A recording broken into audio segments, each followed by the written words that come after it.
This is Twisted Cravings, the Camorra Chronicles, Book 6. Written by Cora Reilly.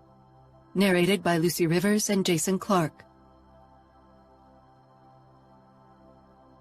Trigger warning. Twisted Cravings deals with many sensitive topics such as drug abuse, child abuse, violence, and torture, so please be aware of that. Prologue. Adamo. Blood coated her lips, a streak of color against her pale skin. Even the flaming red of her hair paled in comparison. She lay motionless on the cold stone floor, her wide eyes directed at the ceiling, but unseeing of what lay before her. I dropped the knife. It landed with a clatter, blood splattering around it. For a second, a sliver of my face reflected in the only clean spot on the sharp blade. For the first time in my life, I understood the fear people harbored when they heard my name. Falcone. Today, my expression justified their terror. Bloodshed was in my genes. All of my life, I'd fought this craving deep in my veins, had dimmed it with drugs and alcohol. But its call had always been present, an undercurrent in my body that threatened to pull me under. I hadn't let it. Instead, I'd thrown myself headfirst into its depth, had followed the current to the darkest part of my soul. For so long, this day had been my greatest nightmare, a fear beyond measure. But fuck, today felt like a rebirth, like a homecoming to my true self. My palms were sticky with her blood, and it felt perfect. No street race could ever compete with the thrill, the absolute high of a kill, and even less with the power rush of torture. Denying one's nature was living a lie. Only drugs in all shapes and forms had made it possible in the past. No more. People finally had a reason for the nickname they gave my brothers and me. The monsters of Las Vegas. My monstrous side had come out to play, but the revelry had only just begun. Chapter 1. Adamo. The sun burned down on the dry earth, making the air flicker, distorting the shapes of almost 24 race cars lined up at the abandoned road stop. It was only the end of April, but not far from Death Valley. The temperatures already reached unbearable heights in the afternoon. I killed the engine of my yellow BMW M4 and got out. Sweat almost instantly broke out on my skin, making my white tee stick to my skin. I was familiar with heat waves, having grown up in Las Vegas, but the unmoving air in this part of the country still often made me breathless. The heat wreaked havoc on the race cars and drivers all the same, which was why we chose the area for our qualifications. Many familiar faces nodded at me through the windows of their cars, staying in the cool shelter the indoors provided. Some of them never got farther than the qualifications, but others displayed serious talent. My steps faltered briefly, my gaze magically drawn to a streak of flaming red. For a moment, I was sure this was a Fata Morgana. Slowly, more and more of the red streak of color took shape. A long mane of red hair framing a pale face. Her red lips, the color of dried blood, curved into a smile around the cigarette dangling from her mouth. The smile wasn't flirty or particularly friendly. Challenge lay in her eyes. It was too soon for pit girls and groupies. They mostly stuck to the final races or swarmed around the winners of the qualification races after the finish line. And even if it weren't, I'd have known she wasn't one of those girls. The way she perched on the hood of a neon green Toyota Supra told me it was her car, and she'd be racing today.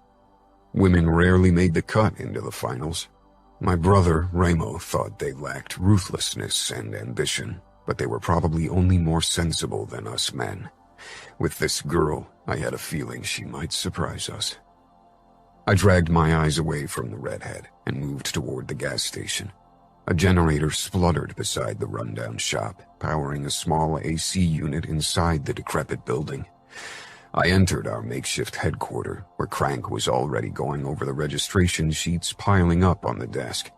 The heat was marginally more bearable inside, but the small AC unit didn't stand a chance against the almost 100 degrees blasting down on us. The broken gas station window certainly wasn't helping either. "Any new arrivals?" I asked, shaking Crank's outstretched hand. I knew about at least one, and I was awfully curious about her. "3," Crank said. "A girl and her brother, plus another guy with a big ego." He can't be worse than our favorite egomaniac. Racing was a magnet for a certain type of person, but some displayed an overboarding amount of self-centeredness. "Not sure yet, but he's close." I held out my hand for the info sheets Crank had dug up about the newbies. I narrowed my eyes as I read what Crank had found on the girl and the guy with her supposed brother. Nothing. No arrests. Squeaky clean with generic names. "This stinks," I muttered. "Mary, really? This girl wasn't a Mary. The only way any Mary probably got close to her was in a glass as a Bloody Mary." Crank nodded. "Fake names, definitely. That guy, he's got the hint of an accent, Eastern European or something like that." Eastern European? The only time I ever dealt with Eastern Europeans, they were Bratva guys trying to mess with business or kill me. The races weren't their main target, though. Drugs and prostitution were their most successful business areas, after all. I went in search of John and Mary. The qualification race would start in an hour. If this girl and her companion proved trouble, I wanted to know in advance and make sure they stayed the fuck away. Unless it was the fun kind of trouble. The redhead still leaned against the hood of her car, smoking. By now, her cigarette had burned down to a small stub. She flicked it away with her fingers.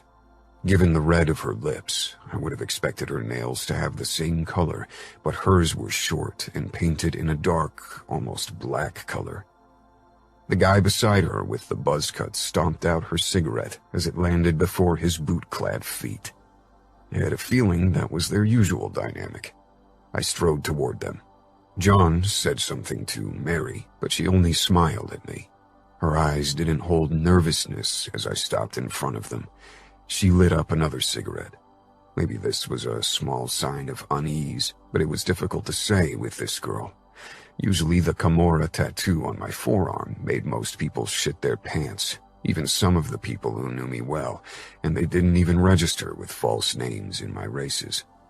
"Mary, John," I said with a hard smile.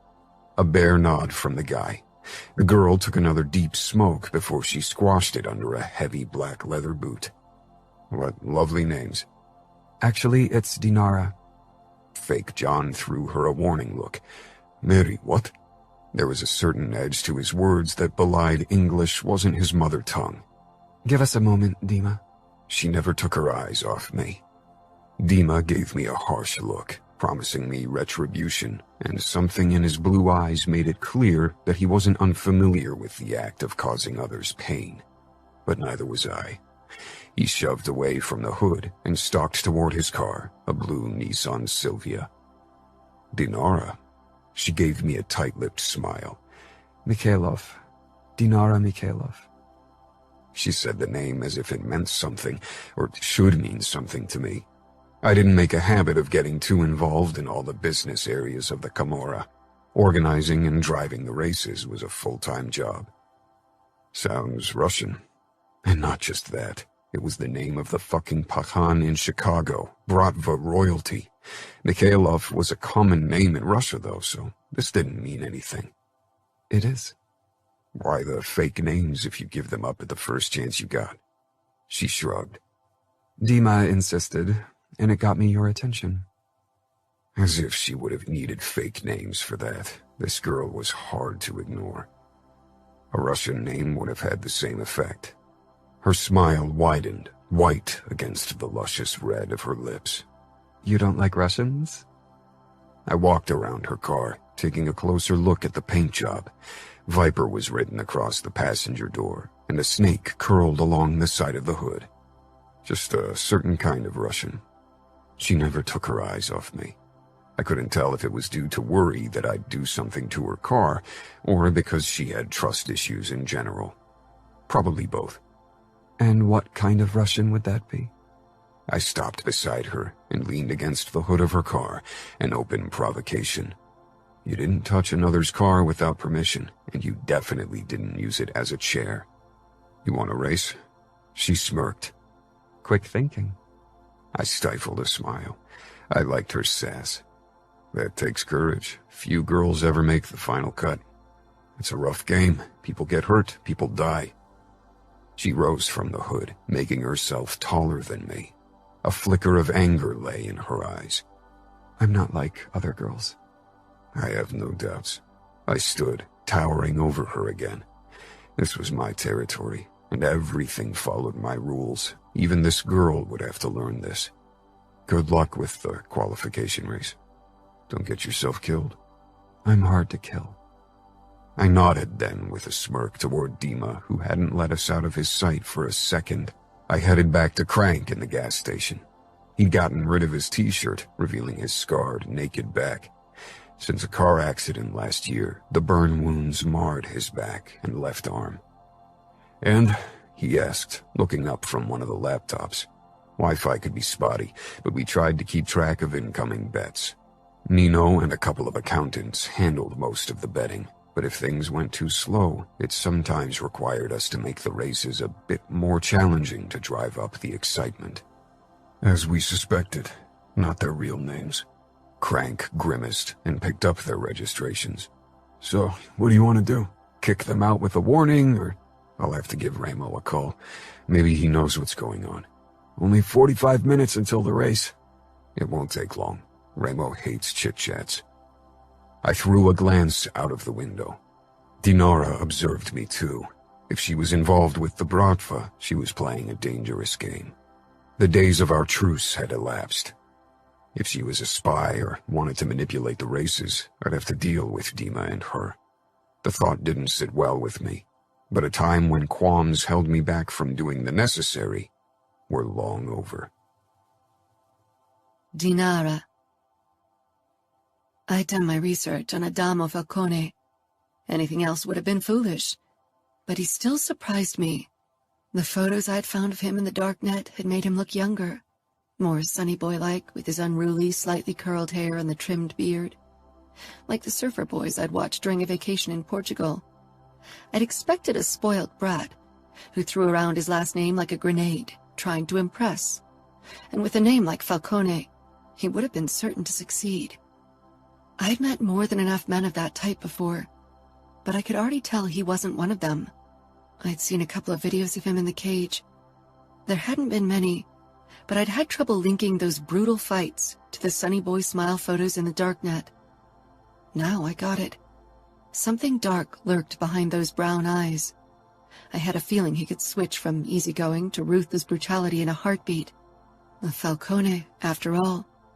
Their reputation carried far beyond their borders. Fear wasn't my strong suit, so I'd never understood the reverence in the voices of so many people when they talked about the monsters from Vegas. I didn't doubt he carried the name Falcone like a weapon if required, but he seemed confident enough to control the racers with his own charisma. I watched him return to the shabby gas station. A couple of pit girls who'd gathered in the shadow of the roof followed him with their hungry eyes. A powerful name, money, and the aura of a bad boy with the indisputable fact that Adamo had a body few girls would dismiss, drew them in like a moth to the flame. His sweaty shirt clung to his chest, revealing the lines of muscle and an impressive six-pack, and his ass in the dark blue jeans wasn't shabby either. I knew he'd be calling Vegas now, asking for further instructions.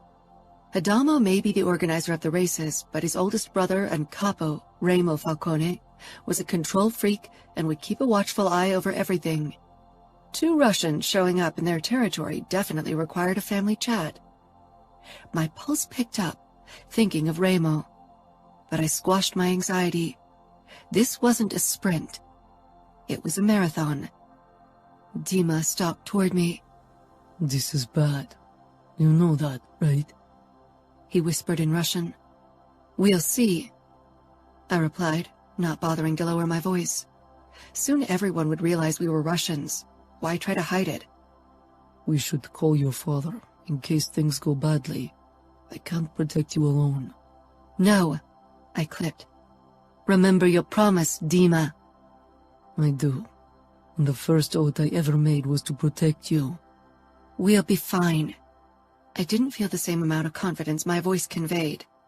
Adamo hadn't been overly hostile, and I had a feeling Remo wouldn't hurt me.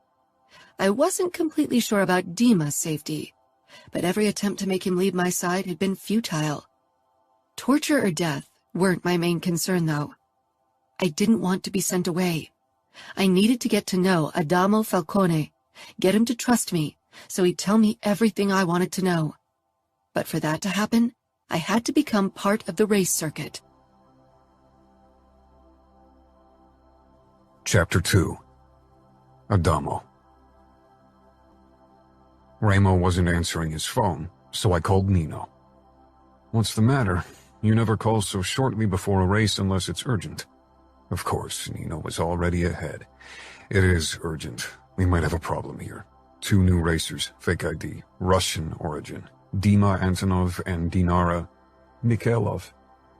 I was used to Nino knowing everything, so I wasn't overly surprised.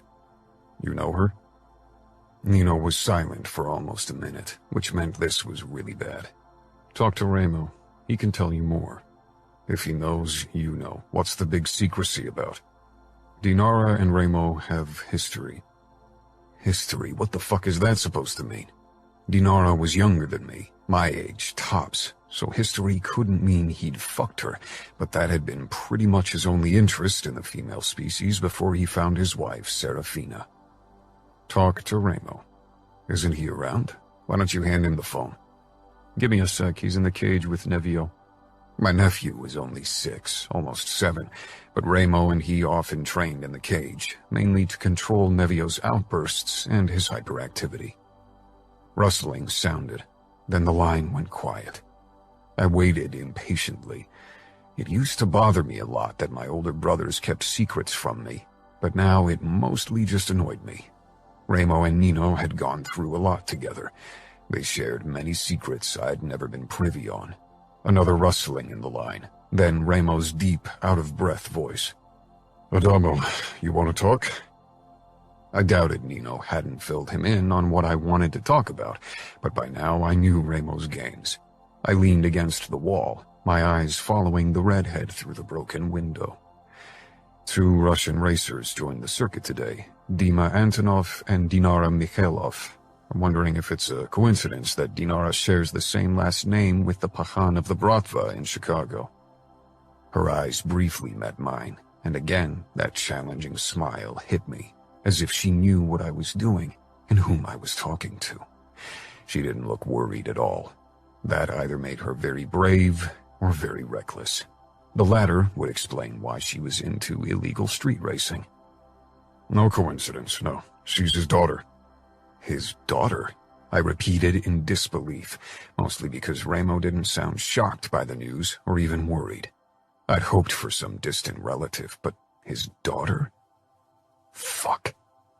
"And what the fuck is she doing in our territory? Playing car racer? Don't tell me this is a coincidence." "Did you talk to her?" "Yeah, she registered with some fake ID, she and a Russian guy with her. Probably her bodyguard. I doubt Grigory would allow her to walk around by herself." "You think the Pahan knows his daughter is in our territory?" "I think Grigory makes sure he knows about Dinara's whereabouts at all time." "How about you tell me why she isn't afraid to be in enemy territory? Why she revealed her name without batting an eyelash?" Remo was silent on the other end. While Nino had done it to think things through, Remo probably only wanted to play with me. I lost my patience. "Nino said you and her got history. History how? I'm taking a guess that you didn't fuck her at some point. You don't fuck minors, and I doubt you'd cheat on Fina. Careful, Adamo. Just spill the beans. I don't have time to tear every answer out of you. I have a race to set up." "Then do it. I don't see a problem." "Oh, he didn't? You want me to detain her and that guy with her as leverage against the Bratva?" We hadn't been at open war with the Russians in outfit territory. They weren't our concern, but the Bratva and Camorra territory definitely was. They'd attacked our restaurants, had killed the father and grandma of my brother Savio's wife, Gemma. He was the least vindictive of my older brothers, but he definitely held a huge grudge against the Bratva. Not to mention that Ramo had declared war on Grigory for not helping him when the outfit kidnapped me. Having a Bratva princess in our territory, especially participating in our races, seemed like a particularly bad idea. Ramo was silent for a while. "No, let her stay. I see no harm in letting her drive in our races."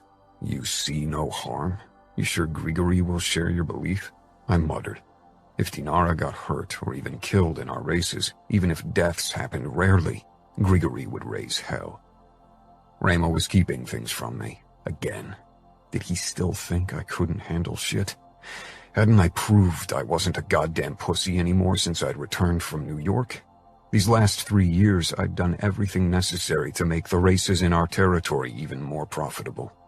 I'm sure Grigory would interfere if he had concerns. That's what I'm fucking worried about, and I'm a bit confused why you aren't, unless he didn't give a fuck about his kid. Oh, he gives a fuck, trust me. Just stop the fucking games and tell me what the fuck happened. You remember Eden? That whore working in the sugar trap? I'd never talked to her, much less touched her, but my friend with benefits, CJ, had mentioned her a couple of times. They both sold their bodies for money. She's Dinara's mother, ran off from Grigory with Dinara, and eventually wound up in Vegas, asked for help to stay hidden from Grigory. So what? You made a deal with Grigory and handed his daughter back to him on a silver platter and forced Eden to work as a prostitute to make her pay for kidnapping her own daughter? Savio once mentioned Grigory asked you to make her life hell. You always think the worst of me. His words dripped with sarcasm. My relationship with Ramo had been bad for a while, especially in my early teenage years, but we'd gotten past that point, even if we still fought on occasion. Why did you get your hands dirty? Why didn't you let Grigory handle her? He laughed darkly. You think she would have met a kinder fate at his hands? No, but I'm wondering why you'd take it upon yourself to have her punished. I'm a sadistic, twisted bastard, remember? Damn it, Ramo, that's bullshit and you know it. So you're saying I'm not sadistic and twisted? You are, but you always do things for a purpose. Ramo didn't say anything for a long time. Keep an eye on her. You think she's trying to get closer to us to reconcile with her mother? Find out the truth about her past that you don't want to share with me? I'm sure the past is the reason why she's there. As long as you keep an eye on her and make sure she doesn't get herself or you killed, we're fine for now. Keep me updated. His dismissal rubbed me the wrong way. I was used to his cryptic words by now, but sometimes they still drove me up the wall. I'll keep you updated, Capo. Ramo chuckled. You better do. How's the racing business going? Good. Didn't Nino give you a report with the numbers? We've been growing these last couple of years, especially with the expanded qualifications races. But I don't have time to chat now. I need to tell Dinara the good news. I hung up, and my gaze returned to Dinara and Dima. Ramo's lack of worry regarding their sudden appearance worried me. He loved the provocation and thrill of a conflict, even now that he was a married man, maybe more so. Maybe he saw the appearance of the Russian princess as a perfect chance to bring some heat into our life. I, on the other hand, wanted to keep my racing business running smoothly. It was my baby, one in which I invested my heart and soul. I needed to find out why Dinara and Dima were really here, and if they'd prove a problem. If they were, I'd make sure they'd leave our territory. Ramo could figure out another way to make his life more interesting, if torturing enemies and cage fights didn't do it anymore. Dinara still perched on the hood of her car, her red hair fluttering in the early evening breeze. Dima stood beside her with crossed arms, giving the surrounding racers suspicious looks. Not surprising, given the looks they were giving Dinara. Some of them were only amused and derogative, others flirting or downright leering. They thought she was a nice piece of ass who had no chance in the race and would be impressed by their racing skills. Some of these guys probably even thought they'd have a chance with her afterward. Dinara pushed away from the car and stalked toward me, tossing her cigarette stub in her path and stomping it out. I smoked occasionally, but this girl was a chimney in comparison to me. I waited for her, pushing my phone back into my pocket. She was stunning with her high cheekbones, plump lips, and long legs. The fire in her eyes and that confident smile curling her lips made her look like a fierce goddess, especially with that red hair flaming up in the sinking sun. She stopped right in front of me. And did we pass the inspection? Are we allowed to participate in your race circus? I smirked. You're allowed to participate in the qualification race today. If you make it into our racing camp, that's up to you and your driving skills. Dinara tilted her head. I'm not worried about my driving skills, Falcone. What about yours? When was the last time you did a qualification race? You're set in the main races, aren't you? She had quite a mouth on her, and bravado. I had to give it to her. Most people, even in the racing camp, either kissed the ground I walked on or tried to stay clear of my path from fear. I'm a part of the camp because I'm one of the best drivers, Dinara. If I'd joined the qualification race, that would only mean that fewer new drivers would get a chance to qualify. The racers who participated in all the main races in the season were part of our racing camp, which was what the name promised, a camp where we all lived in the months of the races. She leaned closer, giving me the chance to really admire the blue-green of her eyes, a shade I'd never seen. Then why don't you join the race today? Show off your amazing driving skills. Let's see what you got, Falcone. I usually wasn't easily baited, but Dinara had me on her hook. I wanted to impress her, and I wanted to know why she was here, what her endgame was. All right, I said, grinning. I'll race today, but don't come crying to me afterward because your brother didn't make the cut. Dima's a big boy. He can handle himself. Don't underestimate him. I don't underestimate either of you, but you better not underestimate me either. I'm a Falcone. Winning runs in my blood. Arrogance, too? I smiled. I think you and I both don't lack confidence when it comes to racing. Now let's stop the chit-chat and prove we aren't just words. Dinara stood on her tiptoes, leaning even closer and bringing her lips close to my ear. Yes, let's do that, Adamo. She stepped back and turned around, walking away, giving me a perfect look at her ass in her tight pants. I ran a hand through my hair. She was a hot piece of ass, but I preferred less trouble in my sex life.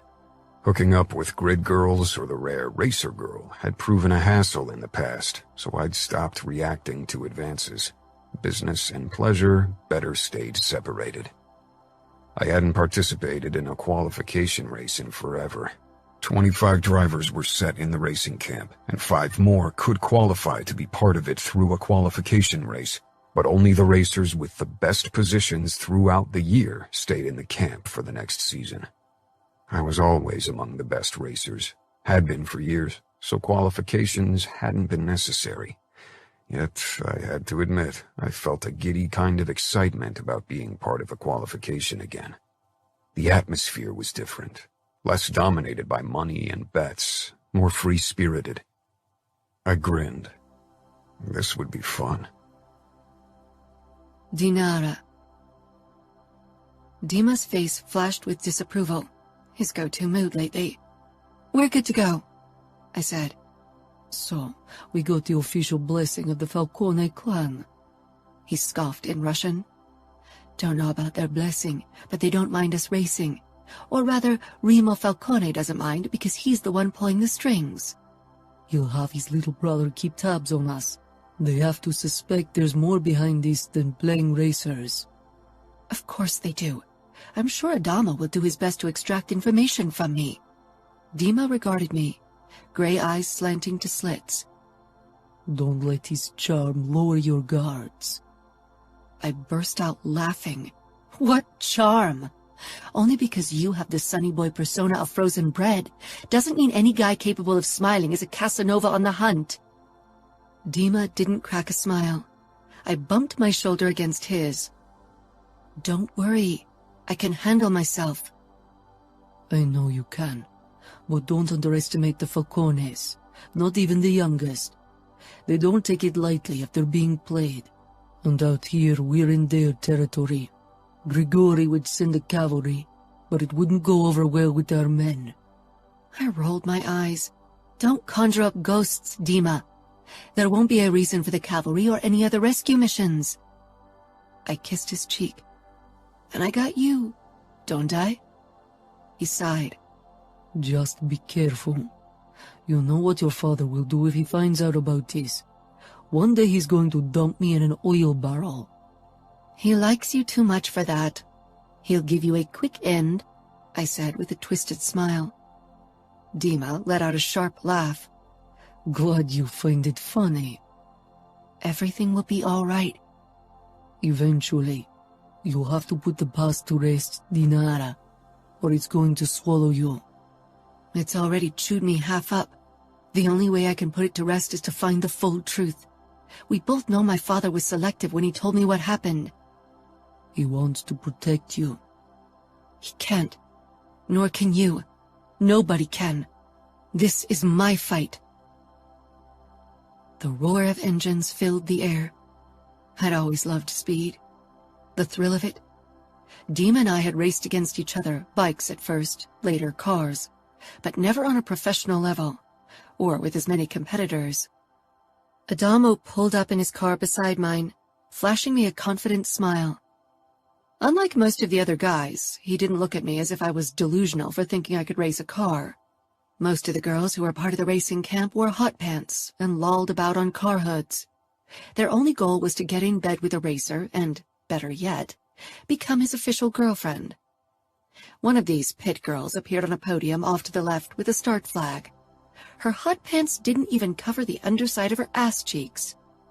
But I had to admit, she could pull it off. Dima came to a stop in his car to my right, sending me a warning look. "Don't do anything stupid," was what his expression said. I rolled my eyes at him. We were here for a reason, and nothing would stop me from reaching my goal. My attention drifted over to my left, where Adamo parked in his yellow BMW M4. His window was down, and his muscled arm rested casually on his door. His eyes met mine, and one corner of his mouth tipped up. My heart sped up, and I narrowed my eyes at him, not liking my body's reaction to the overconfident Falcone baby brother. But fuck, he looked all man, trouble and danger, how he lounged in his seat, as if that was the place he was meant to be. His kingdom. I revved the engine once, a challenge. I wasn't easily intimidated. Adamo was a force to be reckoned with on the racetrack, but he wasn't the only one who had speed in his veins. The sound of 24 engines filled the silence, like a wolf pack growling in unison. Goosebumps rose on my skin, and my fingers around the steering wheel tightened. I'd never been part of a race with more than a couple of drivers. The pit girl raised a flag above her head, smiling daringly. Adamo nodded at me as if to say good luck. I smirked. I didn't need luck. I had skill and the advantage of being underestimated by most of my opponents. The second the pit girl dropped her arm with the flag, I slammed my foot down on the gas. Viper shot forward with a roar, dust rising up and hiding my surroundings from me. For several seconds, I didn't see my opponents or the street before me, only the impenetrable sandstorm awakened by spinning tires. I steered the car straight ahead blindly, my foot on the gas not easing. Then finally, the dust settled, and my surroundings came into focus. And with them, Adamo's BMW, which was a car length ahead of me. Dima was still on my right, and another car had taken the spot where Adamo had been. We all drifted into the first bend in the road, but I barely reduced my speed, even as my car rammed into my unknown opponent. I sped up the second my car left the curve, my hands clutching the steering wheel to control Viper. Adamo was still ahead of me, but I thought my risky maneuver had brought me closer. My opponent on the left rammed my side, almost sending me flying off the road. Obviously payback. "Fuck you!" I raged. My foot on the gas became heavy from the force of the pressure I put down. Dima let himself fall back, then slid over behind me and positioned himself behind my aggressive opponent. Then he drove into his trunk. Grinning, I returned my focus to Adamo ahead of me, Dima would deal with the vengeful idiot. I was slowly catching up to the BMW when Adamo suddenly slowed until we were hood to hood, and I could see his face. He grinned. I cocked an eyebrow. A sharp curve lay ahead of us, much worse than the one before. Adamo raised his brows before he focused on the street and sped up again. The bastard had slowed to check on me.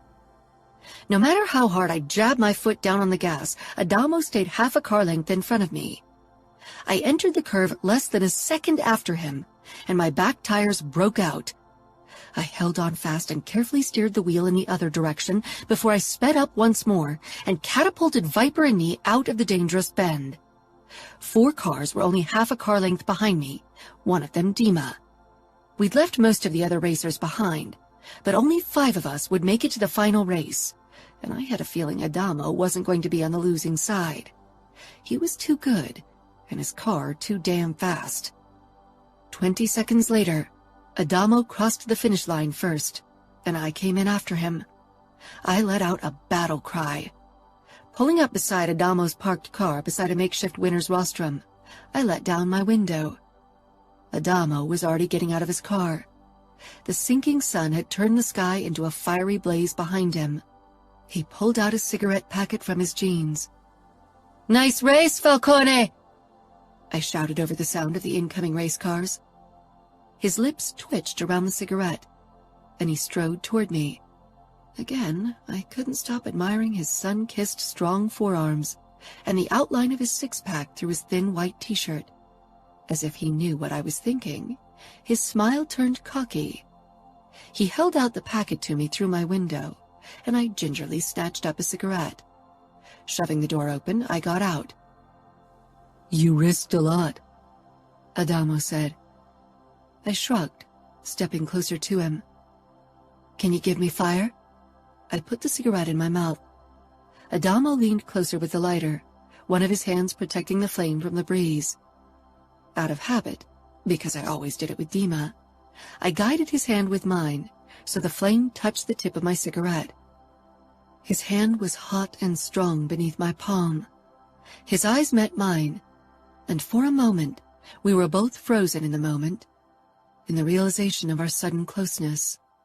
The second my tip kindled, I withdrew from Adamo and took a deep drag.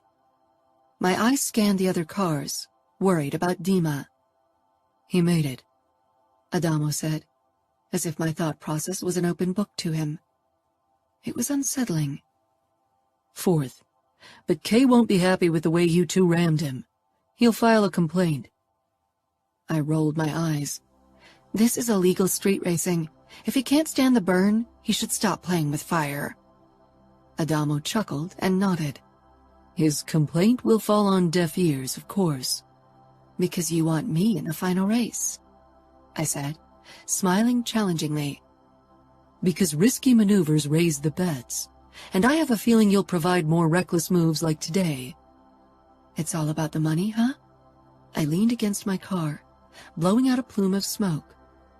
I was familiar with the business Adamo and his brothers dealt in. Money and power were all that mattered. But Adamo gave the impression that this was about more than that. "The prize money for winning a main race is $25K. Winning the season, it's $250K on top. Except for a few speed junkies with rich parents who never win anyway. Every racer wants that prize money. But that's not why you were here, Dinara, right?" Considering that he and I both came from money, his derogatory words seemed hypocritical, but I got what he meant. He searched my eyes, trying to dig deeper. I wondered what Ramo had told him. Maybe half-truths like my father. If he knew everything, he wouldn't look at me like this. I smiled. "No, money isn't what this is about. That's what connects us." Dima advanced on us, expression hardening when he spotted Adamo beside me. "You risked too much," he said in Russian. "Some things are worth risking everything for," I said in English, my eyes boring into Adamo's. Adamo inclined his head with a tight smile. "Congrats to you both for making the finals. Crank will send you the details of our camp so you can join us for the next race. If you don't show up without a good excuse, you'll be disqualified for the rest of the year. I nodded. We'll be there. Without another word, he turned around, heading toward the guy, Crank, who'd registered us. He's suspicious, Dima murmured. This could be a trap. I bit out a laugh. You're paranoid, Dima. There won't be a trap for us, and I would have been disappointed if you weren't suspicious. This makes for a more interesting game. Dima shook his head. Don't forget what's at stake. I glowered. Nobody knows what's really at stake, except for me. Chapter 3. Adamo. The first race of the season was scheduled almost 2 weeks after the qualification race where I'd met Dinara. We had 40 races in total spread out over the year. Stepping out of my tent, I sucked in a deep breath of the still fresh desert air. Dozens of tents were set up around me, all of them circling a bonfire and barbecue area where the racers and pit girls gathered at night. Our camp always traveled from one starting point to the next. Many racers spent the entire year in our racer camp, their only home. Some compared it to the Burning Man festival, but the rivalry between some drivers made it less of a free-spirited and relaxed place. It was the day before the race, the deadline when all drivers had to appear in camp. My eyes registered a neon green Viper at the very edge of the camp. I stifled a sigh. Dinara was the last to show up, and last night I'd worried she wouldn't. I wasn't even sure why I cared. Her presence meant trouble. Our camp cook was flipping pancakes on a mobile gas stove, and I grabbed a plate with a stack of steaming pancakes before I headed toward Dinara's car. I didn't see her anywhere, only Dima, who hunched over a cup of coffee, leaning against the hood of his car. I gave him a curt nod, which he barely returned. Stuffing a pancake into my mouth, I walked back to my tent. From the corner of my eye, a streak of familiar red caught my attention. Turning my head, I spotted Dinara. She came from the direction of the mobile showers one of our race workers transported on a truck from one camp stop to the next. Her hair hung in damp ringlets down her shoulders, and she didn't wear any makeup. A too big Van Halen t-shirt was knotted above her belly, and her jean shorts hung low on her hips, revealing a belly button piercing, which made me want to discover the rest of her body to find out if there was more body jewelry hidden beneath her clothes. Noticing my attention, she gave me a confident smile before she made a beeline for me. Her black biker boots looked huge on her, as if they weren't meant for delicate female feet. And no matter how much Dinara acted like a tough guy, she looked delicate by the simple fact of her body's measurements. Are those your brothers? Don't you think sharing clothes takes sibling love a bit too far? Of course, I knew by now that Dima wasn't Dinara's brother, but she had never really retracted on the original lie. Dinara stalked toward me and perched on the hood of my car without asking. It was expected to ask another driver before you even touched his car, but she obviously didn't care about the rules, as she'd displayed before. Good thing I didn't either. I held out the plate with the stack of pancakes to her, but she shook her head. Dima? She pulled out a cigarette and lit it. Yep, the tall, lanky guy giving us the stink eye.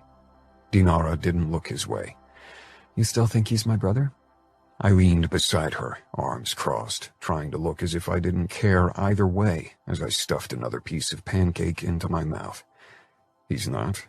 No, she said with a hint of amusement. He's not. She held out her cigarette pack to me. Usually I didn't smoke this early in the morning, but I took one anyway and slid it into my mouth. Got fire? A grin flitted across her face, but just as quickly it vanished. She held up the lighter, the flame fluttering in the soft breeze.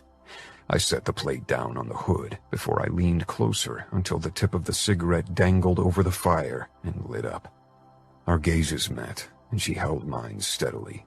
Many girls tried to be coy or batted their lashes. Some even looked away because the name Falcone had that effect on people. But Dinara looked at me. I got the feeling that she was trying to see beyond what I wanted other people to see, and yet she kept up her own guards. Whatever she had to hide, I'd figure it out. I guess it makes sense you don't travel around without a bodyguard, I said. I'm actually surprised your father allows you to have only one. I don't need bodyguards, and my father knows I'd never let anyone cage me in.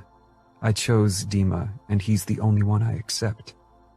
Something familiar and protective was in the way she spoke about the guy, but I had never seen them exchange any physical intimacies, so that gave me hope there wasn't actually something going on between them. Dima was still watching us. Something about the way he looked at Dinara raised my suspicion. I wanted to have Dinara deny it. He's your boyfriend? She blew out smoke, staring up at the sky. No, but he used to be. A while ago. Looks like he wished he still was. Dinara gave me a wry smile. You're awfully curious about my relationship status. I prefer to know everything about the people who drive my races.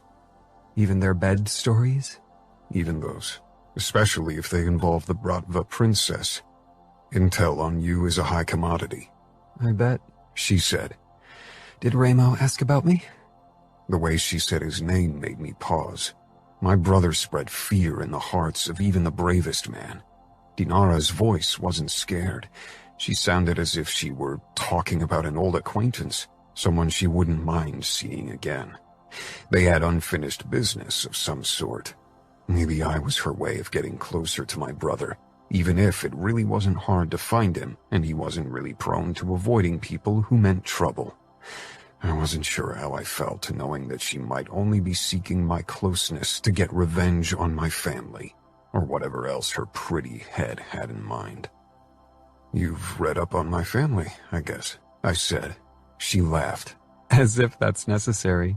Your family's reputation isn't really a secret, even in other parts of the country. I narrowed my eyes, trying not to look at her belly again. Even in Russia? She dropped the cigarette and squashed it. In the according circles, of course, but I spent most of my life in the States. I shrugged. We work hard to keep up our reputation. It wasn't long ago when I'd wanted nothing to do with my brother's business and the Camorra. I'd even considered refusing the tattoo. Of course, Ramo didn't allow it. Now I was glad. This life was really all I knew, and allowed me to follow my passion, racing. And it's a spectacular reputation, she said. Most of it is thanks to Ramo. One of the most fascinating tales about your family came to be thanks to you, if I'm not mistaken. You are the mother murderer, she said. Her teal eyes snapped to mine, arresting me. Coming from her mouth, she made it sound like I deserved accolades. I didn't kill my mother, my brothers did. You stabbed her. You wanted to kill her, and you would have if your brothers hadn't been quicker. She made it sound like a race, too. It hadn't been. It had all happened as if in slow motion. I didn't like to think of that day, but it occasionally visited my dreams. You would have killed her, right? I searched Dinara's eyes, wondering why she wanted to know. Most people felt uncomfortable with that particular topic. Killing your mother just wasn't a good small-talk topic. I nodded. It hadn't been a conscious decision to stab my mother. I'd acted on pure instinct and the fierce determination to protect my brothers and their families. What about your mother? I asked. A shadow passed Dinara's face. Dead. She was killed. I nodded, wondering if she was lying or if she didn't know the truth. Eden's life could hardly be considered living, but she definitely wasn't dead. She leaned in closer. Do you still think of that day? Do you regret it? My mother's brutal death is what fascinates you most about me? I asked, my voice harder than before. It is fascinating. Children are supposed to forgive and forget the wrongdoings of their mother. They are supposed to love and cherish them despite their faults. But you Falcones aren't about forgiveness, huh? Challenge rang in her voice. I put the cigarette out in my palm, a spot that wasn't sensitive to pain anymore after I'd made a habit out of killing my cigarettes like that as a teen. Dinara's eyebrows rose a fraction. No, we aren't in the business of forgiveness, Dinara. I stood, towering over her. She didn't move from her spot on the hood, only threw her head back to look at my face. That's something you should always remember. She hopped off my hood and pushed past me. Throwing me a dark smile over her shoulder as she strode away, she called, "Oh, I know, Adamo, and I won't forget." I shook my head. She was something else. My eyes followed her to die for body until she arrived at her own car. I had a strict no sex with other racers policy, but I had a feeling Dinara wouldn't stay in the camp for long, only until she realized she couldn't get what she wanted, or I kicked her out. It had been a long time since a woman had caught my attention like this, that I'd felt such a strong urge to conquer someone. But if I wanted to play Dinara's game, I needed to find out more about her and the reason for her appearance. CJ might know more about Eden. They'd worked together for a while, even if they'd never been close. I had been wrapped up in my own problems back then, so I'd never paid much attention to the friendships between the prostitutes. If I wanted to understand Dinara, I needed to find out more about her mother first, and it was clear that neither Dinara nor Remo would be helpful in that endeavor. I was on the road with the race camp most of the year, but we had several family occasions that required me to return to the Falcone mansion in Las Vegas. In the first few months of me living the nomad life, I'd resented coming home where I was still the youngest brother, and would always be, where everyone remembered me as the unstable fuck-up, and would probably always do. I'd enjoyed the freedom of a new life racing had offered me, but eventually, I'd realized I missed my family and our crazy gatherings, even if Remo knew how to push all my buttons. Maybe it was payback for my teenage years. I pulled up in front of the ginormous white mansion, and for the first time in a long time, I almost turned back around and returned to camp. For some reason, I didn't want to be away from Dinara, as if she might vanish into thin air if I left her out of sight. Seeing her drive in the main race for the first time and holding her own, finishing in the top 10 despite the strong competition, my admiration for the redhead had only grown. I wasn't sure what she'd done to wedge herself into my brain like that, and it needed to stop. Maybe a couple of days with my family would give me the chance to stifle my fascination for the redhead, and at the same time gather more information about her, if Remo was in a generous mood. I got out of my car. The front door flew open, and my nephew, Nevio, stormed outside. "Adamo!" he screamed. He barreled toward me and collided with my middle not 5 seconds later. The air rushed out of me from the impact. "Happy birthday," I said, tousling his black hair. He pulled back to look up at me with his dark eyes. Every time I saw him, he looked a little more like my oldest brother, Remo, his spitting image inside and out. I dreaded to think what kind of trouble he'd cause once he got a little older. "Where's the rest of the circus?" I asked. Nevio stepped back. "In the garden. Will you fight with me for my birthday?" I laughed as we headed toward the front door. "I doubt your mom will appreciate it if I kick your scrawny ass on your special day. Let's do it another day." "That's what you said last time," Nevio complained. And he was right. I usually didn't stay long enough to make time for cage fights with my nephews. Camp always called too loudly to me.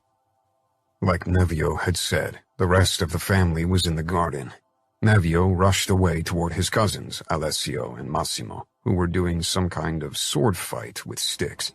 Shaking my head, I joined my family at the big table. Before greeting anyone else, I went over to Greta, Nevio's twin sister. She perched on Remo's lap, eating a piece of the spectacular cake throning in the center of the table. "Happy birthday, Greta." I kissed her cheek and she beamed up at me.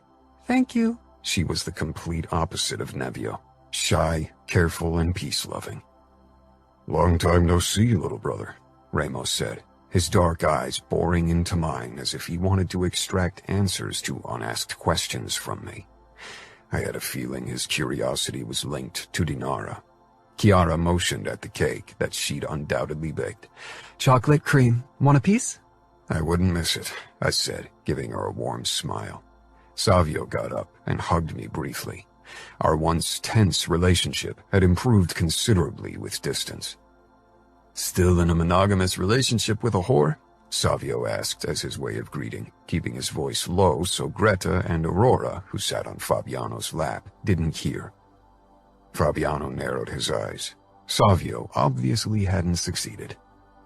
His wife, Gemma, punched his belly, but he only grinned and shrugged. "CJ and I are friends. Whatever happens behind closed doors isn't your business." I clapped his outstretched hand.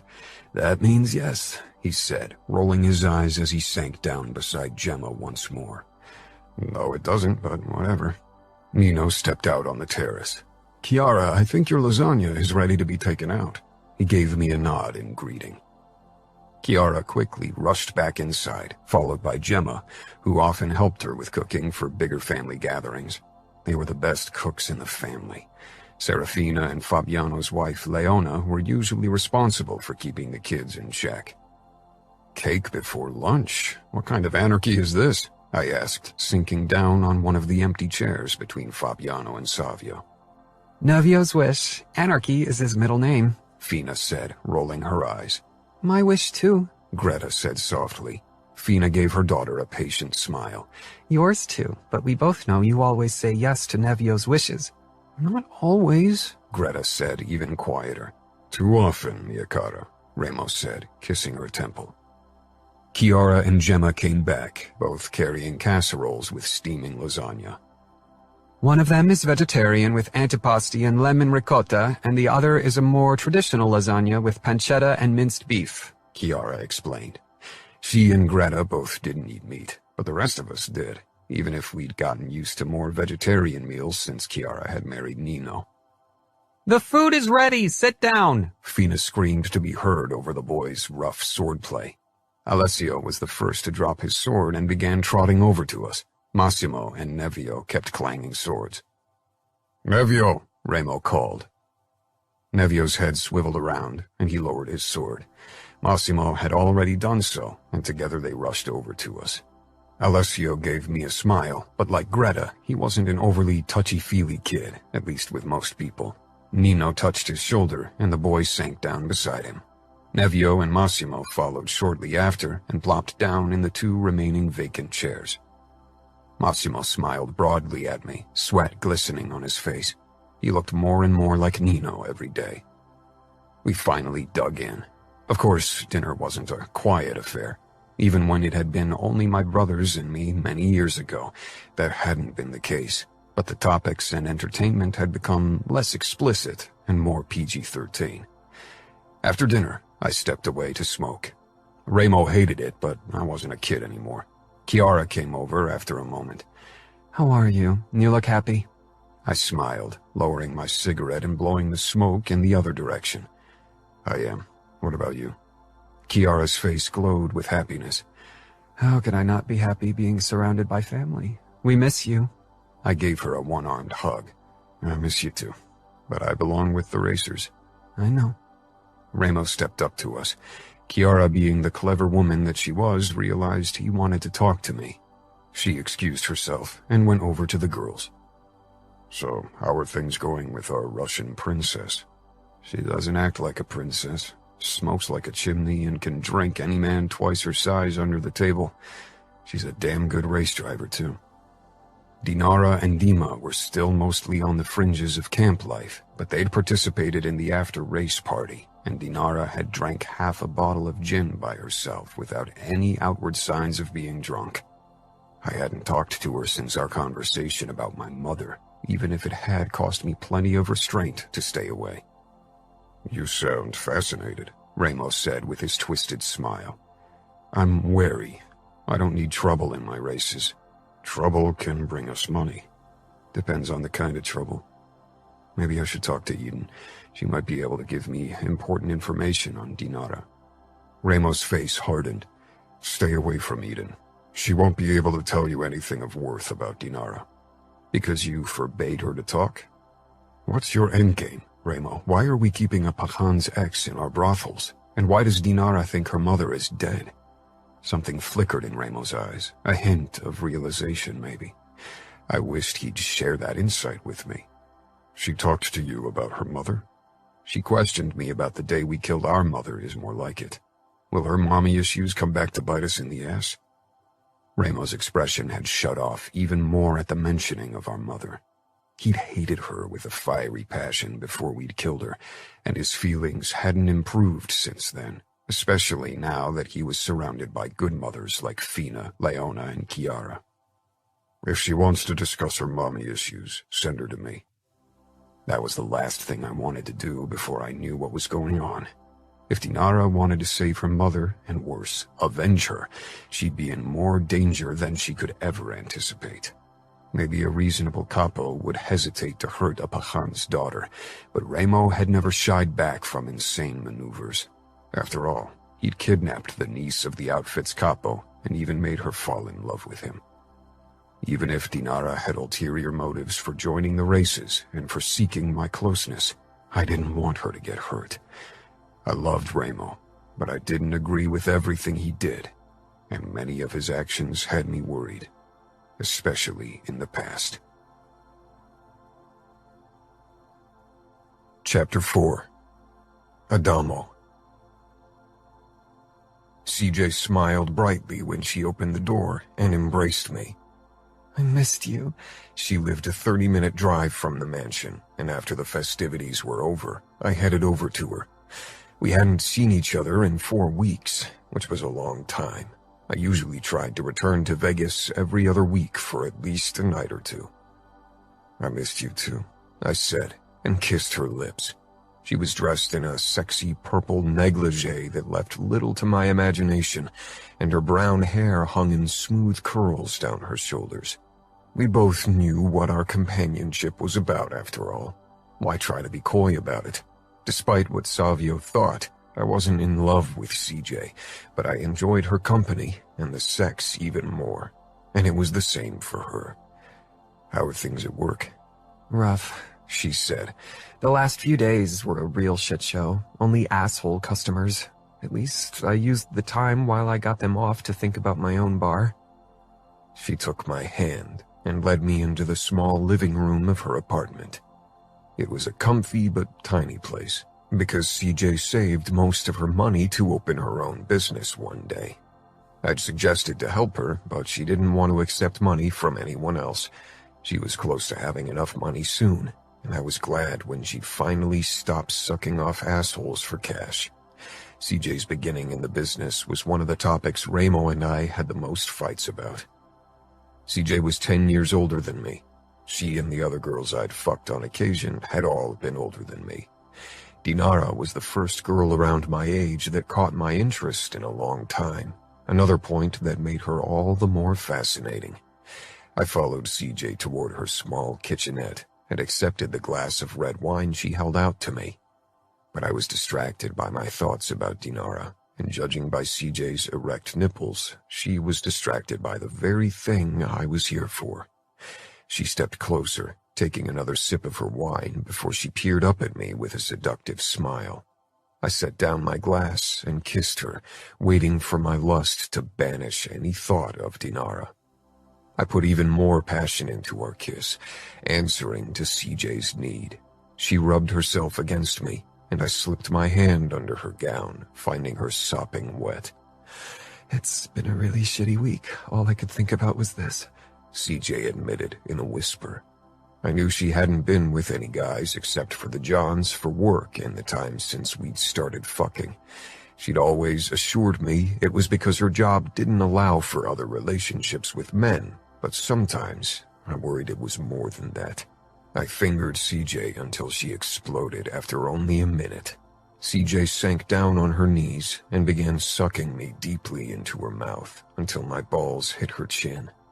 I groaned, my eyes fluttering shut. Over the years, I'd been with several girls, still far less than my brothers, but enough to know that CJ's skills were out of this world. An image of Dinara's challenging smile popped up invited. I shoved it away. That wasn't fair towards CJ. I still remembered my first time with CJ vividly.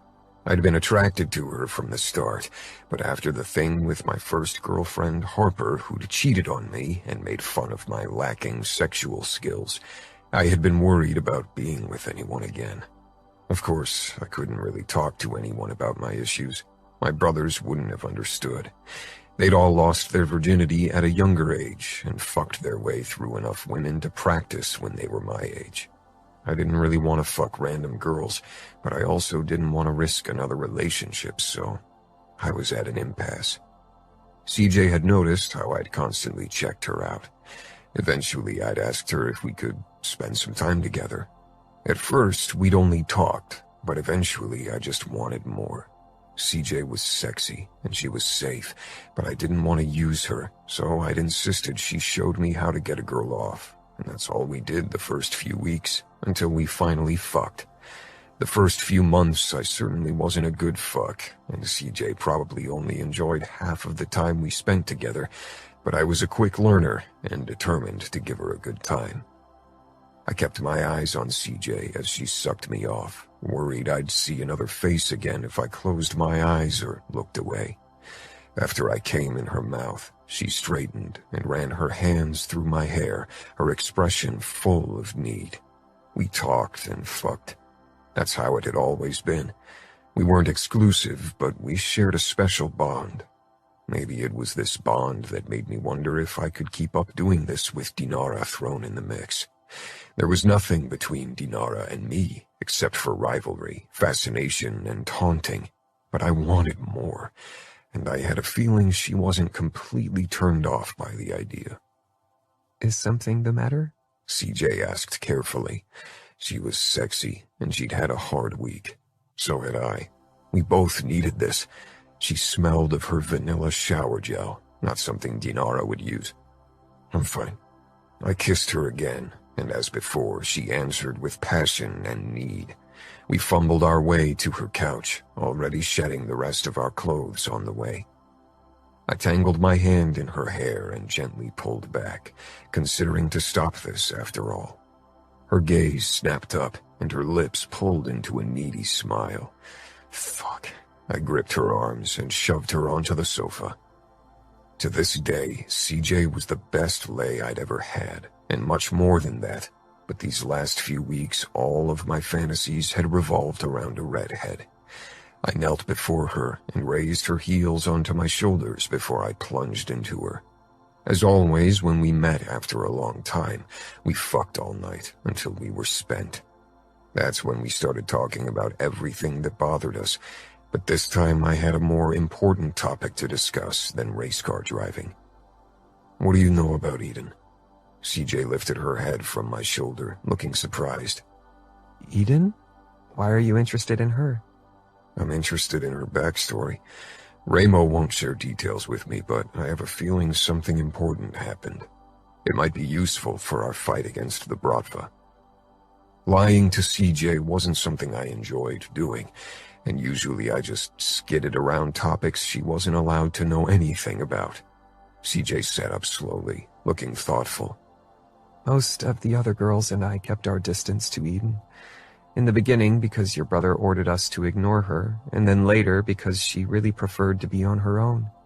I haven't worked in the same place as her in a while. I think she's now stationed in a dingy little club outside of Vegas. You girls talk. Did you never speculate about the whys for her special treatment? Donna was one of the few girls who were there when Eden first appeared in Vegas. She always said that Eden pissed off Ramo majorly. That's what I'd gathered. No new information, really. CJ smiled apologetically. Sorry, I wish I could help you. Maybe you should talk to Donna. She's waiting tables in the Red Lantern if you want to go looking for her. Talking to CJ was one thing, but going around questioning other prostitutes about Eden would definitely make Ramo furious.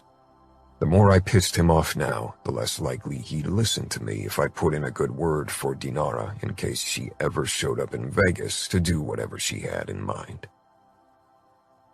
The next day, I decided to give Ramo another try. I joined my brothers in our gym in an abandoned casino for fight training.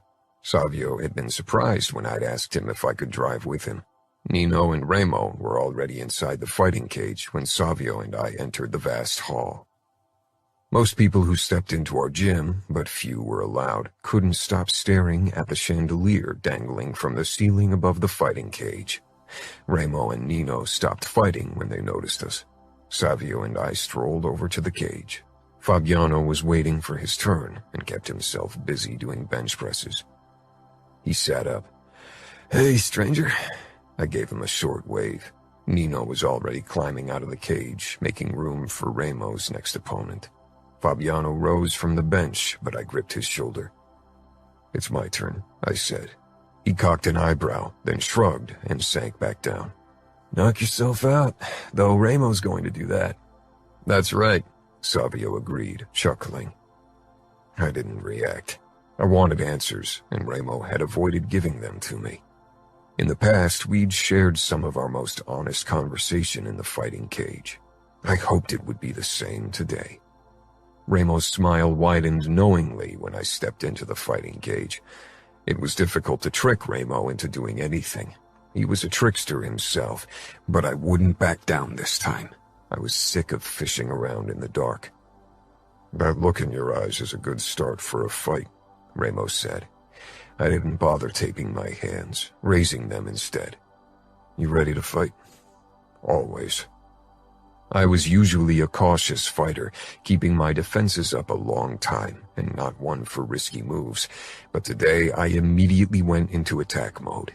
Remo took me up on my offer, and our next few hits bounced off our respective defenses before Remo landed 2 hard punches in my stomach and 1 in my kidneys. Then I got my first hit in. I raced more than I fought, and Remo was still the best fighter because he made sure to be in the fighting cage as often as possible, and not just for training. He fought against real opponents for money. If I wanted to keep this fight going long enough for answers, I needed to bring my A-game. 10 minutes later, both he and I were covered in sweat and blood. I was bleeding from a cut in my lower lip, and Remo from one in his eyebrow where I'd opened up part of his scar, marring one side of his face. We did a water break, leaning against the mesh of the cage beside each other. "Ask," Remo muttered between gulps of water. "Why does Dinara think her mother's dead?" "Rest is over," he declared, and I barely had time to put away my bottle before he sent a jab toward my face, but I dodged the hit. "Because he thinks he can protect her," Remo grunted as he avoided my uppercut. "Protect her from what? From herself, I assume." Remo sent me a wry smile. "But we both know protecting someone from themselves is fucking impossible, right?" I hopped out of his arm's length. Remo had tried to save me from my drug abuse and wrong friends when I was younger. He'd only succeeded when he'd sent me off to New York, away from his protection. Sometimes the risk of falling without a safety net was necessary. That's what Remo had learned from this experience. "For fuck's sake, why can't you tell me what the fuck is going on?" I growled, sending a hard jab toward his face, which he blocked. Remo tilted his head with a dark smile. "There's something going on between you and Dinara." I glowered. Remo always knew more than he should, and he enjoyed it. "It's none of your business, but there's absolutely nothing going on." Yet, not that I hadn't imagined it. "Some people might disagree with you. After all, Dinara is part of the Bratva through her family. You're fraternizing with the enemy." "Like I said, there's nothing going on, and don't play holier than thou. Fina used to be the enemy too, and now she's your wife." Remo's smile became more dangerous. "You're right. But I was the one who was pulling the strings when I met her. Make sure you are too. It would help if you could tell me what I'm up against. Is Dinara out for revenge?" "Once she finds out the truth, definitely." I grimaced. "What the fuck did you and Grigori do? I should tell Dinara that her mother is alive." "Yes, you should." I paused, narrowing my eyes. "What's your endgame, Remo? I don't want Dinara to get hurt." Remo shook his head. "You have a complicated taste in women." "That's something we have in common." Remo chuckled. "Go tell her and see how she reacts." "I don't like this. I don't want Dinara to become a pawn in your war with Grigori." Remo didn't say anything.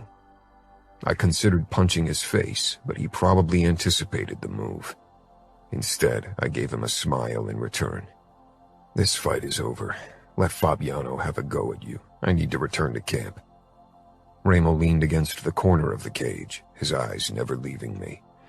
I'm not the villain here, Adamo. My intentions are pure for not telling you. I couldn't help but laugh as I climbed out, and Fabiano took my place in the cage instead. The word pure and you are at odds. Nino came toward me before I could leave the gym. You should join us at the pool in the afternoon. We'll have a barbecue and enjoy the good weather. I shook my head. No thanks, I've had enough of Remo's mind games. He's not the only one at fault. Whenever you're here, you're looking for a topic to fight over. I don't have to look. Remo and I disagree on many things. You and I do too, but you only focus on your disagreements and try to ignore the good. Remo loves you and always does what he thinks is best for you. I really need to return to camp now. The next race is in only a week. I have plenty of things to set up. Nino nodded and allowed me to pass. I felt a pang when I left. But it wasn't only because of Remo. The next race was the start of a number of races in short succession, all of them without a day for rest between them. I had plenty to organize and make sure my car was in top condition. And I was eager to see Dinara again. Chapter 5. Adamo. The first trailers and tents came into view in the distance, and I couldn't help but smile. Living the nomad life wasn't very comfortable, especially the sanitary options sometimes left a lot to be desired. But we preferred to be among ourselves instead of staying in motels. Of course, some racers opted for the comfort of nearby hotels and only joined us the night before a race, especially those who were sponsored by their rich parents and didn't do this for the money. Luckily, there weren't many of them. With the upcoming 7 races in only 1 week, everyone would have to camp or sleep in their car. I parked my car at the edge of camp and got out. Crank's rustic trailer was in the center with everyone else's makeshift homes set up around it. He was the go-to guy when I wasn't there, and his trailer was often our business home base. It was late in the afternoon, and tomorrow was the last day to get everything in order before our 7-day race, especially drill the rules into the participants. I already knew a few people I'd have additional chats with to make sure they really got the message. A fire burned in the center in preparation for nightfall, and the scent of meat smokers and barbecues filled the air. I set up my tent, a small 2-person thing that I attached to my car. I preferred to keep a close eye on my BMW. Sometimes strange accidents occurred. How was Vegas? Dinara asked close behind me, just when I'd zipped the tent up. I turned around to find her standing very close with her arms crossed over a cut-off AC/DC t-shirt, revealing that tantalizing piercing again. It was a tiny red and golden egg. For once, Dinara wasn't in boots but flip-flops, revealing dark red painted nails. And what happened to your face? My lip was slightly swollen from Remo's punch. A friendly grapple with my brother. And Vegas is the same it always is. Loud, flashy, and dirty, I said, tearing my eyes away from her body and meeting her knowing gaze. Dinara seemed perceptive, but even if she weren't, she would have noticed me checking her out by now. It was really difficult not to do so. Her confidence alone drew me in. Dinara's brows rose as she leaned against my car and took a sip from a styrofoam cup. Someone's holding a grudge against his hometown. I glared off into the distance. She held out the cup to me. You look like you need it more than I do. Why did you fight with your brother? I took it without asking what it was and swallowed a big gulp. The bitter burn of vodka bloomed in my mouth and traveled down my throat. I hated this stuff. I'd never understood the reason for drinking it pure. Dinara's lips twitched as if she knew what I was thinking. Dima brewed it himself. I handed the cup back to her, ignoring her previous question. You sure it's safe to consume? My eyes scanned the circuit for her buzz-headed shadow, and of course, I found him beside his car, watching us. You don't seem like someone who shies back from taking risks. I'm not. I'd just rather not die from consuming homemade vodka. There are far more interesting ways to leave this planet. She took a sip before her lips pulled into a teasing smile. Like dying in a car race or being killed by an enemy bullet? Something like that, yes. I reached into the open passenger window and pulled out a clean t-shirt. I'd been wearing this one on the drive from Vegas, and while setting up a tent in the burning afternoon sun. I dragged my sweaty shirt over my head and tossed it on the hood beside Dinara. She eyed it briefly, but then her gaze moved on to me, definitely checking me out. Her eyes lingered on my abs before she scanned the scars on my body, ending at my marred Camorra tattoo. Seems like you aren't a stranger to dancing with death. I shrugged. I didn't want to talk about the time when most of these scars came to be. I put on a clean white shirt and leaned beside Dinara. Some of the pit girls who shared tents with their respective racer boyfriends or affairs gave us curious looks. A few of them had tried to get it on with me, but I hadn't taken them up on their advances. Dinara followed my gaze. Got your eye on one of them? I chuckled. No, I don't mix business and pleasure. Dinara tilted her head. What an un-Falcone-like thing to do. Why limit yourself when you make the rules? You are kings in your territory. Remo is king. The rest of us are his vassals. I could have kicked myself at the note of bitterness in my voice, making me sound like a fucking sulking teenager. But I was royally pissed at Remo for keeping Dinara's past a secret from me. You are many things, but not a vassal. Sounds like you have ambitions to become a regicide to grab the crown for yourself. Fury raced through my veins at the accusation. Even when Remo sometimes drove me up the wall, he was my capo and my brother. I loved him and would rather chop myself to pieces before betraying him like that. I masked my first reaction, realizing it gave me the chance to figure out Dinara's true intentions. If I left the door open to me betraying Remo, she might see me as an ally to confide in her possible revenge plans. I stared off toward the horizon, leaving the question hanging between us. Dinara regarded me closely, but her expression was impossible to read. Did you give your brothers a report about the Bratva princess while you were in Vegas? She asked after almost a minute of silence. More and more people were gathering around the fire pit, sitting down on logs arranged around it, and the aroma of smoked ribs now drifted unmistakably into my nose. Music was turned up, a colorful mix of hits from the last few years, because tastes varied greatly in the group. There isn't much to report, is there? She shrugged and fixed me with a look as if she didn't believe me. I don't know why you're here. You're a mystery, and so are your reasons for seeking my closeness. Someone's overconfident. Maybe I just want to enjoy the thrill of racing. Big coincidence that you're joining the racing camp that's in the territory of the Camorra. You have history with us, and so does your father. What do you know about my history with the Camorra? She whispered harshly. For the first time, a crack in her beautiful mask showed. She hadn't been overly emotional so far. I was taken aback by her outburst, but I kept my cool. I shrugged. I know that your mother works as a whore in one of our brothels. Dinara froze, slowly lowering the cup from her lips. Blatant disbelief played across her face. My mother's dead. Her voice sounded terrified and elated at once. No, she's not. She is alive and in Las Vegas, working for us. Dinara tore her gaze away, frowning. She emptied the cup and set it down on the hood.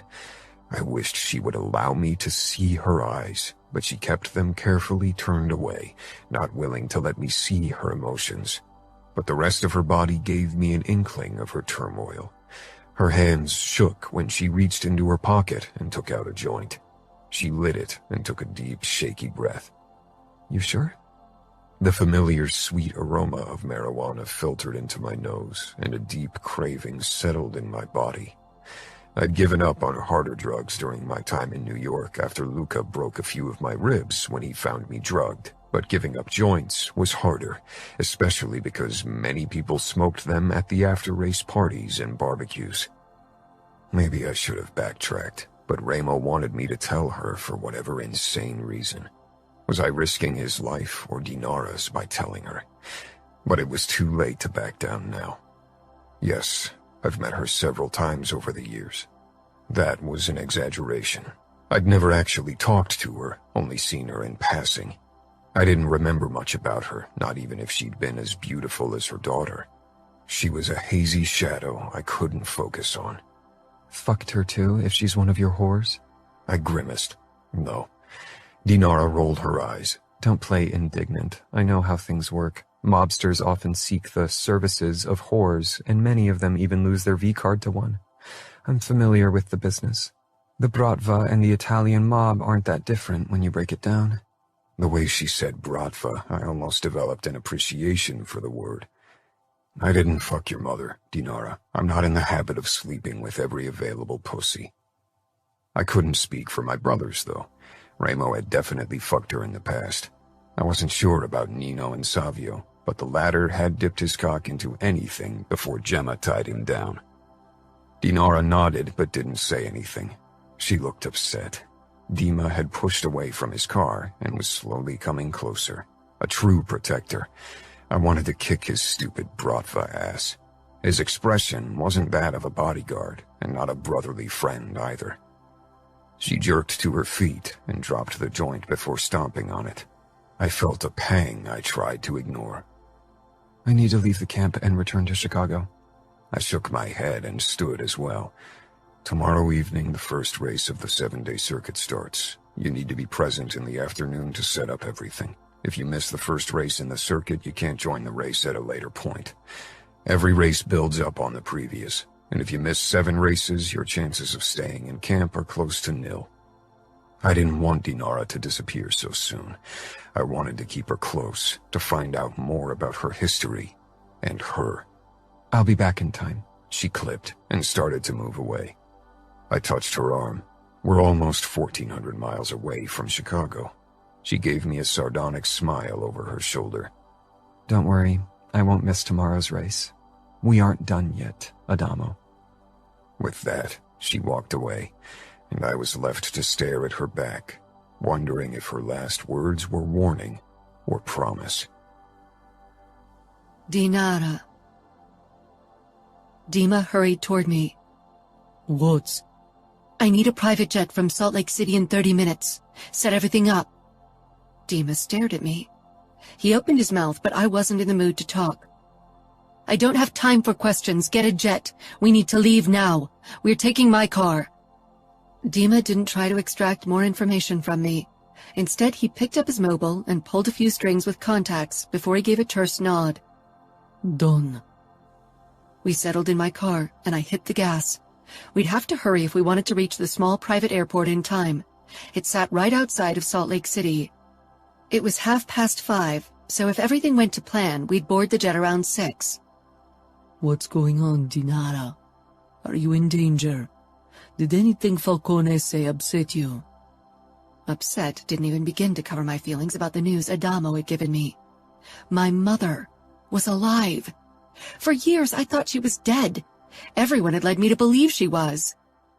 My fingers around the steering wheel tightened even more until it hurt. I wasn't in the mood to talk now. My head was a mess full of worrying thoughts. A thunderstorm slowly building up and about to unleash its destructive power. Deep inside of me, my dark craving began its enticing chant, a siren's call I'd resisted for 10 months now. Dima gave up on talking to me for the rest of the drive, and when we pulled up at the airport with only 5 minutes to spare before the scheduled departure, I breathed a sigh of relief. After Dima and I had boarded the private jet and settled down on seats facing each other, the stewardess served us drinks and snacks. This could be a bumpy ride. A thunderstorm is brewing over Chicago. I gave her a quick smile. That's perfect. Obviously set aback by my reply, she excused herself. I took the glass and sipped at my gin and tonic while the plane began moving, and soon we were airbound. Dima never took his eyes off me. Won't you tell me what's wrong? Did you know about my mother? If Dima knew what I meant, he hid it well. His blonde brows pulled together. What about her? The problem was Dima was my father's man, would always be. He'd sometimes bent the rules for me, but ultimately, he'd never betray my father outright. That she's still alive, not dead like my father said. Dima shook his head. How do you know? Did Adamo put that idea into your head? I leaned forward, narrowing my eyes. Something in his voice was off. Our close bond made keeping secrets from each other a difficult endeavor. Did you know? Why would Adamo lie about something like that? Because he and his brothers are masters of manipulation. They are the enemy, even if you get cozy with Adamo. I'm not getting cozy with anyone, I gritted out. But I couldn't deny the mutual attraction between Adamo and me. I'd noticed the way he checked me out, and I'd ogled him more than once too. What could they gain from making me believe my mother's alive, Dima leaned back in his chair, his gaze moving to the window. Was he buying time? A subtle tension had entered his body, but I wasn't sure if it was because he knew more about my mother, or because he was jealous of Adamo. Maybe they hope you'll come to Vegas to find her. It could be a trap to get you in their hands. It wouldn't be the first time that Remo Falcone kidnapped a high-ranking woman. If he wanted to kidnap me, he could ask Adamo to do it, and I doubt Adamo's the only racer with close ties to the Camorra. He wouldn't have to lure me to Vegas to get his hands on me. Dima's mouth tightened, and he avoided looking my way. I rose from my chair and sank down beside him. His gaze met mine. Dima, I said softly, imploringly, and put my hand over his that was resting on the armrest. If you know, you have to tell me. I need to know. You know I do. Dima's face, which was usually all hard lines like a piece of cubism art, softened. Dinara. The way he said my name reminded me of our past. He turned his hand and closed his fingers around my hand. I swallowed. I didn't want to use Dima's feelings, or whatever feelings he tried to convince himself of having, to get what I want. But this truth could change everything. I needed to know. Tell me, I implored. He leaned a bit closer as if to kiss me. I tensed. I didn't want to have to push him away. I didn't have to. Dima scanned my body and retracted a few inches. His fingers around mine loosened, and his smile turned pained. What are you going to do with the truth? Same I've always wanted. Get closure. And revenge, Dima said quietly. I'm not sure you'll find closure on the path you're on. Revenge was daily business in our circles. Every man lived and breathed for revenge if they'd been wronged. But women were supposed to let others handle their problems, like helpless damsels in distress. Dima. My path was my business. I'd walk it alone if I had to. Dima let his head fall back. She's alive. Falcone told you the truth. Why did you lie to me? I asked, hurt. Dima was my closest confidant. We'd shared everything, or at least I thought so. Dima tilted his head. Because your father ordered me to lie to you, and because I wanted to protect you. I snatched my hand away. I don't need protection from the truth. I got up, unable to sit still. I began pacing the aisle, my pulse pounding. A tiny part of me had remained doubtful after Adamo's words, but now the truth glared brightly at me. It was my turn to accept it and decide how to proceed. It's my right to decide what to do with the truth. My fucking right. Dima nodded. Your father might not agree. He'll be furious if he finds out I told you. You didn't tell me. Adamo did. Dima let out a bitter laugh. Your new hero. I glared and sank down on the seat. Adamo's not the hero in this story, nor are you or my father. I'll be the hero in my story. I turned my gaze to the window, admiring the grim sky that matched my emotions tragically. Soon the clouds thickened, and rain pestered the plain. I ran my palms up and down my thighs, lingering on familiar ridges high up. The siren's call now rang in my blood. My dark craving was a strong opponent, my greatest foe, but also balm and friend in my hardest hours. He made the unbearable bearable, if only for a few hours. You are stronger than it, Dima said into the silence. He knew my body language too well. I gave a terse nod. I am stronger than you and my father think. 30 minutes before the estimated landing time, I grabbed a bag with my Chicago clothes and went to the bathroom to change. This had become habit, letting go of my style and freedom when I returned home, and becoming the girl my father wanted and needed me to be. A black limousine was waiting for us when we landed on a Bratva-affiliated airport outside of Chicago. I got in without a word, and let the ride pass in silence as well. I'd sent Dad a message shortly after we boarded the plane, announcing my arrival.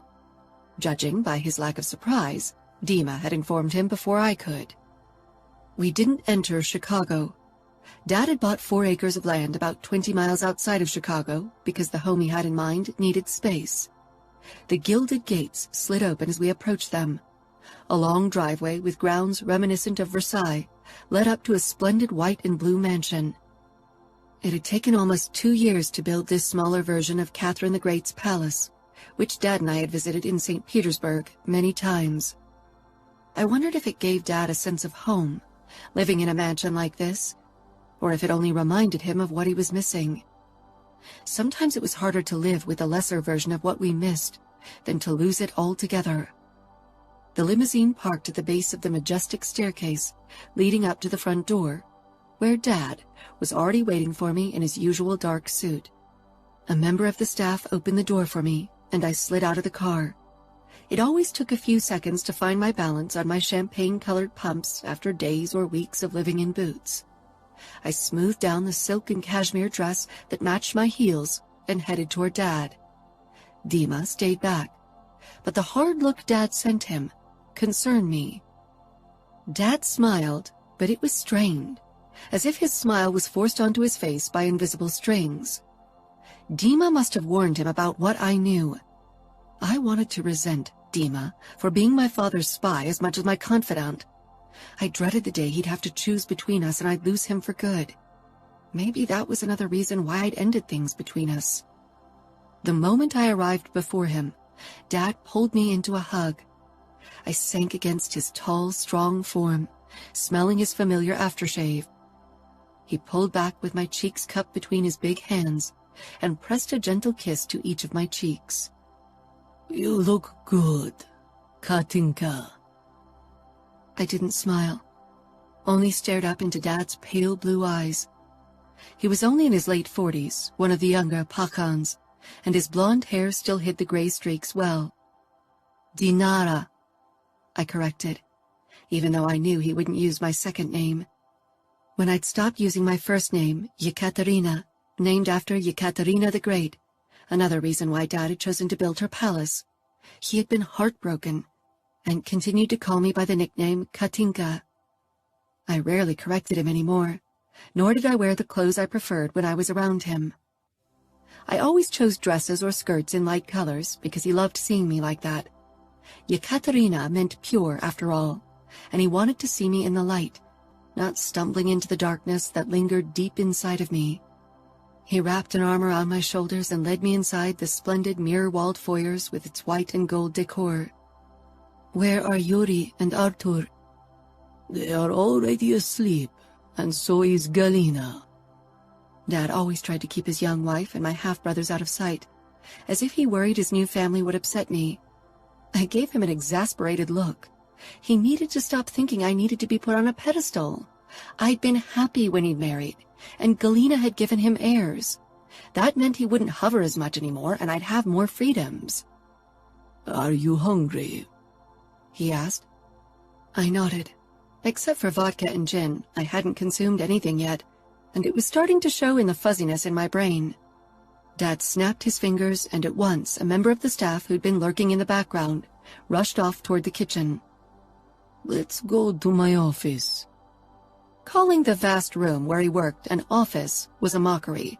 Its sheer size awed most people, and some families of 4 or 5 lived in apartments that were much smaller. The gold and white decor carried on, but the furniture was darker. A reddish wood dominated everything, and Dad's desk was the size of a small queen-size bed.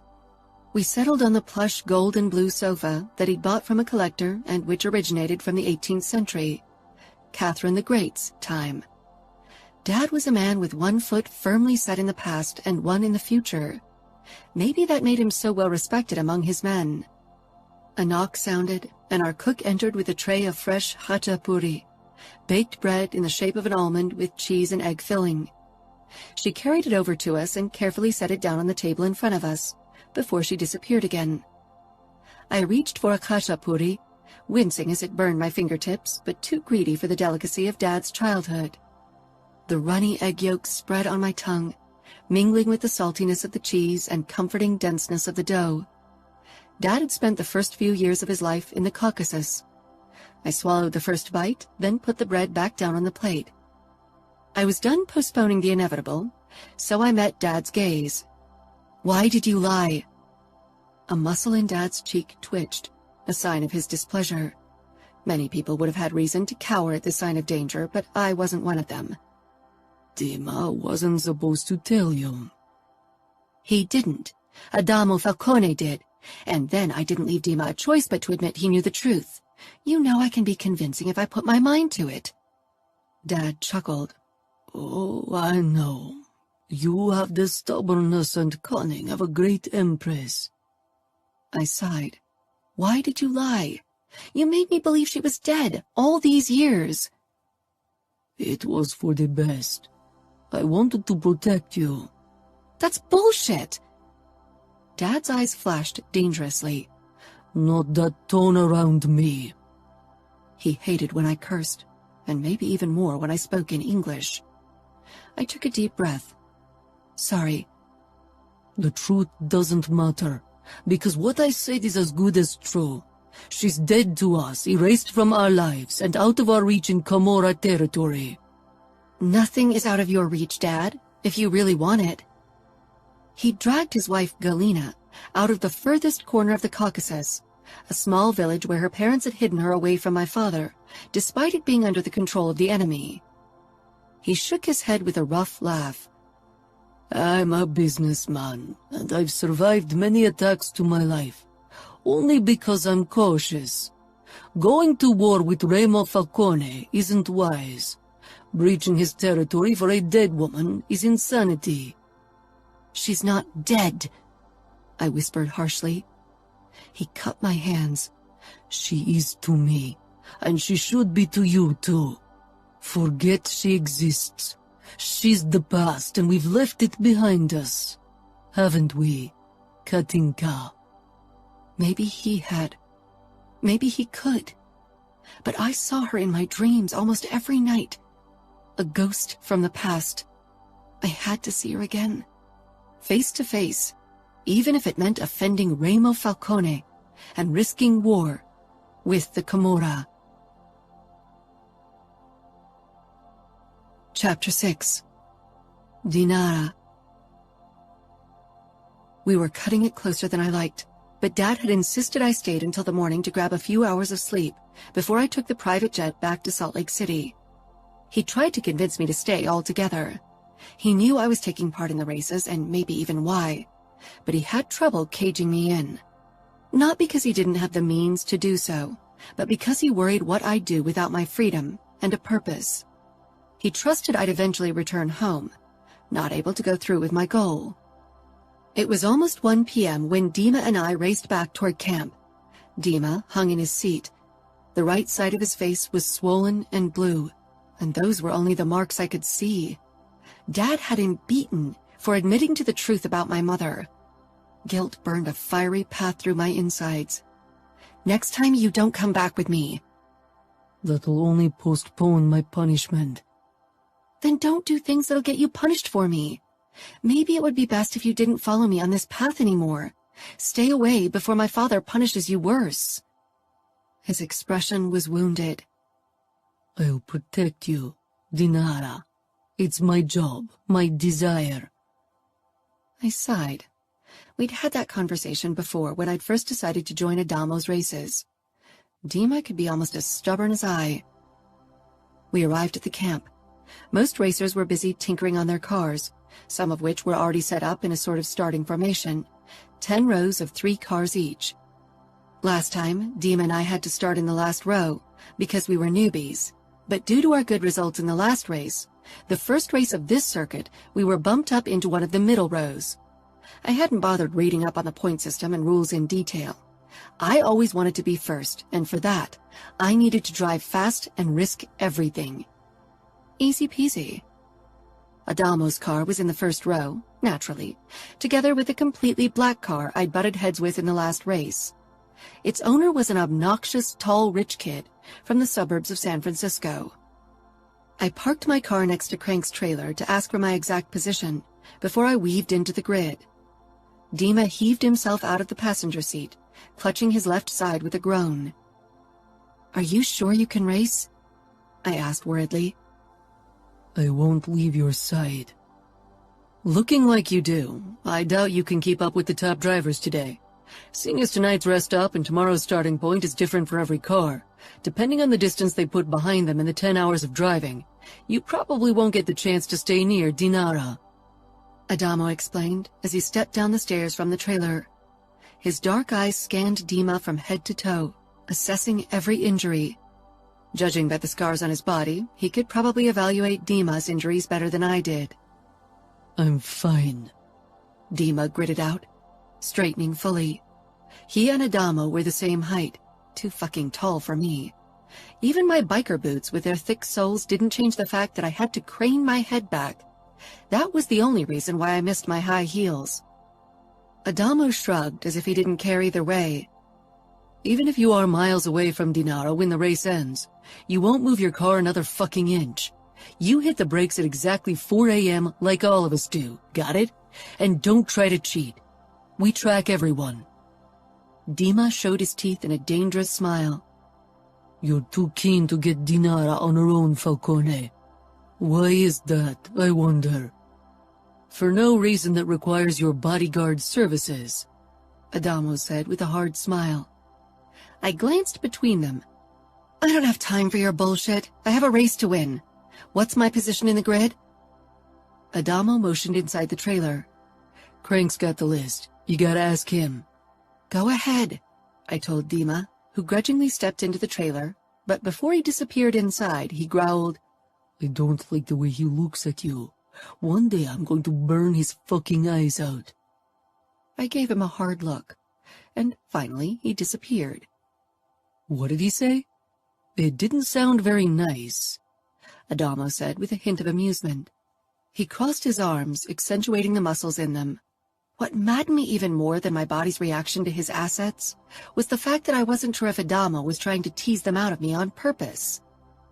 Maybe you should consider learning Russian. It's always a good idea to know the tongue of your enemy. Adamo regarded me in a way that turned my body temperature up by several degrees, an experience I wasn't sure I liked. Are you an enemy, Dinara? I smiled. That depends on the situation, I suppose. Adamo chuckled, then he shrugged. We have many enemies. I can't learn all of their languages. Or do you speak French and Italian? My smile widened. Of course. I had tutors who taught me French, English, and Italian, and at home I spoke Russian. Impressive, Adamo admitted. I only speak Italian and English, but my brother Nino is a walking dictionary. I distantly remembered the guy with the cold gray eyes, a hazy image from the past, but hard to forget, like so many other images from that time. My French teacher was never really happy with my pronunciation, but I speak and understand it fluently, even if I don't sound like a Parisienne lady. You don't look like one either. I raised an eyebrow. Got a problem with my looks? Adamo's eyes trailed the length of me, again lingering on my belly piercing. I'd noticed it before. Maybe he wondered if I had more of them hidden beneath my clothes. I had. Absolutely not. Your looks are more than okay in my book. Thanks. That's the kind of approval I needed to feel valued, I said sarcastically. But I had to admit I got a sick kick every time Adamo checked me out. I didn't consider myself as ordinarily beautiful. My appearance, with my red hair, freckles, and high cheekbones, was too edgy for that. Dima chose that moment to return. His eyes narrowed to slits as he stepped between Adamo and me. I got our positions. We should start to prepare everything. Mechanics will check if your cars abide by the rules and attach a tracker to your cockpit to make sure you can be punished or disqualified if you drive longer than allowed, Adamo said, giving Dima a meaningful look before he stalked away. Dima glared at his back. We're next to each other in the starting formation. We should make sure to stay close together, even if one of us is faster than the other. I snorted. No way, Dima. I'm sorry, but I need to be among the first so I can stay close to Adamo. I need more opportunities to extract information from him. Dima leaned closer, searching my eyes. Is this really only about extracting information? I'm not blind. Tend to your wounds, or ask someone from the medical team for help. I need to prepare my car. I walked away. I had never been confronted with Dima's jealousy. He hadn't made a big deal when I'd ended our relationship, nor had he ever tried to win me back. Maybe he'd hoped I'd eventually return to him, and now he saw his chances dwindling. I wasn't sure, but I hoped he'd get a grip soon. I needed to focus on my plan. I didn't have time to deal with a crazy ex-boyfriend. Weaving my Toyota through the parked cars and the mechanics, racers and pit girls scattering around them, took almost 15 minutes. I slammed my palm down on my horn so often that my hand hurt, but eventually I found the marked position. My car was in prime condition, so I didn't need to look it over again. And other than some racers, I didn't have a team of mechanics. Dima could repair almost anything, and I was pretty capable as well. Instead of wasting time on preparations, I leaned against my car and watched the busy crowd, soaking in their excitement and nervous energy. I'd only seen another female driver, but she'd been in the last row. What a shame. More girls needed to trust themselves to play with the big boys. This wasn't a sport that required muscles, only daring and cleverness. And that's something women didn't lack in comparison to men. Beside me, a guy who looked Mexican leaned against his car. His body was covered with tattoos, and he wore a black wife-beater to show them and his muscles off. Like Dima, his hair was in a buzz cut, but his was dark. He flashed me a grin when he caught me looking. I didn't return the gesture, only nodded. I wondered if the Falcones tolerated gang members or members of a cartel to race as well. They seemed pretty certain in their power over the West. I wasn't here to make friends, and even less to flirt with random guys. Adamo headed for me and leaned beside me. The guy lost his interest in me at once. You ready? Always, I replied. What I'm wondering is how the whole toilet break business works. 10 hours is a long time. Adamo gave me a meaningful look. I scoffed. Don't tell me there are no official toilet breaks. There aren't. You have to decide if you want to lose valuable minutes to relieve yourself. Unlike you, I can't pee into a bottle. Trust me, even for guys, it's not easy to drive and pee into a bottle. I couldn't help but laugh, trying to imagine it. But then my mind drifted off, only conjuring up images of Adamo's naked body. Not a good direction to take before a race. So, you really pee into a bottle? Adamo grinned. Whenever he did, he looked more like the dark surfer boy, and not the deadly Falcone brother. I wasn't sure which side of him drew me in more. Usually I allow myself 1 toilet break per race, at least in the first 5 races. The last 2 races, however, he chuckled. I won't pee into a bottle. But I won't risk falling back just because my bladder is an issue. Well, then maybe you should consider using a catheter. But I should warn you, a few very ambitious guys did last year and got a nasty infection. I scrunched up my nose. That's taking it a little too far. Not if you're in debt with the Camorra. Then you better find ways to get money. Right. You and your brothers are really clever when it comes to making money. I bet your father knows a few tricks as well. he did. But my father was better at putting up a sophisticated exterior, while the Falcones lived their madness openly. With a race of this dimension, won't we get into trouble with the police? We might. That depends on the county we're passing. Some are easier to control than others. A few sheriffs are definitely out to catch a few of us, and every year they succeed and one or two land in prison for a while. But like I said, mostly the police turn a blind eye to what's going on. We mainly drive in remote corners of our territory, not to mention in the evening or night. Then let's hope we don't get arrested today. I pushed away from the hood when Dima's car rolled toward us. Well, I'm sure your father will bail you out if you do, Adamo said with a shrug. But I didn't buy his disinterest for a second. He was trying to figure out how much my father knew of me, racing in Camorra territory. I don't like to rely on others to save my ass, I said. Dima was stuck behind a crew of 5 mechanics who were taking care of a car. I wondered how much funds you needed to have a team of that size around you. Money wasn't an issue for me. Dad's Black American Express paid for everything, and he never asked why I spent too much money. But I wanted to earn my expenses with prize money. Adamo followed my gaze to Dima. His ribs are cracked from the way he moves. He won't be able to stick to your side if you don't slow down for him. He'll need brakes. Dima is tough, and he knows I won't slow for anyone. I can protect myself.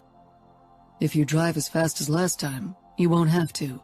You'll be at my side, and I can keep an eye on you during the rest hours. How chivalrous of you, I said. But I don't think I trust you, Falcone. He tilted his head, one corner of his mouth moving up. Maybe you shouldn't. I generally didn't trust easily, even if Adamo didn't strike me as a danger. For me, at least. I headed for the trunk of my car and pulled out a half-empty bottle of vodka and opened it. Drunk driving might make you reckless, but not necessarily faster, Adamo commented. I'm not getting drunk, but hard liquor dehydrates my body and makes me pee less. I won't waste time on a toilet break. Adamo shook his head. You stop at nothing to reach your goal. That's right. For a moment, we stared into each other's eyes. Then Dima broke the moment as he got out of his car. Adamo strode away to the front of the grid, where his car was. My fingers around the steering wheel became sweaty as the minutes until the start trickled by. I'd never driven such a long race. It would be exhausting, and explained why every year drivers crash their cars without outward influences. Even a straight street can become a challenge if you're too tired to keep your eyes open. From my position in the middle of the field, I couldn't see the pit girl with the flag, but as long as the cars in front of me didn't move, I was locked in anyway. It would take a while to reach a better position with more room. Soon the roar of engines rang in my ears, and Viper vibrated under me. Dima gave me a warning look. He was worried, but he had no reason to be. I could handle my car. Dust rose up before me, cloaking the cars ahead as they drove off. My foot hovered over the gas, and the second the brake lights of the car in front of me died, I slammed my boot down. Viper roared like a wild beast, and then we were off. I had to slow almost instantly or risk bumping into the car in front of me. A start surrounded by all these cars was madness, even worse than the last row. Time lost its meaning as I fought my way past car after car. Night fell around us, and soon the crowd dimmed around me. I wasn't sure how many cars were ahead of me, except for the 3 I could see. One of them was Adamo's BMW. The other was the black monster from the rich kid. The third belonged to the Mexican guy who'd started beside me. I hadn't even seen him pass me by. Dima was a few car lengths behind me with 3 other cars. I wondered how long he'd be able to keep up. Maybe he could ignore his injuries after only an hour of racing, but his pain would only get worse as the time passed. My assumption turned to reality after 5 hours on the road. Dima started falling back, and then he stopped. I thought he might need a toilet break, but instead I watched through the rearview mirror as he bent over and threw up. For a moment, my foot on the gas eased, but then my gaze focused ahead again on Adamo and the 2 other drivers in front of me. Dima was tough. He had been a member of the Bratva for almost 10 years. He wouldn't give up easily, and a few cracked ribs were nothing. After 8 hours, even the cup of vodka and my lack of hydration didn't stop my bladder from feeling full. My eyes burned, and the road became blurry on occasion. The deep blackness where the headlights didn't touch my surroundings only added to my body's need for rest. But the distance between me and the 3 cars in the lead had grown, and a break would put me even farther behind, not to mention that it would allow my 2 pursuers to catch up, or worse, overtake me. Gritting my teeth, I tried to ignore the pressure in my bladder. To banish my exhaustion, I turned on the radio, blasting my favorite playlist of classic metal from the speakers. Welcome to the Jungle by Guns N' Roses awakened my senses, as usual. Even music wasn't helping anymore, as the last 30 minutes of the race trickled by. My need to pee had turned to a painful throbbing in my lower body, and my back and ass were completely stiff from sitting. I hardly felt my fingers anymore. All I could think about was peeing and sleep. My attention turned to one of the cars in the lead, which was slowly falling back. When the last minute of the racing time counted down, it was only a car length ahead of me. Adamo's car. He'd actually slowed down to spend the night at my side. I wasn't sure if I was flattered or annoyed. The damsel in distress wasn't my favorite role. On the other hand, his company hadn't been unpleasant, but so far we'd never been completely alone.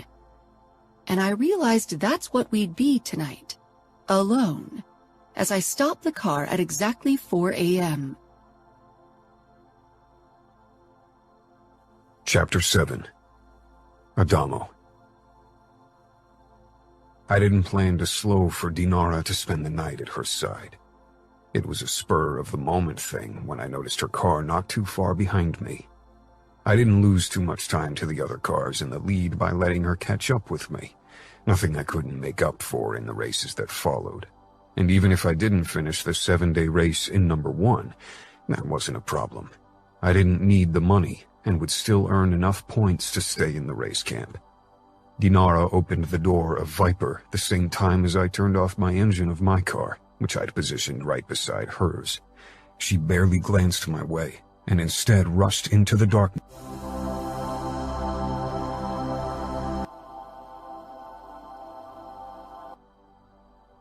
Chapter 7. Adamo.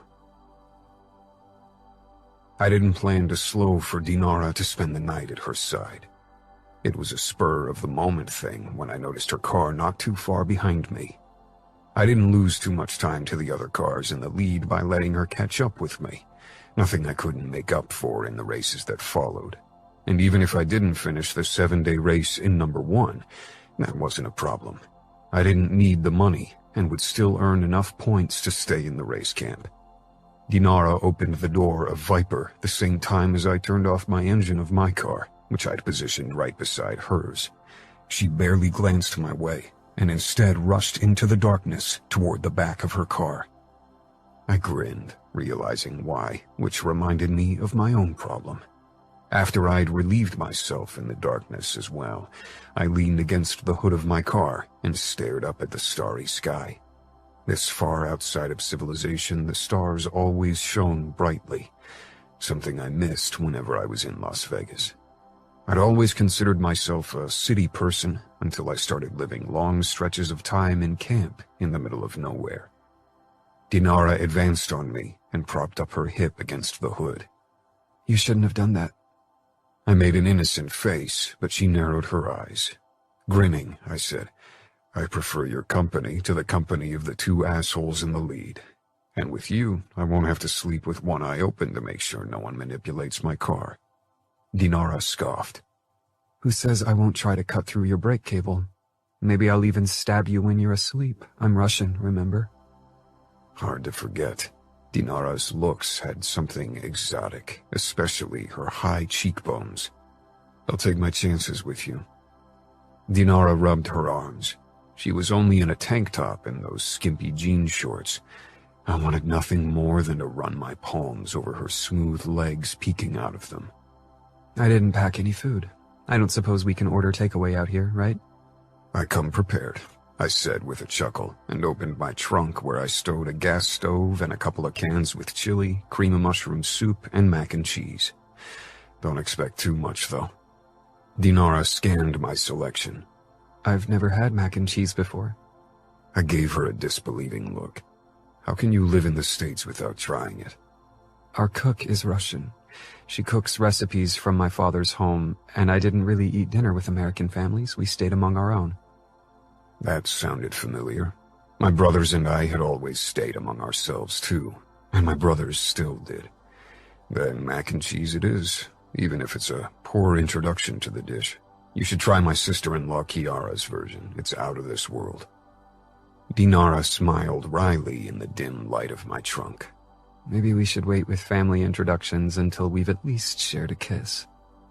My pulse picked up, my eyes darting to Dinara's plump mouth, still smiling in that confident way. Fuck, I hadn't considered kissing her tonight. Now it would be all I could think about. There'll be a kiss? I asked with a slow smile, as if I hadn't imagined doing much more. Dinara took the gas stove out of the trunk and set it down between our cars so it was protected from the breeze before she grabbed a leather jacket and used it as a blanket to sit on. Do you have a lamp as well? I don't want to keep my door open. I smirked, picking up the can and a gas lamp, and plopped down on the cool ground. Once it cast its eerie light around us and the mac and cheese was bubbling, I said, "You never answered my question." I handed Dinara a fork before I turned down the gas flame and poked my own fork into the searing hot mac and cheese. Dinara did the same and tasted a bite after blowing on it for a while. She chewed a couple of times with a frown. I don't know what the fuss is about. Our cats get better food. I laughed. Sorry, my provisions aren't up to your standards. She laughed too. I'm not even a picky eater, but this is really bad. I don't know if I'll give this another chance. Trust me, if done right, it's delicious. Maybe one day your Kiara can convince me. She put another forkful into her mouth. Kissing would be a very bad idea, considering who we are. I met her gaze. In the dim light from the gas lamp, the luminous teal of her eyes appeared like the dark green of fir sprigs. Opponents? That, among other things. It would be a fateful liaison that's sure to stir up shit in the Bratva and Camorra. I grinned. I like trouble. Dinara shook her head and leaned back on her elbows while I finished the food.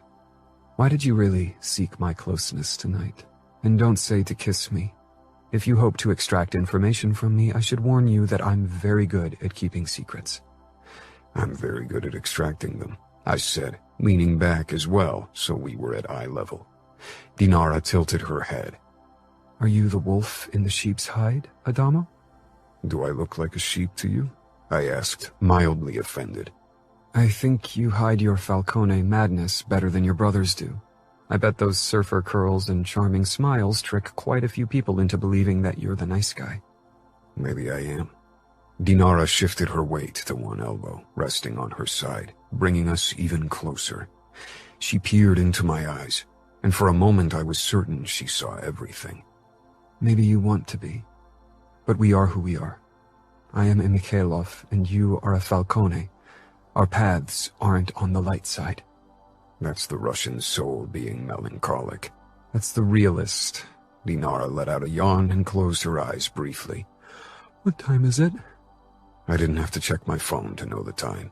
The sun was rising on the horizon, which meant it had to be around 6 in this part of the country. 6. Sleeping time. Dinara nodded. I'm afraid to ask after the whole toilet break debacle, but do we get the chance to shower during the 7 days? I'm not sure I can go without a proper wash and shave that long. I chuckled. We have 2 sanitary trailers with showers that drive around. Sometime tomorrow it should stop here too. Dinara pushed to her feet, and I did the same, which brought us both very close. With a teasing smile, Dinara turned and opened her car, crawling inside. She kicked her boots off and stretched out on the back seat. The way she lay before me was way too inviting. I wanted nothing more than to crawl inside with her and find out if her belly piercing was the only piece of body art she had. Can you close my door? Dinara's words burst right through my bubble. I did as she asked, and after I'd extinguished the lamp, I made myself comfortable on the back seat of my car. It didn't take long for me to fall asleep. Despite Dinara's words, I didn't worry about her manipulating my car.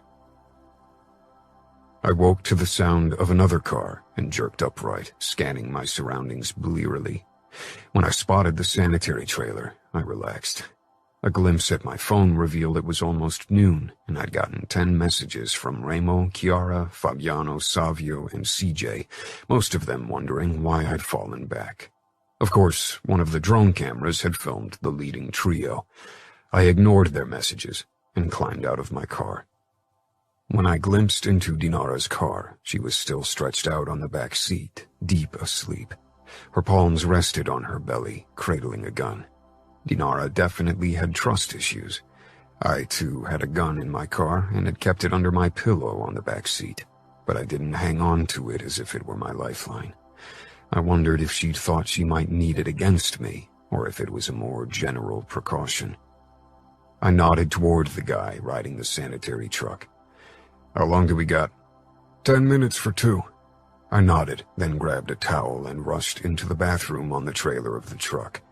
I didn't wait for the water to get warm, not wanting to waste too much time. Dinara probably needed a bit more time, considering her longer hair. That's something I'd learned living in the Falcone mansion with my brother's wives. I resisted the urge to wank off while imagining Dinara taking a shower. The cold water helped with that, and instead hurried through the shower. I towel-dried myself hurriedly before I slipped on boxers and black jeans. The shirt in my hand, I stepped back outside. In the 3 minutes it had taken me to shower, the temperature seemed to have increased ridiculously. Dinara must have woken by the constant hum of the truck engine, because she waited in front of it with fresh clothes and a towel in her arms. She yawned. Some of her mascara had smudged under her eyes, and her hair was all over the place, but she still looked eye-catching. A dot of color and excitement in our barren surroundings. Endless sand and stone and dusty roads. I was starting to wonder if I needed to join you for the shower before the time was up, and I didn't get a chance to clean up. I took only 3 minutes. That gives you 7 luxurious minutes. After hearing her suggestion of showering together, I regretted not having prolonged my session. Dinara moved past me with a small smile. Thank you. I don't think showering with you would have been a good idea anyway. With that, she disappeared inside and closed the door. I pressed out air, unsure how to handle Dinara's flirting, because I wasn't sure if she really meant it or was playing with me. Maybe both, but every day I cared a little less about the latter. 2 could play a game. I let the hot midday sun dry my hair, even if that increased my curls. Women loved them, and I preferred that they made me look different than my brothers. The driver had already put a bag with provisions on each of our hoods, and I grabbed mine and took a bite of the chocolate muffin as I waited for Dinara to emerge. When she finally did, I almost choked on my bite. She was dressed in her usual jean shorts, boots, and tank top, but for the first time since I'd known her, her top was white and clung to her body. Her hair was dripping water down her shoulders and front, slowly turning the fabric transparent. After a wave at the driver, Dinara headed toward me. My eyes were magically drawn to the outline of her perky breasts through the sheer fabric and the piercing in her left nipple. Dinara grabbed her breakfast and propped herself up against the hood of my car. The corners of her mouth twitched with amusement. If it bothers you, wait for the sun to dry my top. It won't take long. I'd never be able to unsee Dinara's nipple piercing, nor stop wondering how it would be to play with it. I could only imagine how much more sensitive it made her breasts. "It's a pleasant sight," I said with a smirk once I'd torn my eyes away from her chest. Dinara let out a laugh before snatching her own muffin and taking a large bite. "Did it hurt worse than the belly button?" I asked eventually, unable to stifle my curiosity. Dinara nodded. "Yeah, it hurt like hell, but I've had worse, and I really love the result." When I risked another glance at her left breast, I realized the piercing had gemstones on both ends, but the fabric didn't allow me to make out more. The sound of a drone camera made us move apart, and Dinara slipped inside her car. She'd avoided being interviewed so far, and didn't seek the cameras at all. That didn't change over the next few days. She and I spent 3 more nights in the same place, but the longer the race lasted, the less we talked. Exhaustion was too prominent. But even just sitting beside Dinara in front of the blue gas flame felt right. I enjoyed her company, maybe because she treated me like a normal guy, no reverence or respect.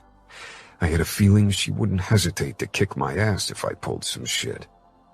I waited for her to bring up her mother or my brothers again, but she didn't. Maybe it was tactic, and I definitely was still wary of her. She had a reason to be here, and yet I couldn't stay away from her.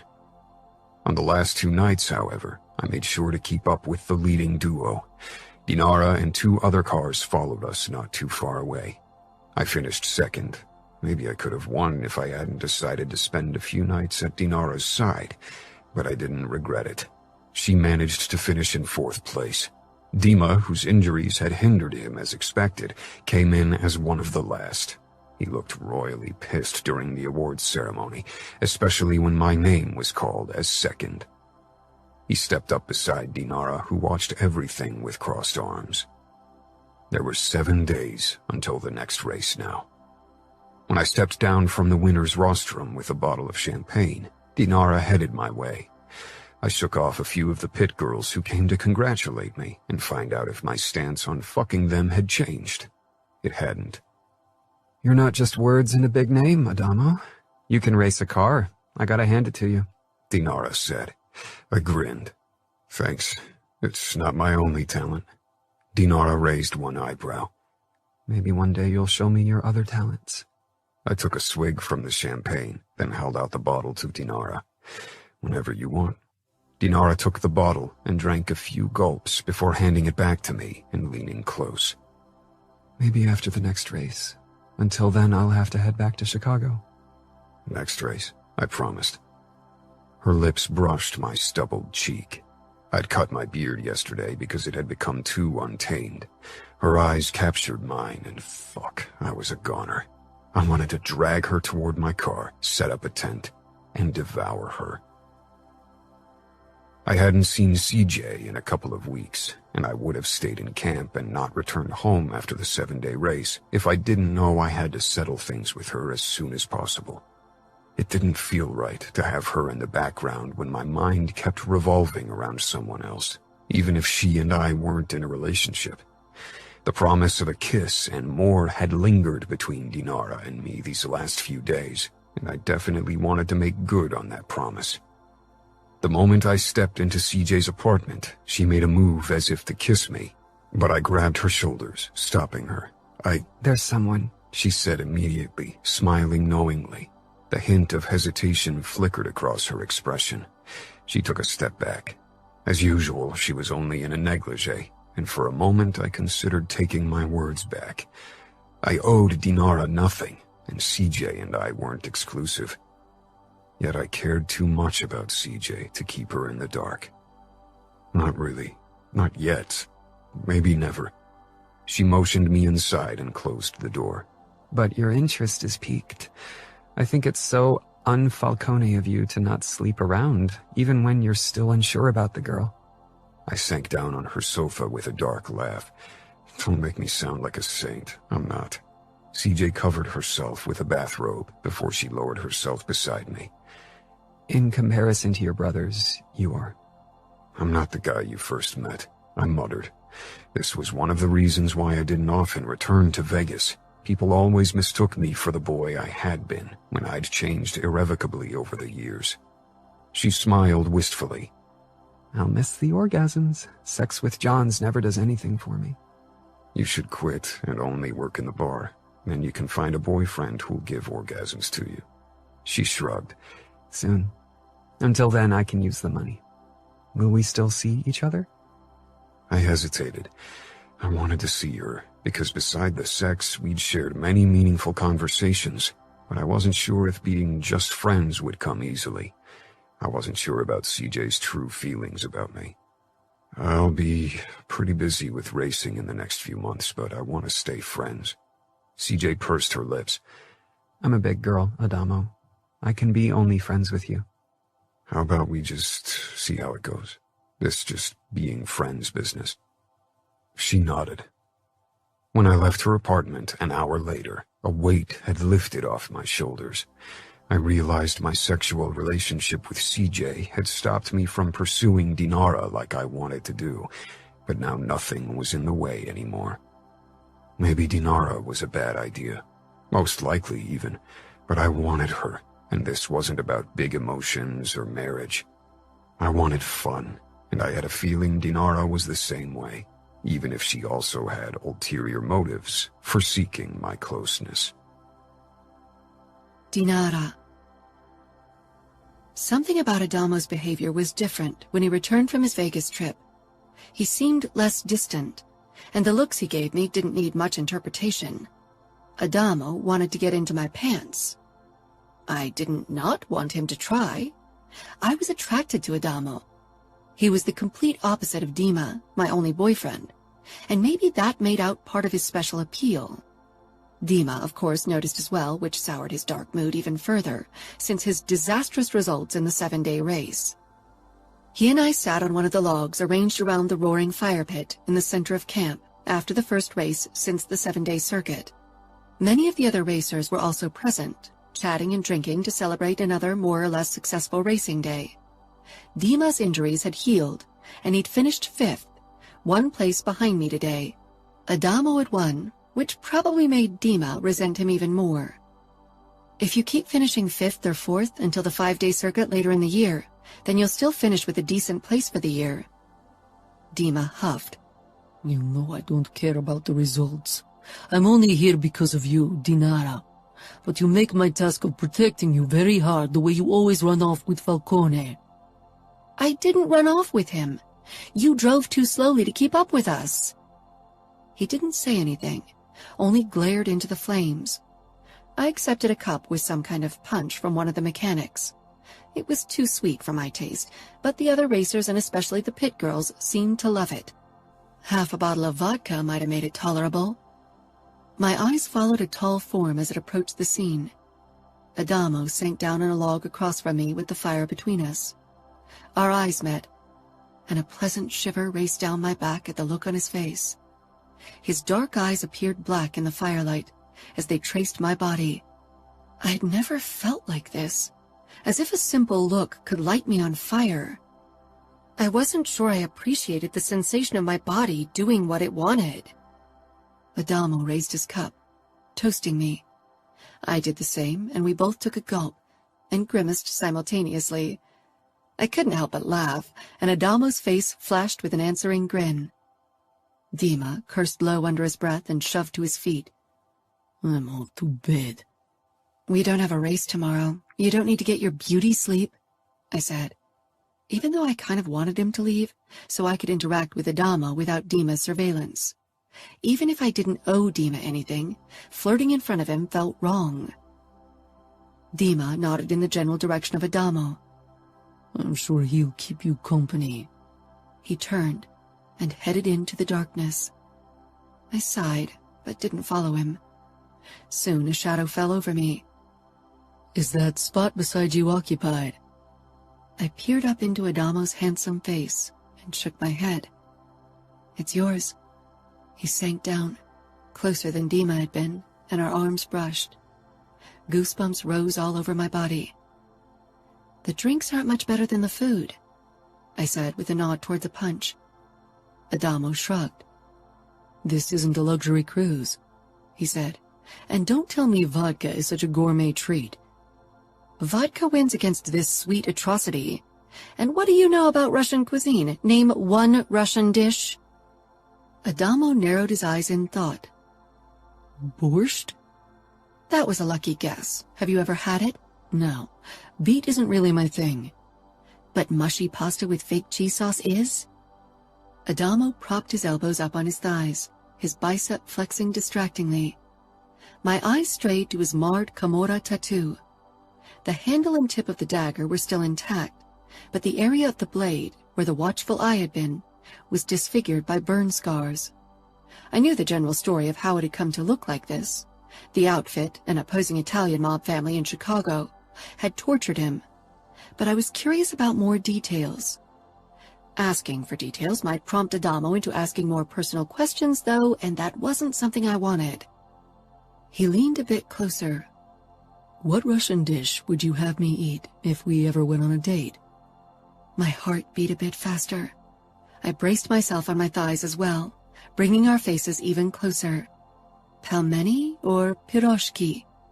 Nothing better than sinking your teeth into warm dough to discover a tasty, sizzling filling within. My voice was low, seductive, not a tone I usually use to describe food, or at any other time. I didn't mention my favorite, khachapuri, because that felt too personal. Adamo nodded, and a slow smile spread on his face. I can't wait to get a taste. My core tightened, catching me by surprise. Our eyes stayed locked together, and if possible, our faces had gotten even closer. The laughter from a pit girl made me pull back. I didn't want people to see us get cozy. This place is too crowded, and I need a decent drink. How about you join me for a vodka at my car? I wasn't sure what I was doing. This had never been part of my plan. Adamo tilted his head. Lead the way. I rose to my feet, feeling an unpleasant sense of nervousness. I didn't wait for him and stalked to my car.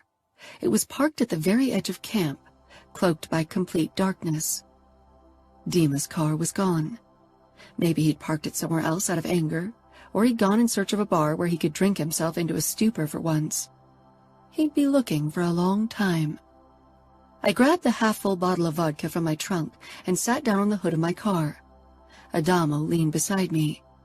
After a swig from the bottle, I handed it to him. Our shoulders brushed, and my body reacted with a flood of sensations, most prominent and surprising. Desire. I swallowed. Adamo held the bottle out to me. I took it and downed an even longer swig. Vodka is starting to grow on me. Maybe I have a thing for Russian delicacies. I tilted my head toward him. They are the best. I need proof. Adamo cupped my neck, startling me, and pressed his lips to mine. My first reaction was to shove him away, even as my body screamed for more. My fingers curled around his strong shoulders for the shove, but instead I dug my nails in and leaned even closer. Adamo's other hand gripped my hip as his tongue parted my lips, tasting me. His kiss was dominance and fire, and it set me aflame in unexpected ways. The way our tongues teased each other, and our lips perfectly molded together, felt as if this was more than a chance meeting. Adamo's hand slid up from my hip, stroking along my ribs, spreading even more fire in its wake. My nipples puckered against my t-shirt. I hadn't bothered wearing a bra because the fabric was loose and my breasts weren't very big. Adamo's fingertips stroked the underside of one breast before his thumb brushed over my nipple, discovering my piercing. Heat and wetness pooled between my legs at the spike in pleasure. I stifled a moan, trying to rein in my body's overwhelming reaction. His thumb flicked my piercing, and a gasp of pleasure burst from my lips. He seemed to control my body with only a few touches. My body yearned for more. My brain demanded control. Control. I needed it. I jerked free of Adamo's hold and his intoxicating kiss, panting and tingling all over. Chapter 8. Adamo. For a moment, Dinara looked almost frightened, but maybe it was the distant firelight throwing dim shadows across her face. It was difficult to make out details so far away from the only light source.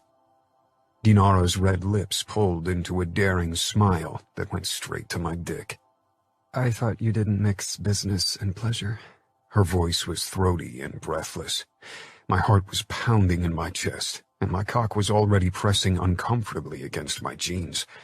I hadn't felt a desire this strong in ever. I don't, usually. It wouldn't be the first rule I broke. I had a long history of things I shouldn't do.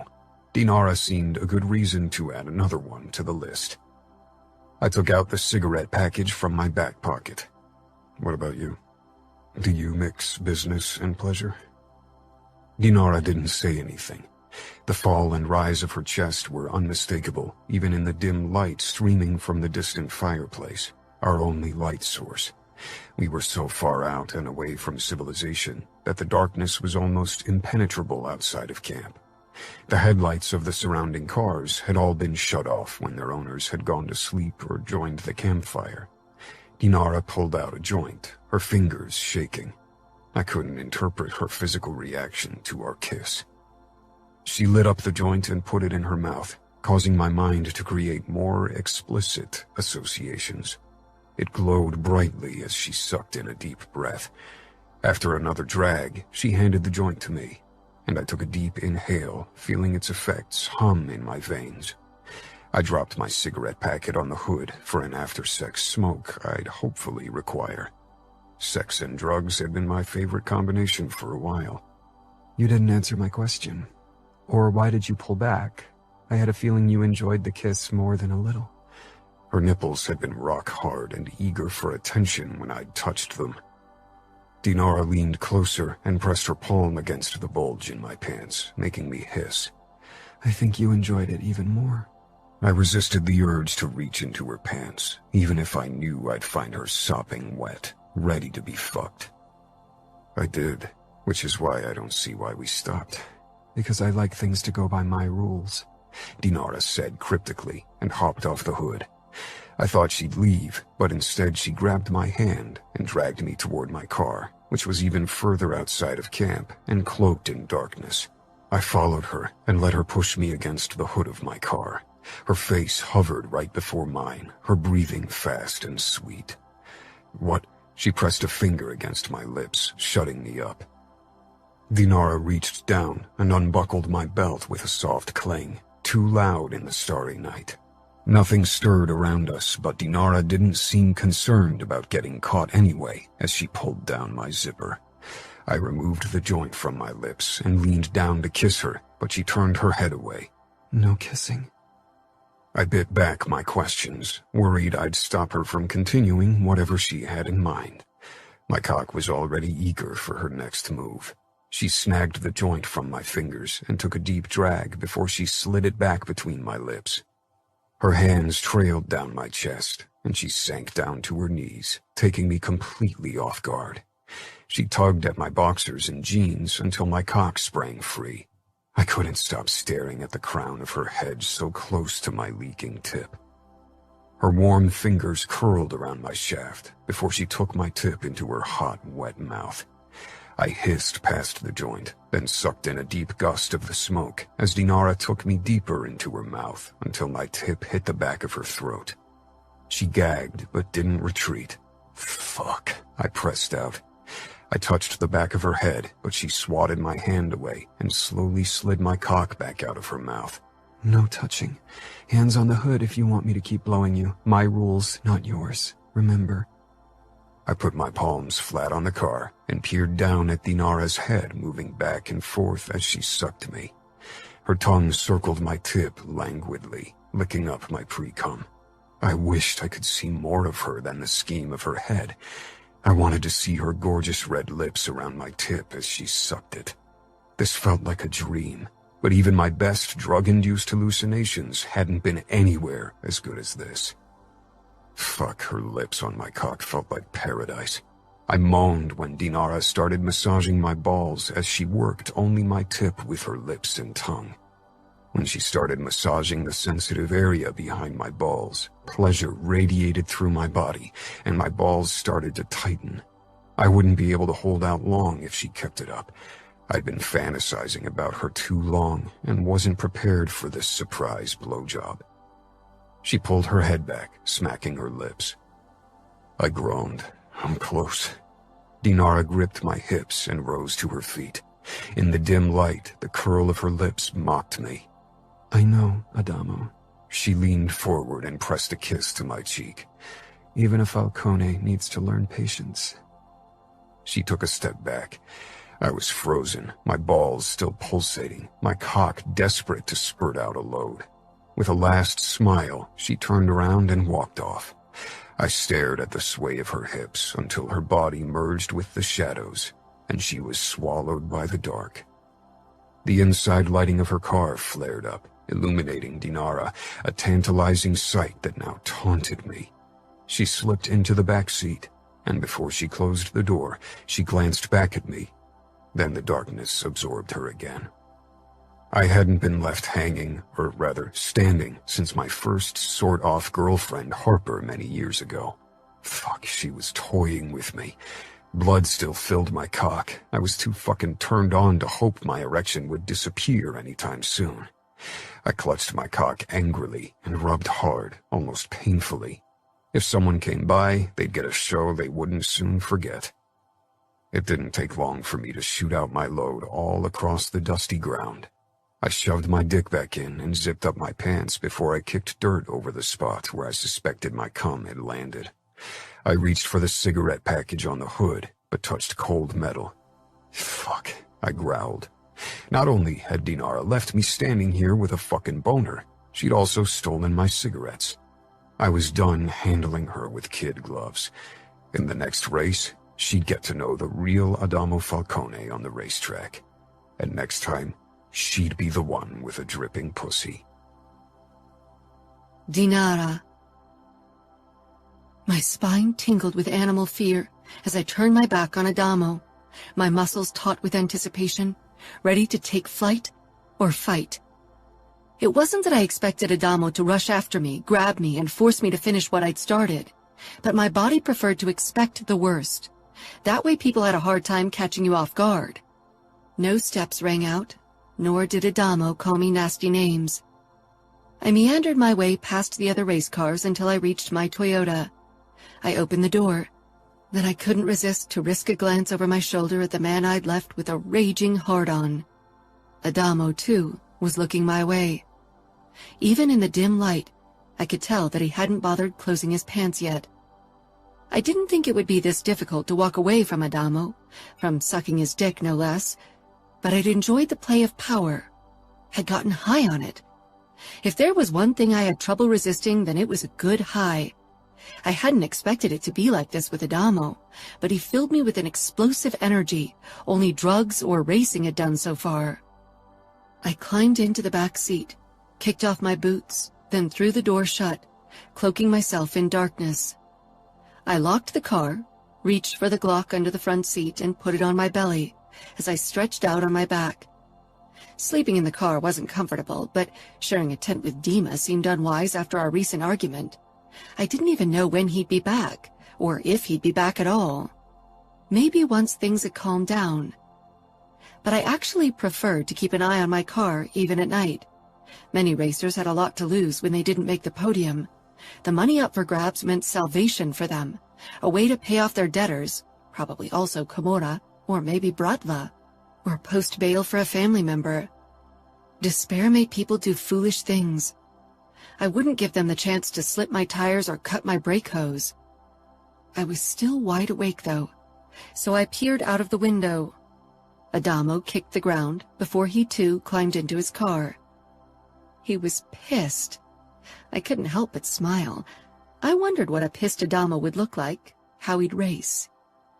My body longed to return to him, to continue what I'd begun. My panties stuck to me with my arousal, something I hadn't expected from giving Adamo pleasure. I wanted to be close to Adamo, but at the same time his closeness shook me up. My eyes began to droop, but I held on to consciousness for a long time, until finally sleep won. A hard knock at my window woke me. The sun was only just rising over the horizon. My fingers on my gun tightened as I tried to get my bearings. Dima's face peered inside. Frowning, I sat up, wincing at the stiffness in my back from sleeping half sitting up on the back seat. I unlocked the car, and Dima ripped open the door at once. A cold gust hit my body. This early in the morning, it was really bearable out here in the desert. "What's wrong?" I asked groggily, pushing to the edge of the seat and swinging my legs out of the car. Dima's eyes were bloodshot, and dark shadows spread under them. He looked as if he hadn't gotten much sleep, and possibly drunk more than he was used to. I pushed into my boots and stood. Dima glowered, taking a step closer. He put one of his hands behind me on the roof of the car, taking up too much room. "I was there." "Where?" I asked, not following his train of thoughts. "Last night." I flushed. I hadn't done anything wrong, and yet a part of me felt guilty. Admitting weakness wasn't my strong suit, so I got angry instead. "You spied on me?" Dima's face twisted with matching anger. "You didn't really try to hide it, did you? How could you do this?" "Because I wanted to." Dima shook his head. "Will you suck every Falcone's cock to get what you want?" My eyes widened. I slapped him hard. "It's none of your business. It hasn't been for a long time. Maybe you should remember your place. You are my bodyguard, Dima. You are working for me. Remember your place or my father will remind you." Dima stepped back, hurt flickering in his eyes, which I only caught because I knew him better than anyone. But his face turned ice cold and hard instantly. "Thank you for reminding me. Don't worry. I won't forget it again." He turned around and guilt slashed into me. Dima had been my bodyguard for 7 years. First one of several, but eventually the only. Before that, we'd been friends, and after we'd become even closer. He'd never only been a bodyguard, and I had never threatened him with my father or put him in his place. I was absolute shit at apologizing and admitting faults, but my feet moved of their own accord. "Dima," I said, my voice still on edge and not at all apologetic. Damn my pride. "Wait." The apology tickled on the tip of my tongue. Dima stopped, but he didn't turn. Tension lingered in his shoulders. "Won't you face me?" "Is that an order?" "Stop this shit. You know I didn't mean it like that, but you have to stop shoving your nose in my personal business. If I hook up with Adamo, it isn't your business."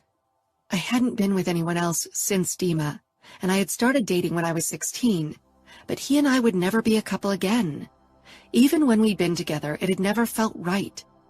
Though, that might be something to do with my twisted self and not Dima. He whirled around. "You should know better." "You're jealous, but you need to get a grip." "Jealous?" he whispered. "Don't I deserve the right to a little jealousy?" "No, not anymore." "Is there a problem?" Adamo asked, appearing tall and slightly sleepy behind Dima. He was only in tight boxers, revealing muscled thighs and an impressive upper body. Our argument had gotten loud and woken several people who were now poking their heads out of their tents or cars. At least none of them spoke Russian, from what I knew, so they didn't know what we'd been talking about. "Fuck off," Dima snarled, his face turning red. I gripped his arm to calm him down, but he shook me off. Adamo grabbed his shoulder, expression hard. "How about you take your anger somewhere else? Calm down before you return. Dinara doesn't need your shit." Dima jerked free of Adamo's hold, his body tightening in a way I knew too well. He was a martial arts fighter, had been for as long as I could remember, and had even killed a couple of men with aimed kicks. There was a reason why my father trusted Dima to keep me safe. "Dima?" I growled, but he wasn't even listening to me. His furious gaze was focused on Adamo. "You have no business getting involved, Falcone pup. This is between Dinara and me, so why don't you return to your bed and stop bothering me?" He finally moved as if to turn to me, probably to continue our argument, but Adamo grabbed his arm again.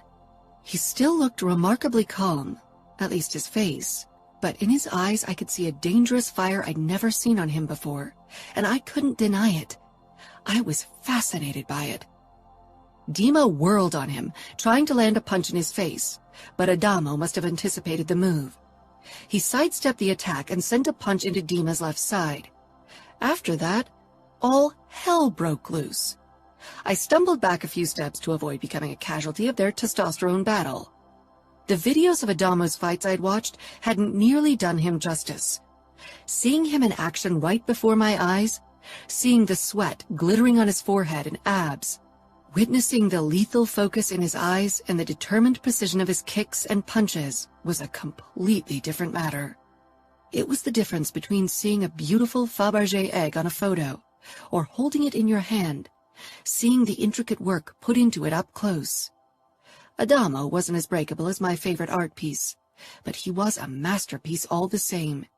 And his art of fighting had taken just as much effort, dedication, and talent. I'd always thought Adamo was a reluctant fighter. In videos, it had sometimes appeared that way. But now, as he exchanged punches and kicks with Dima, he looked like he'd been born to fight, as if the demand for blood and violence rang in his veins, called to him like my dark craving often did. A crowd gathered around us, shouting encouragement and soon exchanging bets. Dust whirled up around the battle, burning in my eyes. "Stop it!" I screamed. But I wasn't insane enough to step between them. They were like fight dogs. If you tried to get between them, you'd be the one they'd bite. Crank stumbled toward us, looking taken aback by the violent scene before us. Blood splattered the dusty ground. He waved at two tall, dark-haired men, probably Camorra members. My suspicion was confirmed when they came closer, and I caught sight of the tattoo on their arm. Even they had trouble separating the two fighters, but eventually they dragged them apart. Dima's left eye began to swell shut again, when it had only just started to look better after my father had him beaten. His nose was busted too, and dripped blood on his white t-shirt. Adamo had a cut in his right cheek. He wasn't wearing a shirt, nor shoes, but his skin was covered with blood splatters, and his eyes were wild and hungry. He reminded me of a predator who tasted blood for the very first time, and had become addicted instantly. I shook my head. Was this really necessary? The pit girls whispered among themselves. Some even gave me taunting smiles. I bared my teeth at them in a dangerous smile that I'd inherited from my father. They averted their eyes, and I met Adamo's gaze. He calmed and stopped struggling against the man who held him. "You didn't have to defend me against Dima. He's always on my side." Adamo scoffed. It didn't look like that to me. I glared and turned to Dima, who had become very still. I wondered if he was really still on my side, but I couldn't imagine it being any other way. His jealousy would have to stop eventually. Maybe I should point out to him that he'd been with a few girls since I'd broken up with him, and I never made a scene because of it. Dima turned to the guy who held him. "Let me go." The guy looked at Adamo, which was ridiculous in itself, but of course Adamo was the highest-ranking Camorra member present. He was number 4th after his 3 older brothers after all. "Let us go," Adamo ordered in a hard voice, and both men loosened their hold. Dima stepped back. "Don't worry about my interference again. I'll attend to business in Chicago from now on." I doubted he'd really leave me out of sight. He'd stay close so he could intervene if anything happened, but I'd call my father just in case to tell him I'd sent Dima away. Dad would be pissed off and try to convince me to return home, no doubt. "Dima, let us talk once you've calmed down, all right?" He didn't say anything, only stalked off toward his car. "If you miss a race, you risk disqualification," Crank called, but Dima didn't react. He got in his car and drove away. I sighed. Adamo wiped the back of his hand over his cut, not taking his eyes off me. Slowly, the crowd scattered. I wondered if last night had been worth the fight with Dima. What had it really accomplished except pissing off my best friend, and probably Adamo too? I hadn't thought it through. I'd reacted out of fear, which was a stupid thing to do. Because I'd felt like losing control, I tried to exert control over Adamo in the easiest way I could think of. Now I created a mess, and my body still hummed with desire when I looked at the man before me, especially covered in blood because he'd fought for me. It was such a damsel in distress thing to think, to feel turned on by, but my base instincts were obviously stronger than my stubbornness. Chapter 9. Dinara. My attention was all over the place during the next race, so even though I started in the front row right beside Adamo, I finished as 10th. Of course, Adamo had played a huge part in my bad result. He cut me viciously after the start, so I briefly lost control of my car and taken a detour over the bumpy shoulder of the road. Not that I hadn't done the same to other racers, but so far Adamo hadn't showed me his ruthless side. I had to admit it only made me desire him more. I didn't want to be coddled by anyone. That night after the race, the following party was boisterous, and soon most people were drunk or passed out. I'd only drunk a glass of the slightly less disgusting concoction with peach schnapps someone had created. Adamo and I had kept an eye on each other all through the evening, but hadn't talked. Now that Dima wasn't my shadow, many other racers came by to chat, and many of them were more interesting than I'd given them credit for. As the crowd dwindled, I got restless. Something in me called to seek Adamo's closeness, but I resisted. To my surprise, he sought me out when I was heading back to my car. Already leaving? He asked, close by, making me jump. I threw him a glance over my shoulder. Nothing kept my attention. Adamo caught up with me. Maybe I can. I bought a bottle of the best vodka I could find in the last liquor store we passed by. How about we share a drink? I stopped. After how our last encounter had ended for him, I was wary of his motives. Trust wasn't something I handed out freely. Despite my distrust, I nodded and followed him toward his car, which was far away from most of the others, dark and secluded. We shared a drink in silence, leaning against the hood of his car, our shoulders brushing once more. With the music from the party in the background, for once a slower melodic piece, this felt almost romantic. "Are you pissed?" I asked eventually. Life's too short to hold grudges. That's not a motto I live by. I bet, Adamo said. He straightened and moved in front of me, towering over my head. I didn't move, only peered up at him calmly. Slowly, he leaned down. You look as if you want to run. Are you scared of kissing me again? I'm not scared of anything, I muttered. But I'd rather not have to kick you in the balls because you feel the need to avenge your hurt pride and forget what the word no means. Adamo braced one hand on the hood, bringing our faces so close together, the heat of his lips seared mine. I'm fluent in the meaning of no, Dinara. Don't worry, and my pride isn't easily hurt. But tell me, are you saying no to a kiss? I should have. Last time I'd lost myself completely in it, but having Adamo so close, especially his mouth, clouded my judgment. I bridged the distance between us, rushing my lips across his. Adamo didn't need another invitation. He tore the control over the kiss out of my hands, and I let him, too delirious by every stroke of his tongue. Sleeping with Adamo had never been part of the plan. Maybe if I'd known more about him, about his dark sides, which called loudly to me because they reflected the darkness deep within myself, I could have anticipated it would come to this. His grip on my neck tightened as he deepened our kiss. He tasted like sin and darkness, and he could kiss in a way I'd never considered possible. My body tingled from the simple friction of our lips, from the soft caress of his tongue, and the taste of him. Soon the tingle turned into a pulsating need, and my panties became damp. I was losing myself in Adamo again, losing control of my body. I snapped back to attention, forcing my mind into stark focus and submitting my body to its command. It had never been difficult. I'd practiced control for years, depended on it. I reached for Adamo's belt and unbuckled it, snatching my mouth away from Adamo's dangerous lips. I reached for his cock that was trying to break through the fabric of his boxers, but he grabbed my hand and caught my lips in another kiss. My turn. I have some trust issues when it comes to you and my cock. I couldn't help but laugh against his mouth, but then his hot, skilled tongue traced the seam of my lips before it dipped into my mouth once more. Adamo's hand cupped my breast through my tank. Of course, I wasn't wearing a bra. I was an A-cup, so I rarely saw need to do so.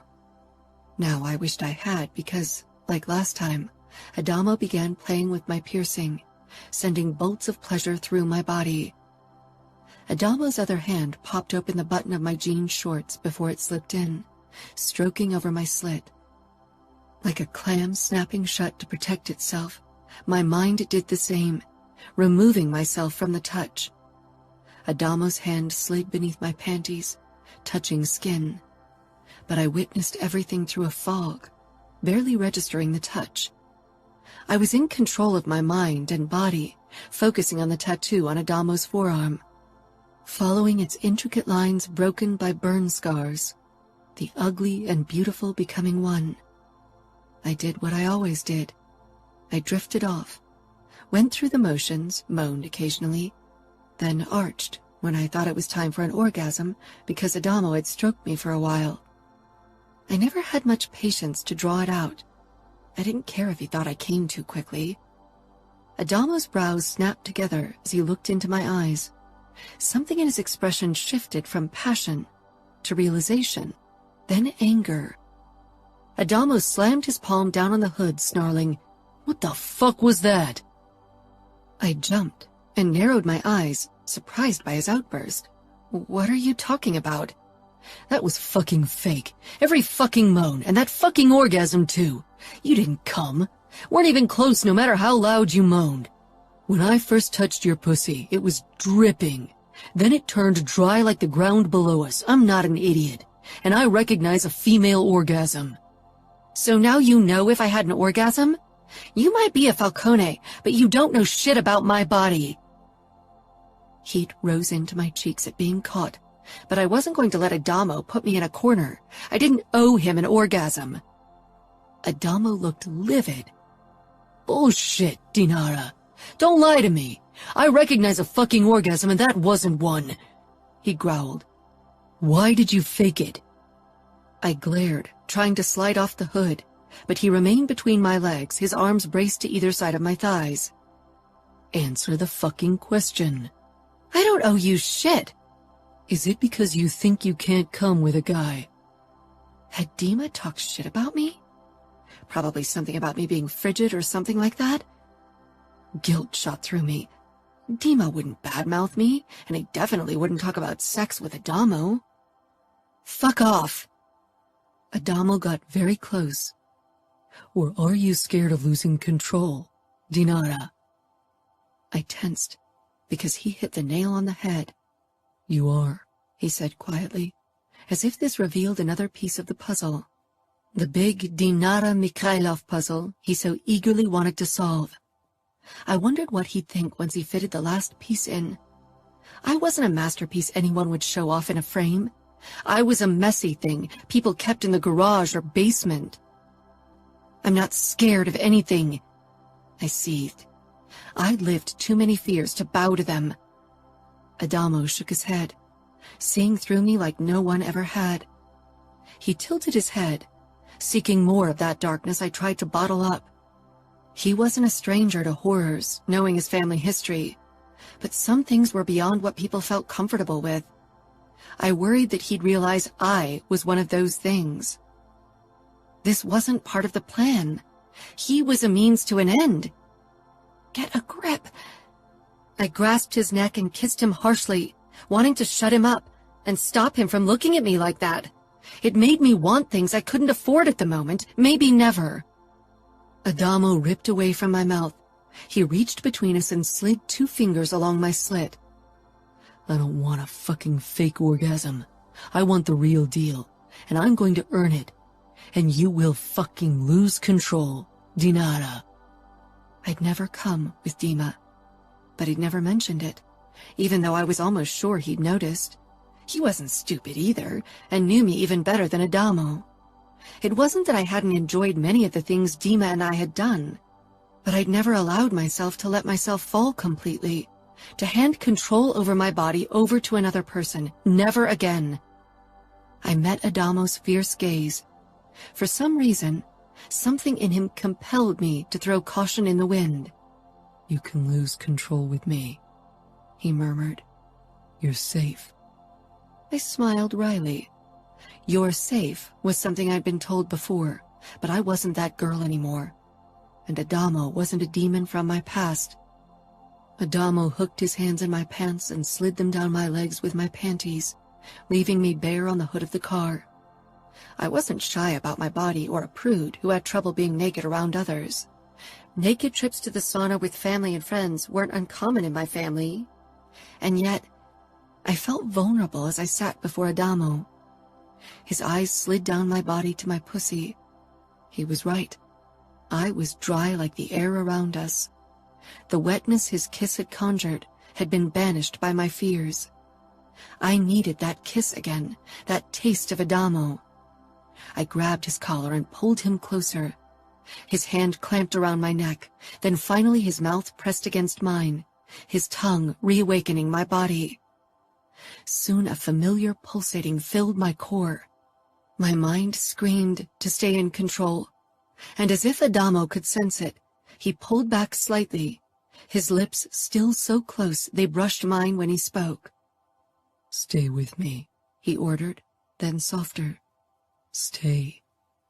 His dark eyes arrested me, held me in the present, no way to escape. He slipped 2 of his fingers into his mouth, wetting them before he pressed them lightly against my clit. They slid over my bundle of nerves easily with the extra wetness, and soon tingles spread through me.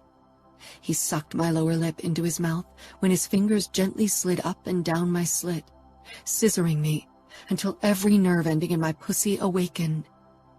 My breathing came faster, my body becoming tenser. A knot was being tightened dangerously with every stroke from Adamo's fingers, and he was the only one who could release it. He controlled my body, every delicious sensation I experienced. He gathered the wetness between my folds and spread it over my clit, circling it. His breathing was coming faster now, too. He never took his eyes off me as he drove me higher. The sensations became overwhelming, the knot ready to burst. Yes, Adamo rumbled, his eyes appearing black in the darkness, like they belonged to the devil I'd made a pact with. He pushed 2 fingers into me and twisted them. I sucked in a sharp breath, on the edge of falling. My mind screamed for control, my body for release. With every thrust, he twisted his fingers, hitting a delicious point deep within me. My eyelashes fluttered, wanting to lower and sink even deeper into the sensation, but I stayed rooted in the moment. His gaze held mine as he fucked me with deep, precise strokes. A moan slipped out, not planned, not forced. It fell from my lips like a sigh of relief. My inner walls began tingling, like they'd never done before, began spasming and clenching around Adamo's fingers. I couldn't hold back. Digging my heels into Adamo's ass, I arched back on the hood as pleasure took hold of me, ripping any shred of control from my body. I cried out, clawing at Adamo almost frantically. Adamo pumped his fingers faster, forcing out more moans and cries.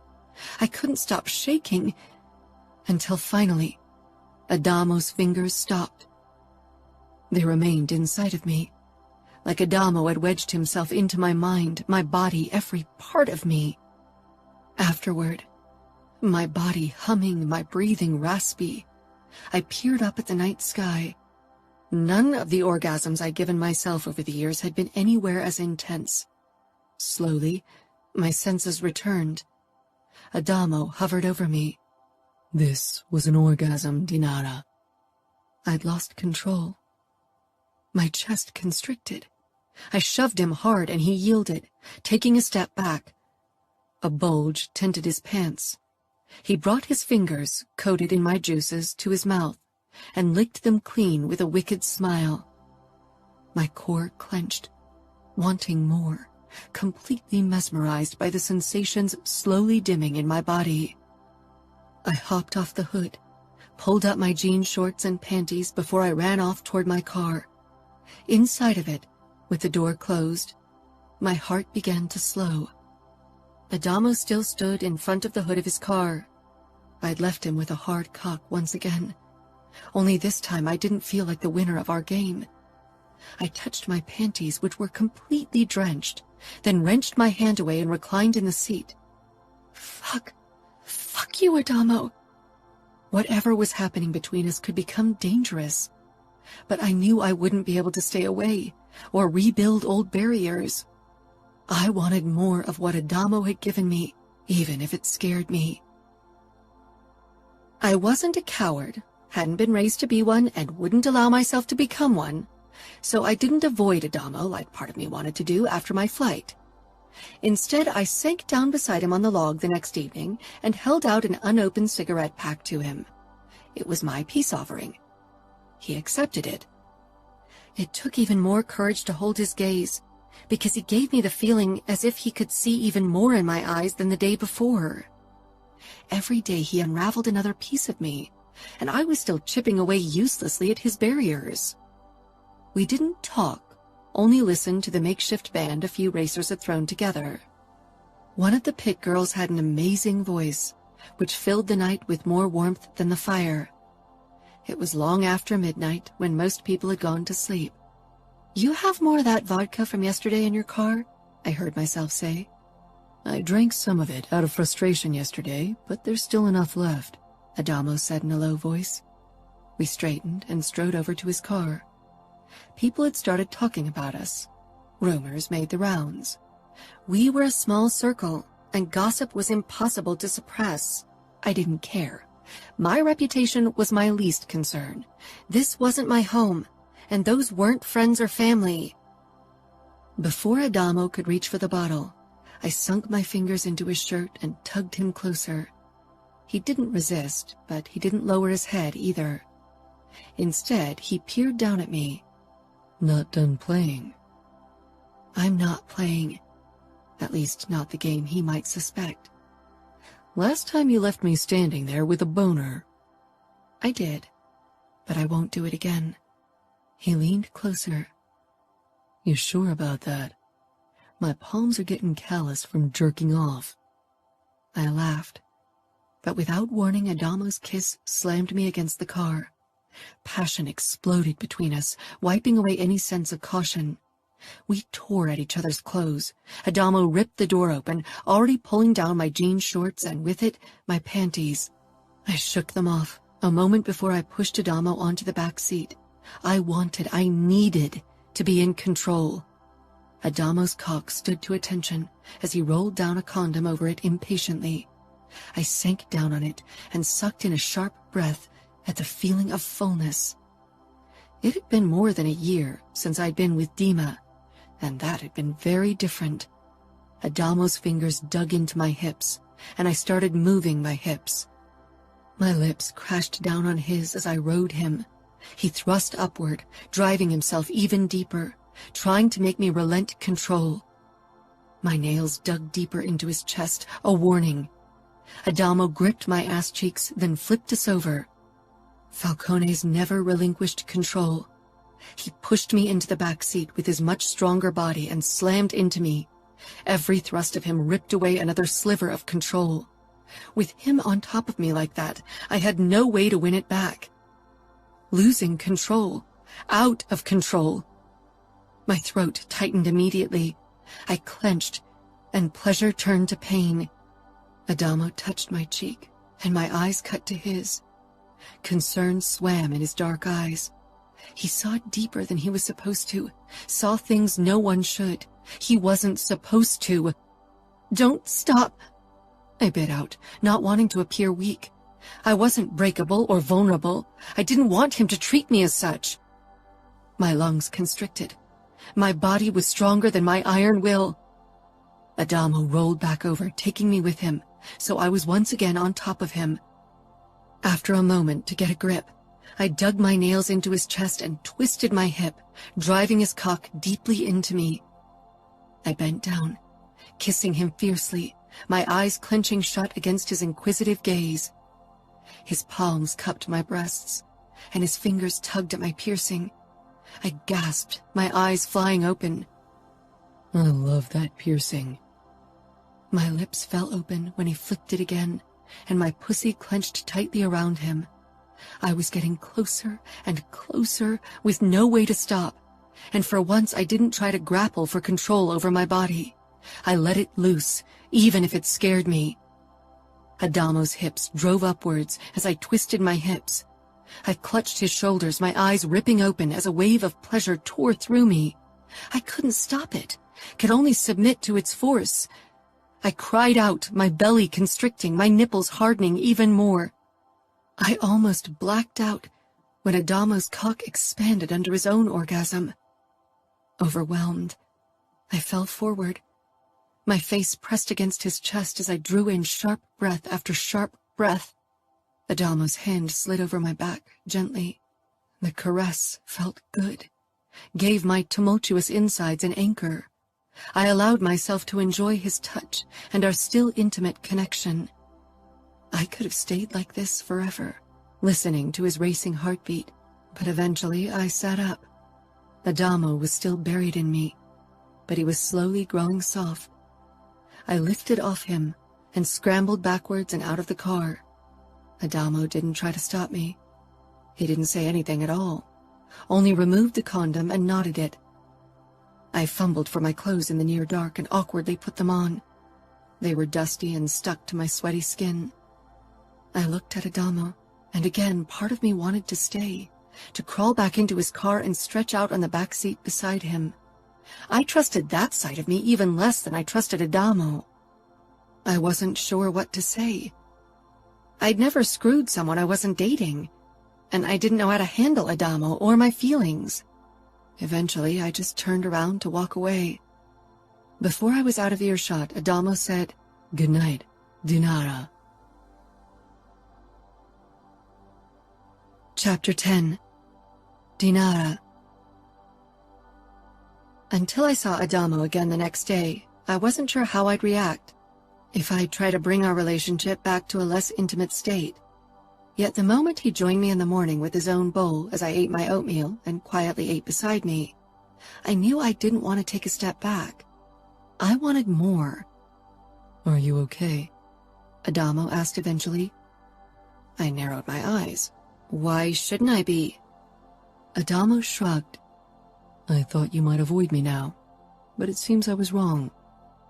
Would you prefer if I ignored you? "I'd prefer if you'd join me at my car tonight again." I stifled a smile. Deal. Adamo and I didn't waste much time when I arrived at his car. We kissed as if we were long-lost lovers with limited time to enjoy each other. Maybe that wasn't too far from the truth, because time was definitely not in our favor. I was Russian, he was Italian, and even if the racing camp might have blurred some lines, our families were at war. Adamo moved us backward toward his car and hoisted me onto its hood, never ceasing his kiss. His fingers found my piercing, then he tugged the shirt over my head and pulled out of the kiss, only to lower his lips to my breast. His tongue teased my nipple, flicking the piercing back and forth. I released a sharp breath, my legs parting out of their own accord. Adamo pressed a palm against my crotch. I wondered if he could feel my wetness, even through the layers of fabric. My fingers pressed into the hood, my breath coming in short bursts. Every muscle in my body tightened, and my heart pounded wildly in my chest. Adamo stepped back, and I almost protested until my pride snapped my mouth shut. Adamo opened the button of my jean shorts, then slid them down together with my panties and squatted in front of me. He looked up at me. His face was shrouded in shadows, but I knew he was waiting for me to give my okay. After yesterday, his actions had been more cautious. I didn't want him to hold back. I wasn't fragile. My throat was dry, too dry to speak. I parted my legs wide. I wouldn't half-ass this. I was sopping wet for the man before me. His tongue traced a wet line along my inner thigh, raising goosebumps and making me shiver. I wondered if he could feel the ridges from the past on my skin. So far, he hadn't mentioned them. A man with as many scars as he had might have learned to not ask questions about other people's marks. The night air felt cold against my sopping wet center. I didn't take my eyes off Adamo, didn't lean back. This position gave me a sense of control, even if Adamo would soon rip it from me. He moved on to my other thigh and dragged his tongue along my sensitive skin there. "When are you going to lick me?" I asked, but my voice lacked the sarcasm and bravado I'd wanted to put into it. I wanted to feel his tongue on me, in me. "Soon," Adamo rasped, and his following exhale ghosted over my wet pussy. I bit my lip, tense with expectation and anxiety. The idea of losing control like last time still tightened my chest, but my body was calling for more, louder than any doubt and anxiety. And then Adamo's tongue swiped over my slit, slowly, tracing around my clit before he nudged apart my folds with just the tip of his tongue. My teeth sunk into my lower lip as his tip caressed my sensitive flesh, slowly delving deeper until he reached my entrance. My head fell back for a moment, my eyes wide in awe at the sensation Adamo created with a brush of his tongue. He circled my opening, his breathing now more audible. His lips closed around my sensitive folds, sucking, and I inhaled sharply. "Do you like it?" Adamo murmured after a while, his voice heavy with desire. As if to emphasize his question, he swiped his tongue upward and nudged my clit. "Don't talk," I gritted out. "Lick me." His fingers cupped my ass cheeks and he really dove in, less gentle, louder. His tongue parted my folds, seeking my entrance, diving in. He flicked up and down, awakening every nerve ending. My lust trickled out, and Adamo lapped it up, making me moan. "Do that again," I whispered, almost delirious from the sensations. Adamo parted me wider, and slowly ran his tongue along my opening. My fingers tugged at his hair, as I watched him draw out more of my juices and feasting on them. My hips shifted restlessly. Adamo looked up, meeting my gaze as he kept eating me out, his lips shiny with my lust, and his eyes hungry for more. My grip on his hair tightened further, as my core began to spasm. Adamo closed his lips around my clit as he pushed 2 fingers into me, and a tremor barreled through my body, taking any semblance of control with it. I cried out, shoving my pussy harder against Adamo's face, who accepted the invitation with a growl, sucking harder and plunging his fingers even deeper into me. I rode his fingers and face, almost weeping from pleasure. I didn't care who heard, didn't care about anything but this sense of freedom I felt. I fell back, completely exhausted. I ran my fingers through Adamo's tousled hair, gentler now as he peppered my pussy with kisses.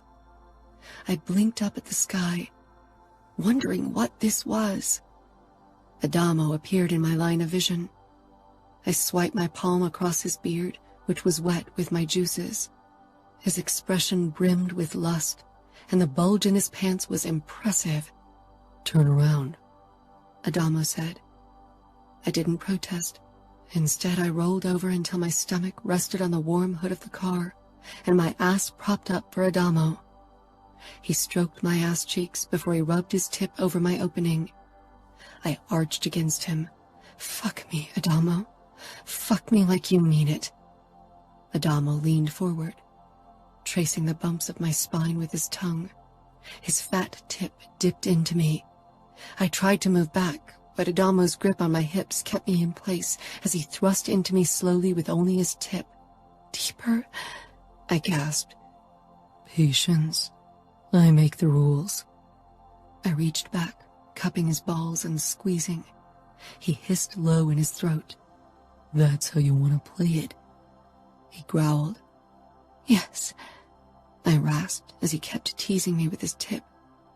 Adamo retreated, and then without warning he slammed all the way into me, filling me to the very brim. I cried out at the stretchy feeling, on the verge of being painful. Adamo was incredibly thick and long.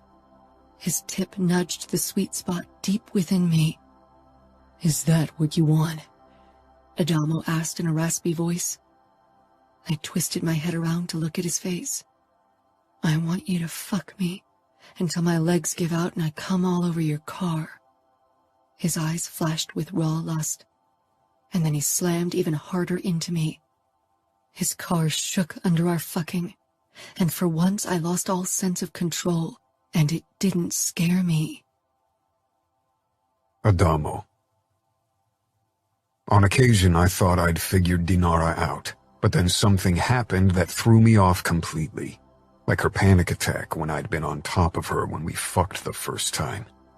We hadn't talked about it, and it hadn't happened again in the 2 weeks that followed, even though we fucked every night. I was never on top, though, or the fine scars on her upper thighs I first felt with my fingertips, then my tongue. When her shorts rode up and the sun hit her skin right, I now saw them too. Dinara was an enigma I was desperate to understand. I hadn't asked Remo for more information again. For some reason, now that Dinara and I got closer, it would have felt wrong to prod around in her past without her permission. She obviously didn't want to share things with me. Maybe she would, eventually. The heat in the tent was almost unbearable. The sun had been relentless during the day, and even the night hadn't delivered much reprieve. Dinara rolled off me and stretched out on her back, breathing harshly. Our bodies were covered in sweat from sex and the heat. "Will you ever tell me why you're really here?" Dinara rolled over on her side, bringing us closer once more. I twisted around to face her. Strands of her red hair stuck to her cheeks and forehead. "I'm surprised Remo didn't tell you everything." "Remo has a strange set of rules, and he likes to play with me," I said, then shrugged. "But I haven't really been trying to extract information from him since this began with us." "This?" Dinara asked, tracing my disfigured Camorra tattoo. She did so every time after sex, obviously fascinated by its looks, or maybe just the story behind it. She cast her eyes up. "What is this between us?" "You tell me. I think only you know what you really want." "What do you want, Adamo?" I pushed up on my elbow and traced her cheekbone. She let me, for once not pulling away, not seeking the safety of her own car after we slept together. "I want to get to know you better. Not just your body, but your mind, your past, your darkness." Dinara smiled bitterly. "No, you don't. Not if you like the version of me you've met so far." "Let me decide that for myself. I doubt there's anything that could make me see you in a different light. And if it's darkness you harbor, I have more than enough of my own, so I don't shy away from it." Dinara looked up at the tent ceiling. I stroked her belly and played with her piercing. "What exactly is it?" She gave me an appalled look. "Don't tell me you don't know what a Fabergé egg is." "It's a Russian egg." She shook her head in exasperation. "It's art and history, intricate design." I bent over her belly to take a closer look at the tiny egg dangling from her piercing. It was red with gold decor. "This is an original?"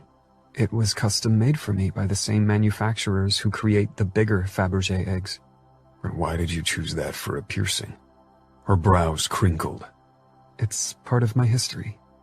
My father gifted a Fabergé egg to me every year since my birth, and I keep them in a glass cabinet in my room." "I'd never pegged you for an art enthusiast, especially this kind of traditional art. You seem more like the Andy Warhol or Jackson Pollock kind of girl." "You're wrong." "Because you don't tell me enough about yourself." "You aren't exactly an open book either."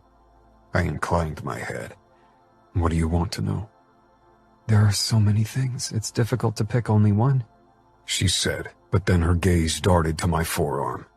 Your burn scar. Why didn't you have it lasered and your Camorra tattoo redone? Dark shadows from my past took shape. I held out my arm so she could see my tattoo, the knife with the eye and the Camorra motto in Italian. But most of the words were unreadable, twisted and distorted by the burn marks just like the eye. That day changed me. It awakened a side of me I thought didn't exist.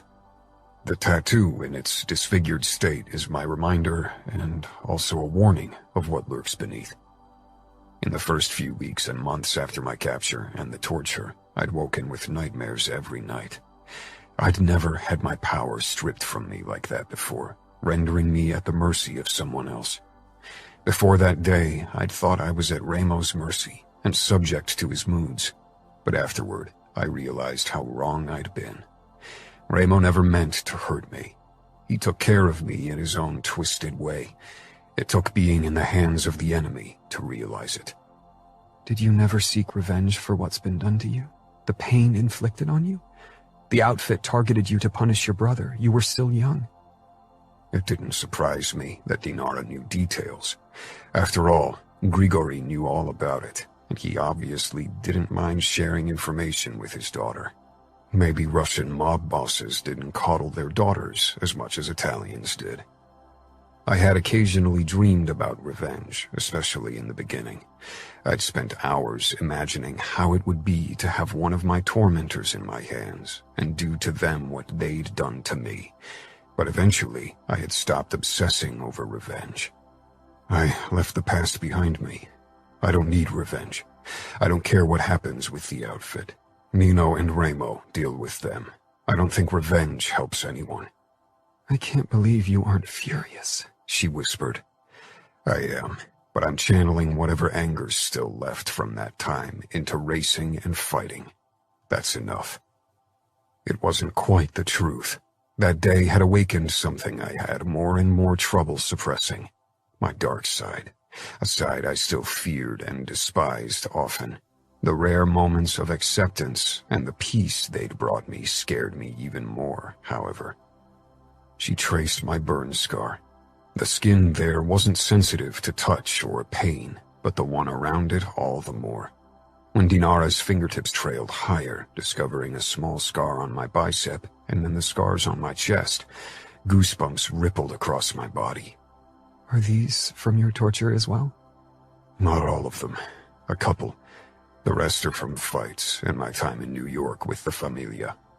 I think it's strange that your brother trusted another family enough to send you there. Even when my father makes peace with others, that doesn't mean he trusts them enough to send someone he cares about there. I asked Raimo to send me there. I needed to get away from my brothers, from their shadow and their protection. In New York, I wasn't treated special in any way. I was a nobody. I had to do the dirty work, and their capo punished me when I messed up. No matter where you go, you are never a nobody, Adamo. Even if you're away from your brothers in Vegas, your name carries weight, like mine does. We carry our names as burden and shield. The only way for us to be anonymous is to take on a new name and become someone else. Have you ever considered doing that? Leaving your father and the Bratva behind? Starting new? Dinara shook her head. It's in my blood. It's part of my life. I don't like all aspects of the life, but I don't want to run from it, she said, tracing my scars. I told her about every scar, and when I finally fell silent, her face was inches from mine. I ran my palm over her upper thighs and the thin scars there, a silent question. Dinara sighed, turning her face to the ceiling once more. Sometimes we are our own worst enemy. I nodded, because it was a truth I'd learned in the past. I'd suspected the ridges were self-inflicted. They reminded me of the scars some of my junkie acquaintances had had on their wrists from cutting. Why? I asked. I took drugs to cover up old pain, but they made me numb in every sense, and so I tried to feel something, even if it was pain, as long as I decided what it was. Something about Dinara reminded me of myself when I hadn't been clean for very long. Drugs were a thing of her past, like they were in mine, but I wanted to know the reasons for her addiction. What kind of old pain? Her expression closed off. The truth about me that your brother hides will change the way you look at me. But tell Ramo I gave him permission to share it with you, if that's what he needs. Ramo never asked for permission, not from anyone. I doubted that was the reason why he'd been holding back the truth from me. Dinara climbed on top of me, letting her hair curtain my face. One day, you'll have to take me to Vegas with you and show me your city. You mean lead you to your mother?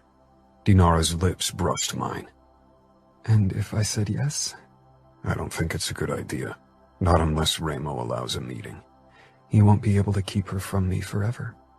I sighed, raking my hand through Dinara's hair. I fear you're using me against my brothers. You should know that I'm loyal to them. I know, she said simply, and kissed me. I pulled back. You won't be able to sway me, even if part of me wants to do whatever you ask. Shut up, Dinara murmured. I allowed her to silence me with her lips. I wasn't sure what secret Ramo would reveal about Dinara. I hoped it wouldn't make me waver, wouldn't make me want to help her even against Ramo. My brother had done some twisted shit in his life, and I feared the thing with Dinara's mother was another on that list. I often disagreed with what my brothers did, but I stood by them. What if Dinara's secret made that impossible? Maybe that was why Ramo had kept the secret to himself, and maybe now that I was closer to Dinara, he'd reveal it for the very same reason. To test my loyalty. Chapter 11. Dinara. My father hated my mother. Every time I brought up her name, loathing edged itself into every hard line of his face. He wanted her dead. No, he wanted her to suffer and die. A simple death wasn't enough for him. As Pakan, he had the means to kill almost anyone, to make their last hours as excruciating as possible, and he certainly didn't have qualms about it. But my mother was in Camorra territory, at the very center of it in Las Vegas, under the watchful eyes of none other than the Camorra's capo, Ramo Falcone. Ramo Falcone was only a distant memory of a young girl, and he was what stood between me and my mother. Impossible to bypass without help. My father wouldn't help me, not unless Ramo handed him my mother so he could kill her himself. And Adamo? Maybe Adamo could help, but would he? Using him to get information had been easy, but what I needed from him beyond that, I wasn't sure if I should even consider asking. But did I have a choice? This was too important to let emotions get in the way, especially when I wasn't sure about their extent. Could anything between us even last? But unlike Adamo, I couldn't let the past rest. It didn't let me. And not pursuing revenge? Impossible. The past was my burden. Sometimes at night, the memories were fresh, and I woke with the scent of my mother's sweet perfume in my nose, my skin covered in sweat. I hated those nights, those dreams that made me feel small and weak, destroying everything I'd worked so hard for. The past. "Come on, Mandy," my mother said, as she dragged me out of the car and toward a brick building. I didn't like that name, but maybe it wouldn't last. My last 5 names hadn't. I missed my real name, Yekaterina, or Katinka, how Dad always called me, but it was bad. "Mandy, hurry!" Her voice was tight with fear. Men had taken us with them, away from the house we lived in for weeks now. They had put us into a car and driven us to a place with a big neon sign above its entrance. A woman's legs flashed in bright colors, and between them the words "Sugar Trap" blinked. I didn't fight her hold, only trudged after her. I lowered my gaze to the floor, how I had been taught when we walked through a bar. It smelled of alcohol and smoke, but above all, of a heavy perfume, even stronger than the one Mom wore. I almost stumbled when we headed down steep steps, but a man with gray eyes caught my arm. He released me, and Mom pulled me even closer. We arrived in a room without windows. Another man waited inside. He was very tall, with dark hair, and stood with his arms crossed. His expression terrified me. It promised trouble. But I knew that even a smile didn't mean anything. Pain often followed sweet words and kind smiles. His eyes were almost black, and so was his hair. He only briefly looked at me. Then he narrowed his eyes at Mom and her boyfriend Cody. Cody had a bloody nose. I didn't know why, but I wasn't sad. He was a bad man, a different kind of bad than Dad, worse, even if Mom didn't see it. Mom hated Dad. She said I needed to hate him too. You know who I am? The tall man asked. His voice was deep and confident. Mom tightened her hold on my hand. I glanced around. The gray-eyed man leaned against the desk, watching me. He didn't smile or glower. He didn't do anything, only looked as if he could see below my skin to the dark parts of me. I stared down at my dirty feet in my flip-flops. Of course, Cody said. His voice trembled. My head shot up and I looked at him. I'd never heard that tone from him. He sounded terrified. Sweat glistened on his forehead and he looked about to cry. Who am I? The man asked. He wasn't very old. His voice was low and calm, but Cody's face scrunched up. You are Remo Falcone, and Capo of the Camorra. He swallowed audibly. I've been dealing for you, sir, for almost 6 months, but I'm nobody you would know. Cody sounded so demure. When he ordered me around, he was always confident and angry. Why was Cody so scared of Remo Falcone? If a man like Cody felt that way, I should be terrified. You were supposed to sell crack and weed, but I hear you built a little lucrative side business with the help of the lady over there. Maybe you thought I wouldn't notice because I was too busy establishing power. Mom's hand around mine was painful. I'd never heard anyone say the word lady with more disgust. What's your name, woman? My mother twitched. Eden. I'm sure that's your real name. Mom didn't say anything. Like me, she'd had many names in the last few months. How long have you been doing your side business in my city? Mom looked at Cody. I didn't know what she was doing, he croaked. Today was the first time I found out.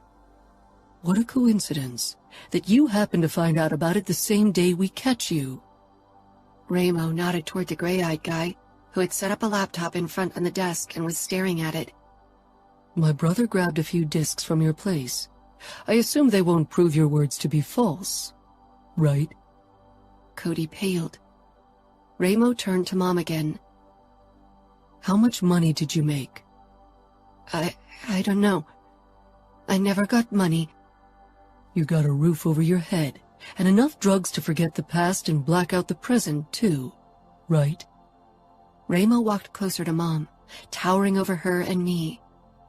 In my city, I make the rules and no one goes against them. I didn't know, Mom said. It was Cody's idea. Cody glared, but lowered his head when Remo turned to him. How much further does your business reach? Are there others we should know about? No, it was only us. Is he telling the truth, Eden? Remo asked. Yes. We only just started. Only just started? Sounds as if you had big business plans without involving the Camorra. Mom tucked a strand of her beautiful red hair behind her ear and gave Remo that smile she usually only gave her boyfriends. I could tell you about the customers. I'm sure you could make so much more money with it. We were never professional. If you and your Camorra organized everything, you could make millions. Remo smiled, but it wasn't a nice smile. You think so? You should take a look at this, the other man said. Remo turned and headed toward the desk.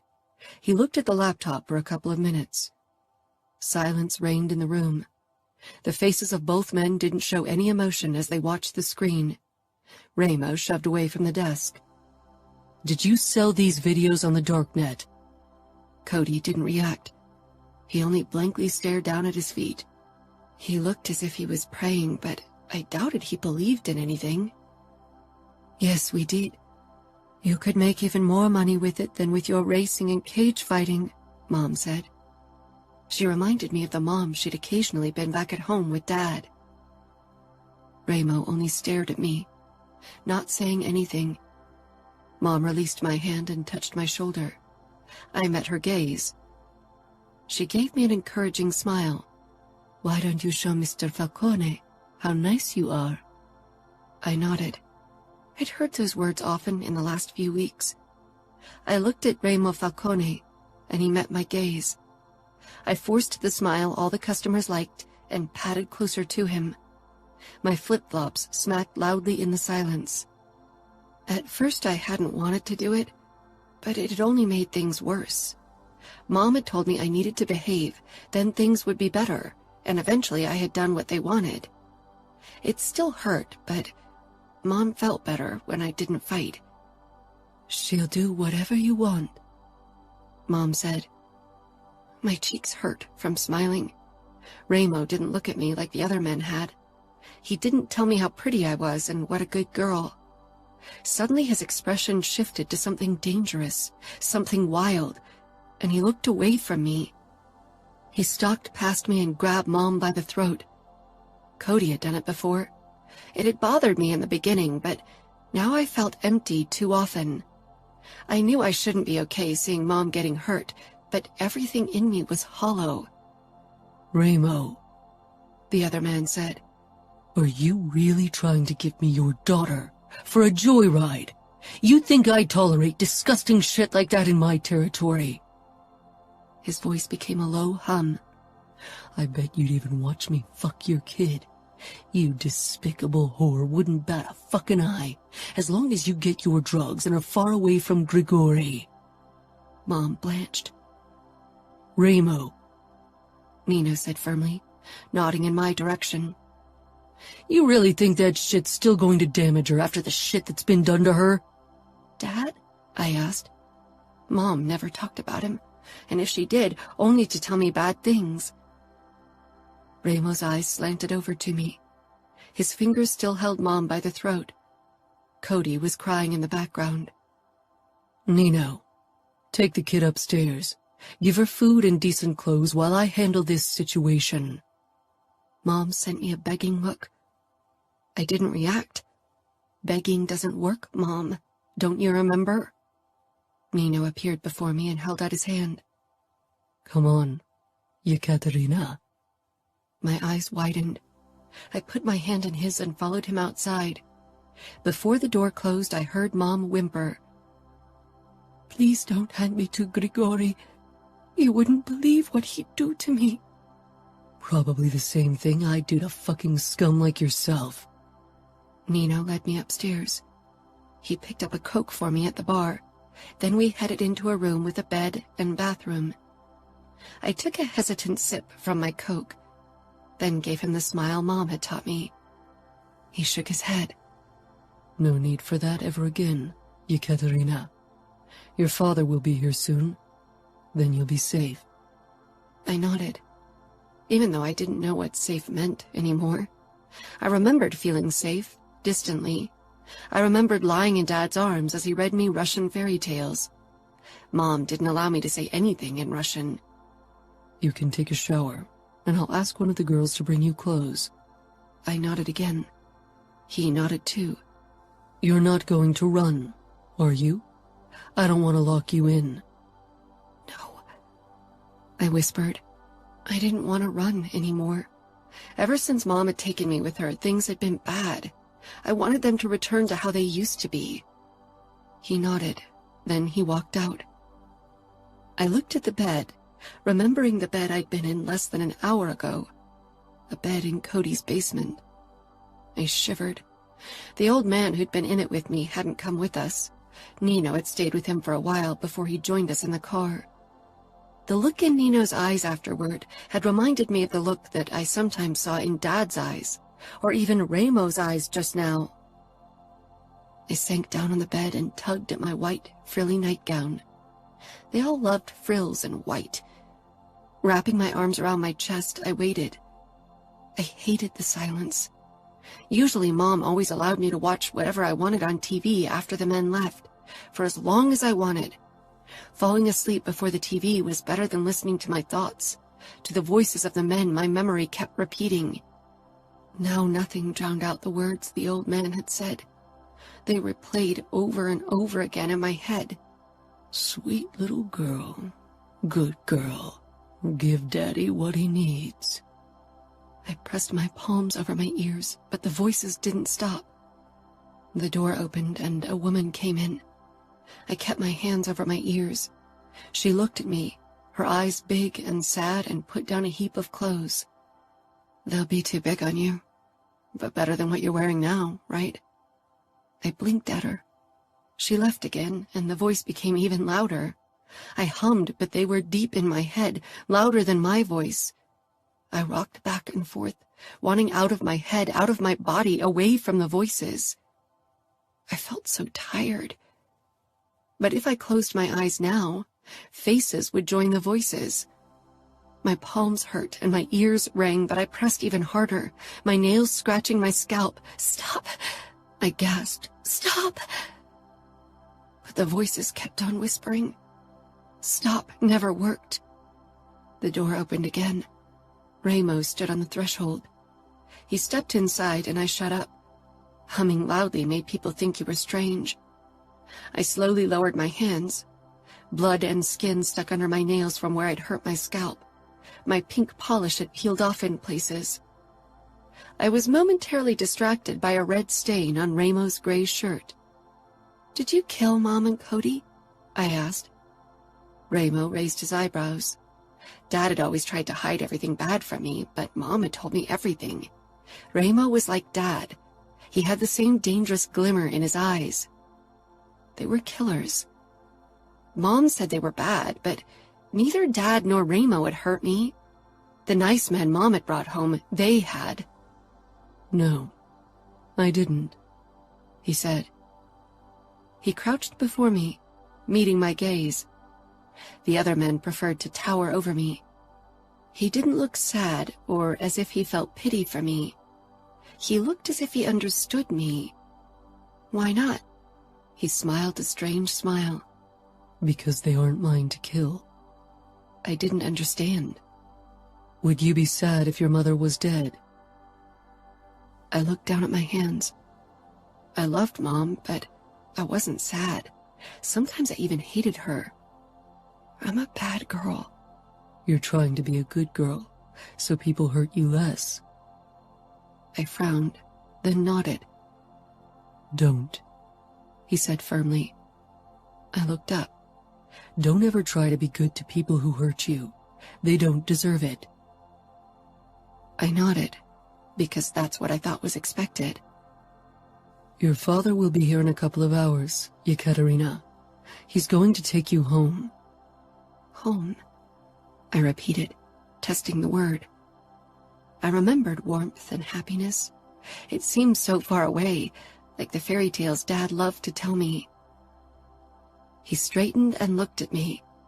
Nothing can break you, unless you allow it. If you ever return to Vegas, you'll get your chance to end it. I didn't understand anything. My body was screaming for sleep, but I fought it. We ordered pizza. You can have some. I nodded. Then my eyes darted to the TV attached to the wall across from the bed.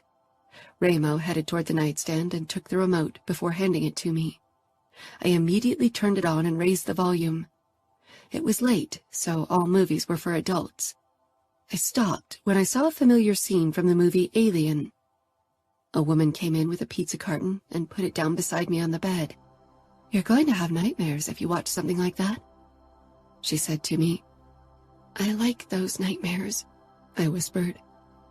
Become the nightmare even your worst nightmare fears, Yekaterina, Ramo said before he and the woman left. I turned the volume even higher and took a slice of pizza. I wasn't really hungry, but I stuffed it into my mouth. My eyes burned with exhaustion, but I forced them open, focused on the TV. A knock sounded. I didn't look away from the second Alien movie. They were doing an Alien movie marathon, and I felt like only if I kept my eyes on the screen would the voices and images stay away. Katinka, Dad said softly. I tore my eyes from the screen, my heart beating faster as I spotted Dad in the doorway, dressed in a black suit and light blue tie. His face was edged with sorrow. Behind him stood Remo and Nino. Katinka. The name he always used for me sounded wrong. He said it different. It felt different. I didn't know the girl it belonged to anymore. I wasn't her. Dad came closer. He looked at me different too, as if he thought I was scared of him. Mom had said Dad was a bad man, that he hurt people, killed them, that he'd eventually do the same to her and me. But Dad had never hurt me. Not like the men that Mom had brought home so I'd be nice to them. I dropped the remote on the floor and stormed toward him. The air whooshed out of my lungs as I flung myself against him. He still wore the same cologne I remembered, and his clothes smelled faintly of cigars. He stiffened and didn't hug me back. "I was bad," I gasped out, hoping admitting it would make Dad forgive me. Katinka. No. He murmured, and then his arms wrapped tightly around me, and he lifted me off the ground, clutching me against him. I buried my face against his throat. I felt like crying, but I had stopped crying a while ago. Now I couldn't do it anymore, no matter how sad I was. He cut the back of my head and rocked me like he'd done when I was really little. He didn't know what I'd done. If he knew, he'd be mad. Mom had told me over and over again that Dad would be mad at me, not just at her. He would think I was dirty and bad for what I had to do. He turned with me in his arms and carried me out of the bar. A black car with Dad's men waited in front of it. Before he walked toward them, he turned to Remo, who had accompanied us. You better keep your promise, Dad said in a voice that held violence. Remo smiled. Men never smiled when Dad used that voice. It's not a promise I made to you, Grigori. That promise is for Yekaterina. I peered at him, wondering what he was talking about. Dad shook his head. My daughter won't ever set foot on Vegas ground again. I'll make sure of it. Eventually, you'll have to let me dish out my revenge. Dish out revenge on that scum in your trunk. The rest will have to wait for her. She won't ever be touched by violence or darkness again, Falcone. I'll protect her from it until my last breath. You can't protect her from something that's festering inside of her. Tell her what's waiting for her. Let it be her choice. Dad didn't say anything, only held me tighter. He turned and headed toward the car. Dad's men didn't look at me. They'd always tried to make me laugh in the past. I hunched on the back seat, and Dad took the seat beside me, helping me buckle up before he wrapped an arm around me. He gave me a look that reminded me of the one time I'd broken my favorite porcelain doll. Our housekeeper had fixed her, but after that she was too fragile to take her out of the shelf ever again. Eventually I couldn't look at her anymore because when I did, I was only reminded that I couldn't play with her. She made me sad. What happened to Mom? She's dead, and so are the men who hurt you. I ducked my head. He knew. I'm sorry. Don't apologize, Katinka. I'll never let you out of my sight again. Nothing will ever touch you again. He kissed my head. Soon we'll be home, and then everything will be how it used to be. You'll forget what happened. I never forgot. And things didn't return to how they used to be. I'd become the fragile porcelain doll. Now, back at home in Chicago for a brief visit between races, I felt that way all the more. I ran my fingertips over the edge of the shelf that held my Fabergé eggs. There were 21 of them. Dad had bought one for my birthday every year, even when Mom had taken me with her. He'd given me that egg the day I returned home with him, and I'd put it in my shelf next to all the others. Everything had been how I remembered it. Only I had changed. Surrounded by the prettiness of my past, I felt out of place, like an intruder in a life I didn't belong anymore. Katinka. I tested the word. It still felt as if I were talking about someone else. Tolstoy, our cat, a gorgeous Russian blue, rushed up to my calf, maybe sensing my distress. I patted his head, causing him to purr. Dad had tried to make me forget. Had moved back to Russia with me for a little while, thinking we could leave the horrors behind, but they followed me. Eventually, he too realized that I wouldn't become the Katinka I'd once been. Every time he looked at me, with pity or sadness in his eyes, I'd been reminded too. Now he didn't give me that look anymore. I was stronger than I used to be. I didn't need anyone's pity. I wondered if Adamo would look at me differently too, once he found out what had happened. Chapter 12. Adamo. My ride back to Vegas was accompanied by a sense of foreboding. Dinara's past obviously held horrors, possibly created by my brothers. She was worried I'd see her in a different light once I found out, but I worried that old resentments for my brothers, especially Ramo, would rip open. Ramo had done too much for me to lose my loyalty, but maybe the truth would destroy our relationship, or at the very least set it back to the grudging tolerance I'd felt toward him in my teenage years. I'd sent Ramo and Nino a message that I would be visiting again this weekend before I'd set off from camp, but not the reason why. Maybe Ramo had an inkling. His messages over the last couple of weeks had revealed his suspicion about Dinara's and my relationship. My brother had always had a sort of sixth sense when it came to sniffing out people's secrets. I drove toward the Sugar Trap because Ramo had asked me to meet him and Nino there. Usually I avoided that place because it reeked of too much despair for my taste. That Ramo considered it the best place to discuss whatever he suspected to be my visit about didn't bode well.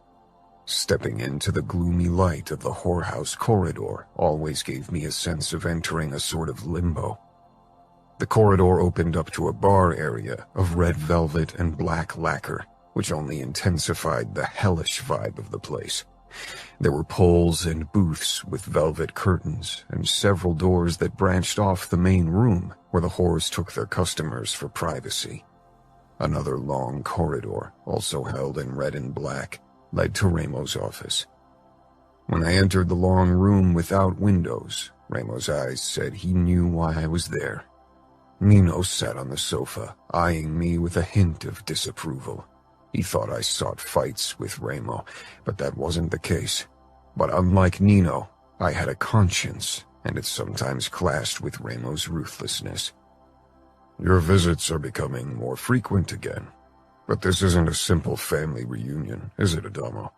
Ramo asked, arms crossed in front of his broad chest. He was in workout clothes, probably because he'd kicked the living hell out of the heavy bag hanging from the ceiling between his desk and the sofa. His dark eyes held a hint of suspicion. Maybe it was my own emotion reflecting back at me. How are things with Dinara? Nino asked calmly, trying to be the de-escalating presence, but accidentally poking the beehive. I narrowed my eyes. She's still part of the races, and we've been talking often these last few weeks. It wasn't a lie, but certainly not the truth either. Ramo's answering smirk told me he knew. I didn't care. He hadn't said I should stay away from Dinara, and even if he had, I wouldn't have listened. Her closeness called too loudly to me. Getting in bed with the enemy was something he and I had in common. You want answers about Dinara. Answers she's unwilling to give you. Answers she's unable to give me. It seems you are the only one who knows every aspect of her past. You and Nino. I nodded at Nino, who kept his usual poker face. Not that I would have expected him to show any kind of reaction. His wife Kiara and his kids were the safest bet to tease an emotion out of him. Before his marriage to Kiara, everyone had been convinced he wasn't capable of feelings at all. Dinara told me she wants you to tell me the truth. Is that so? I hope you reminded her that I don't take orders, nor do I need permission. Keeping her secrets isn't only for her sake. That's what I thought. If you worry whatever you'll say will shock me or make me resent you for your actions, you're forgetting that I know you, Ramo. I know every despicable act you've committed. Nothing could ever shock me when it comes to you. Ramo's face turned hard. Nino, why don't you gather the info Adamo demands? Nino got up without a word and headed over to the computer on the desk. He threw Ramo a warning look. Maybe the secret protected both of them. What do you think you will discover today? Ramo asked. Dinara went through some shit in the past, something to do with Grigori and you. Her mother tried to run away with her, but you caught them and delivered Dinara right back to her father. You kept Eden for yourself, for whatever twisted reason. So maybe Eden and Dinara did something in our territory that pissed you off. We both know you were even more psychotic back in the day than you are now. I remembered the days when Ramo and Nino had fought over Vegas, when blood and violence shone in their faces when they returned home from their raids at night. I was fucking pissed at the time. Grigori too, Ramo said. I wonder if you think Dinara needs your support against me, and would you give it to her if she asked for it? Are you testing my loyalty? Should I? Nino made a small, impatient sound. No loyalties need to be tested. He's right. I'm loyal to our family and the Camorra. I held up my arm with the marred Camorra tattoo. But that doesn't mean that'll stop me from butting heads with you if you're causing Dinara harm. I see she got you, Ramo said with a dark chuckle. Done, Nino said, looking up from the computer screen. Ramo gave a jerky nod before he turned back to me again. Maybe one day you'll stop suspecting the worst when it comes to me. Ramo gave me a harsh smile. I'm not a good man, but whatever you think about Eden and Dinara, you're wrong. He nodded at Nino, then he turned and left. I frowned at the closed door. I'd have thought Ramo would stay to see my reaction, to gauge my loyalty, even if he said it wasn't a test. Nino raised a USB stick and motioned toward the laptop on the table in front of the couch. Might be better if you sit down. I can handle it. I'd seen enough death and torture in my life to be hardened for whatever waited on this USB stick. I snatched the device from his hand and shoved it into the laptop, wanting to get this over with. Nino didn't leave. He leaned against the wall behind me.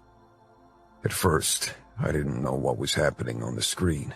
The camera was directed at a bed in an otherwise empty room. Was this a video of how Eden started working for the Camorra?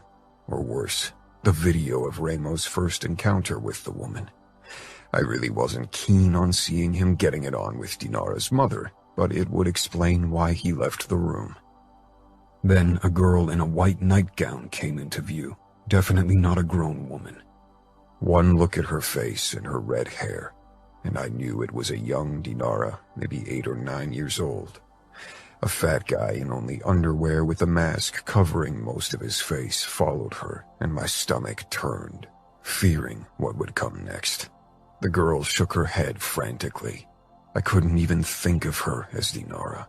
Then a woman came into view, the same red hair and distantly familiar features. Eden. She talked to Dinara, then disappeared from view again. I wasn't sure what exactly I'd expected, not what I got. My heart beat frantically, my chest tightening as I kept watching. Bile traveled up my throat. I wasn't sure how long I managed to watch the horror before me. Soon, nausea battled with absolute rage in my body. I grabbed the laptop and threw it against the wall, smashing it. The screen finally turned black and the horrible sounds died. My breathing was harsh, as if I'd run or fought a battle, and the spike in adrenaline indicated the same. But I was still sitting in the same spot on the couch. My fingers dug into my thighs, shaking with the need to rage and destroy. Remo and I had found out that the Bratva was looking for Grigory's wife. We got a tip that she was in town, so we went looking for her, hoping to blackmail them. What we found wasn't what we expected. Eden and her boyfriend produced these kinds of videos with her daughter, and they sold them on the darknet. We informed Grigory and handed his daughter back to him. I stared blankly at the destroyed screen. It wasn't enough. The need to destroy more, to rage and hurt, was almost impossible to suppress. It was a familiar craving, one I'd felt on occasion over the years. Never this potent, this all-consuming, though, and had always ignored. I had barely watched 3 minutes of the video, had to shut it off before it really began, unable to see the horrors that Dinara had lived. She hadn't been able to stop them. I'd imagined so many horrors, but nothing came close to what I'd watched. I always wondered if I'd ever see that look in your eyes. I dragged my gaze toward Nino, my blood rushing in my ears and pulse throbbing in my temples. What look? I barely recognized my voice. It was laced with venom, not directed at my brother. Nino briefly glanced toward Remo, who must have entered while I'd been absorbed in the horrors on the screen, before he said, "A look I usually only see in Remo's eyes. The hunger for blood and violence, the need for death and destruction. As a baby and younger child, you looked exactly like Remo, and on occasion a similar temper would shine through." I'd seen photos of my younger self, and Nino was right.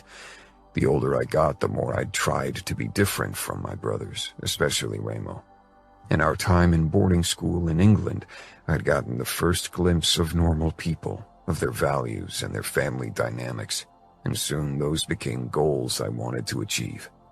I thirsted for normalcy, even as my own nature often called for another direction. I wanted to be better, wanted to forgive instead of avenge, to sympathize instead of condemn. I could feel compassion, unlike Nino and even Remo. That made my desire to torment others, even if they deserved it, so much worse. "I guess it's the Falcone blood, right?" I said quietly. "It can be curse or blessing, depending on your viewpoint," Remo said with a twisted smile. He raised a stack of CDs and held them out to me.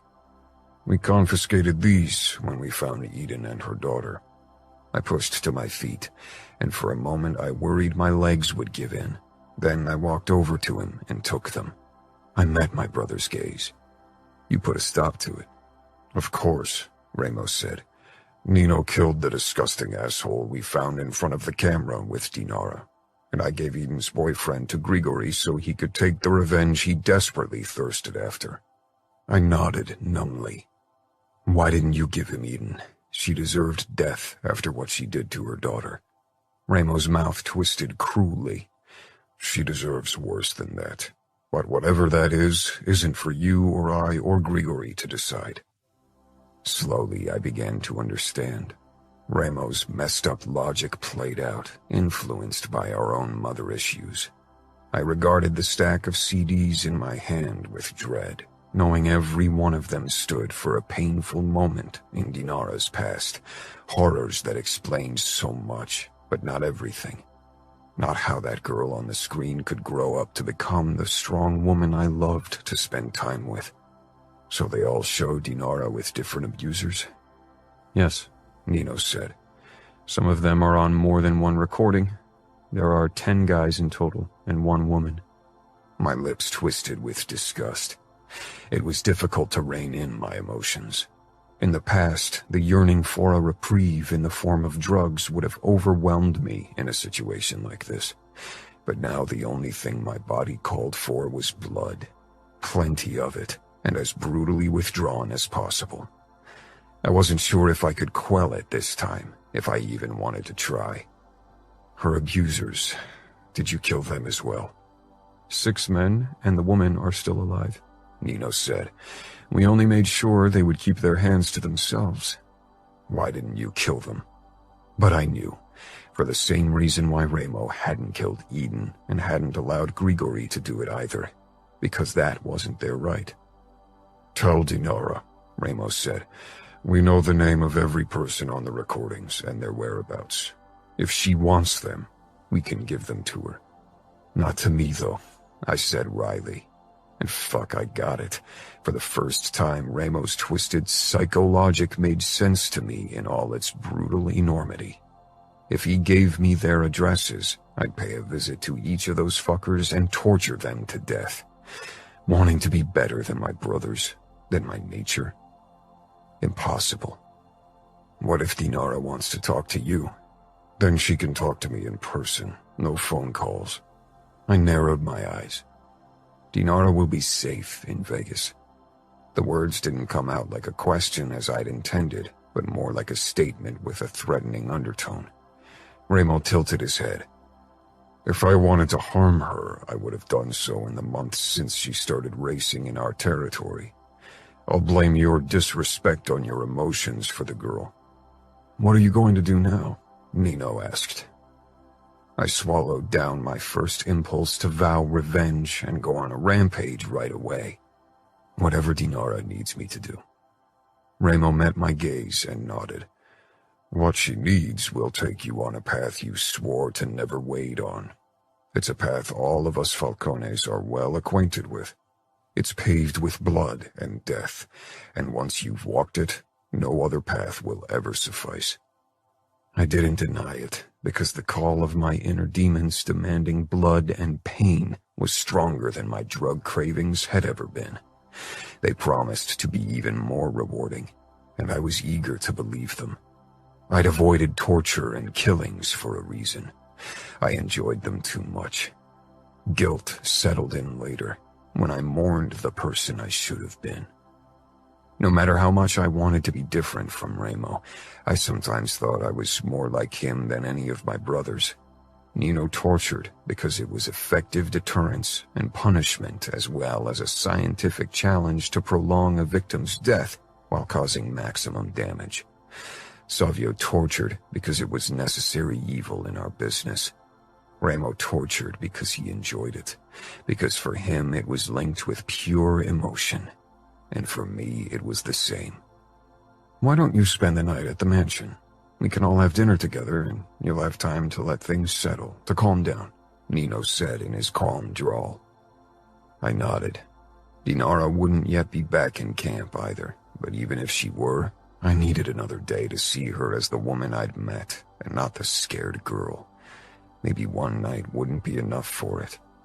I need to talk to Chiara anyway. Nino nodded.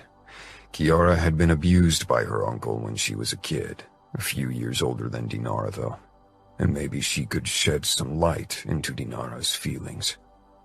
Back in the solitude of my car, the brief glimpses from Dinara's past flared up. I'd seen Eden as a victim of Grigori's and Remo's cruelty, one man scorned by his woman, and another with a hatred toward most women. It had seemed the logical explanation.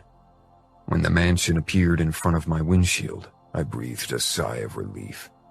For the first time in a long time, I was desperate for the chaotic atmosphere of my home, for its distracting nature.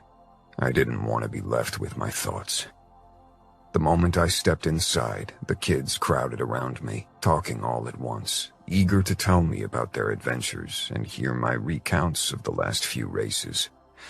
Remo and Nino were already in the common area, sitting at the long dining table with their wives. Neither Fabiano and Leona nor Gemma and Savio were present. Maybe they had date nights. Chiara was listening to something Nino said. Then her gaze cut to me, and she smiled kindly. Fina got up and hugged me briefly, her keen blue eyes checking my face. I supposed I was looking out of it. "You're not going to lose your shit again?" she whispered. I smiled wryly, remembering my teenage ways of dealing with difficult situations. I'm not a boy anymore. "You're not," she agreed, and stepped back to make room for Chiara while she ushered the kids to the table. Why don't you help me grab the food from the kitchen? Kiara asked. I nodded and followed her down the long corridor into the vast kitchen.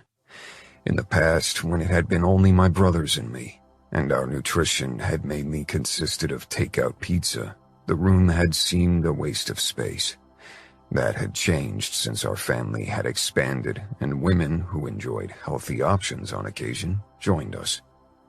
When I risked a peek into the oven, I laughed dryly. Kiara's eyebrows rose. What's wrong? Is it burned? She hurried past me and ripped open the oven to check on her casserole. No, I said. It's just that I only recently told Dinara about your mac and cheese after she had her first taste of the dish out of a can. Kiara closed the oven and turned it off, but made no move to remove the casserole. Instead, she leaned against the kitchen counter with a mildly surprised expression. You told her about our family? I shrugged. Bits and pieces. Not much. But I promised her your mac and cheese would convince her of the dish. Kiara tried to stifle a smile, but failed. You two spend a lot of time together. It must be serious if you even consider introducing her to us.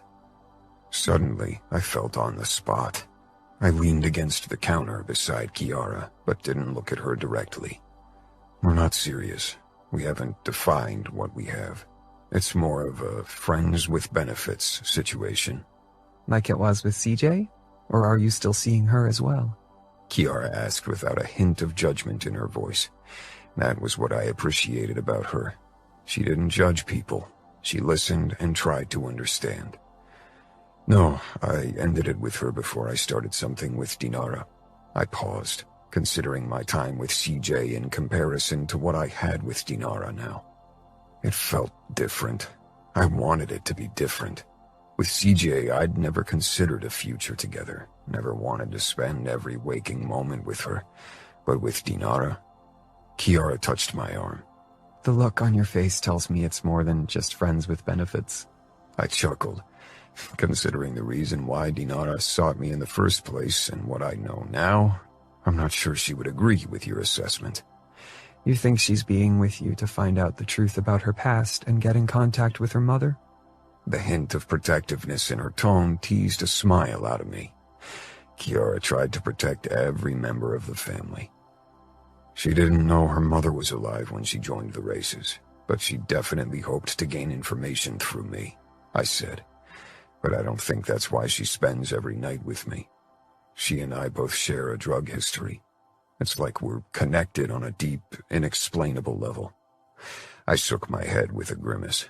Fuck, I sound like a goddamn horoscope. You're in love, Kiara said, her eyes alight with amusement. My alarm bells rang. Falling in love was something I'd tried to avoid since Harper broke my stupid, naive teenage heart.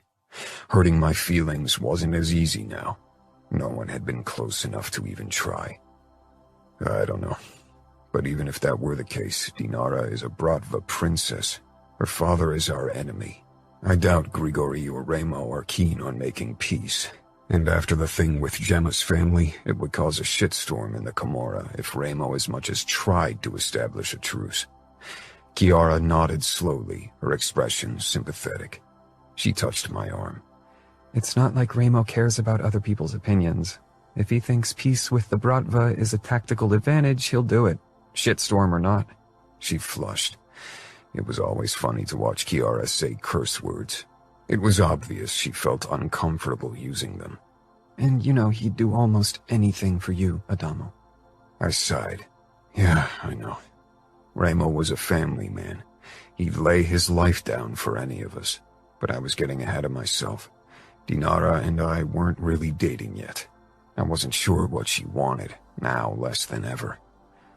Did Nino tell you about Dinara's past? I asked carefully. I was worried about bridging the subject of sexual abuse with Kiara, reluctant to open up old wounds for her. I still remembered how submissive and fearful she'd been when she'd first joined our family, and it made me furious to think about the horrors both she and Dinara had been submitted to. He mentioned it, yes, and he told me you found out today. I saw a few minutes from one of the recordings those disgusting perverts did of her.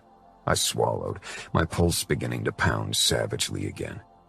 Talking to Kiara had calmed me, but now the fury from before showed its ugly head again. Ramo gave me the CDs with the recordings. He told me he has the names of everyone involved. He wants me to give both to Dinara. Kiara didn't look surprised. In the past, this conversation would have caused her tremendous anxiety, but now her only reaction was a subtle tension in her body and her fingers kneading the dish towel. Ramo has his own way of thinking.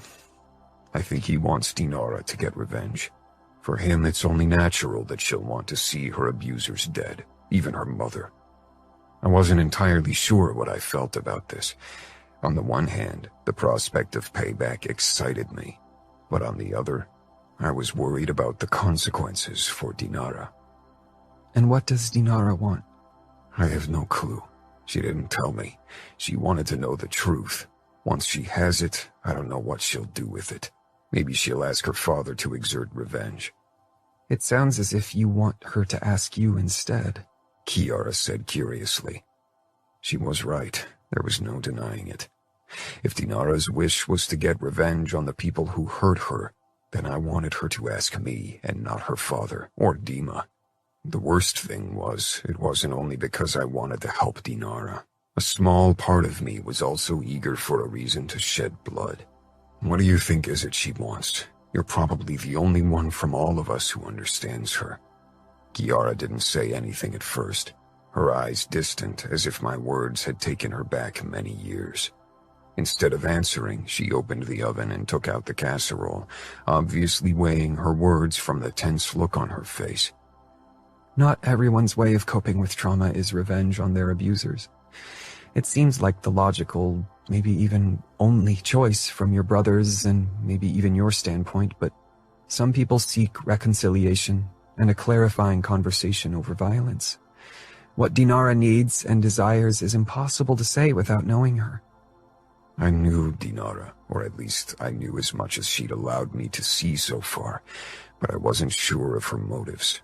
She was a tough girl, so revenge didn't seem completely out of the question.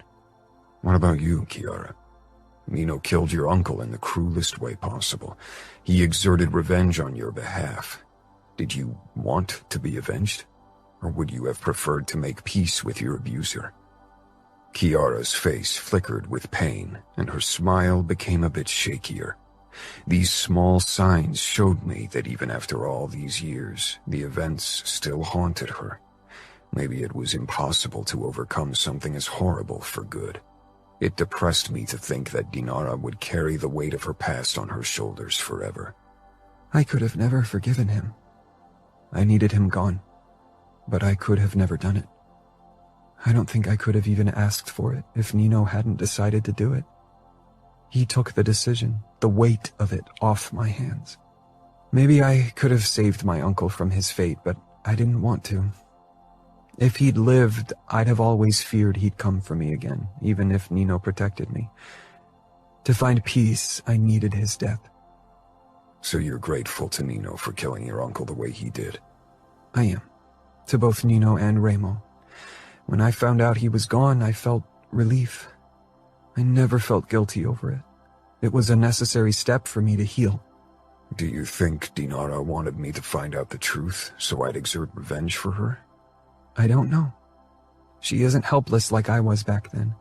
She's got her father and his men as support. From what Nino said, her father knows what happened, so Dinara isn't burdened to keep it a secret. She could ask her father to kill her abusers, and he'd do it, right? He'd do it, no doubt, but he'd risk Ramo's wrath and retaliation if he shed blood on Camorra territory. Ramo wants revenge to happen. He wants it to happen the way he wants it. And I think for him there's only one person who should shed blood, and that's Dinara. If I'd killed everyone for Dinara, Ramo wouldn't do anything to me. I'm his brother. He'd be pissed, but that would be all. Maybe Dinara suspects it, or maybe she'd rather risk my life than that of her father or Dima. You think she'd use you like that? To do what she and her father can't do?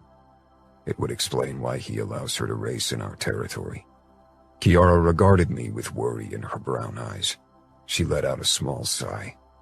I guess there's only one way to find out. Talk to her. Deceit isn't a good start for a relationship.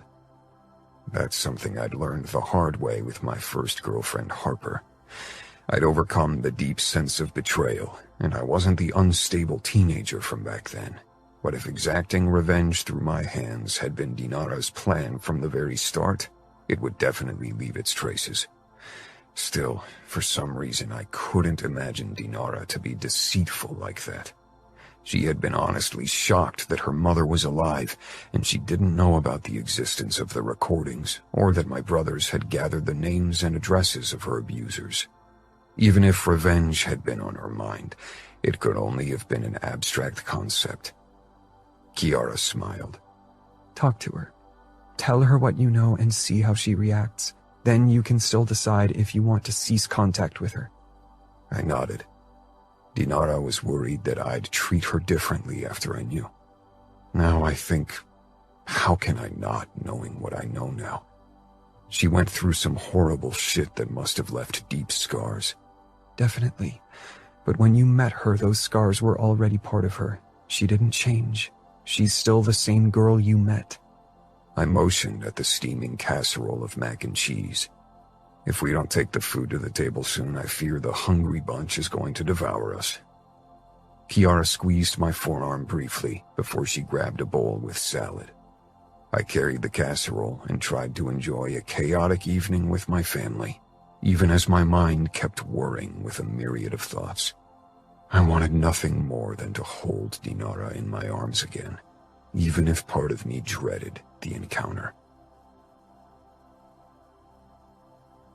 Chapter 13. Adamo. The drive from Las Vegas back to camp seemed to last forever. It was difficult to focus on the street, on anything really, except for the horrible images I'd seen. They'd haunted my night. I couldn't help but wonder how much worse it must be for Dinara. We'd on occasion shared a tent, and her sleep had often been interrupted by unintelligible mumblings. Whenever I'd asked what she'd been dreaming about, she'd evaded a reply. It was impossibly difficult to link that helpless, cowering girl with the fierce and confident woman I'd been spending so much time with. I'd expected a sad story, but not this. Even a night's sleep hadn't managed to calm the raging flood of emotions in my body. When we'd last seen each other 2 days ago before she'd left for Chicago and I had driven to Las Vegas, she'd been worried I'd view her in a different light once I knew about her past. I'd thought she was exaggerating. I had been confident nothing could change my opinion of her. Now I wasn't sure. Dinara's reaction in the car when I'd laid on top of her, her need to stay in control of her body at all times. It all made sense now. Even before I'd found out the truth, I'd considered her strong. Now her strength seemed almost inhuman. When the first tents of camp came into view, my chest tightened. I was fucking nervous about seeing her again, about doing what I'd promised not to do, about seeing her in a new light. And not just that, a small trickle of doubt about her motives remained. Maybe she would be disappointed if I returned without having killed her mother and everyone else. A quick scan revealed Dinara's Toyota at the very edge on the west side of camp. I steered my car in that direction. The moment she spotted me, Dinara headed my way from where she was talking to one of the pit girls. This was the moment of truth. Dinara. I'd been anxiously awaiting Adamo's return from Vegas, wondering if Ramo had revealed my past to him. Part of me wanted him to know, because it would make things easier.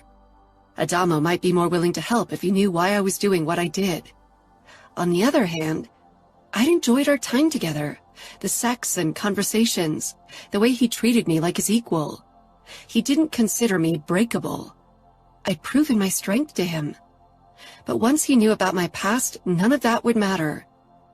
People only saw that one aspect of myself once they found out, as if it was all that defined me. The molested child, the rape girl. It was a big part of me, no doubt, and haunted me to this day. But I didn't want special treatment because of it. I wanted to be treated like anyone else, not someone breakable or vulnerable or damaged. I was neither of those things. The moment Adamo's car pulled into camp, I excused myself from Kate, the pit girl with the angel voice, who was a kick-ass cook as well, and headed toward him. My pulse picked up when Adamo got out. One look from him, and I knew Remo had told him enough. As expected, it had changed the way Adamo regarded me. I wasn't only Dinara, Bratva princess and race driver. I was the poor girl from before. I did a U-turn and stalked back to my car, not in the mood for that kind of confrontation.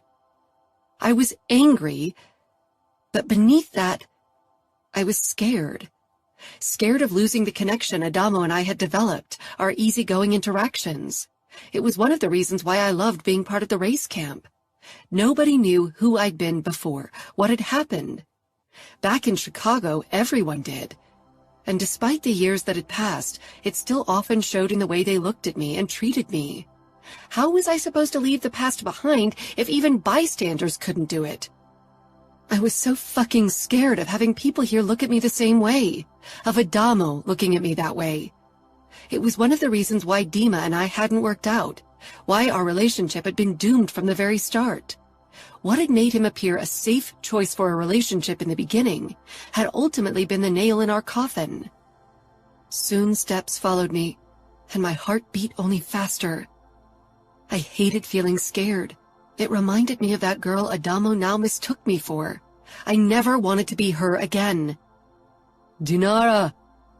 Adamo called, and finally caught up with me at my car. I whirled on him and stared into his eyes, waiting for him to say something, but at the same time so fucking scared of what that would be. Adamo touched my shoulder. Even that simple touch seemed more hesitant than any of our touches in the past. Adamo watched me, not saying a word. He didn't have to. His eyes spoke a clear language, the tongue of pity. I hated nothing more than that. So Remo told you everything? I'd given Adamo the okay, had given Remo the okay, but maybe a stupid part of me had hoped Adamo would let it rest. It was idiotic. Eventually he'd find out. It was inevitable if I wanted to move on with my plan. Adamo ran a hand through his hair and glanced away. A myriad of emotions swam in his eyes. Yeah, not everything, but enough. He wasn't telling the truth. There had been a moment of hesitation before he'd answered. I shoved away from the car. Don't lie to me to protect me. I was so tired of people doing it. I deserved the harsh truth, even if it crushed my heart. Adamo pushed his hands into his pockets. His expression cranked up the compassion, and I could not bear it. What exactly did he say? I seethed, so fucking angry, but at the same time bursting with despair.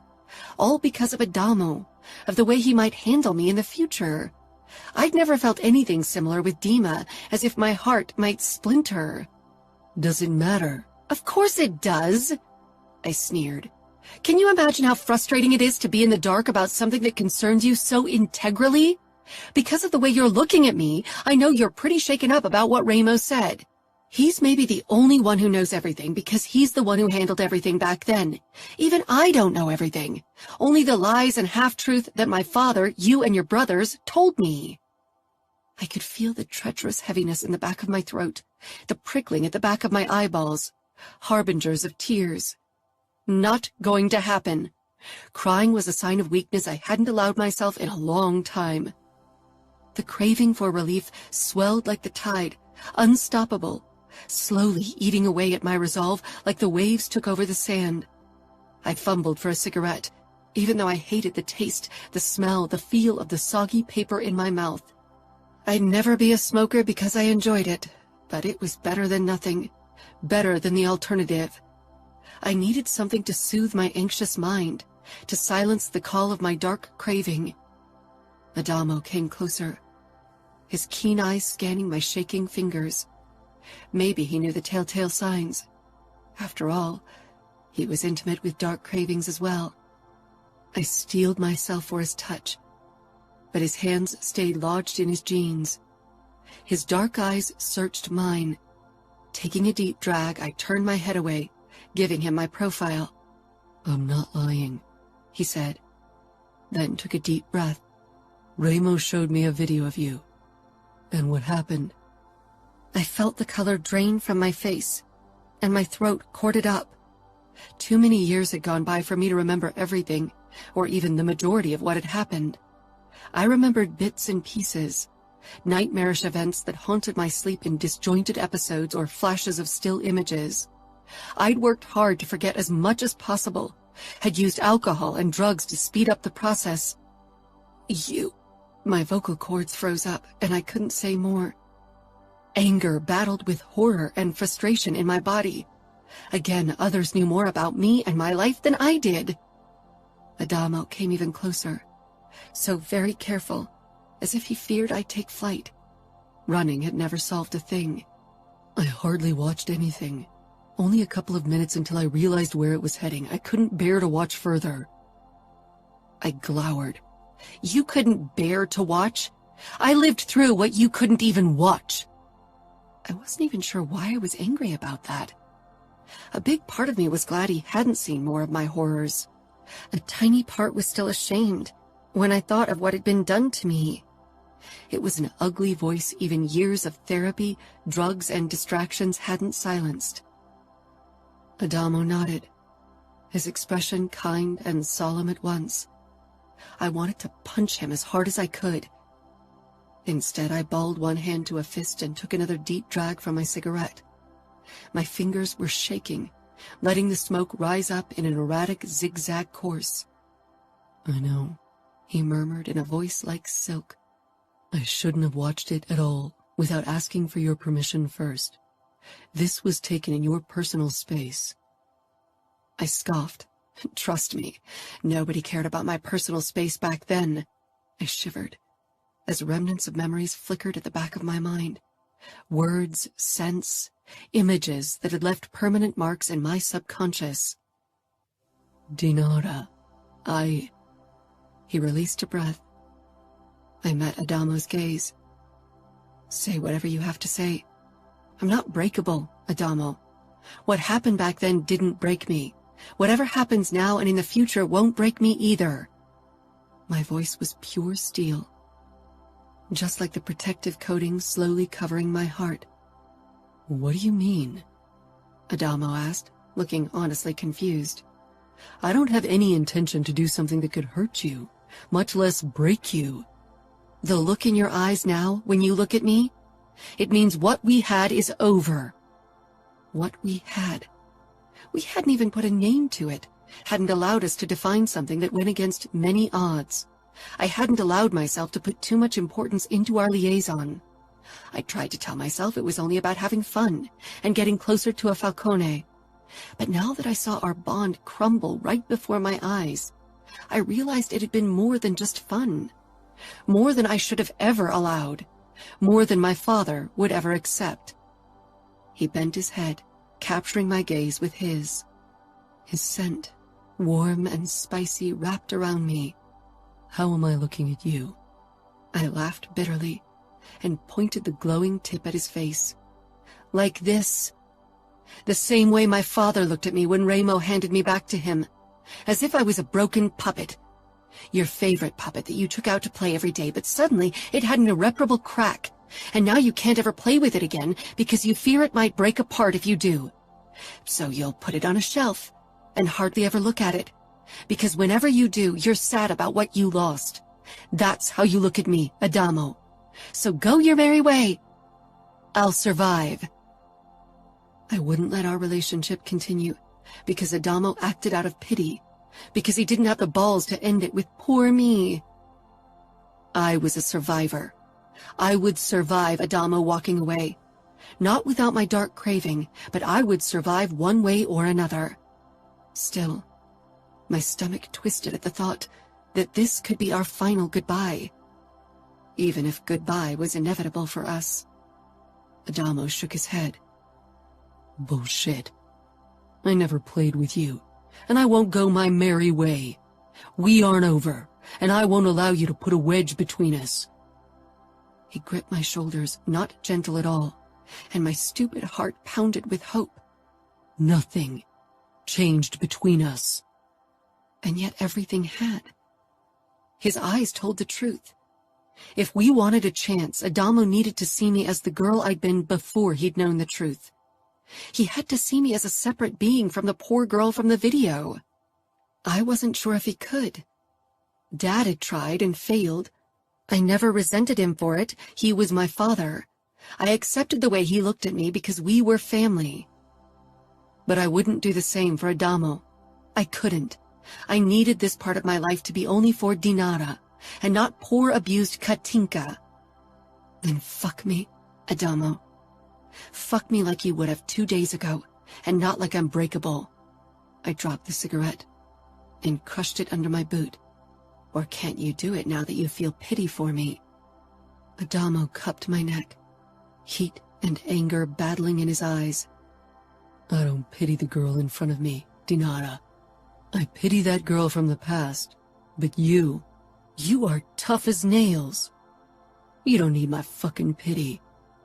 I nodded, as much to confirm his words as to convince myself that I'd really left every bit of that little girl behind. Deep down, I knew she still cowered in a dark part of my brain, small and frightened, threatening to burst forth. I wanted her out of there. And by now I had an idea how to finally succeed. Fuck me, I breathed. Adamo jerked me against his body, his tongue dipping into my mouth. I opened up for him, threw my arms around his neck and molded our bodies together. Adamo squeezed my breast through my tank, then tugged at my pebbled nipple.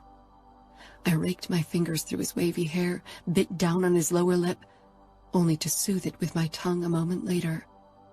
He pressed his palm against my crotch, and I arched against him, wanting to feel his touch on bare skin. Get a room, someone called. I was too disoriented from our kiss to know who it was. Adamo grabbed my hand and tugged me along. I followed him, my heart pounding wildly in my chest, my center tingling with need. Adamo dragged me into the old gas station, past a surprised Crank. Get out, Adamo snarled, and Crank did with a muttered curse. Then we stumbled into the back room with its old freezer and scattered boxes. The stench of moldy cardboard and something rotten clogged my nose. Adamo threw the door shut and pressed me against the edge of the freezer, his hands making quick work of my zipper. He didn't bother pulling my shorts down, only shoved his hand into my panties and thrust his middle finger into me. The heel of his palm rubbed my clit as he fingered me hard and fast. Our eyes stayed locked, my lips parted as Adamo drew moan after moan from my mouth. My arousal soaked my panties, making Adamo's fingers slide in and out easily. He added a second finger and slammed even harder into me. The desire in his eyes seared every inch of my skin. No sign of pity, only lust. I screamed out my release, but Adamo hardly gave me time to recover before he shoved down my shorts and hoisted me on the freezer.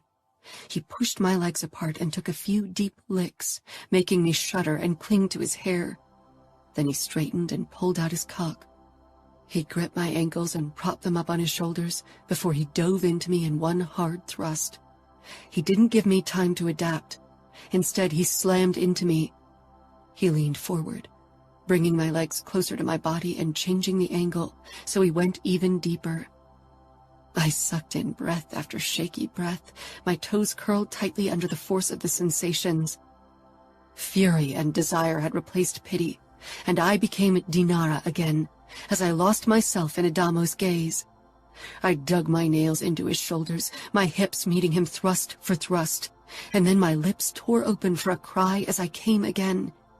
Adamo slammed even harder into me, before he released into me with a low groan. I closed my eyes, panting. I didn't want this to end. Not today, not tomorrow. Maybe never. Adamo made me want to lose control to him. He made me feel as if I could lose control to him without fear. When Adamo and I had both calmed down from our release, He met my gaze. His face was covered in sweat, and his shirt clung to his upper body. "We're not over," he rasped. I nodded, breathing harshly. "We're not." In that moment, Adamo looked at me the same way he had before he'd found out the ugly truth, as if I were still tough racer Dinara to him. I knew there would be moments when this new, poignant expression would return, but as long as he could make me feel so alive, I could live with the small reminders. Chapter 14. Dinara. We spent the night in Adamo's tent together. Sleep evaded me. My thoughts revolved around the events of the previous day, the knowledge that there were still videos of me out there. Now that I knew, I remembered the camera always pointed at me. It had faded into the darkness of my memories over the years. Other images had been more prominent. Adamo's warm scent engulfed me, one of his arms thrown over my waist. His closeness provided the solace I'd never admit I needed. I peered up at the tent ceiling, even if it was mostly shrouded in darkness. Only the hint of light drifted over to us, maybe from the fire or one of the cars. The low murmur of voices told me others couldn't sleep either. "Can't sleep?" Adamo's drowsy voice rang out, making me jump. "Too many thoughts," I admitted. Adamo nodded, his nose brushing my cheek. "Whatever you need. I'm here. I know there's a reason why you joined the races, why you sought my closeness, and once you're ready to divulge your reasons, I'm here to listen." I swallowed, hearing the hint of suspicion in his voice. If I were in his stead, I would be wary of my motives as well, and they hadn't been completely innocent. Sleeping with you, spending so much time with you, that's not about a plan. I never meant for this to happen. I just wanted to get to know a member of the notorious Falcone clan, to cast some light on my past, at least into the corners that my father kept purposely dark. I thought you'd be the best option. Your brother's reputations are even less inviting. I never lied to you about my identity. From the start, you knew I was looking for something only a Falcone could give me. Adamo chuckled. "I'm the least dangerous option, you mean?" I let out a small laugh. Walking into Vegas seemed like a bad idea, even in my head, and you fascinated me from the moment I began to research your family. "What fascinated you?" "The racing, definitely. But more than that, it was the conflict I sometimes saw in your eyes during cage fights, as if a bloodthirsty part battled with your conscience. You reminded me of myself. My father thinks I belong in the light, but I don't fit in there." Adamo propped himself up, so his face hovered over mine, but it was too dark to make out more than the general outline. "The blood you thirst for, is it in Vegas?" I didn't say anything. Over the last couple of months, my goal had shifted. I'd wanted to find out more about my past, and I knew only Ramo could tell me what my father wouldn't. I didn't have much hope that he would divulge any information. Maybe if my father and he would still cooperate, but now that their relationship has turned hostile, I knew the chances were slim. But I had to take my chances. Part of me hoped you'd know what I wanted to know. "What do you want now?" My heart sped up whenever I tried to determine what exactly I wanted. Deep down, only one option sounded satisfying. I need to do what I'd originally planned. Find out everything before I can really decide what I'm going to do next. "I have the CDs in my car. Do you want them?" I quickly shook my head. "Not yet," I whispered. "One day I'd try to watch them, but not now. Even if they'd show me the cold, hard truth in every disgusting detail, I wasn't ready for that confrontation." Adamo cupped my cheek. "You want me to take you to Vegas? To meet Ramo, right?" I'd imagined meeting the man who'd saved me from possibly years of abuse, countless times over the years. My father had never talked in very favorable words about the capo. Now I guessed the reason for it was that Ramo had kept my mother, and not allowed my father to kill her. I wasn't sure why. It seemed unlikely that Ramo Falcone had qualms about ending the life of a woman, Yes. Adamo's silence filled the darkness between us. I know you're loyal to the Camorra, and I'm not asking you to betray them. I want to officially meet Ramo, if he allows it. We can drive to Vegas after the next race. Won't you have to ask Ramo first? Even if Adamo was the capo's brother, there were some rules to be followed. Unless the Camorra operated completely different from my father's organization, which I seriously doubted. All crime organizations were based on a strict hierarchical structure. During my last trip to Vegas, I mentioned that you might want to see him to talk. He agreed. I pushed up. How did you know? Maybe I'm supposed to assassinate your brother for keeping my mother all these years? You can't know my true motives. I could be lying. You haven't revealed your true motives yet. Maybe even you don't know them in their full scope at this point. But Ramo can protect himself, and he's the master of games and cunning.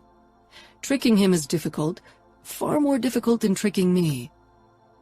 I huffed. I think you're putting yourself down. No. I'm very good at reading people, and even at manipulation if I want to be. It's the Falcone gene. But Ramo is the fucking master at it. He might as well have invented it. So Ramo wants to see me to determine my motives? He's going to find out if I pose a risk to him, you, or the Camorra. Adamo stroked along my arm. No, I doubt that's why he wants to meet you. Ramo kept your mother and the videos for a reason, but he didn't divulge everything to me. You and he both hide part of the truth, and by bringing the two of you together, I hope to uncover everything. But you have your suspicions why your brother did what he did. I know, Ramo. His values haven't changed over the years. They are as twisted and morally doubtful as they used to be. It's not like your morals are socially acceptable. Adamo laughed. I'm a Falcone. Twisted morals are in my gene pool. I wonder when you'll decide I'm not worth the trouble. Oh, I have a feeling you're worth every trouble you might put me through. I bit my lip, unsure how to respond to that. Every day I spent with Adamo, he grew more on me. I missed him when he wasn't around, and I kept thinking about him and how it felt to be with him. I wasn't sure where my path was taking me, but I hoped Adamo would join me on it, at least for a little while longer. I didn't dare look too far into the future. Dima can't come with us to Vegas. That wouldn't go over well with Ramo, Adamo said. Dima and I didn't talk much, but he'd returned to camp with me after my last trip to Chicago. I wasn't sure if it was on my father's orders, or if his own protective streak had come through. Then we'll have to sneak away. I doubt he'll listen to me if I tell him to stay behind. If my father gave him orders to guard me, he won't let anything stop him. Then we'll sneak away after the next race. He rarely stays long for the after-party. And maybe you can slip a couple of sleeping pills into his drink. I can give you something strong. I shook my head. While I trusted Adamo with myself, I wasn't sure if I should trust him with Dima's life. He was a Bratva soldier after all, and definitely the first one Adamo would kill. I'll handle it. Adamo chuckled. All right. But you don't have to worry. If I wanted to get rid of Dima, I wouldn't do it the cowardly way. I'd beat him in a fight to the death. That's a consolation, I said dryly. Adamo brought our faces even closer and kissed me. The kiss was sweet, with a hint of possessiveness. He nipped at my lip before he pulled away. Why Dima? You mean why I dated him? Yeah, he said. You and him were together for a few years, right? 3 years. So why him? At first I thought he was jealous of us, but now I'm not so sure anymore. He definitely disapproves, but I'm not sure it's because he wants you for himself, or if there's another reason. But you definitely look at him as if he might just as well be your brother, and not your ex. Are you jealous? I haven't been with him in over a year, and not with anyone else either. Just curious. I still think he acts more like a protective brother than a former lover. It's odd. More odd than a Falcone and a Mikhailov getting it on? I asked, trailing my fingers down Adamo's muscled chest and abs. Adamo chuckled. Nice try. I sighed. I'd known Dima almost all my life. He'd been friends even before my mother had taken me away, and afterward, he'd been the one whose company I sought as well. Unlike the adults, he didn't look at me with pity and horror. He didn't really know what had happened. That would change later, and so would the way he treated me, but he'd always been by my side. I reached for the cigarette package on the ground beside me and lit a smoke up, then took a deep drag from it. Usually this was a topic that felt too personal, but Adamo and I had reached a point in our relationship where I wanted to share more of myself. It was a surprising and terrifying realization. I let out a plume of smoke before I twisted my head around to Adamo. I wanted to be in control, wanted to experience sexuality on my own terms. In the past, my voice died. I squinted at the glowing tip of my cigarette for a couple of breaths before I could speak again. The things that were done to me, everything was out of my control. I had to endure the pain, the fear, and humiliation. But with Dima, even when it was painful, that was my choice. He'd let it be my choice. Dima was a safe option. As my bodyguard, he was meant to protect me. Father would have killed him if he'd hurt me. He is my father's man through and through. I knew he'd never do anything I didn't want. With him, I could do what I wanted, get the power back that was taken from me as a child. Sex with Dima had been freeing in a way, because it had been on my terms. It hadn't been forced upon me. Everything was my choice. But it had never felt right. I'd never really let go of my control so fully until Adamo. Dima and I had been a bond of convenience. Dima had probably hoped it would give him an advantage in the long term, because as an orphan raised by the Bratva, his options would have been limited. But he'd also wanted to help me. And for me, it had meant breaking through part of my shackles, while also getting my father off my back. Seeing me in a relationship with Dima had given Dad hope that I'd overcome the past and could live a normal life. If I hadn't lived through what I had, I doubt he would have been as thrilled about me dating one of his men. Adamo nodded, and even though I couldn't see his expression, I warned, "No pity." The timbre of my voice was almost feral. No pity. We Falcones don't do pity, he said firmly, snatching the smoke out of my hand and taking a drag himself.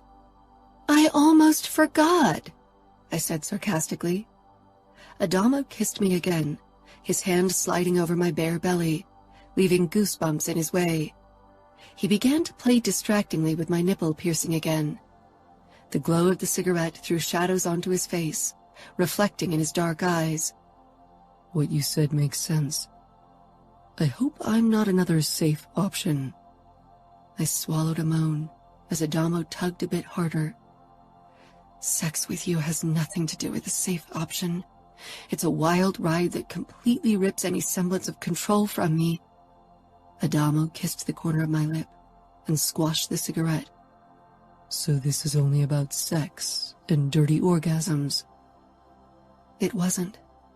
Not anymore. Even if my body constantly yearned for his touch. I raked my fingernails over his chest and abs. What else would it be about? I really enjoy all the dirty orgasms. You never complained. Adamo bent over my nipple. No complaints whatsoever. Every dirty orgasm your skillful mouth and pussy milk out of my cock are very appreciated. He flicked my nipple with his tongue, then moved lower, his warm breath ghosting over my belly. He buried his face in my pussy, licking up my lust for him. I don't hear your pussy complain either. Shut up, I gasped. And he did, while his mouth and tongue played my pussy like an instrument. Losing control had never felt better. During the race the next day, I had a hard time focusing. One reason was lack of sleep, because Adamo and I had kept each other busy until the early morning hours. The other were thoughts of my upcoming meeting with Remo distracting me. I'd be closer to my mother than I'd been in over a decade.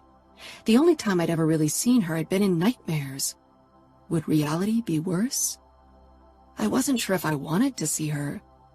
When I'd thought she was dead, I'd always wished for a chance to confront her.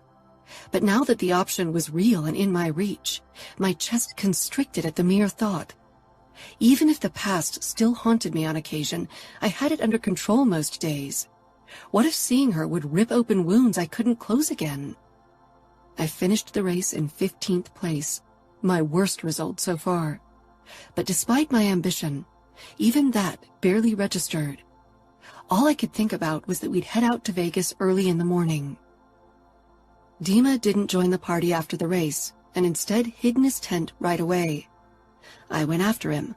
I wanted to check on him, and I still needed to give him the sleeping pills so he wouldn't get in the way of our plan to head to Vegas. I really didn't need an escort of my father's men at my side. That wouldn't make Ramo give up any of his knowledge. He'd kick us out with blazing guns. "Dima?" I called. I couldn't really knock at his tent. A form shifted inside, and eventually the flap opened and Dima poked his head out. He was only in his boxers, a sight I'd seen countless times before, but it felt awkward now. The tattoo of the crossed Kalishnikovs branded his chest, the sign of the Bratva. "What do you need?" I held up the 2 cups with vodka. We didn't share a drink after the race. "No reason to celebrate, right? We both didn't do well today." Dima had never much cared about succeeding in the races. He'd stayed for me. Vodka is right in any situation. To commemorate, to celebrate, and just because. The flicker of a smile ghosted across Dima's face before it disappeared. I handed him one of the cups, and he accepted it as he stepped out of the tent. The dose wasn't too high. It would make sure he fell asleep soon, and would sleep until the morning. His light slumber would otherwise prove tricky. We bumped cups before we emptied the vodka in one gulp, followed by a hiss. I grinned. It was a homemade vodka from Dad's cook, and stronger than the stuff you could buy in stores, especially in the States. Widowmaker was one of its nicknames among Dad's men. Dima scanned my face. "I'm worried about you, Dinara.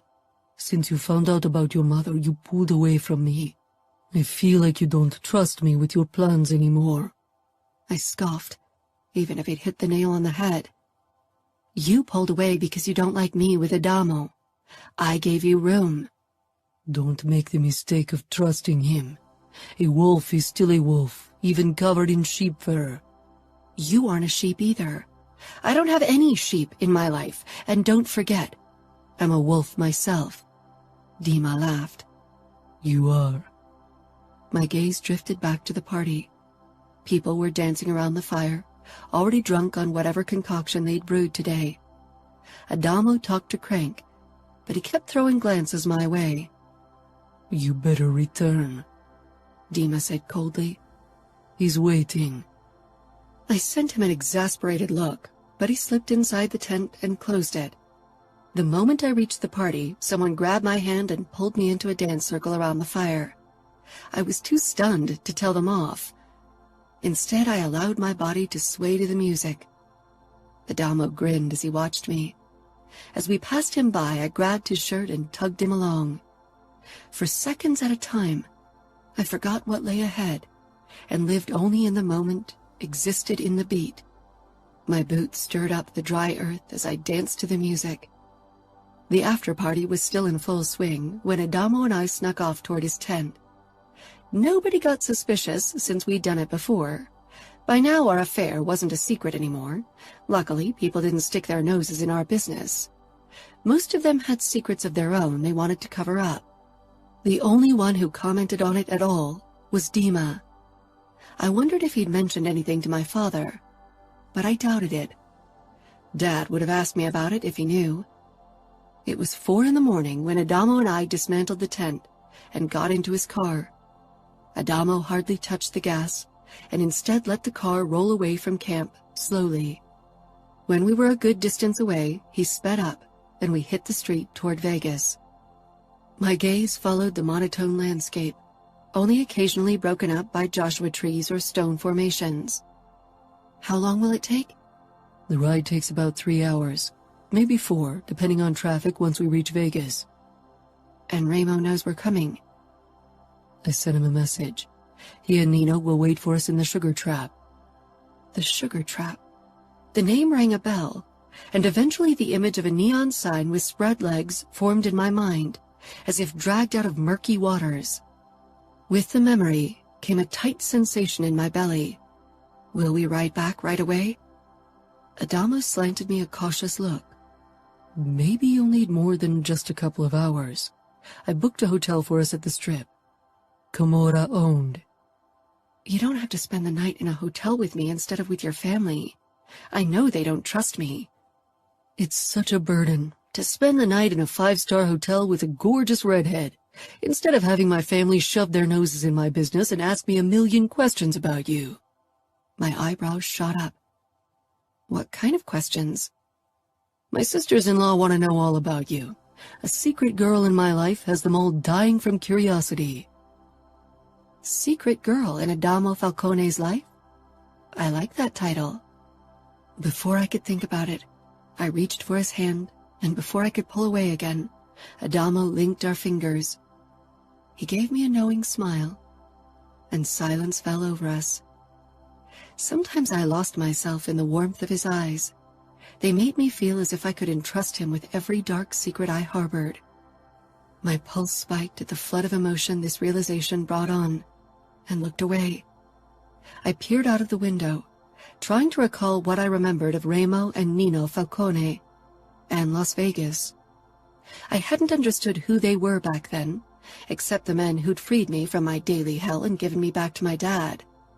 For a while, they'd seemed like heroes. But eventually Dad had made it clear that whatever they had done was for business reasons, to create a shaky truce with the Bratva. Dad had lied about Mother's death, so I wasn't sure how much of his tales were false too. Yet the Camorra wasn't really known for their altruistic agendas.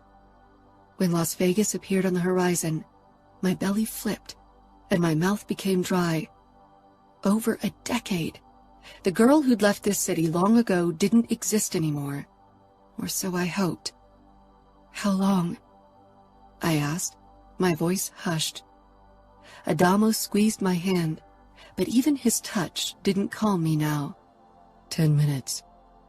Not enough time to brace myself for what lay ahead. Now that I got closer to my goal, inner calm seemed impossible to reach. 10 minutes later, we pulled up in front of the Sugar Trap. I pushed open the door, tearing away from Adamo's grip. I drew in a deep breath, fighting against the tightness in my chest. The mere sight of the neon sign brought back memories from the past, from the days and weeks prior to Ramo giving me back to my father. Las Vegas was filled with horrible memories for me. It wasn't the only city, though. Even before Mother and I had moved here, she had allowed the men who gave us shelter to abuse me. Dinara? Adamo asked carefully, walking up beside me. I'm fine. I pressed out before he could ask. Lead the way. Adamo took my hand, and I let him as he led me toward the shabby black door leading into the Sugar Trap. It was a whorehouse, the first establishment of the sort I set foot inside, since that fateful day many years ago, and the place that would determine my future. Chapter 15. Dinara. Adamo opened the door and held it open for me. I stepped into the dimly lit anteroom with its cloakroom and a huge black bouncer sitting at a table. His eyes briefly narrowed on me before they moved on to Adamo, and he gave a curt nod. Adamo didn't say anything, only gave the man a tense smile before he led me along. My legs felt leaden as I followed him into the bar area of the Sugar Trap, where Johns could check out the selection of whores and chat with them until they went into one of the back rooms for the actual deed. Now the area was mostly deserted, except for a dark-skinned man behind the bar counter, taking stock of the liquor cabinet. It was still too early for customers. My eyes took in the red leather booths, black lacquer decor, and the dance platforms with silver poles. The color scheme hadn't changed, nor had the general vibe of the establishment. But it seemed smaller now, and less daunting. For the small, distraught girl from the past, everything had seemed so much bigger. Now it was a dingy bar like any other, not so different from the ones Dad had in Chicago. I wasn't allowed to set foot in them, but I'd seen photos. I handled all the online presences of the clubs and bars on the internet, as well as the darknet for Dad's section of the Bratva. I had a penchant for computer sciences, so it was a way to feel useful and justify the endless amount of money at my disposal. My pulse didn't slow as we crossed the bar, even if I didn't catch a hint of danger. Adamo threw me another worried look, because I'd slowed even more. We don't have to meet my brothers. We can return to camp. No, I said sharply. I have to talk to Remo. Some parts of my life, of my past, had remained out of my control, and I needed to yank control back. I needed to talk to someone who'd been there. Adamo nodded, but I could tell he wasn't convinced. He couldn't understand. I wasn't sure if anyone really could. He'd gone through some messed up shit, especially with his mother, but what he'd done, attacking her, had been a spur-of-the-moment thing when it was his brother's lives or hers. My deepest desires went so much further. Let me talk to my brothers before I take you to them, all right? He said. Why don't you grab something to drink? I'm sure Jerry will gladly give you whatever you want. Jerry looked up behind the bar and gave me a quick smile, all white teeth in his dark complexion. I released Adamo's hand and he disappeared through the back door. I headed for the bar, but didn't sit down. Do you have vodka? Jerry grinned. Of course, and a good one if I might say so. He poured me a generous glass of Moskovskaya, definitely not the worst vodka. I took a sip, my eyes returning to the door where Adamo had disappeared through. By now, Dima would have noticed my disappearance and would have alerted my father. That was why I'd left my cell phone in my car in camp. I didn't want Dad to track me to this place and send his soldiers to save me when I didn't want or need saving. At least not the kind of saving he had in mind. The door swung open and Adamo stepped through, followed by two tall men. In my memory, both Remo and Nino Falcone had been giants, but now I realized that Adamo was their height. They had seemed so much taller for a little girl. I emptied the glass in one quick gulp, enjoying the burn and the resulting warmth. Remo's mouth twitched when he followed my actions. His eyes held recognition and the hint of dark amusement. No sign of pity. His brother Nino's face was completely void of emotions, just like I remembered it. I didn't wait for them to approach me. Instead, I walked in their direction, my head held high. I was aware of their reputation, and Adamo's protection would only go so far. They were his brothers, and even if he enjoyed my company, his loyalty lay with the Camorra and his family, as it should. I held out my hand to Remo. It's been a long time. Remo nodded, with another twitch of his mouth, and briefly shook my hand. Indeed. You changed. Adamo positioned himself at my side and touched my hip. I briefly glanced his way, surprised by his closeness and his open sign of our togetherness. I couldn't deny that it warmed my chest more than the vodka had done. Both Nino and Remo glanced at Adamo's move, but didn't comment. Dad would probably have attempted to kill Adamo at this display of affection. Haven't we all? I said. Change is inevitable. Nino inclined his head and shook my hand.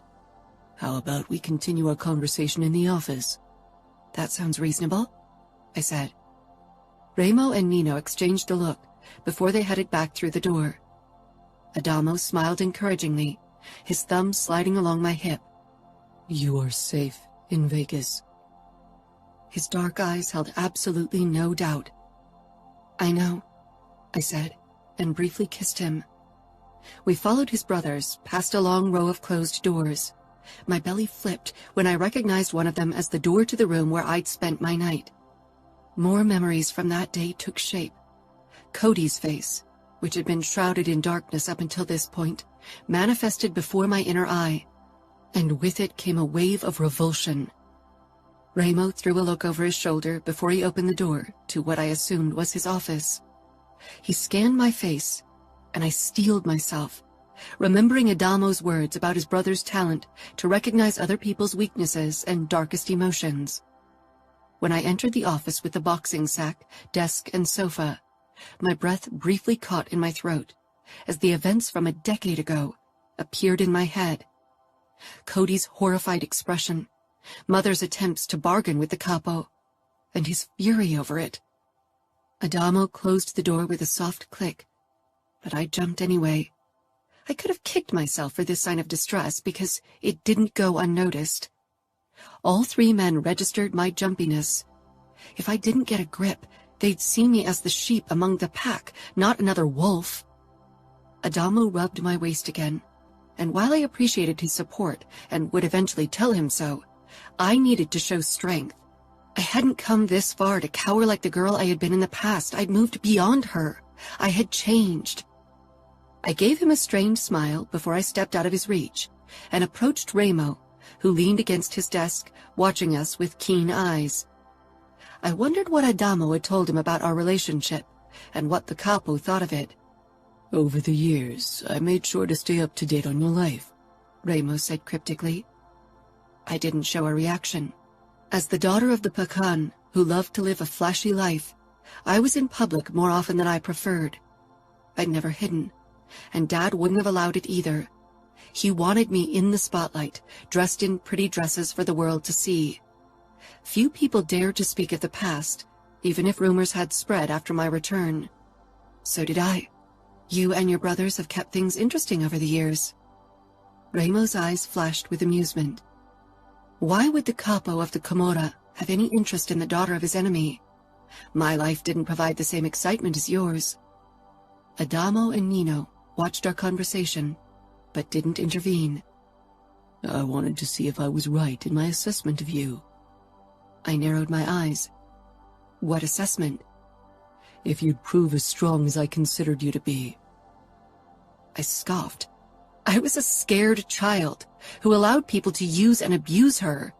I wasn't strong. I'm not the same person I used to be. I changed. Ramo pushed away from the desk and moved closer, towering over me, which caused Adamo to tense. I met Ramo's gaze unwaveringly. Maybe it was foolish of me not to fear him, but I could only see him as the man who'd freed me from my tormentors. Even back then, I saw your strength, even if you couldn't. That you are here today shows I was right. Maybe you changed on the outside, but deep down, you are the same resilient child that survived. I swallowed, because his words awakened emotions I didn't want to deal with. Adamo took a step closer, and his protective expression didn't bode well. This was between Ramo and me. If I wanted to get to the bottom of my past, I needed to talk to Ramo alone. I had a feeling he wouldn't be as forthcoming with information, as long as I needed Adamo as my babysitter and bodyguard. He was testing me. I cleared my throat and looked at Adamo. I need to talk to Ramo alone. If Ramo was surprised by my request, he hid it well.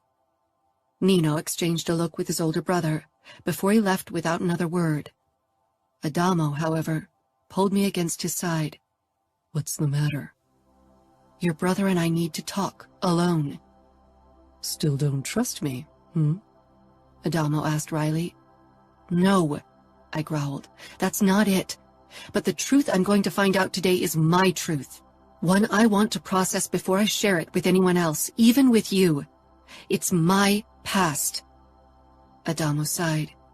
He leaned in and kissed me. All right, but remember, I'm here if you need me. He sent his brother a warning look that made me want to ask him to stay after all. When Ramo and I were finally alone, silence fell over us for a while. Ramo watched me closely, and whatever he saw seemed to please him.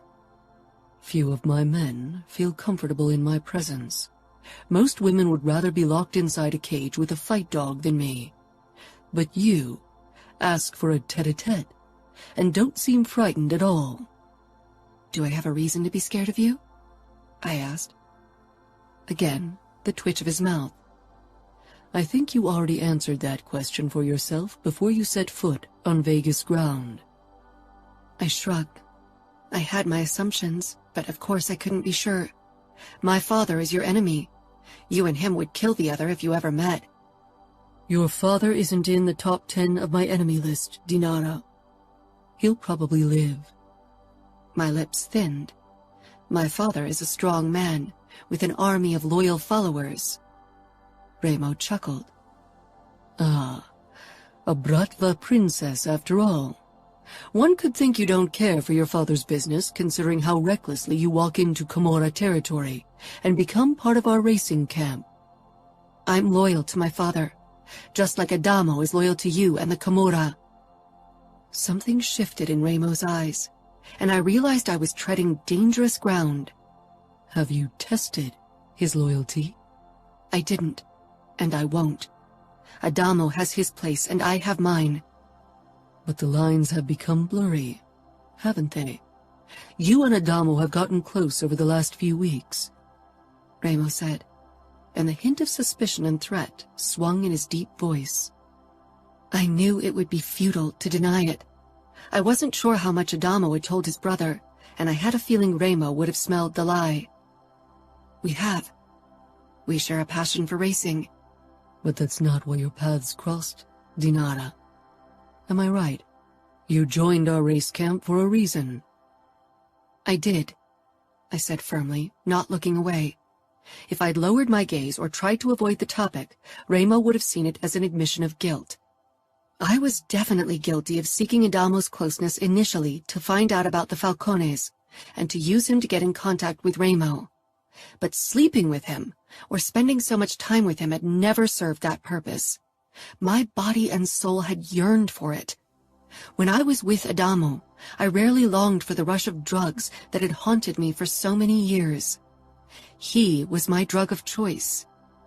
My father was always careful to divulge as little information as possible to me about my past. I knew you were the only one who could reveal the parts he left in the dark. So you think I'll do that? Why would I reveal information without asking for something in return? And unlike your father, you don't have anything of value to offer. For a moment, I was thrown off. My father had always insisted Remo wouldn't help me with my past. I'd be lucky if I wasn't killed by the crazy capo. Again, I noticed the flicker of challenge in Remo's eyes. Remembering Adamo's words about his brother's manipulation skills, I straightened my shoulders. My father must have offered you a lot for my mother. There's nothing he'd rather do than kill her with his own hands. But whatever he offered was never enough for you, which means he's got nothing you want. Maybe you are as twisted as everyone says and just want to hold her fate over his head to taunt him. But then the peace which lasted many years doesn't make sense. Remo's smile widened. Go on. I'm starting to enjoy your analysis. Maybe you waited for me to show up. Maybe my father isn't the one you want to hint information to. And why would I choose you, Dinara? Because it's my past. It's my right to know the truth, no one else's. Remo inclined his head. Well said. So will you tell me everything? I will. But first I want to talk about Adamo. Adamo's a grown man. He can protect himself. Oh, I know. But I have a feeling you might be in need of his help again soon for a path you can't walk alone. He'll do what you ask of him because he cares for you, and because it's a path he can't resist. You should be sure that what you want from Adamo doesn't end the day you reach the end of that path, because if it does, you better end it now. Adamo and I aren't in a serious relationship. We have fun together, that's all. Remo leaned closer, and I shied back involuntarily. Whatever's between the two of you extends beyond fucking. You two share the same vices. Adamo and I need to figure it out by ourselves. Remo gave me a look that sent a shiver down my back. I didn't resent him for his protectiveness of his younger brother. If Adamo ever met my father, things wouldn't be any different. Dad would try to scare him away, or at least scare him into treating me right. If he wasn't Remo Falcone's brother, he'd probably even kill him. Maybe he'd do it anyway, if he considered it the only option to protect me. Maybe we should talk about the reason why you're here now. Ask whatever you want to know. Did my father know all these years that my mother was alive? Ramo nodded. I never told him otherwise. I had no reason to kill her. You didn't, but my father had. So why didn't you allow my father to kill her himself? I can see it in his eyes that he wants to do it. You are the only thing standing in his way, I said. Because, Ramo growled. That's your privilege. I told your father I'd keep her in my territory until you were old enough to decide over her fate. I'd have thought you'd come along sooner to kill her. I froze, realizing the gift laid out before me, the gift Ramo was offering. Dad had never mentioned that tidbit of information. Of course he hadn't. He wanted me in the light, and what Ramo was offering led into the depth of hell. You've kept her from me so I could kill her? Kill my mother. I had lost count of the times I'd considered it in abstract fantasies, but I had never been this close. My heart sped up. In the last few days, the idea had taken shape, but the Camorra had always seemed in my way, a barrier I'd have to pass to get what I wanted. Now I realized the only thing stopping me was me. If I wanted to do it, I could find her now and end her life. Kill her, or do whatever else you see fit for someone like her after everything she's done. Broken me? I clipped, even if it was a tone not fit for a capo. I don't see someone broken when I look at you. And if you think you are, then you should try to fix yourself, because no one else can. I nodded. Dad had tried. Dima had tried. Even Adamo was trying. But deep down I knew there was only one way for me to get past what had happened. What if I want her to be free? What if I want to make my peace with her? Not everyone needs to kill their mother to move on. It was a risky thing to say, but Ramo had caught me on the wrong foot. His expression became dangerous. That's true. Some people can make peace with their abusers, but our kind isn't able to do it. Our kind. My father had always tried to keep me away from the darkness, but its call had always been loud and clear in my heart. I never considered killing her. Ramo gave me a look that made it clear he didn't believe me. In detail, I amended. I thought she was dead, so I never really considered it a valid option. It was the impossible fantasy of a desperate mind. It's not an impossible fantasy anymore, Dinara. It's your revenge. It's in your reach. You only have to take it. I swallowed. I can't kill her now. Not yet. I've never killed anyone, I admitted. I'd never even witnessed someone being killed. I had, by accident, walked in after a killing once when Dad had shot one of his soldiers in his office. But the man had been dead and lying in his blood. I hadn't looked into his eyes in his last waking moments. Ramo shrugged. No one's without fault. I snorted. Some people might see it as a virtue to refrain from killing. Those are usually people who've never seen the dark side of life and tasted how good it can be if you bend it to your will. I have seen enough darkness. I paused, trying to really feel inside of me. I didn't doubt I could pull a trigger if given the right incentive, especially to protect myself or people I cared about. But revenge was a different beast. It stemmed from an even darker urge. Yet, I wanted to follow its calling. Chapter 16. Adamo. I practically bounced on the bar stool as I waited for Dinara to talk to Ramo. It didn't sit well with me that she had to deal with him alone. Ramo wants to help her. There's no reason for you to be tense, Nino drawled. He sat on the bar stool beside me, regarding me with his usual analytical, calm expression. Would you have been relaxed to have Kiara in a room with Ramo in the beginning? Kiara needed to feel protected, and she only trusted me. Dinara seems like a woman who can handle herself. She won't let Ramo intimidate her. You don't have to worry. He narrowed his eyes in consideration. But your comparison proves that your relation to Dinara goes beyond the physical aspect. You care for her on an emotional level. I tore my eyes away from his. It's complicated. Indeed. Steps sounded, and the door to the back corridor swung open. Dinara was awfully pale when she stepped into the bar. That was a look many people displayed after some alone time with Ramo. I jumped off the stool and hurried over to her. I touched her shoulder, drawing her gaze to mine. "Are you all right?" Dinara nodded distractedly. Yeah, She laughed hoarsely. or maybe not. What did Ramo say? Dinara held up a piece of paper with a handwritten note. He gave me the address of the bar where my mother works. Dinara, I said slowly. Ramo had always wanted to kill our mother for what she'd done to him and my brothers. Revenge had been his driving force. For him, it was impossible to comprehend that not everyone followed the same logic as him. Take me there, Dinara said, not allowing me to voice my worries. I could feel Nino's gaze on us, probably analyzing our body language to assess our level of emotional connection. I sighed and resisted the urge to walk into Ramo's office to confront him. It would have been hypocritical anyway, because avenging Dinara had been on my mind since I'd found out about her past. But I wanted to protect her from it. Nino gave us a curt nod as we walked past him and to my car. Dinara was tense beside me as I headed toward the address. I'd been to the bar only once before. It was one of our shabbier whorehouses, not a place I enjoyed spending time in. "What will you do when you see your mother?" I asked. I remembered seeing my mother for the first time in years when I was a teen. She was in an asylum, a seemingly broken woman who wanted peace.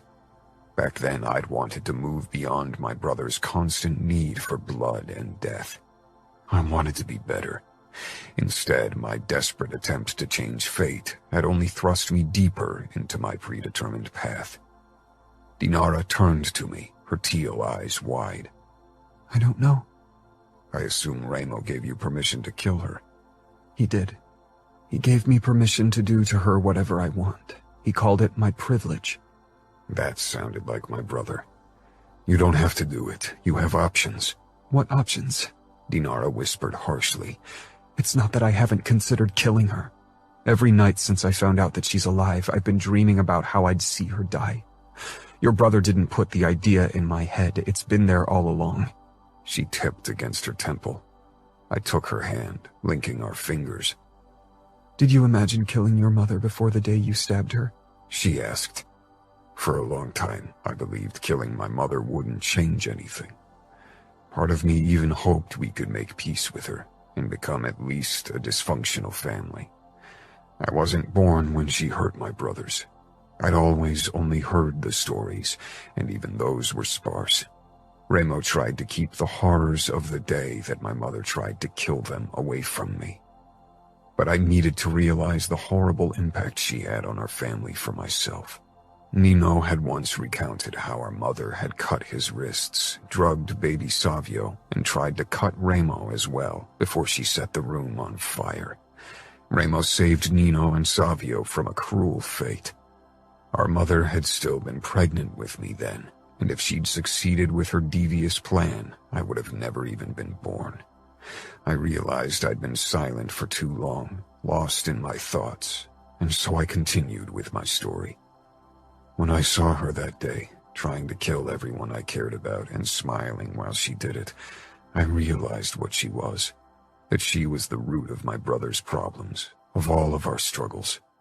Our father hadn't been better than her, but he at least was dead and couldn't cast his dark shadow over us anymore. In that moment, I wanted to kill her, and I never regretted it. I'm glad my brothers did it, though. It was their privilege. Did it help your brothers to see her dead? To kill her themselves? I considered that. I had never really talked about it with my brothers. The topic of our mother's death had been buried with her corpse. She was gone. Maybe my brothers talked about it with their wives, but definitely not with me, and I'd never dared to talk about it. Putting the past to rest had been a huge step in finding happiness for me. I'm not sure it helped them. It didn't change them. By then, we all were already too messed up to find our way back onto a different path. But maybe it gave them peace of mind for a while. Dinara swallowed. Peace of mind was what I wanted when I sought you and the truth. I wanted to uncover the ghosts of my past that kept haunting me. Wanted to confront them and put them to rest. But I didn't know so many of them were still around. You mean your mother and your abusers? She nodded. I pulled the car into the half-empty parking lot of the whorehouse and killed the engine, but made no move to get out because neither did Dinara. She slanted a cautious look toward the front door of the establishment. It was a simple steel door in a brick building without any windows at the front. I squeezed her hand. I'm here. Dinara gave a more resolute nod and shoved open the door. I released her and got out of the car, following her toward the entrance of the whorehouse. She froze in front of it and turned to me, her eyes frantic. She reached for my gun holster, but I stopped her with a gentle touch. You can't shoot her in the middle of a bar. If you want to kill her, you need to do it somewhere private. Dinara pulled her hand away, looking lost for a moment. Will you give me your gun when I need it? I don't have any weapons on me. Can you shoot? Dima taught me. You can have my gun if you need it. I still thought Dinara looked too out of it to make this kind of monumental decision so shortly after having the option handed to her on a silver platter. It's my decision, she clipped, her eyes becoming more focused. My past, my decision. Don't try to stop me. I won't. I promised. She took a deep breath before she stepped into the building, followed closely by me. The air was thick with smoke, spilled beer, and sweat as we headed into the dimly lit bar of the whorehouse. A couple of men sat at the bar, chatting with prostitutes, and half a dozen booths were occupied as well. In some of them, the whores and their customers had already moved past chatting. In our better establishment, any kind of touching was limited to the back rooms, but here, things were handled a bit more openly. One of the whores was rubbing a fat guy through his pants while he was pawing at her breasts and slobbering all over her neck. Dinara didn't seem to notice. Her eyes scanned the room, and I did the same, but didn't spot anyone who could be eaten. Let's go to the bar counter, I said. The men at the bar checked out Dinara hungrily, but the look I sent them made them avert their gazes hurriedly. The barkeeper, a lanky blonde guy in his 20s, came over to us. Mr. Falcone, he said with a reverent nod. What can I do for you? 2 vodka, and you can tell me where Eden is. She's in a back room with a customer. Do you want me to get her for you? No, Dinara said quickly. The barkeeper gave me a questioning look, and I nodded. We'll wait for her. Let her finish her business. But get us those drinks. We'll be over in a booth waiting. With a hand on Dinara's back, I led her toward a booth in the corner. We made ourselves comfortable, and a moment later a waitress delivered our drinks. Dinara looked around, her face hard. This place is disgusting. Are your father's whorehouses better? Most of them aren't, no. But he's got a few more luxurious establishments as well. Dinara nipped at her vodka, then set it down again. I slid closer to her, seeking her gaze. Thank you for being at my side, she murmured. You have every reason to mistrust me or to mind your own business, but instead you chose to help me, even when I'm being a bitch. You aren't a bitch. You are stubborn and strong-willed. A slow smile spread on her beautiful face, but it dropped rapidly. Her eyes snapped toward the bar, and I followed her gaze. A woman and a man had just stepped back into the bar through the back door. The man had his arm wrapped around her waist, and she was leaning into him, giving him a flirty smile. Her hair was colored a burgundy red, and her skin was tanned, but her cheekbones were unmistakable. Dinara froze. It's her. She sounded small and terrified, like that girl in the recordings. I ran my thumb over her hand, hoping to give her strength. I narrowed my eyes at her mother, who was still all over her customer. Hatred burned in my veins. Hatred and a hunger for revenge on Dinara's behalf. I wished she'd ask me to handle the woman for her. I wouldn't hesitate. Pretending otherwise would have been a fucking lie. I wouldn't even have qualms about it. Eden kissed her customer one last time before he walked off. Then her pleasant smile fell, and she scowled at his back before she turned to the men at the bar with a seductive smile. She hadn't noticed us. I need to go. Dinara pressed out. Now. She jerked to her feet, her eyes haunted. I stood, grabbed her hand, and led her outside as fast as I could. I wasn't sure if Eden saw us, and even if she did, would she even recognize Dinara? Dinara was hyperventilating when I pushed her down into the passenger seat and squatted before her. I touched her thighs. "Hey, look at me. I'm here. I can protect you." "I know," she said between gasps, and slowly her breathing calmed and her eyes really focused on my face. "But I need to protect myself. Instead, I lose it as if I were still the little girl from back then. I should be strong, but I'm not." The despair in her voice and eyes cut me deeply. "You are," I said firmly, "but you have to give yourself time. You went from thinking your mother was dead to seeing her in flesh and blood. You need time to work things out." "Take me back to camp," Dinara whispered. "I need to get out of Vegas. She shook her head. Just take me away." I leaned in and kissed her before I closed the door and got in behind the steering wheel. For the first time since I'd known Dinara, she looked like the frightened child she didn't want to be perceived as. I could see her struggle to be strong, but the girl from the videos, a shadow from the past, lingered in her eyes. Dinara was awfully quiet on our drive back to camp. I couldn't forget the haunted look in her eyes when she'd seen her mother. By now, her expression was controlled and her eyes closed off. This was almost worse than before because I didn't know what was really going on inside of her. After I parked the car at the edge of camp, neither of us moved. "You're not thinking about running back to Chicago for good, are you?" I realized how much the idea of losing her upset me. I couldn't let her go. Dinara didn't look at me, her gaze directed ahead. "No, I'm not. I won't find what I need there." Dima stalked in our direction, as if he was on his way to execute me. My hunger for blood still called loudly to me, so part of me wanted him to try. "Great," I growled. "Let me handle him. Stay back, please." Dinara got out, and I followed quickly despite her words. Even if I let her deal with him, I'd have her back. Dima said something in Russian, but Dinara ignored him. She walked past him without a word and headed toward her car. That was her way of handling him.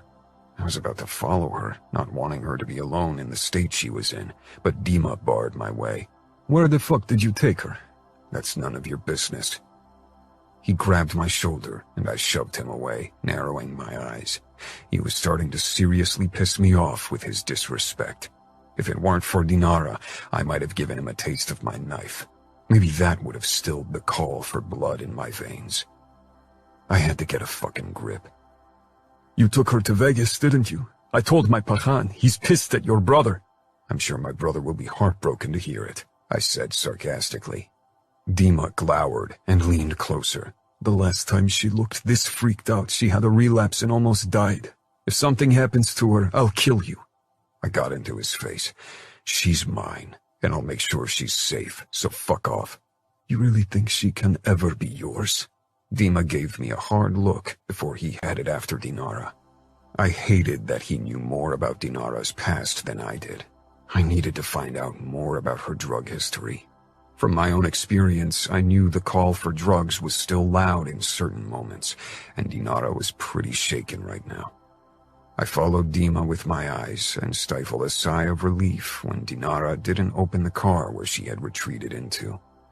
Dima stormed off toward his own car, probably to contact Grigori again. Maybe I should ask Ramo to send more guards for the races in case the Bratva decided to attack. Before I could decide to approach Dinara, her car drove off. "Fuck," I muttered. It cost me a lot of restraint not to follow her. She would be pissed if I acted like a stalker. I had to trust that she just needed some time to herself. There weren't any places in our immediate surroundings where she could buy drugs, so she'd have to settle for cheap liquor if she wanted to blank out what happened. She returned an hour later, and not a moment too soon, because I'd been close to going on a search.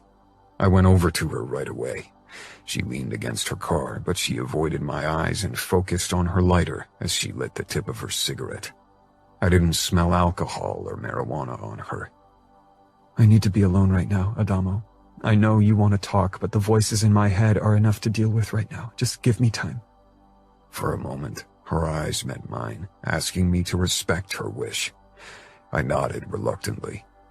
Okay, you know where to find me. Don't do anything stupid without me. The flicker of a smile crossed her face. Don't worry. After a quick kiss, I turned and left her alone, even if it was the last thing I wanted to do. Our next race was scheduled in 3 days, so it wasn't as if I didn't have enough to do. My car needed another checkup, and Crank and I needed to go over the statistics of the races. That night was the first time that Dinara and I didn't see each other since we'd started having sex. It was strange lying in my tent, knowing she was only across camp from me and wondering what she was doing, how she was feeling. 4 days later was a big party because we'd reached the halfway point of our season. After the events of the last couple of days, I wasn't sure if I was in the mood to dance. Getting drunk was another matter. That seemed like an enticing option at this point. I didn't see Dinara in the morning and resisted the urge to seek her out despite the growing desire to do so. Instead, I helped Crank and a few other guys to set up a large fire pit in the center for tonight and bought meat for barbecuing for the entire crowd. The Camorra always sponsored the big celebrations to keep the racers entertained. We earned a lot of money with them, after all. When Crank and I unloaded my trunk, I spotted Dinara for the first time that day. She sat on her hood with her arms propped up behind her and her eyes closed. Dima stood beside her and was talking to her, but she didn't give any indication that she was listening to him. She seemed miles away. I could only imagine where her mind was taking her. Eventually, Dima stalked off. I jogged after him and reached him before he could get into his car. "How's she?" Dima scoffed. You asked me? I don't even know what the fuck happened these last few days. You took her away and now she's messed up. Did you let her see her mother? Dinara has a right to discover every aspect of her past, even if you and Grigori don't like it. Dima leaned in, his eyes flashing in warning. You should be careful, Falcone. Your brothers aren't here to protect you, and when it comes to Dinara, Grigori won't care about consequences. He'll rip your heart out and feed it to the dogs if something happens to her. I smiled darkly. He can try. I turned, presenting my back to Dima. Did he really think he could scare me? I'd lost count of the number of enemies who wanted to see me and my brothers dead. Grigori would just have to wait at the end of the queue for his fucking turn. Across camp, Dinara caught my gaze. She must have watched my confrontation with Dima. She didn't look away, and so I approached her, taking it as an invitation. She put on her sunglasses casually, but this was a bigger admittance of her emotional turmoil than she probably realized. Instead of asking what I really wanted to know, how she was coping with everything, I said, "Are you going to join the party tonight? It's going to be a blast." A blast, she said with a strange smile. Sounds like something I don't want to miss. It starts right before sunset. It was strange not being closer to her, not touching her, but Dinara still leaned back on her hood and didn't make a move to seek my closeness. If she still needed room to process everything, I'd give it to her. I'll be there. I nodded, resisting the urge to rip away her sunglasses to see the look in her eyes. Instead, I backed off and returned to Crank. "Trouble in paradise?" he asked when I helped him fire up one of the barbecues he'd built out of an old steel wine barrel. Dinara and I enjoy space apart on occasion. We aren't attached by the hip. "If you say so," Crank said. That was the problem living in camp. Shortly before sunset, every member of the camp, including pit girls and other women the racers had found in nearby bars, had gathered for the party. Flames from the fire pit in the center snaked up into the sky and illuminated the night and filled our bodies with warmth. The scent of barbecued meat and marijuana hung heavily in the air, a spicy concoction that made you feel high without a single taste or drag. I stood at one of the barbecues, turning ribs to keep me busy as I scanned the crowd. Thanks to the barbecues and fire pit, the air was still hot, and many party guests danced half naked. None of the girls wore more than a bikini top and hot pants, and even most guys had discarded their shirts by now. I was one of them, but so close to the barbecue, a fine sheen of sweat covered my chest, despite my lack of clothes. I froze when I finally discovered Dinara.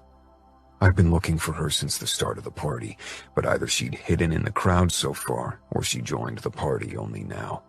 The sun was starting to disappear behind the horizon. I shoved the barbecue tongs at Crank and left my spot at the barbecue to get a closer look at Dinara. The sight was too beautiful to miss. She danced barefoot under the sinking sun, her red hair aflame in the dimming glow. She was beautifully imperfect, imperfectly beautiful. She was laughter and lightness and happiness. Our eyes met, and for a second she seemed to still, a slight hitch in her charade. Then she threw her head back and laughed. She started spinning around herself until she lost her balance and stumbled toward me. She collided with my chest hard, still giggling. Her eyes glowed with forced happiness. No one saw the darkness lingering just beneath. "Fake it till you make it," she breathed, then crashed her lips against mine. Kissing, we tumbled to the ground under the cheers of the crowd. I rolled onto my back, taking her with me. She straddled my hips and let out a battle cry. I smiled. Fake it till you make it.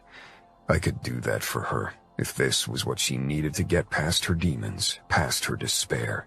Her breath smelled of alcohol and marijuana, but she wasn't drunk or high enough to explain her sudden cheer. She wanted to forget, to be happy, and she was determined to force it. The crowd began to dance in a circle around us, and Dinara leaned down again for a lingering kiss. She was usually less open with public displays of affection, but I took her up without hesitation and kissed her back, wanting everyone to see that she was mine, now and for however long she let me. "Dance with me. Help me forget tonight," she rasped, her eyes almost feverish with despair. "Let's just be us tonight, not anyone's daughter or brother.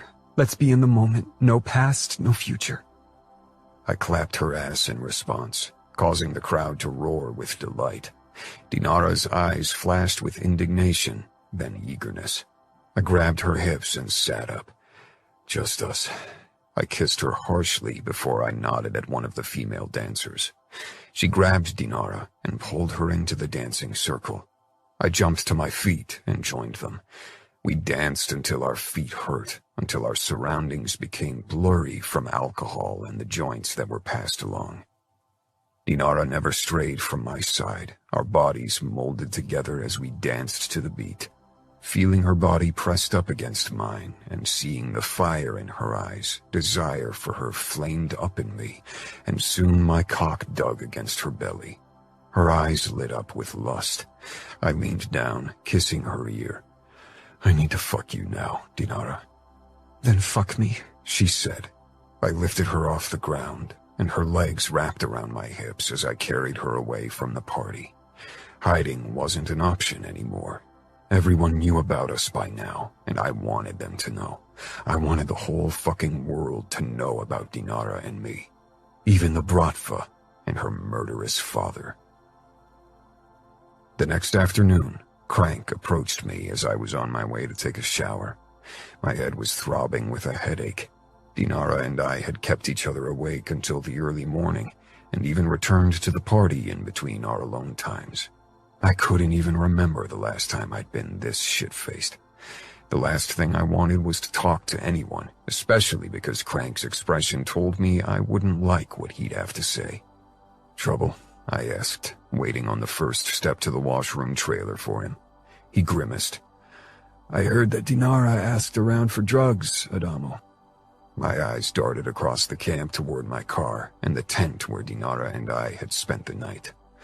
I didn't see her anywhere, so she was probably still asleep.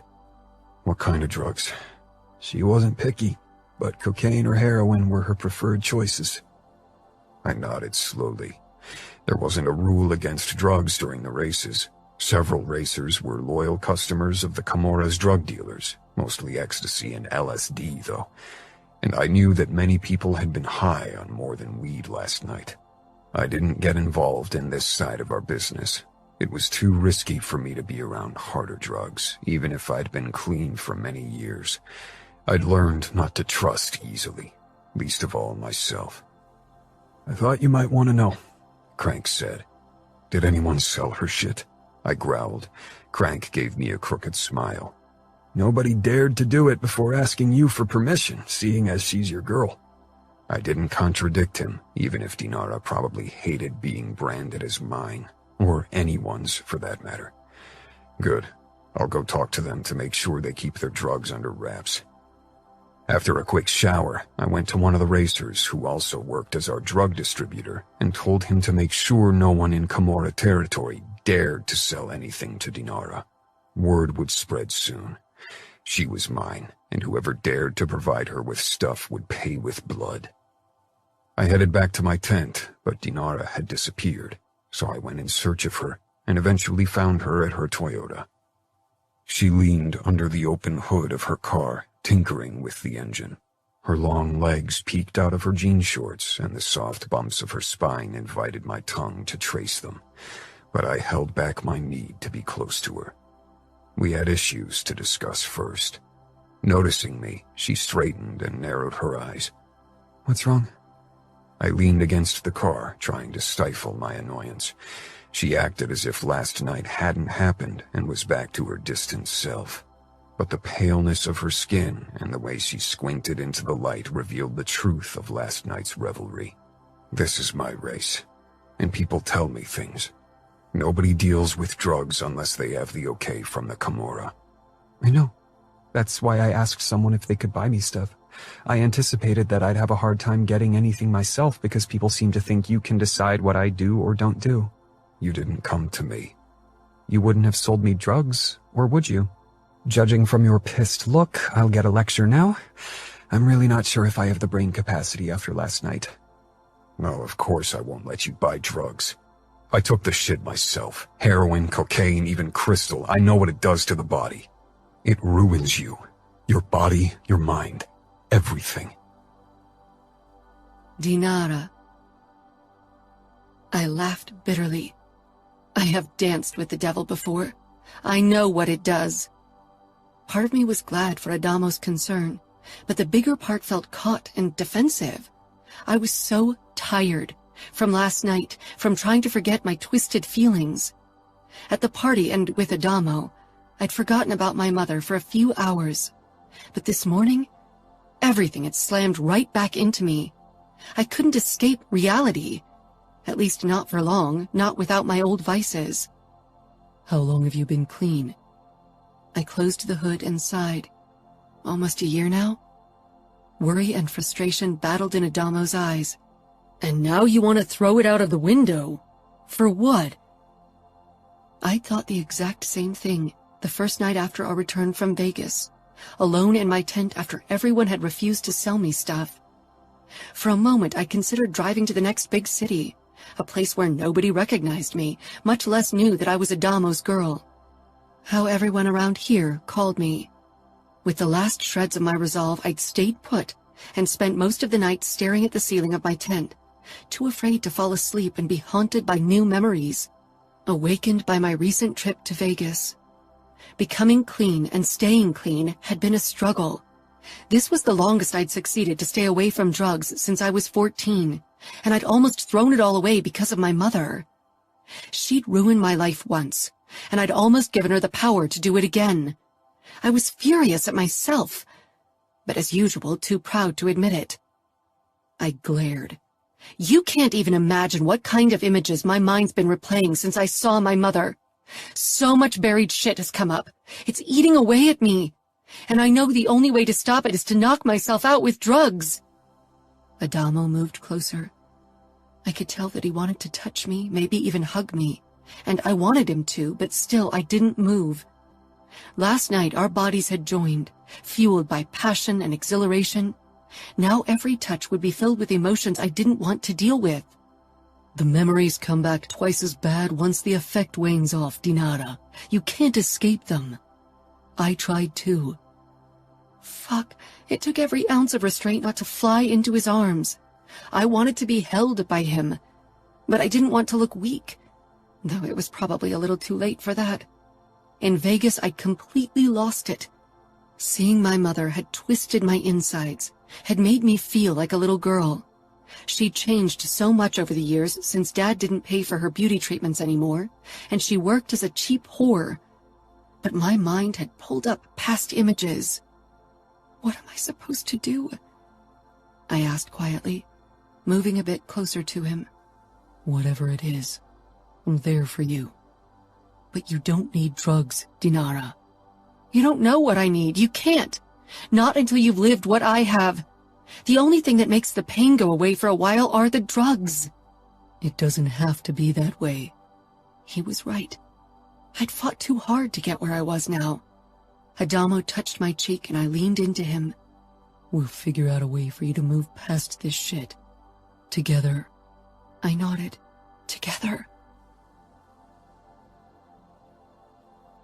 Chapter 17. Adamo. Dinara joined me in my tent that night, but she was restless. Can we go somewhere else? Somewhere away from everyone where we can sleep outside without our tent? I feel like everything's closing in on me. Her voice was hesitant. Of course, I murmured. We packed everything and drove my car about a mile away from camp. Tomorrow wasn't a race day, so it wasn't a problem. We set up our sleeping bags and pillows on the ground until we created a spacious bed under the stars. For a while, we sat beside each other, staring off into the darkness. In the distance, lights from camp illuminated the horizon, but soon those would die as well. I'd set up the gas lamp behind us on the smallest possible flame to create just enough light so we could see our faces. I've been thinking about watching the recordings you gave me, but I'm scared. If seeing my mother already unsettled me so much, what will seeing all those guys and what they did do to me? She snapped her mouth shut, regret passing her face. In the months since I'd known Dinara, I'd learned one thing about her. She hated admitting weakness, or what she perceived as weakness. I linked our fingers. If you want, I can be present when you watch it, I said, even if the thought of seeing Dinara's abuse turned my stomach over. Watching a few minutes had already been too much, but for Dinara, I'd do it. She twisted her head around to me. I don't think I want you to see me like that, not more than you have already seen. She shook her head. Fuck, this is so messed up. I could burn them for you. If Ramo hadn't given them to me, you would have never known they exist. Just pretend you never found out. He wanted me to have them so I can see my abusers and decide over their fate. Your brother is all about Judgment Day, isn't he? I chuckled. Not in a religious sense, but an eye for an eye is definitely his style. Though he wouldn't settle for an eye, he'd take the eyes, the tongue, and at least one organ before he'd consider it even. What would he do to my abusers? Probably the same thing I'd been fantasizing about. It was ironic that I'd spent most of my life trying to be better than Ramo. Torture them until they beg for death, until every part of their body is broken, and their mind, too. He'd make sure the other abusers would find out what's happening, so they'd piss their pants knowing they were next. He'd work his way up from the least guilty fucker to the number one, keeping the best for last. My voice rang with eagerness and dark hunger. I raked a hand through my hair, my blood pounding in my veins. Dinara regarded my face. Sounds like you gave it plenty of thought. I smiled twistedly. I'm a Falcone. Twisted shit is in my blood. She scooted closer and leaned over me, pushing me back. Her hair curtained our faces as she straddled my hips. She became serious. There's only one other thing that can help me move on. Not drugs, and definitely not forgiveness. Tell me. But deep down I knew what she wanted, what she'd ask of me, and with the same certainty I knew I wouldn't deny her. Fuck, I wanted it to happen. I shouldn't want it so much. Help me kill her. Help me kill every single one of them. She kissed me harshly, then reached between us and rubbed me roughly through my pants. Gripping her neck, I returned the kiss with even more force. With a growl, I flipped us over and shoved down her shorts before I unzipped my pants. Sliding her panties to the side, I slammed into her in one hard stroke. She arched up with a moan. We locked gazes, and in hers lay trust and an emotion we both couldn't admit to. Only our pants and moans filled the emptiness as our bodies joined.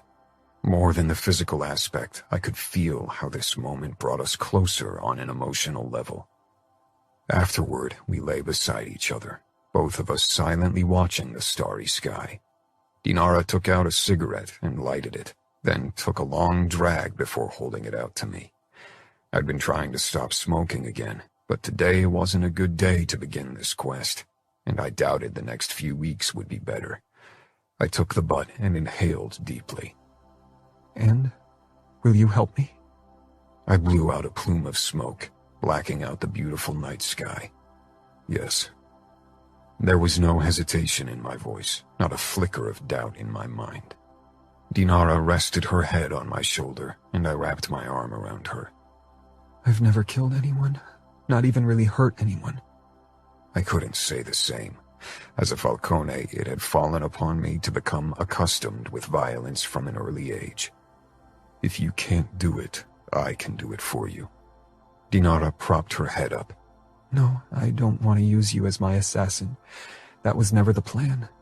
Fuck, when I came here to find out more about my past, I didn't think it would end with me making a plan to go on a killing spree with you. I searched her face. I couldn't detect a hint of a lie in her voice. But you were curious about me and my brothers killing our mother. Of course I was. If you meet someone who stabbed their mother, it's bound to be the most interesting thing about them, even if your life probably entails many interesting incidents. Your father is Pahan. Your life certainly hasn't been boring either.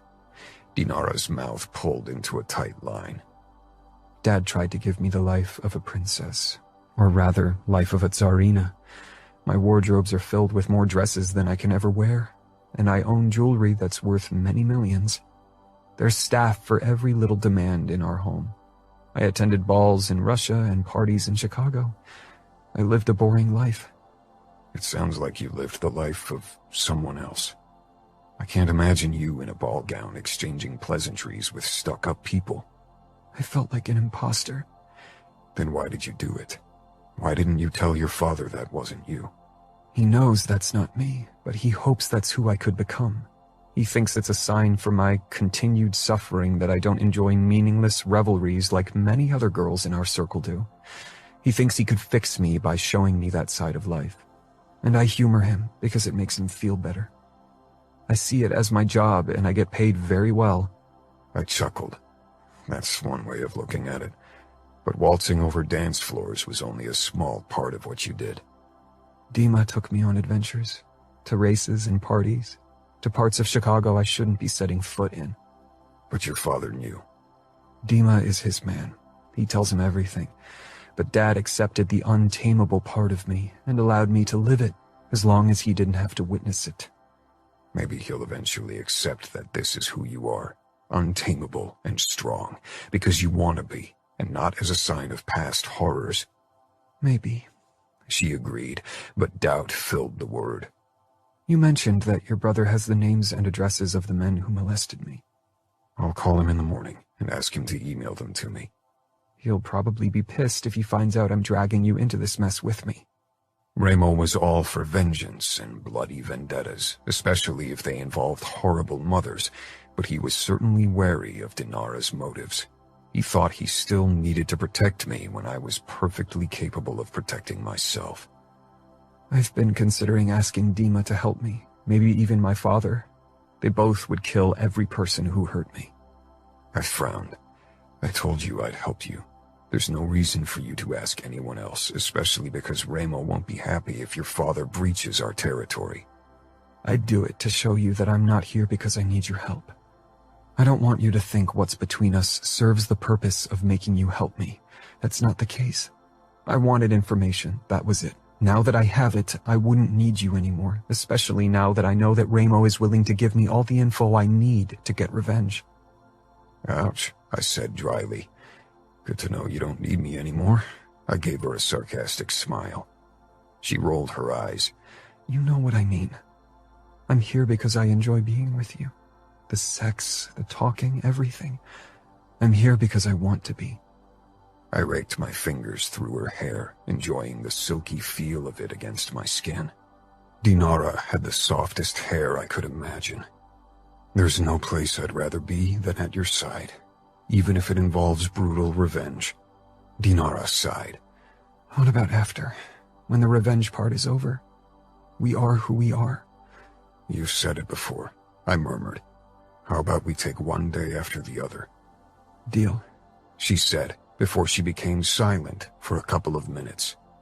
The tension entering her body told me her thoughts had drifted back to the past. I think we need to make them watch the recordings when we confront them, before we deal with them. That serves two purposes. They'll be reminded of their sins, and you'll be angry enough to exact revenge. Dinara huffed out a dark laugh. Do you think I'll need further encouragement to kill them? If you've never killed, maybe. The first kill is always the hardest. Was it for you? It was during an attack to save my own and my brother's lives, so I didn't have time to think. I just pulled the trigger. My hardest kill was the one after. The one Ramo had me do to become a Camorrista. He made me angry at the guy before I had to shoot him. It made things easier. I suppose it does. I don't think anger will be an issue, but what if I freeze up like I did with my mother? What if I become this helpless girl who can't do anything? I'll be there to shake you out of it. If you really want to kill them, then I'll make sure you can do it. Fuck, we're both twisted. You realize it, right? I made my peace with it, I said with an ironic smile. Have you considered how you want to kill them? With a gun, quick and easy, or with a knife? More personal, and given that you don't have experience stabbing someone, more painful. You'll probably need a few stabs to kill. Do you want to torture them in advance, or do you have another death in mind? Dinara pressed her forehead against mine. Maybe it's a bad sign that none of what you just said freaked me out. If me saying it would already freak you out, then we don't have to hunt your abusers down. Yeah. Dinara breathed out slowly. I think shooting our first victim would be best. That way I can get my first time over with quickly. I don't think I could just shove a knife into someone, much less several times. Maybe I'll consider it for the later kills. I can show you how to do it. We could practice on the corpse of the first victim. Dinara laughed. Now I'm a bit freaked out. Bad enough to run away from me? I murmured. In the past, I'd always kept this part of me safely hidden, especially when I was around girls, but even around my family. With Dinara, I felt as if I could finally reveal this twisted, morbid side of myself. Never, she said firmly, nipping at my lower lip. Eventually, Dinara fell asleep in my arms, and like so often before, she mumbled and twisted in her sleep. I brushed a strand of hair from her forehead, wondering if this path we'd embark on was the right choice for Dinara, if it would dispel her nightmares, or only add new ones. Dinara. We left camp right after the next race. Adamo had printed out the list with the addresses of my abusers. I scanned the names, but they didn't mean anything to me. They never introduced themselves with their real names. The names didn't hold the horrors of the past, but I knew their faces would. Even if they'd changed over the years, I'd recognize their eyes. Those always haunted me the most. The eagerness, the hunger. Adamo and I checked into a shabby motel at the interstate right outside of Reno, a place more fitting for our journey than a nice hotel. We'd only spend a night here before we'd finally set out to find the first person on our list tomorrow. My very first abuser. I stared up at the grayish-white motel ceiling, listening to Adamo taking a shower. It wouldn't be difficult to find him. He owned a hardware store in Reno where he worked 6 days a week. He was known as a sex offender. Since a conviction shortly after he'd abused me and a few years in prison, he had lived a solitary life. No family living nearby, and if Adamo's contacts were right, no close friends either. Adamo had done plenty of research since he'd received the list. He was determined to help me. His own demons powered him, demons even more bloodthirsty than mine. Adamo emerged from the bathroom in a plume of steam, with only a towel wrapped around his narrow waist. Usually, the sight of his abs and muscled chest always got me in the mood. But today my mind whirled, with too many thoughts of what lay ahead. "You cut your hair," I said quietly. Even to my own ears, my voice sounded strange, as if I was lost in another dimension. Adamo came toward me and perched on the edge of the bed. I touched his short hair. Gone the curls I could sink my fingers into. "It's easier to clean up. Things might get messy soon." He meant bloody. Soon things would get bloody. "Is blood difficult to wash out of hair?" I asked hoarsely. "Maybe I should cut my hair too." "No, keep your hair. I love it." His brows furrowed. "Are you worried about tomorrow? He won't escape, and if I can't restrain him, which I doubt, I can still call reinforcement." "I'm not worried about that. I saw you fight Dima. I know you can handle even a capable fighter. I'm worried about myself." Adamo stretched out beside me, cloaking me in his fresh herbal shower gel scent. The bed creaked under the additional weight. "How you'll handle the situation?" I nodded and pointed at the new gun on my nightstand. Adamo had gotten it for me. I held it in my hand this morning and imagined pulling the trigger while looking into the asshole's eyes. In my imagination, it felt good. It was easy. Just a twitch of my finger, nothing more. Adamo leaned close, his lips brushing my ear. "If you're asking if it'll be as easy in reality, then I have to say probably not. We won't know until the moment. Maybe you'll pull the trigger without a second thought, or maybe you'll realize you can't follow through with our plan." I have to. I didn't want Adamo to be my executioner. I couldn't put that burden on anyone else. It's my revenge. I should do it. With you at my side, I can do it. Adamo's dark eyes met mine. "We can stop at any point. We don't have to finish every name on that list. This is about helping you cope with what happened, not make it worse.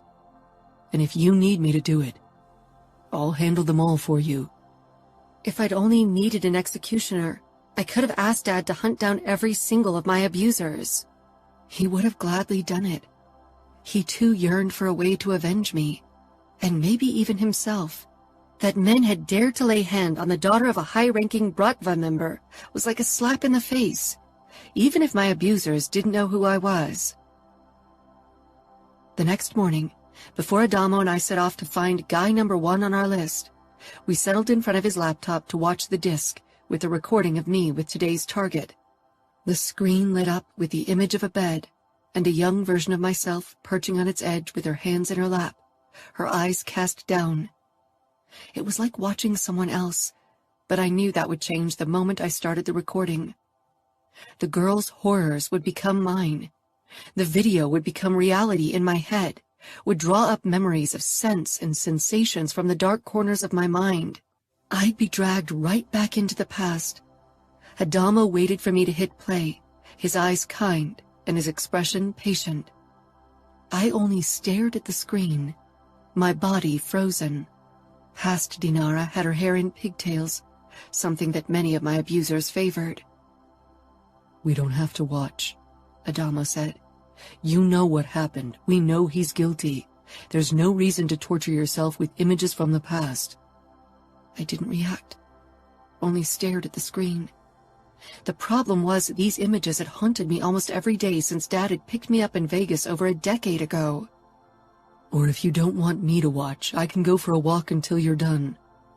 Panic rushed through me at his suggestion, so I grabbed his hand, linking our fingers. No, I whispered harshly. I can't watch it alone.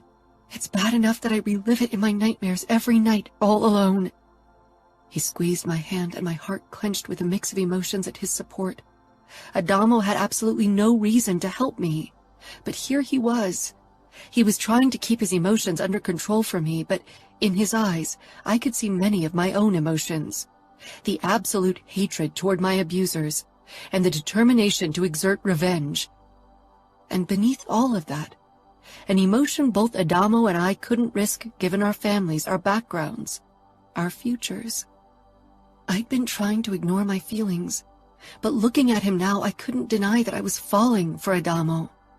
It was absolutely insane, and I was glad that our revenge plan would keep me too busy to consider the insanity of my heart's choice. I focused on the screen and hit play, my body tightening even more. The first guy on our list walked into the room. His smile was overly kind as he approached my past self, but beneath it lingered eagerness and hunger. Soon his face appeared before my inner eye, no longer on the screen. My grip on Adamo's hand tightened as I tried to keep my face neutral, wanting to be strong, even as revulsion and terror battled in my insides. My throat corded up, and cold sweat broke out on my body, plastering my clothes to my body. When the man sat down beside young Dinara on the bed and touched her leg, I hit the pause button, stopping the video. I released a harsh breath, my pulse racing in my veins as past fears drove up my adrenaline. I can't watch it. It's okay. We can still dispose of all the discs.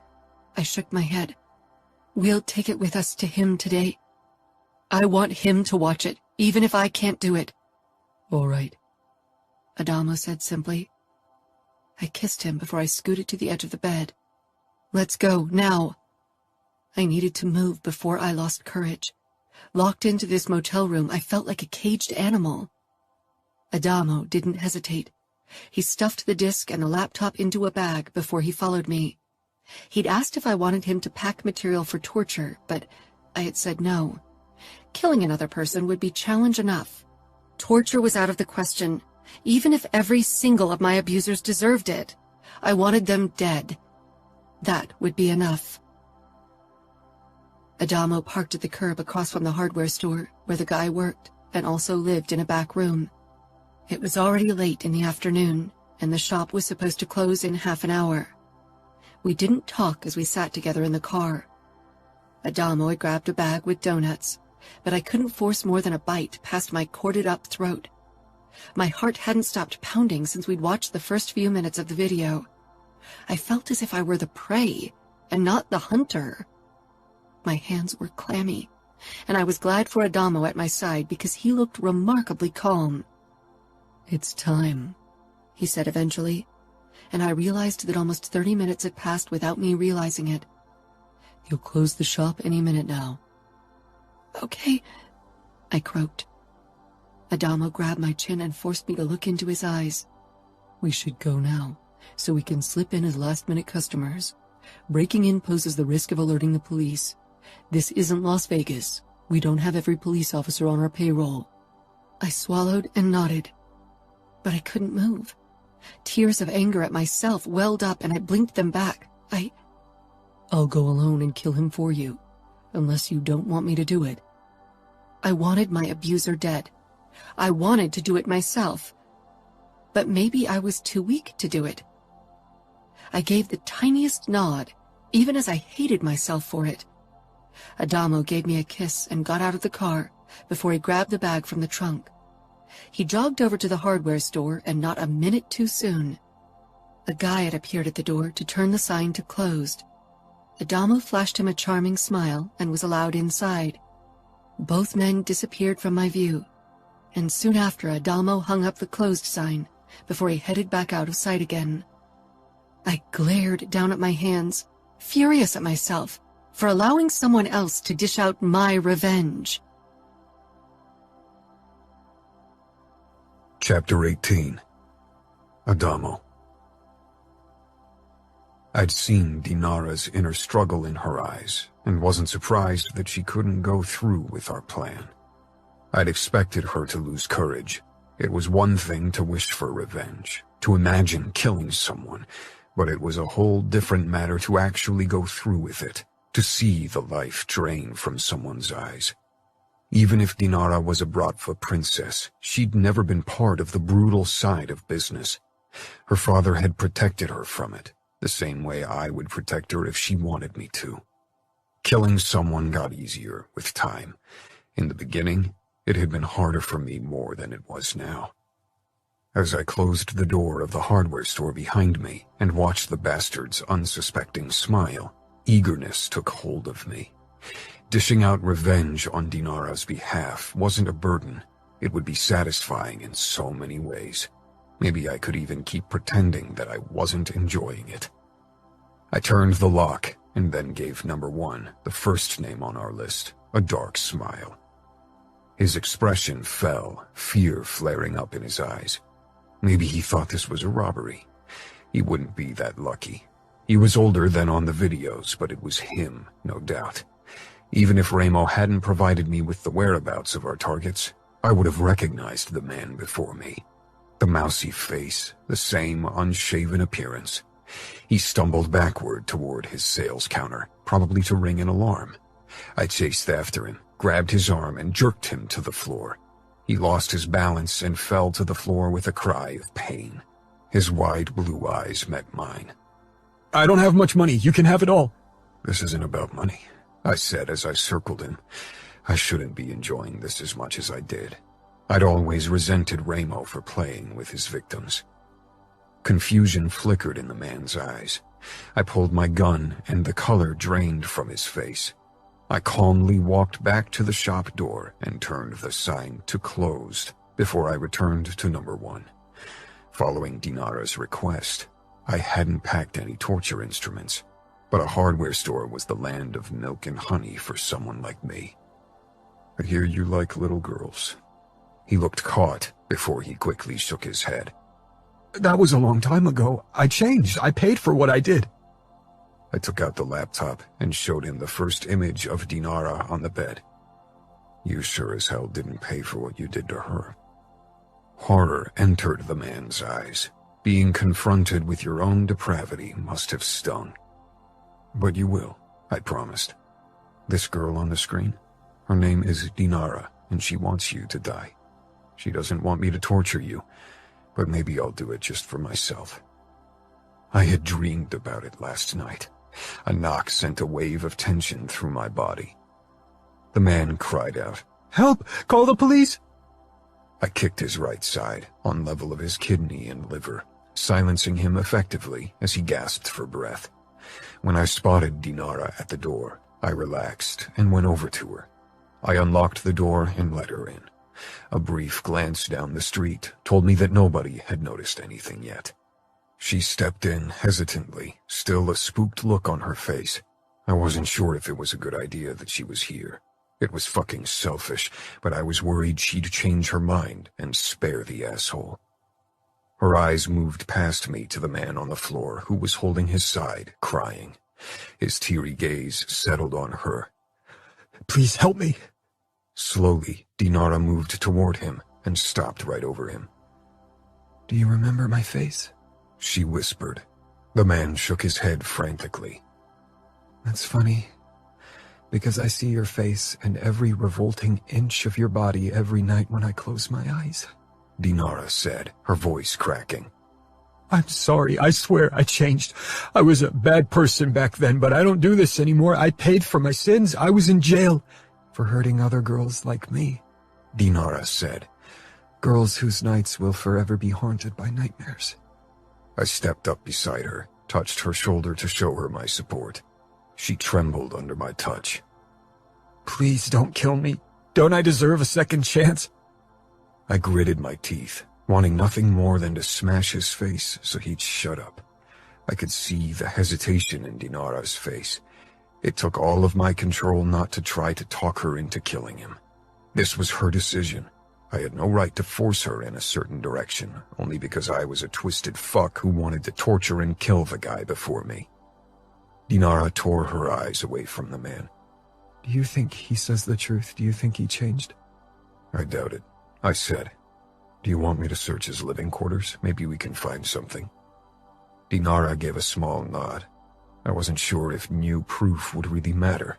This was an internal battle for Dinara, one between her dark side and her good side. I fought the same battle. I handed her my second gun. "If he makes a move, you shoot him." I wasn't sure if she would, but from the look on his face, the asshole believed she was capable of killing him, and that was all that mattered. I headed to the back rooms of the store that he used as his apartment. I didn't want to find proof of his continued depravity, because it would mean more girls had suffered. But at the same time, I wanted to find something that would convince Dinara to continue with our plan, something that would tip the scale in favor of her dark side. After 20 minutes of searching, I found images on his computer that left no doubt that he still harbored the same disgusting desires from the past, even if he wasn't in the photos. They looked as if he'd downloaded them from the darknet. I went back into the store. Dinara stood a few steps away from the man, the gun trained on him. Her eyes darted to me, and I gave a nod. I found photos. Another almost imperceptible nod. Number 1 glanced back and forth between Dinara and me. They're just photos. I never touched a kid since I came out of jail. The kids in those photos were touched by other perverts like yourself, so you could wank off looking at those photos, I growled. I stepped close to Dinara, and she lowered the gun. We moved a few steps away from the man. "What do you want to do now?" Dinara swallowed audibly, conflict dancing across her tense features. I want him dead. I want to be the one, but I just don't know if I can. It's like something is still holding me back.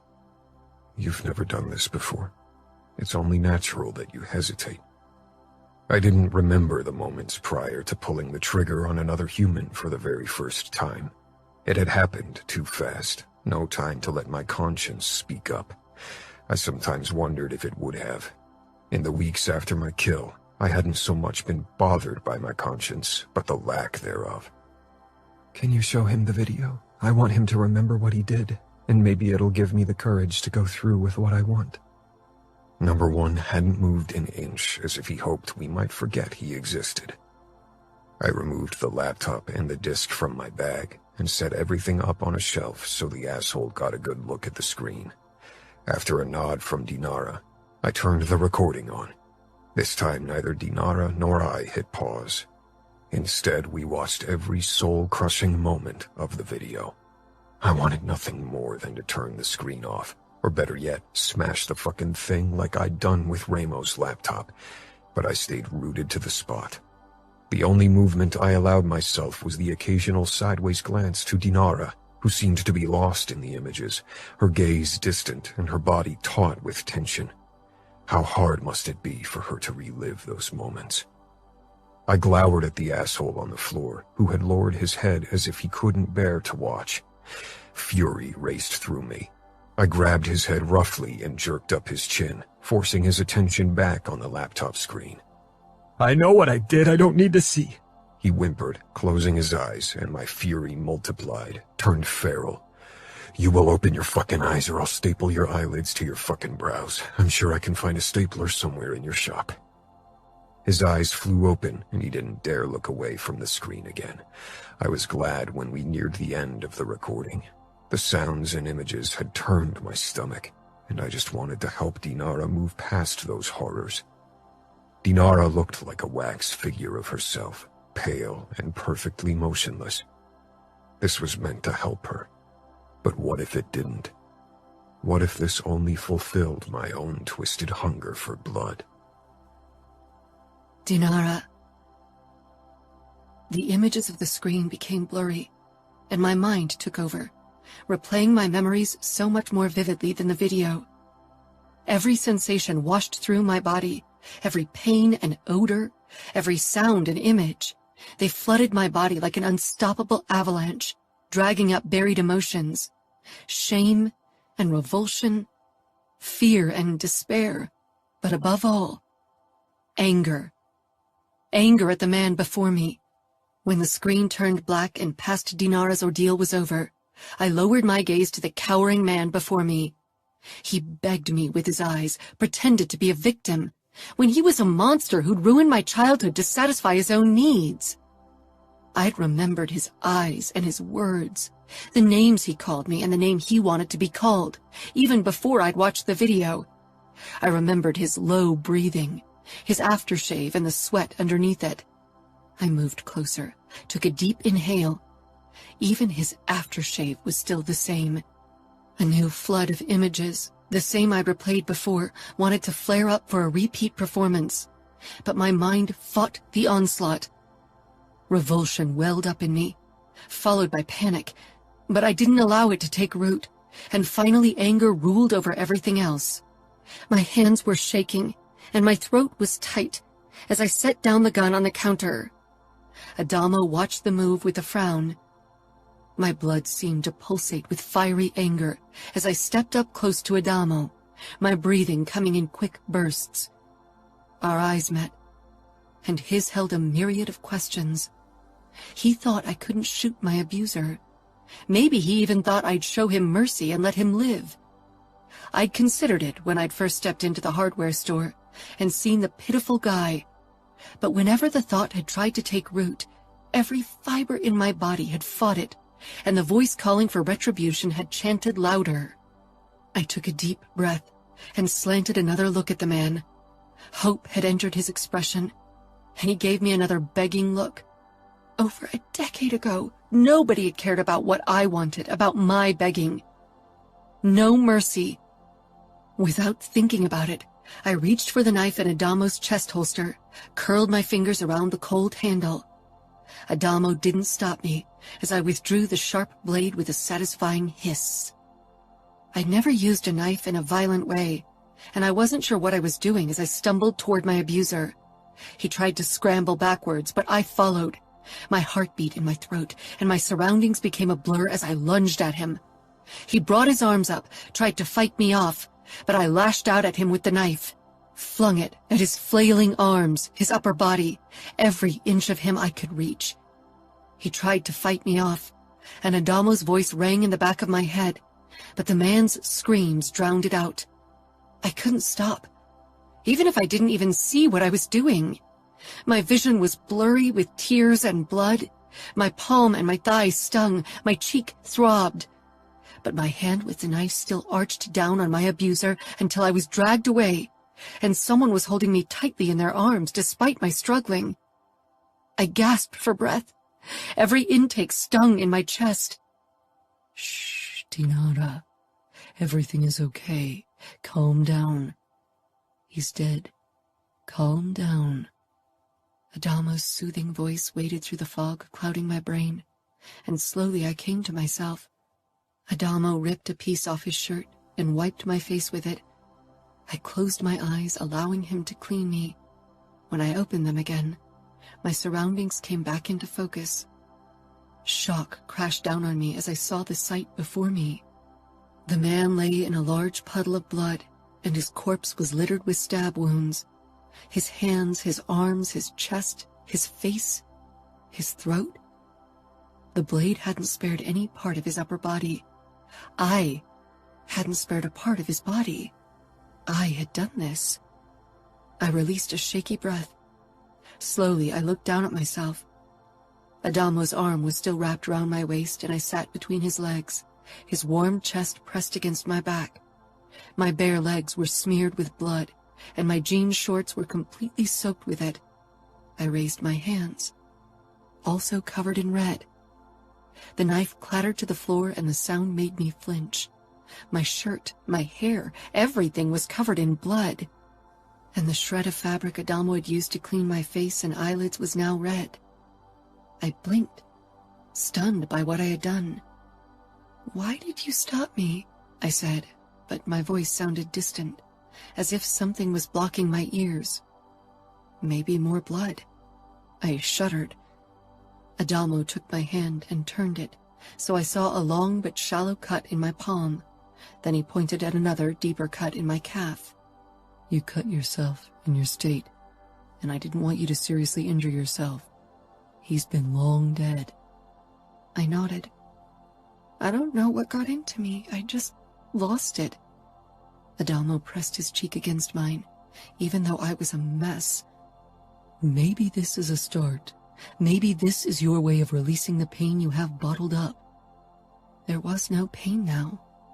No memories, no fear or anger or hatred, only numbness and a blissful calm.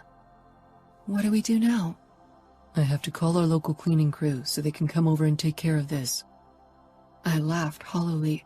I guess it's a good thing this is Camorra land. It makes things easier. Vegas would be even better, but our men will clean this up and dispose of the body. Nobody will be able to trace anything back to you or me. Adamo got up, then held out his hand. I took it and allowed him to pull me to my feet. My legs felt shaky. Now that the first wave of adrenaline waned off, my palm and calf throbbed where I cut myself. The realization that my blood mingled with the blood of my abuser sent a new wave of revulsion through me, and I couldn't suppress a violent shudder. Adamo touched my arm, seeking my eyes. Dinara. I have to shower. I need to get rid of his blood. I sucked in a deep breath, realizing I was close to panicking, something we really couldn't use right now. You could shower in the back. I shook my head jerkily. Just the idea of using the same shower my abuser had used made me feel even sicker. In our motel, I pressed out. Okay, Adamo said slowly, as if he was talking to a frightened child, and maybe that was exactly the impression I gave off. I need to call the crew first, and we need to clean up a bit and find something to cover our bloody clothes with. We can't cross the street looking as if we'd bathed in blood. I nodded, even if my desire to flee was getting stronger by the second. Adamo picked up his phone for 2 quick calls before he appeared in front of me again. I was busy staring at the remains of my abuser. I was worried I couldn't kill someone. Worried I wouldn't be able to pull a trigger. Instead, I slaughtered him with a knife. This is so much more messed up than shooting someone. Adamo stroked my cheek. It's more personal. What this man did to you was very personal, and you paid him back in a personal way as well. It's not that strange if you think about it. I think most people would disagree with you. Nothing we do is normal. Who cares? Yeah, I whispered. 30 minutes later, we left the hardware store. Adamo, who looked less like a bloody mess, had gotten the car and parked at the curb right in front of the hardware store. His cleanup crew was already busy sorting out the mess I'd caused. They'd even brought me new clothes to wear, instead of my own, for the ride back to our motel. I'd awkwardly freed my hair from the blood in the sink of the customer bathroom, but my skin was itching all over. I needed to shower as soon as possible. The moment we entered our small motel room, I headed right into the bathroom and closed the door. I needed a few minutes to myself to process everything that had happened. As the hot water streamed down my body, I closed my eyes and let the tears I'd held back stream down my face. For a long time, I didn't move, and with every passing moment and every tear I shed, I felt a little lighter, as if the murder had lifted a weight off my shoulders. There still remained plenty of ballast on my soul, but it was a beginning. Chapter 19. Dinara. After my shower, I chanced to glance at myself in the mirror. I'd missed a spot of dried blood near my temple. I reached for a towel and rubbed it away. My eyes were calm, not full of adrenaline or haunted. No sign that I'd killed a man in a bloodthirsty rage less than an hour ago. Turning away from my reflection, I stepped out of the bathroom, my hair still damp and only a towel around my body. Adamo was on the phone, nodding as he listened to what the person on the other end had to say. All right, thanks. Good work. Adamo looked up and rose from the bed before he approached me. He cupped my cheeks in his warm palms, his eyes searching mine without saying a word for what felt like forever. I let him, found inner peace as I lost myself in his gaze. The brutal events of the day hadn't left a trace in his eyes either. You okay? I searched inside myself for a feeling of unease, of a deep unsettling sensation, but I was calm. I shook my head and pressed myself against Adamo. I'm fine. That's good. The crew got rid of the body and cleaned every inch of the store. Nobody will suspect anything. It'll take a while before anyone will notice he's gone, and hopefully the police will just think he moved away to avoid the rumors. I nodded, but my mind had already moved on from the man I'd killed to the next name on the list. Adamo pulled back. Let me take a shower, then we can talk some more. He headed into the bathroom, but unlike me, he didn't close the door. I stretched out on the bed and turned my phone on. I turned it off since yesterday to avoid calls from Dima and my father. As expected, my mailbox was overflowing with messages from both of them. As if Dad could sense my phone being turned on, he called again. Taking a deep breath, I picked up. Dinara, where the hell are you? Are you all right? Do you need help? The words were fired at me rapidly, making it difficult to understand them. I'm fine. I don't need help. I'm dealing with matters. What kind of matters? Nothing for you to worry about, Dad, honestly. I'll be back in Chicago soon. Just give me some time and space. The more time I spent with Adamo, the less I wanted to return to Chicago. I felt out of place there, now more than ever. And while I missed Dima, he and I had moved apart over the last year. I have been giving you plenty of time and space recently. Few men in my position would allow their daughters to walk around in enemy territory. That's where you still are, right? Yes, but you know I'm not in danger. Do I? You're hunting the past, and that's never a good thing. Nobody holds grudges better than you do, Dad. And nobody clings more stubbornly to the past. I get that from you. He made a displeased sound. Dima should be at your side. You aren't meant to be alone. I'm not alone, I said. Dad scoffed. You think a Falcone is going to protect you? Don't make the mistake of becoming too friendly with them, Dinara. It's a slippery slope. What did Dima tell you? I saw a video of you and the youngest Falcone dancing and kissing. The last was said with blatant contempt. Once I'd made sure the shower was still running, I said, You don't have to worry. There's nothing between us. He's a means to an end, not more. He helps me get what I want. Guilt settled in the pit of my stomach for lying to my father like that, and for talking about Adamo as if he didn't mean anything, when every day we were together he captured more of my heart. I was glad that he couldn't hear me talk like that. Even though Adamo couldn't talk Russian, I didn't want him to be present when I spewed such hurtful lies. And what is that? To kill the past. Don't let this man drag you into the dark. If anything, I was dragging Adamo into the dark. But even that didn't ring quite true. It felt as if we were going this path as equals, hand in hand, driven by our demons. Promise not to send Dima to get me, or I'll dispose of my phone and you won't be able to talk to me until I'm done. I want daily messages telling me you're okay, and I'll track your whereabouts. If you don't message me a day, I'll send men over, even if it means war with the Camorra. I sighed. I knew that tone and that it was futile to discuss the matter further with him. All right. The shower was turned off in the bathroom. Luckily, I could hear a knock in the background on Dad's end. Dad was silent for a moment, as if he was listening to someone. I have to go, Katinka. Be careful. Always. He hung up, and I lowered the phone with a deep sigh. Bad news? Adamo asked carefully, leaning in the doorway with only a towel wrapped around his hip. My father worries about me. Will he send men? No. As long as I give him daily updates that I'm alive, he won't act. He trusts me. But definitely not me, Adamo said, walking toward me. And he won't ever do it. He was right. My father wasn't a man who trusted easily, and certainly not a member of the Camorra. It doesn't matter, as long as I trust you, I said. Adamo sank down beside me. And do you trust me? Would I be here with you if I didn't? Adamo shrugged. Maybe I'm your only option. I shook my head. I could do this on my own. I know the addresses of every person on our list, and after today, we know that I can go through with killing them. So if it was really just about convenience, I wouldn't need you beyond this point. Adamo smiled mirthlessly. Then why am I still here? I don't need you to kill them, but I need your support, your encouragement. When you are close, I just feel better, more secure in who I am. You don't need me, but you do, he murmured. I sighed. Maybe it doesn't make sense.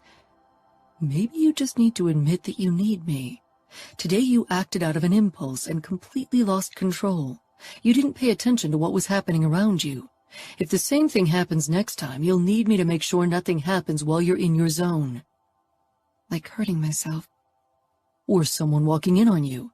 I doubt you would have noticed if someone had suddenly walked into the hardware store. You're right. It was as if I was possessed. I leaned closer to Adamo. Okay, I need you, but I don't want you to think that's why I want to be with you. Then why do you want to be with me? Why do you want to help me? Why do you do this for a girl you have sex with? You're not just a girl I have sex with. And you're not just a guy I have sex with. Adamo smiled crookedly. One day one of us has to be brave and put a name to what we have. Do we? I whispered. Adamo lay back on the bed and pulled me against him, one arm wrapped around me.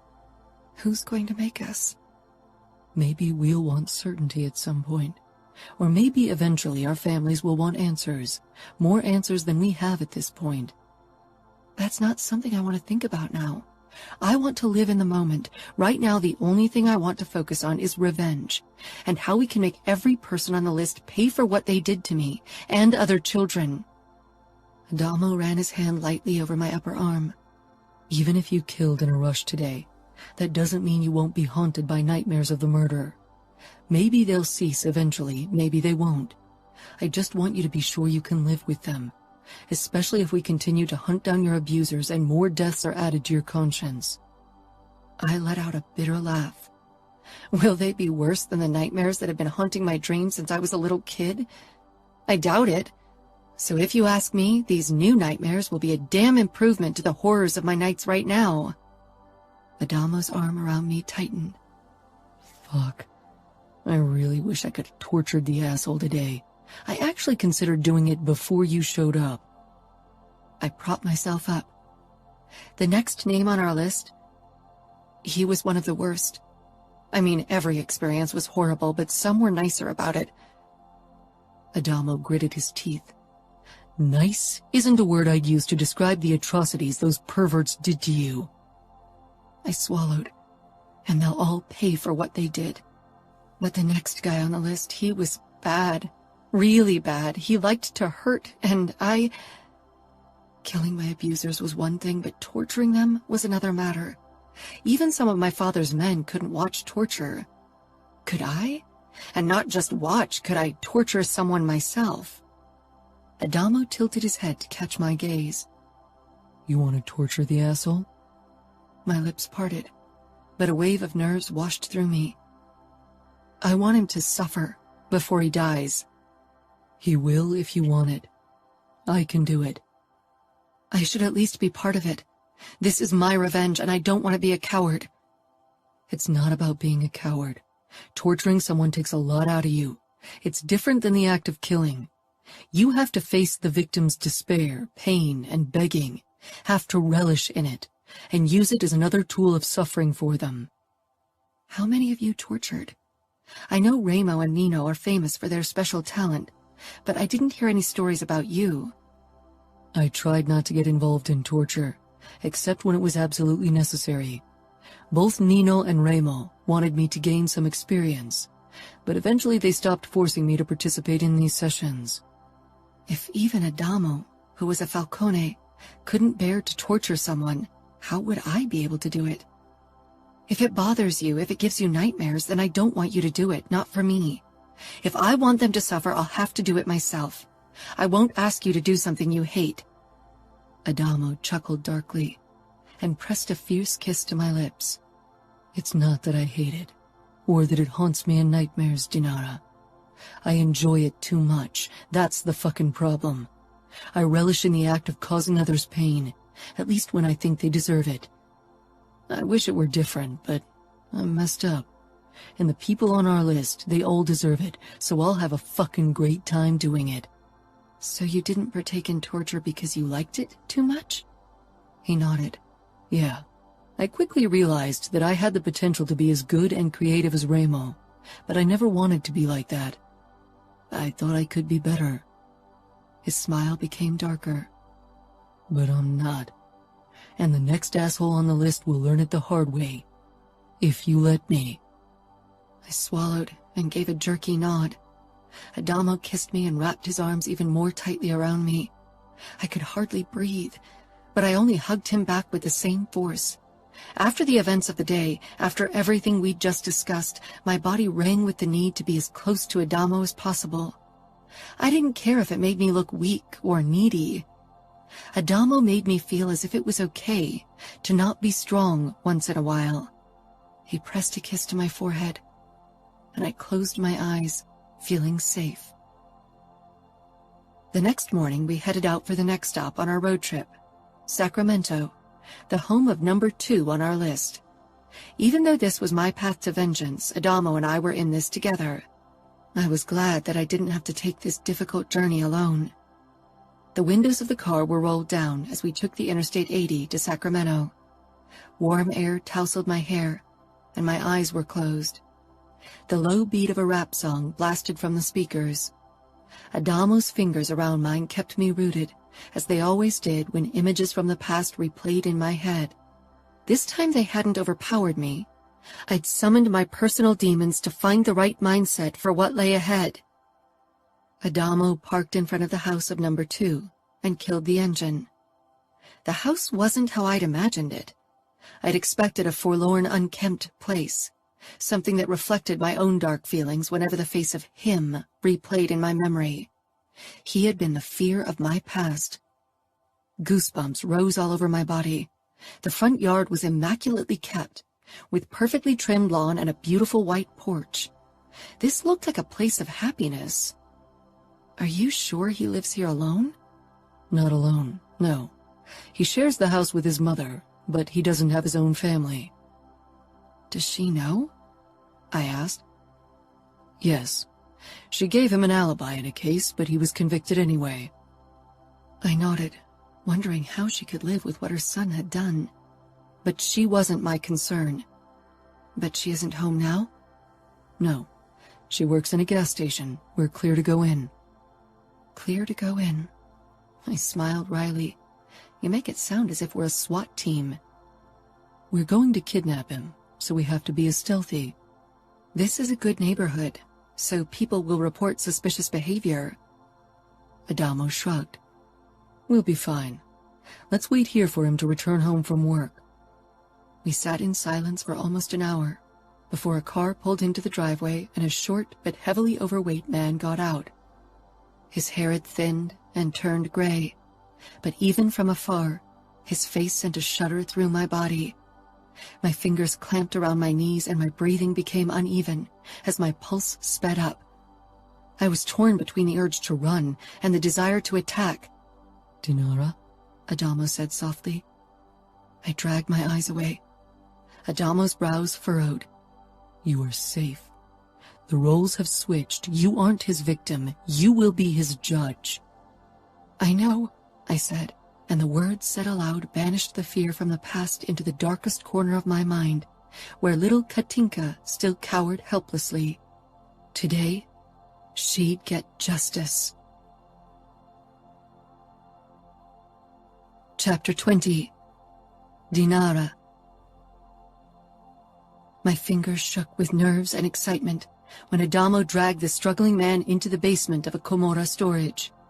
Considering that his death wouldn't be quick, Adamo had chosen the place for its remote location. The walls were thick and would contain my abuser's screams. I had never hurt someone on purpose before Adamo and I started our vigilante journey. There had never been a reason to do it. I wasn't someone who enjoyed seeing people in pain. It didn't give me a kick or even fascinated me. Adamo was different. I occasionally caught the flicker of eagerness in his dark eyes when we discussed possible torture methods that we could try on number 2. Adamo had called them by their names in the beginning, but I preferred to give them numbers. It made them appear less human, and more like the monsters that haunted my nightmares. The basement was dank, and the stench of something rotten and piss hung in the air. Maybe rats. A few smaller puddles of water littered the floor where the ceiling leaked. We could have used one of the Camorra torture rooms. They are better equipped and cleaner, Adamo commented, as he shoved the struggling man toward the wall. He collided hard with it and fell to his knees with a pained gasp. No, I said firmly. I'd already accepted too much help from the Camorra, and technically still was, even if Adamo didn't do this in his capacity as a camorrista, but as my lover? Boyfriend? I pushed the thought away. Number 2 turned around and stumbled to his feet. His eyes sought mine. They lacked emotion, and I vividly remembered the blank look in them as he laid hands on me many years ago. He'd paid extra. I remembered that, too. My mother hadn't wanted him to see me again, but eventually Cody convinced her because the money was too good. 3 encounters, 3 horror-filled hours. I didn't remember much of them, as if my mind had blacked out parts to protect me. Adamo held the knife out to me, a smaller, curved blade, not meant to kill, but maim or skin. After he'd pinned my abuser on the ground, Adamo used duct tape to bind the man's hands and feet together. The man struggled against his restraints, and for the first time, true fear flashed in those pitiless eyes. I nodded with a bitter smile. That's what I felt. I remembered the choking fear, the daunting panic, and eventually the heartbreaking realization that I was helpless, that even my mother wouldn't stop him. But today I was the one in control. I approached him slowly, my fingers around the blade tightening. "Do you remember me?" I asked. The man's brows furrowed as he scanned my face. "No, I swear. This must be a misunderstanding." It wasn't. I recognized him, and the Falcones had made sure he was the right person. There would be no mistakes, no regret, no mercy. I glanced at Adamo and gave a short nod. Adamo unpacked his laptop and set it up in front of the man. "Watch it closely," Adamo said, fury tinging his voice. Violence twisted his expression. I took strange consolation in the realization that even if I'd fail, Adamo would be there to do what I couldn't. The video began, and the man's eyes widened with surprise. I stepped back, allowed him to watch the videos of us. On occasion, eagerness flickered in his eyes, and my stomach tightened at his obvious excitement over what he'd done to me many years ago. I wanted to believe that people could change, that they could better themselves. But so far, Adamo's and my experiences proved the opposite. Adamo leaned against the wall to the man's right with balled fists. It was obvious how difficult it was for him to hold himself back. Every time my abuser showed signs of enjoyment, Adamo's body rocked forward. I turned the video off when I couldn't bear another second. I allowed myself a few deep breaths to steel myself, to lock little Katinka away deep inside my mind, before I confronted my past tormentor. "Do you remember me now?" His gaze snapped up to mine. He didn't say anything, but the nervous back and forth of his eyes told me he was trying to think of an excuse. I lifted the knife. He began struggling against his restraints again and screamed at the top of his lungs for help. I flinched at the volume, goosebumps rising on my skin. I stepped closer and held the knife right in front of his face. "Stop screaming," I whispered harshly. My voice wasn't as strong and threatening as I wanted it to be. The man didn't stop. He struggled even harder, almost toppling over backwards with the chair Adamo had tied him to. "Shut up," I rasped. The man didn't even seem to hear me. I was air for him. I slanted a look at Adamo. He knew how to handle situations like this. I couldn't ask for help, my tongue too heavy, and luckily I didn't have to. Adamo pushed away from the wall and pulled his second knife.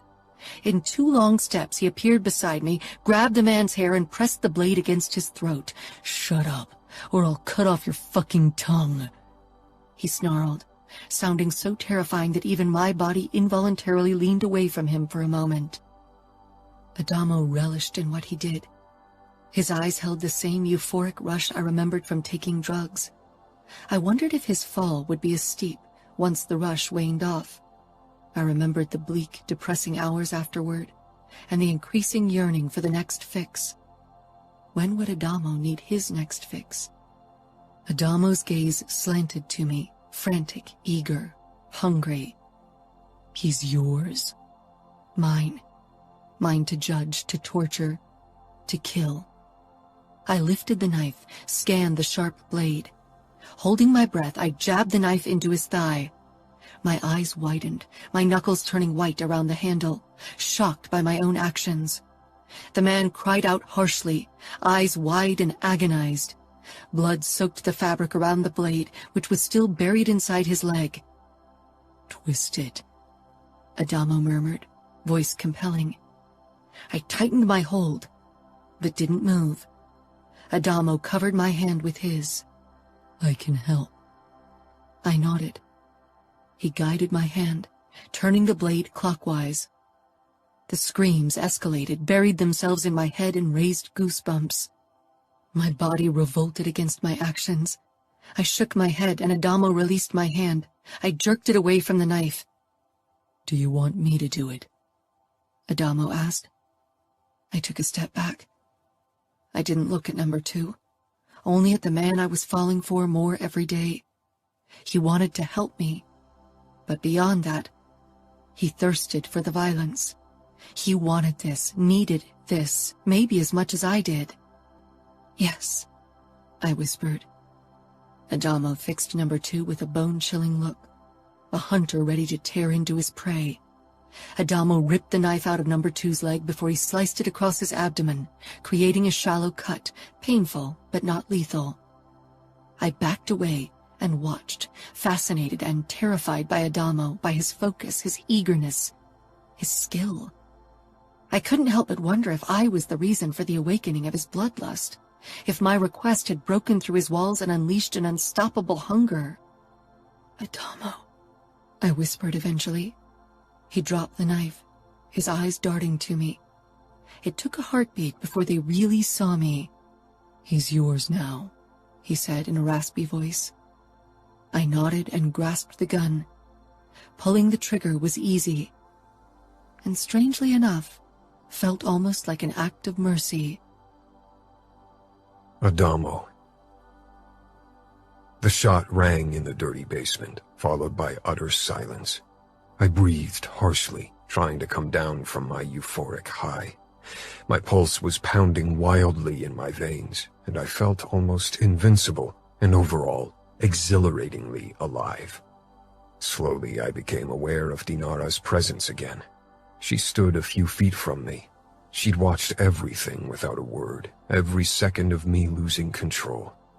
I must have looked insane as I'd lost myself in the blood revelry. Fuck, I couldn't believe I'd let it consume me like that. I met Dinara's gaze, expecting the worst, disgust and maybe even fear, but I found only realization and the hint of shock. Dinara lowered the gun and put it back into the bag with weapons. I sat back on my haunches, wondering if I should explain myself, but what could I say to justify my actions? I was a twisted fuck. A bitter smile twisted my lips as I met Dinara's beautiful eyes. One monster killing another. A terrifying sight, Dinara tilted her head. You are not like him, but I'm a monster. If I were you, I'd want to get as far from me as possible. Maybe I finally needed to come to terms that I couldn't be better, that my nature would never allow me to achieve the level of goodness I'd wished for when I was younger. She shook her head as her expression filled with gratefulness. "No, you do this for me. That's something I won't ever forget. And I sure as hell won't go anywhere, Adamo." I do this for you, yes, but a small part also does it for me because I want it. That's okay. I laughed hoarsely. Okay. Yes, because even if you enjoy it, ultimately you do it for me. If that isn't proof for... She trailed off, looking almost embarrassed. It is proof, I agreed. Proving to Dinara how much she meant to me was why I was here. It was why I started, but it wasn't why I kept going once I lay my hands on my victim. Once I'd begun my dark task, I was lost. Lost to a deep yearning and dark hunger. I staggered to my feet. My legs felt unsteady, as if I'd ridden a roller coaster too often. This after-torture sensation came closer to a drug rush than anything ever had, and anything ever could. Dinara grabbed a towel from my bag and handed it to me. I took it. My hands were coated in blood, and my clothes were soaked. They were ruined. I remembered when Ramo and Nino had returned home like this, and I'd feigned disgust when I'd really felt fascination. Dinara watched me calmly, and I wondered what she saw. I remembered the sick fascination I'd felt when I'd first seen Ramo and Nino in action. Even back then, part of me had wondered how it would feel to lose myself in something as depraved, but I'd fought it, had resisted for as long as I could. Dinara scanned the remains of number 2. If the sight unsettled her, she hid it. Once my hands were clean, I touched her arm, drawing her attention back to me. I'm fine, she said quietly. I'm glad you did what you did. He deserved it, but it's not something I can do. I realized that now. You don't have to. I can if you want me to. I wanted to feel this high again. Dinara could probably see it in my face. I don't want to be the reason why you lose control, she said. A dark laugh burst out of me. I touched her cheek. You really think it's your fault I'm like this? That's the Falcone gene and my bloody upbringing, not you. Dinara pressed a soft kiss to my lips. Let's get out of here. I don't want to give him another second of my life. He got what he deserved. He's the past now. After calling the cleanup crew, Dinara and I headed back to our motel. It was better than the dump in Reno, but definitely not a place that invited you to stay longer. Dinara sat cross-legged on the bed when I emerged from the bathroom after a long shower. She was staring down at the list with her abusers. She had already crossed off number 2. I sank down beside her. I wonder how I'll feel once we can cross off the last name. That was her mother's name. We hadn't discussed her end yet. Dinara avoided the topic. No matter how much she hated her mother, killing her would be different to every other kill. You'll feel freed, I said. It was the outcome I hoped for. How do you feel? Dinara asked, changing the topic as usual when we discussed the end of our vendetta. I scooted closer to her and wrapped an arm around her shoulders as I considered my feelings. I didn't feel guilty, not even slightly. He'd deserved everything I'd done. Good. Back to normal. Dinara raised her eyebrows. Normal isn't a word I'd use to describe you. Ditto, I said with a grin, but I became serious when I saw the honest concern in Dinara's eyes. This is about you, not me. We're doing this so you can bury your past and find peace. What I'm feeling isn't important, but I'm not lying. I feel fine. The better question is how you feel. Dinara frowned as if she was listening into herself. It's surreal, all of this. For so long, these people haunted my nightmares, and I could do nothing. But now I'm no longer the victim, and it feels good. I want to keep going. We will keep going, but I think it's good for us to have a break for a few days before we move on to Vegas. When Dinara and I first had made the list and discussed our revenge plan, we'd agreed to return to camp after the first 2 kills to drive 2 races before we'd head to Vegas where the rest of the abusers lived. It would give us time to cool off and would keep the speculations in camp to a minimum. I know, Dinara said. But now that we've begun, I hate to stop.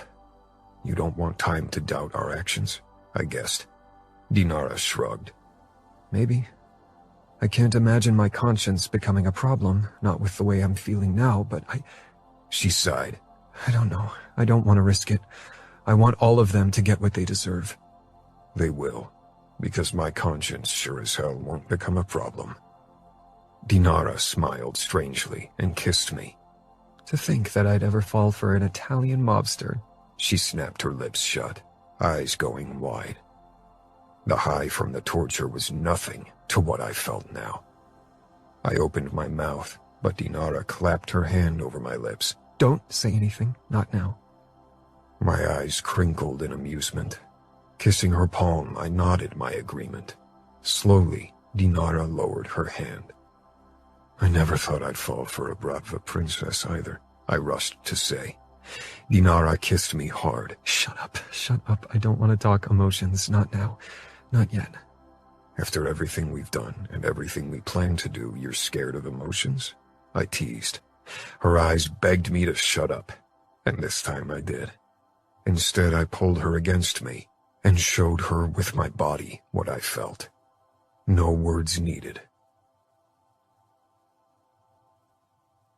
Chapter 21.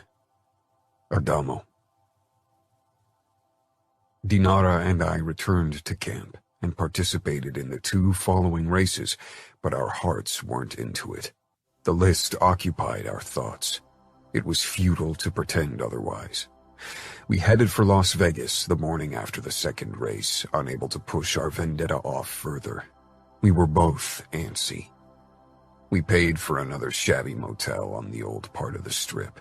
A place like that felt more fitting to our quest than a 5-star hotel. We wouldn't be returning to camp until every last name on our list was crossed off, no matter how long it took. The races could wait.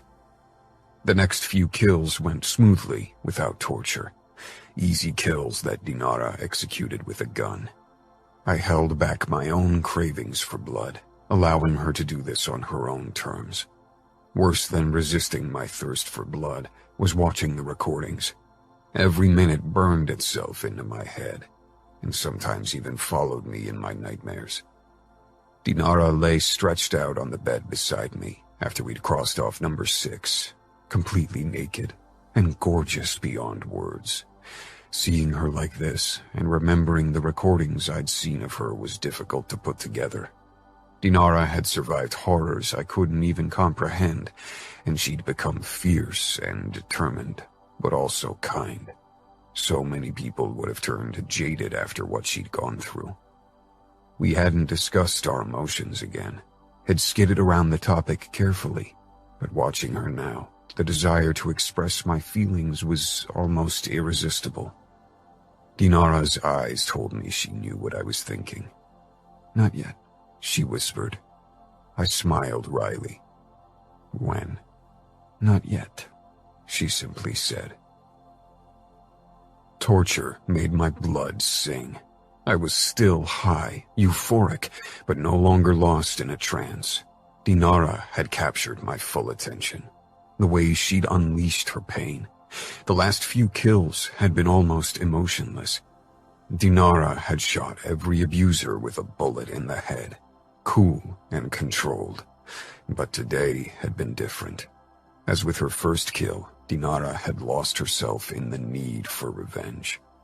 Maybe it was because we'd faced 2 abusers, a married couple who'd both abused Dinara. Her anger had mostly been focused on the woman. I had lost count of the time Dinara had stabbed her. She'd fairly attacked once I was done, had killed as if possessed. Now silence had fallen in the cell below the sugar trap. I was frozen as I looked at Dinara. Blood coated her lips, a streak of color against her pale skin. Even the flaming red of her hair paled in comparison.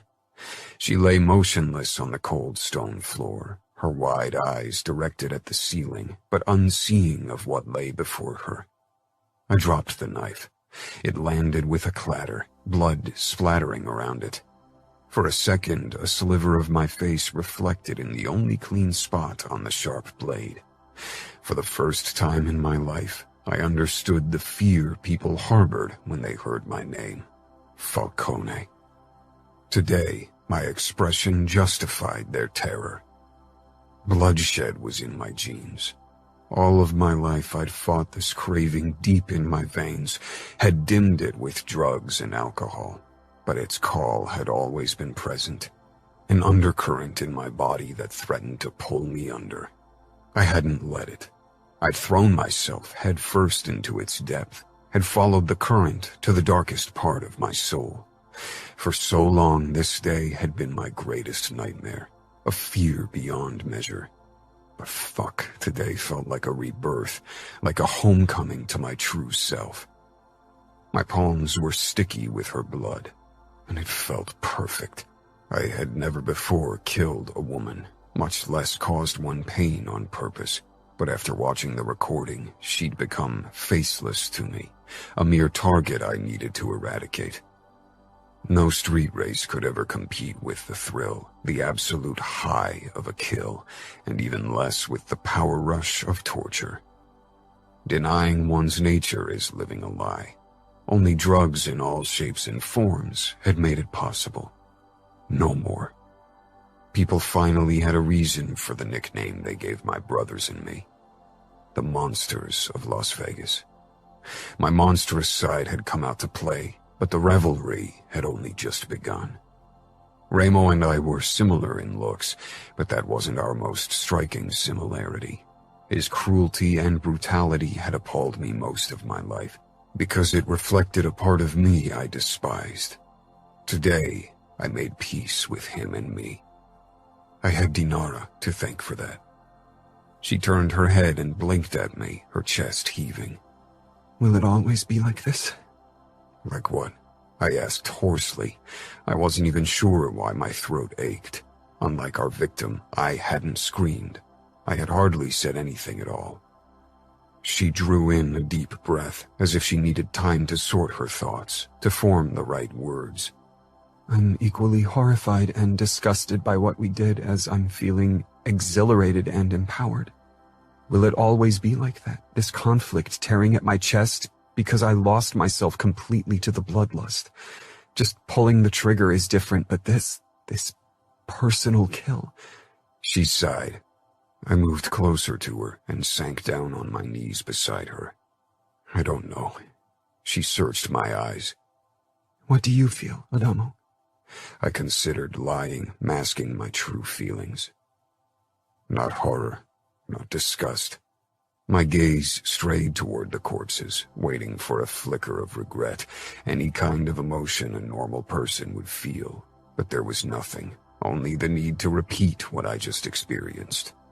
When I looked back at Dinara, realization filled her expression. The monster was difficult to hide once you took it out to play. You like it more every time we do it. I smiled darkly. You know what they call us Falcones. Ramo and Nino would be so proud of me if they could have seen me like this.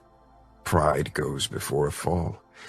I'd always given them shit for what they did, for what they enjoyed doing, and now here I was. She pushed into a sitting position and reached for my hand, linking our fingers. Our palms stuck together with the blood of our victim. I couldn't have done this without you. I can't go on without you. You want to stick to our plan? Even your mother? Yes, she said without hesitation. I want to make them pay, every single one of them. They must bleed. I squeezed her hand. And bleed they will, Dinara. Their screams will drive away the ghosts their actions left in your soul. Dinara shook her head with a small smile. She pressed a kiss to my lips. It tasted of blood and tears, and even that didn't disgust me. Poet and killer. You never cease to surprise me, Adamo. Her eyes shone with resolve. I think I'm falling for you. Surprise washed through me. What happened to not yet? Dinara shook her head. Why should I be scared? There were probably 100 reasons why our emotions should scare us, but I didn't give a damn about a single one of them. I cradled her neck, pulling her closer. I'll go every step of the way with you. I'll give you the justice you deserve, even if it takes my last breath. No, she whispered. Neither of us is going to give their last breath for these disgusting creatures. We are going to live when their blood has long been spilled. I kissed her again, harder this time, my tongue parting her lips. My hand roamed her back. Dinara pulled away with a shake of her head. I can't, not like this. She motioned at her blood-covered state. Not beside them. She nodded at the bodies. Could you? I wished the answer would have been no, but my veins pulsed with the remnants of adrenaline from the kill and desire. I could have fucked Dinara right here on the cold, blood-soaked floor. I pushed to my feet and held out my hand. Don't ask questions if the answers could scare you. Dinara gripped my hand and I pulled her to her feet. She touched my chest, nails digging in. I won't ever be scared of you. Her face moved very close until it was all I could see. Because your monster won't ever hurt me. I nodded, because that was true. Let's take a shower and grab something to eat. We have a long day tomorrow. Dinara slanted a look toward the corpses. What about them? Don't we have to get rid of them? I took out my phone and called Nino.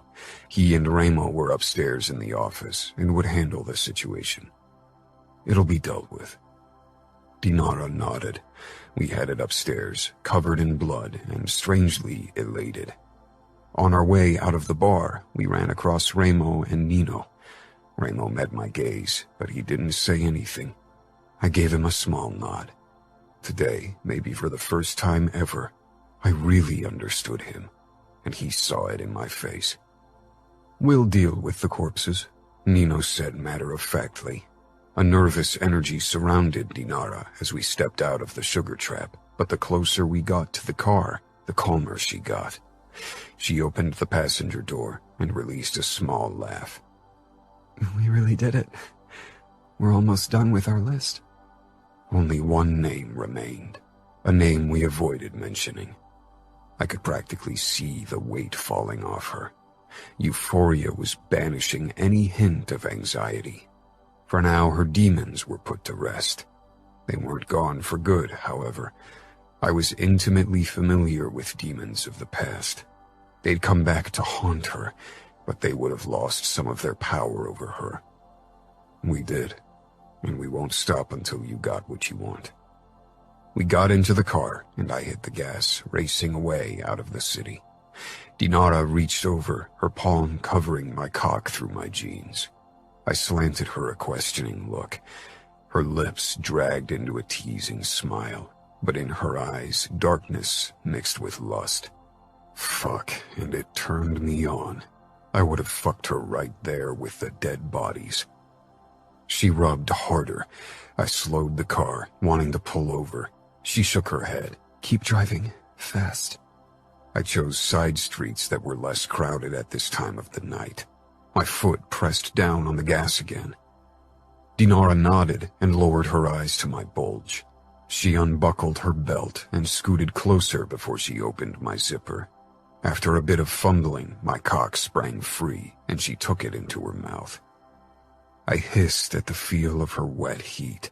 Her tongue rimmed my tip before she sucked me even deeper. One of my hands tangled in her red mane as her head bobbed up and down. My eyes were fixed on the street ahead, racing through the near darkness. I moaned when Dinara sucked only my tip while her hands palmed my balls through the jeans. The wet sounds of her mouth working my cock filled the car. My fingers tightened in her hair when I hit her throat. She pulled back slightly, only to work my tip even more feverishly with her mouth and tongue. My fingers locked tighter around the steering wheel as the first treacherous pulsating took hold of my balls. Dinara sucked me harder, her fingers massaging my balls into orgasm, and then pleasure shot through me, and I released right into her mouth. Groaning, I pumped my hips, my foot on the gas slacking, while Dinara milked me dry. Fuck, I growled as I almost swerved the car off the street. Dinara raised her head, smiling darkly, her lips coated with my cum. Her tongue darted out, licking it up. Your turn now, I rasped, steering the car toward the side of the road. She grabbed the wheel, pushing the car back on the street. Keep driving fast. I shook my head. Can't eat you out while I'm driving. Even my driving skills aren't good enough to drive blind. She grinned wickedly. Finger me and drive. I sped up once more as I watched Dinara slide down her pants and thong in one move, revealing those sexy lean legs and delicious pussy with the trimmed red hair. She gave me a look that told me she knew the effect her body had on me. She leaned her back against the door and propped up one leg against my thigh, giving me a prime view of that sopping wet pink pussy. Eyes on the street, Falcone, she said with a daring grin. How am I supposed to focus on driving if your pussy's tempting me? You're a big boy. You can deal. Now get me off. I chuckled as I returned my eyes to the street. I reached out and cupped Dinara's knee, then slowly trailed my hand up her inner thigh. Faster. The car or my fingers? Both, she hissed, grabbing my wrist and pressing my fingers against her wet pussy. I groaned at the feel of her welcoming heat, knowing it would feel perfect around my cock. I slid 2 fingers into her. She moaned, her walls clenching around my fingers. Soon Dinara's hips rotated frantically, driving my fingers deeper into her pussy. The lights of Vegas came into view, and soon we passed buildings and crowded sidewalks. I fingered Dinara even faster until she cried out, her inner muscles clamping like a vice around my fingers. I kept fucking her, but slowed. My foot on the gas eased too, and soon the blur of hotels and people became distinguishable. Dinara leaned her cheek against the glass, peering out with parted lips. I curled my fingers, causing her to moan and fog up the glass. I pulled into the parking garage of a random hotel and parked at the side. The moment the car stopped, I shoved my seat back. Dinara didn't hesitate before she climbed on my lap and lowered herself on my cock. The passengers of passing cars gave us wide-eyed looks. It was only a matter of time before their reports would lead security or even the police here. I grabbed Dinara's neck and pulled her down for a kiss while my other hand palmed her firm ass as she rode me. Our bodies seemed to become one, and our surroundings faded to the background. We clung to each other almost desperately, as if this was the last time we could ever be close. When we returned to our motel room that night, our mood was solemn. We'd almost reached the end of our list, and with it the end of our vigilante journey. After that, we'd have to return to our normal life, or as normal as our life could be. We crawled into bed together, both on our backs, our arms touching. What are we going to do after the last kill? I asked. Dinara blinked up at the ceiling. I hope I'll feel freed. I hope so too, but that's not what I meant.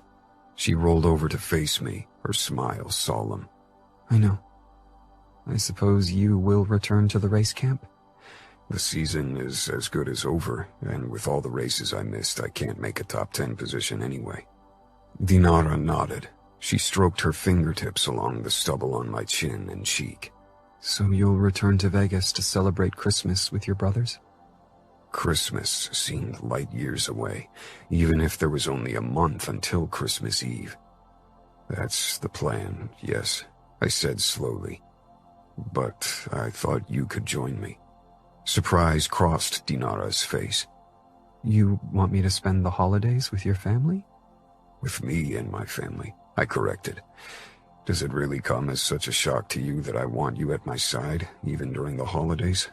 We've spent night and day together over the last few months, and to be fucking honest, despite all the brutal shit our adventure entailed, it was the best time of my life. Then you should reconsider your life choices, she said with a wry smile, but her eyes held tenderness. It says a lot about me and you that it was also the best time of my life. We're fucked up. So what? Once we're done with the list, You'll still be a Camorrista, and I'll still be the daughter of the Chicago Pajan. Is there a way this can work? Her lips brushed mine, and her eyes held hope and anxiety. If we wanted to. My father doesn't want war with the outfit.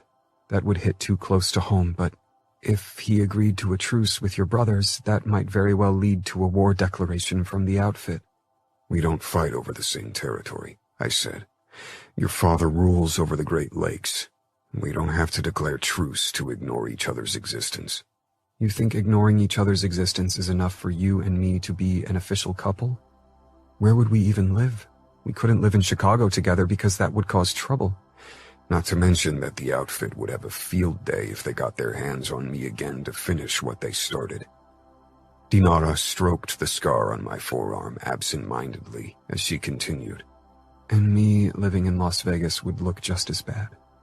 No matter what we said, people would consider me as part of the Camorra and suspect a truce between your family and mine, which would have the same result.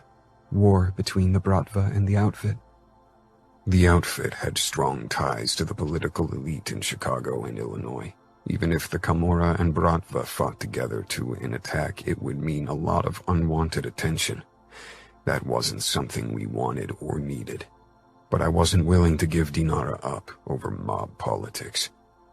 I want us to be together. If we both want it, nothing can stop us. Dinara leaned her forehead against mine. Let's talk about this once we're done. She still couldn't say it. The last name on our list was Dinara's biggest challenge. It won't be easy. Maybe you can't go through with it, and that's okay too. That doesn't mean you failed, or that you're still shackled by the past. I have to do it, Dinara whispered. I have to kill her. I kissed her temple. Whatever it took to help Dinara, I'd do it. Dinara. Before I could go through with killing my mother, I needed to return to Chicago. Adamo was reluctant to let me leave, but ultimately he understood and accepted my need to talk to my father. I stepped into the foyer of our mansion. For a moment, I only inhaled the familiar scent. I'd hated living in this golden cage, and yet I always missed it. Or maybe I just missed Russia. Dad waited in his office. Even the Tsar couldn't have had a more magnificent workspace. Dad looked up when I entered. Bloodshed was his profession. I had no illusions regarding the atrocities he was capable of. If you wanted to become anything in the Bratva, you couldn't afford a conscience. But I'd always been his little girl, a precious doll he wanted to keep away from the terrors of his business.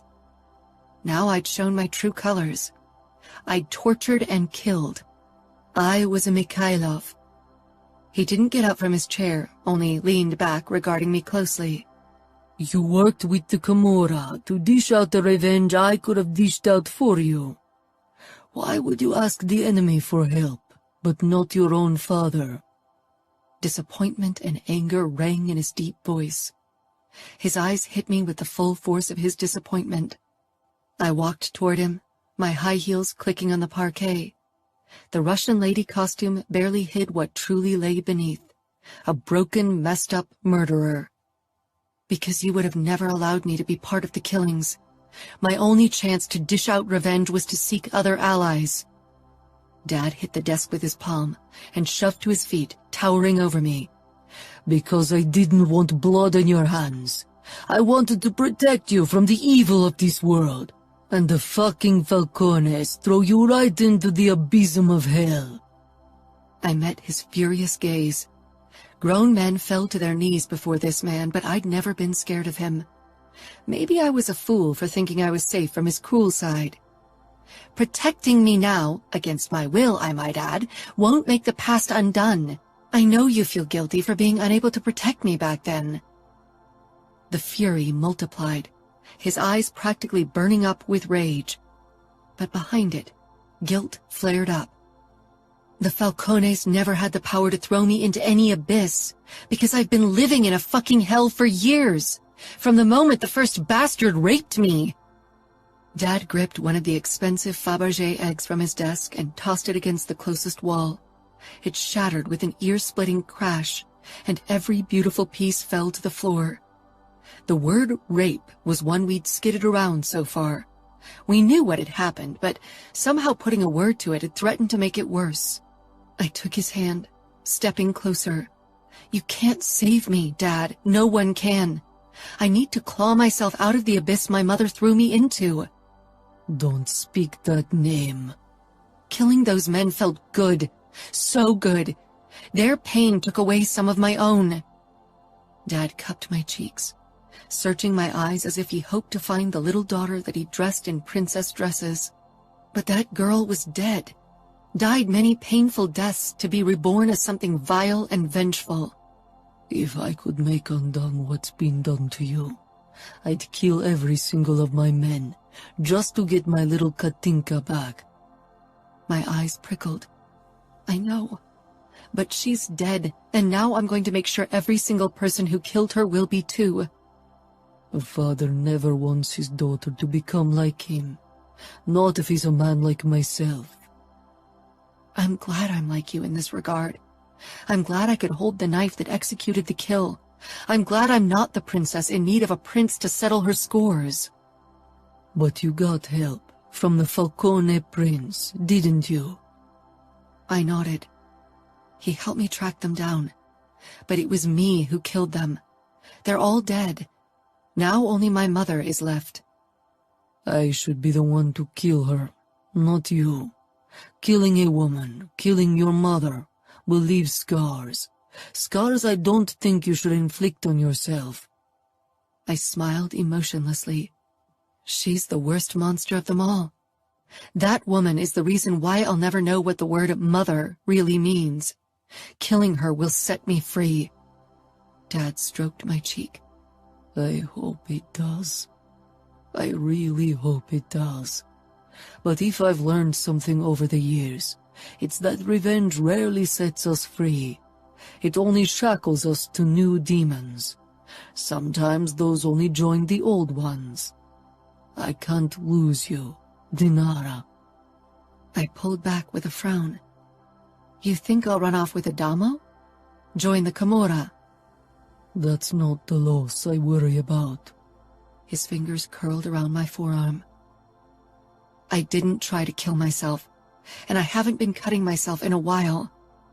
Despite the many years that had passed since my slip, Dad couldn't get over it, and I felt guilty because of it, but I was trying to live a new, better life. Dad's eyes became distant.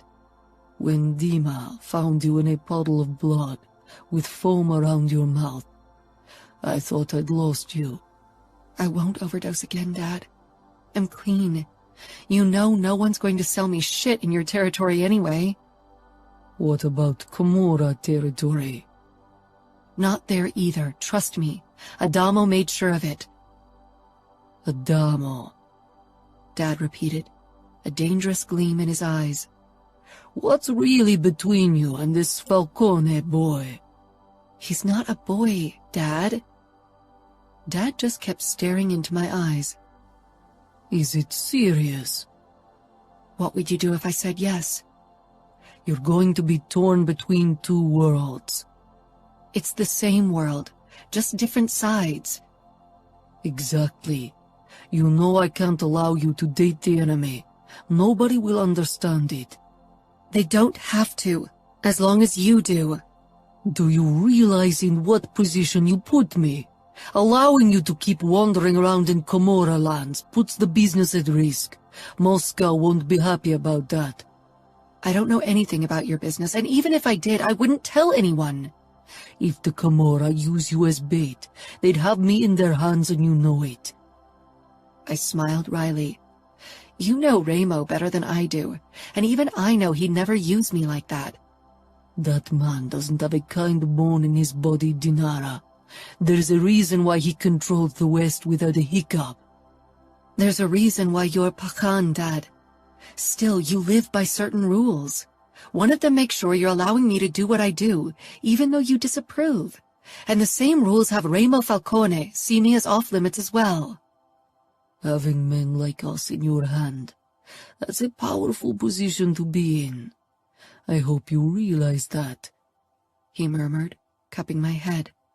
I'm gifting you with more freedom than I'd ever allow anyone else, and not because of these rules you mention. Because of pity, I guessed. Dad smiled wistfully. Oh, not pity either. The girl before me today doesn't need my pity. He kissed my temple. Love's a fool's game. Don't play it. I need to return to Vegas to finish what I started. Dad's lips thinned. Don't lose yourself. Don't give your mother any power over you. She deserves to die and be forgotten. Chapter 22. Dinara. The last few killings had been easy, easier than they should have been. But maybe killing lay in my blood, like Adamo always claimed it lay in his. Today was different, though, and nothing about it would be easy. I felt even more nervous than before the very first kill.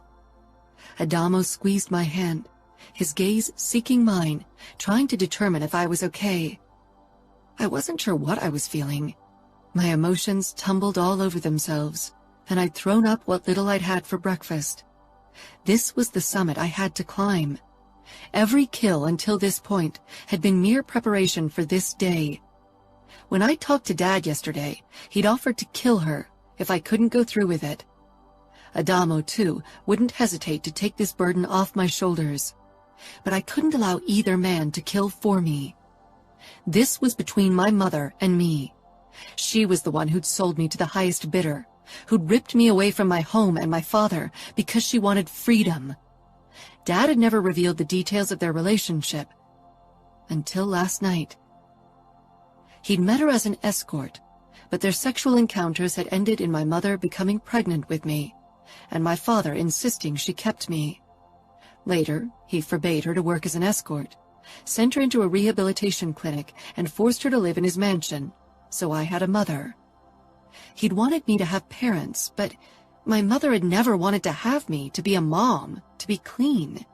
She wanted her life back, and when it became clear my father wouldn't give it to her, she used me as a means to punish him and to get what she wanted. Dinara, Adamo asked, worried. I snapped out of my thoughts. We were parked in front of the apartment building where my mother lived. She tried to run away yesterday after she must have found out about the murders, but a Camorra soldier had kept watch over her place. Now she waited for us to arrive. I wondered if she knew that she'd share the same fate as every other name on our list, or if she hoped for mercy. I grasped the door handle. I'm ready. My voice sounded resolute, determined, calm, the opposite of what I was feeling. Adamo and I took the elevator up to the 3rd floor, then headed toward the last door on the left. A dusty, stale stench lingered in the corridor, and the carpet had seen better days. Adamo knocked. I balled my hands into fists to stop them from trembling. I'd waited for this day for a long time, but now I was terrified. A middle-aged man, the Camorra soldier, opened the door and let us in. Adamo went in first, and I followed after a moment of hesitation. The place wasn't what I'd expected. I'd thought it would be a sad, dirty place, but the apartment was clean and newly furnished with plenty of glass, fake marble, and golden decor. Black and white photos of my mother in lingerie hung at the wall over the white leather couch. I didn't find a sign of myself anywhere in the apartment. My mother had probably forgotten about my existence. When I spotted her, a shiver raced down my spine, and the desire to leave became almost unstoppable. Last time I'd only seen my mother from afar. Now only a few feet separated us. I remembered that Dad had compared my beauty to my mother's when I was very little, before he never spoke of her again.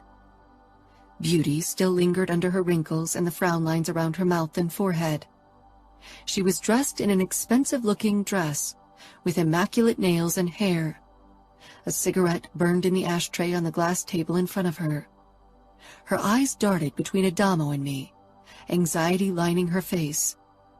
"Katinka," she said softly, as if she was happy to see me, as if she had any right to call me by the name she'd ripped away from me. "Don't," I seethed. "Don't use that name. I'm Dinara now. Or maybe you want to use one of the many names you chose for me while you let one man after the other rape me." She blanched. I could see how she was trying to come up with something to say. She reached for the cigarette and took a shaky drag. I'd never smoke again. Her jittery energy told me that she needed something stronger than tobacco. Drugs. I couldn't believe I'd followed in her footsteps and also fallen trapped to addiction. I swore I'd never touch anything ever again. I'd never become the despicable woman before me. "Dinara," she began hesitantly, "I never meant for you to get hurt. I was in a bad state of mind. I was full of despair." I staggered closer to her, furious tears stinging in my eyes. "Despair?" "Your father." Her familiar, too sweet, too strong perfume penetrated my nose, bringing up vivid memories that almost made my legs buckle. "My father forbade you from taking drugs. He wanted you to take care of me. He provided for you so you could be a mother to me. He gave you money so you didn't have to sell your body anymore." I never asked for any of this. I was happy with what I had. I swallowed hard. She didn't seem guilty at all. "I didn't know what those men did to you. They hurt you, not me." I couldn't believe her audacity. "There are recordings of what happened. You are in many of them, telling me to be nice to those assholes. You recorded what happened. You knew. Don't pretend you didn't." I was drugged. Those men pressured me." "You can blame them or my father, but you are the true monster, Eden. They at least didn't know me. You should have loved me." She made a move as if to stand, but Adamo sent her a warning look. "I was too young when I gave birth to you. I didn't even want to have a child," she said, glancing from him to me. The cigarette between her fingers had almost burned down. I pressed my lips together, remembering Dad's words. My mother hadn't wanted me. She'd wanted to get an abortion, but Dad didn't allow it. He wouldn't allow her to get rid of his child. I didn't resent her for not being ready for a child, not even that she'd wanted to abort me. But I hated her for how she'd used me, how she'd let others abuse me, only so she could live the life she wanted. That wasn't something I could ever forgive. A mother is supposed to protect her child from all harm, not throw it in its way. I loved you. I trusted you, and you destroyed everything. You ruined my life. She motioned at me. "You are here now, and you look strong."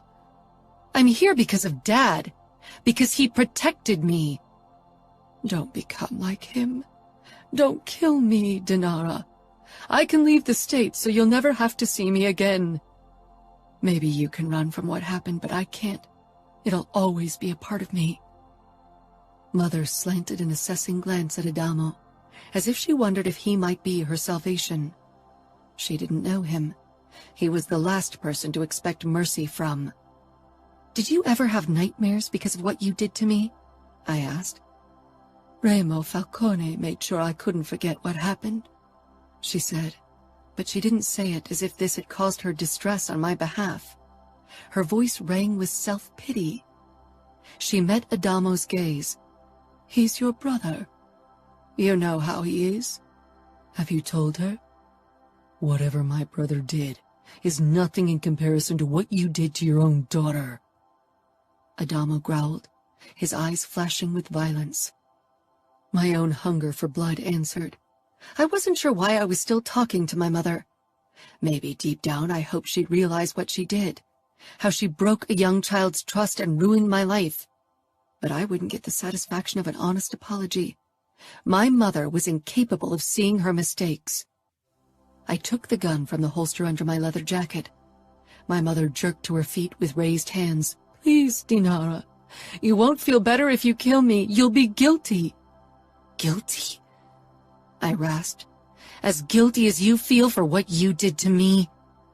I raised the gun, pointed it straight at her head. Her frantic eyes searched the room for an opportunity to escape, to save herself. My finger on the trigger shook. I only had to pull the trigger to end this, but I was unable to move. I wasn't sure what was holding me back. I didn't love the woman before me. But until this point, a tiny, silly part had hoped everything would turn out to be a big misunderstanding, that there was an explanation that would prove my mother's innocence. I knew that wouldn't happen, but my heart had foolishly clung to hope. I'd wanted to find a mother I could love, a mother I could forgive. The woman before me wasn't that mother. I turned away, unable to look at her. Adamo touched my shoulder, searching my eyes. "I can't," I said almost tonelessly, lowering the gun. Do you want me? "No," I said quickly. I put the gun down on the side table. From the corner of my eye, I noticed my mother approach us hesitantly. "You won't regret it, I swear. Now that you decided to spare me, Remo will let me go, like you said. I'll leave and never come back. But," she licked her lips, "your father will hunt me. I'll need some money to reach Europe and create a new life for me over there." Adamo's expression shifted to absolute fury. Are you asking Dinara for money? Eden took a step back. "If she wants me to live and not have my death on her conscience, I need some money to escape Grigori." New tears pressed against my eyeballs. "Just like you needed money last time? But back then you couldn't ask me for it, so you sold me to old men who molested me." I began to shake, anger and utter despair battling inside of me. I ripped the knife out of its holster and whirled around. With a hoarse cry, I smashed the blade into her chest. Her eyes widened and her lips parted in a silent cry. Then she crumpled to the ground, taking me with her because I was still clutching the knife. I landed on my knees beside her. I released the knife, gripped her shoulders, and began to shake her. "How could you do this to me? How? I screamed.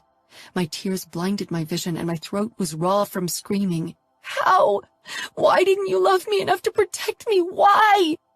I kept shaking her and screaming, but she couldn't answer me, and no matter what she'd have said, it would have never given me the answer I wished for. I released her and curled up, my face buried in my hands, which were sticky with her blood. I sobbed and shuddered. "Why didn't you love me?" Adamo knelt down beside me and wrapped an arm around me, pulling me against him. She was a monster and never deserved to be your mother. You are lovable, and I love you. I froze against him, sucking in a shaky breath. I lifted my face. I must have looked a mess with blood, tears, and snot on my face, but Adamo's expression was full of love. "You love me?" Yes, even if I'm breaking our keeping it casual pact. I don't care. I won't hide my emotions. I fucking love you, and you better deal with it. I let out a strangled laugh. "I love you too." I kissed Adamo, but when I pulled back, his lips were coated with blood. My eyes sought the corpse of my mother right beside us. Her blood was slowly spreading under her body, and her lifeless eyes stared at the ceiling. I sagged against Adamo, adrenaline fading and leaving a strange sensation of emptiness. I'd done it. We'd done it. Killed every single tormentor on my list, even my mother. I'd expected euphoria and relief, and there was a flicker of relief. But stronger was the uncertainty. What now? All my life, I'd been driven to uncover my past and then to punish those who'd abused me. Now that I'd succeeded, I had to focus on my future, on new goals, and figure out what I really wanted. I reached into my jean shorts and took out the crumpled piece of paper, dotted with blood. I'd kept it in my pocket since we'd started our path of vengeance. We were done with our list. It seemed forever ago that we killed the first man on the list. Every second of every day had been dominated by thoughts of revenge. It had occupied my every thought, my nights and days, and now that we'd reached the end, a feeling of what now took hold of me. Adamo stroked my back. Neither he nor I made a move to get up from the blood puddle gathering around us, soaking our clothes. It was still warm. "It's over," I whispered, almost awed. Adamo kissed my temple. Now you can move on. I searched his eyes, wondering what we would do now, and if it would be as easy as he said. I glanced at my mother. No, at the woman who had given birth to me. She wasn't really a mother and had never been. The cleanup crew will deal with her. You can forget she ever existed. Adamo said. Let's get out of here. He got up and held out his hand to me. I nodded, even if I still felt trapped in a daze, and allowed him to pull me to my feet. Adamo called the cleanup crew and led me toward the door. I chanced a last look at my mother before I left. I'd wanted her dead, and I didn't feel any regret over killing her, but the euphoria and sense of freedom didn't come yet. Adamo. We returned to our hotel and entered the building through a back entrance because we looked rough, covered in blood as we were. The staff turned a blind eye to our state. Las Vegas, and especially our hotels, were under our total control. Everybody who worked for us knew better than to show interest in suspicious behavior. Dinara headed into the bathroom, and I followed her. She hadn't said anything since we'd left her mother's place. She sank down on the edge of the bathtub and kept looking at her blood-crusted fingers, flexing them as if she didn't trust her eyes. After our last few killings, euphoria and excitement had been our dominating feelings. With every crossed-off name on our list, another weight seemed to have lifted off Dinara's shoulder. Not today, though. I perched beside her. She deserved death. By our standards, definitely, Dinara said. Not just by our standards. I think many people would agree she deserved to die after what she did. Social norms and average morals were something neither Dinara nor I had many experiences with, but child abuse was a crime most people wanted to see punished as harshly as possible. Do you regret killing her? Dinara finally looked up from her hands, her brows puckering as she considered my question. No, I don't feel any remorse. I would have kept thinking about her if I'd known she was alive. I could have never really moved on. And not just that. If I'd kept her alive and suffered because of it, Dad would have taken matters into his own hands eventually. He would have moved heaven and earth to kill her in your brother's territory, and that would have only caused trouble. I don't want our families to be at war. It's not like we're at peace right now. Not at war either. As long as we ignore each other, there's a chance for us to be. She trailed off, her expression shutting off. I grabbed her hand. For us to be together, I finished. Dinara's eyes bored into mine. A few tiny blood splatters dotted her cheeks and forehead.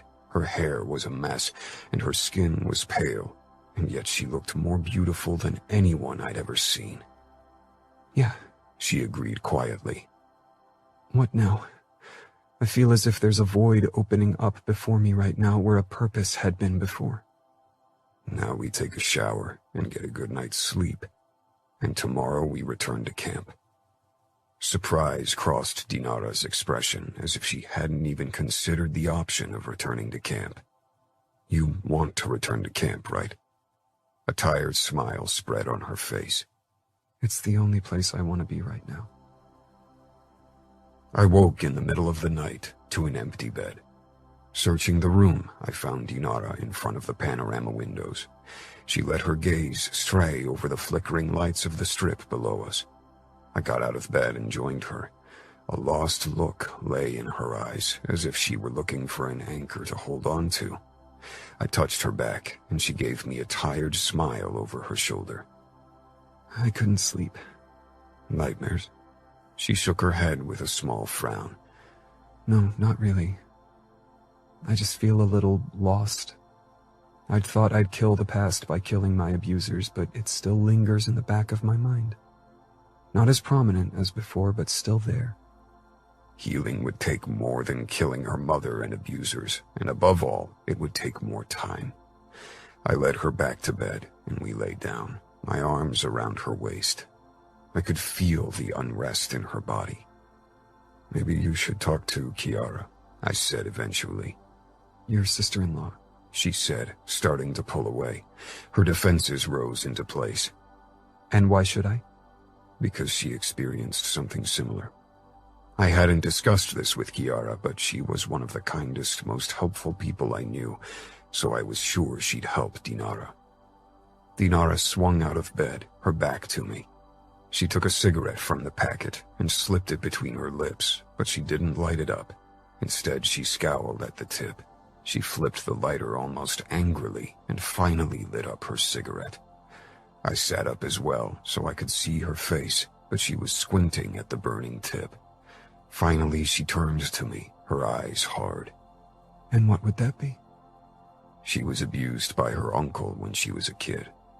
Dinara let out a bitter laugh and took a deep drag of her cigarette, blowing out the smoke slowly. Did her mom get cash for selling her little daughter too? Was she raped by a dozen guys, sometimes while her mother watched? I know you didn't experience exactly the same, but that doesn't mean she doesn't understand the trauma you went through.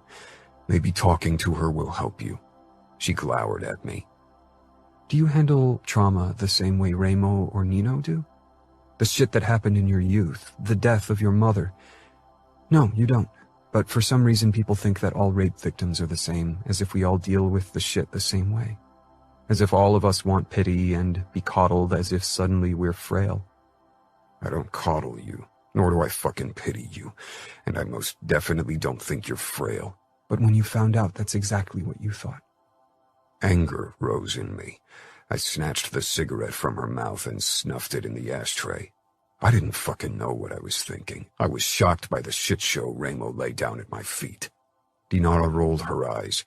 You were shocked by what you saw? I lived that shit show. I ran a hand through my hair with a sigh. I grabbed Dinara's hand, and to my surprise, she let me, even allowed me to link our fingers. I know. Fuck, Dinara, I want to help you. And you are, and you already did by helping me take out these assholes one after the other. You think that's enough? She stared into my eyes, not saying anything for a long time. I don't know, but it made me feel better, at least temporarily. I guess I'll just have to determine what I want now, and how to live with the demons I can't kill as easily. I could see a weight falling off when we left Las Vegas behind. The city would always be associated with painful memories for her. Linking our fingers, I caught her attention. She gave me a distracted smile. Do you feel different? I asked.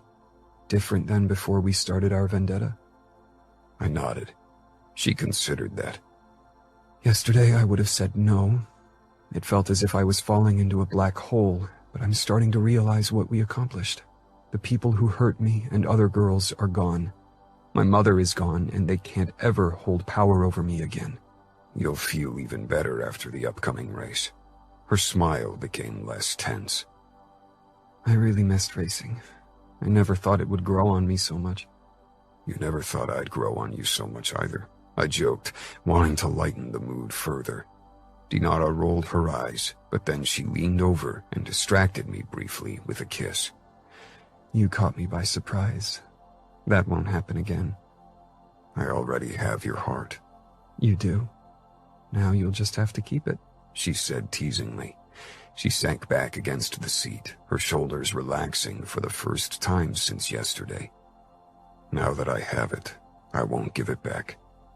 Dinara's gaze became distant. We'll just have to convince our families.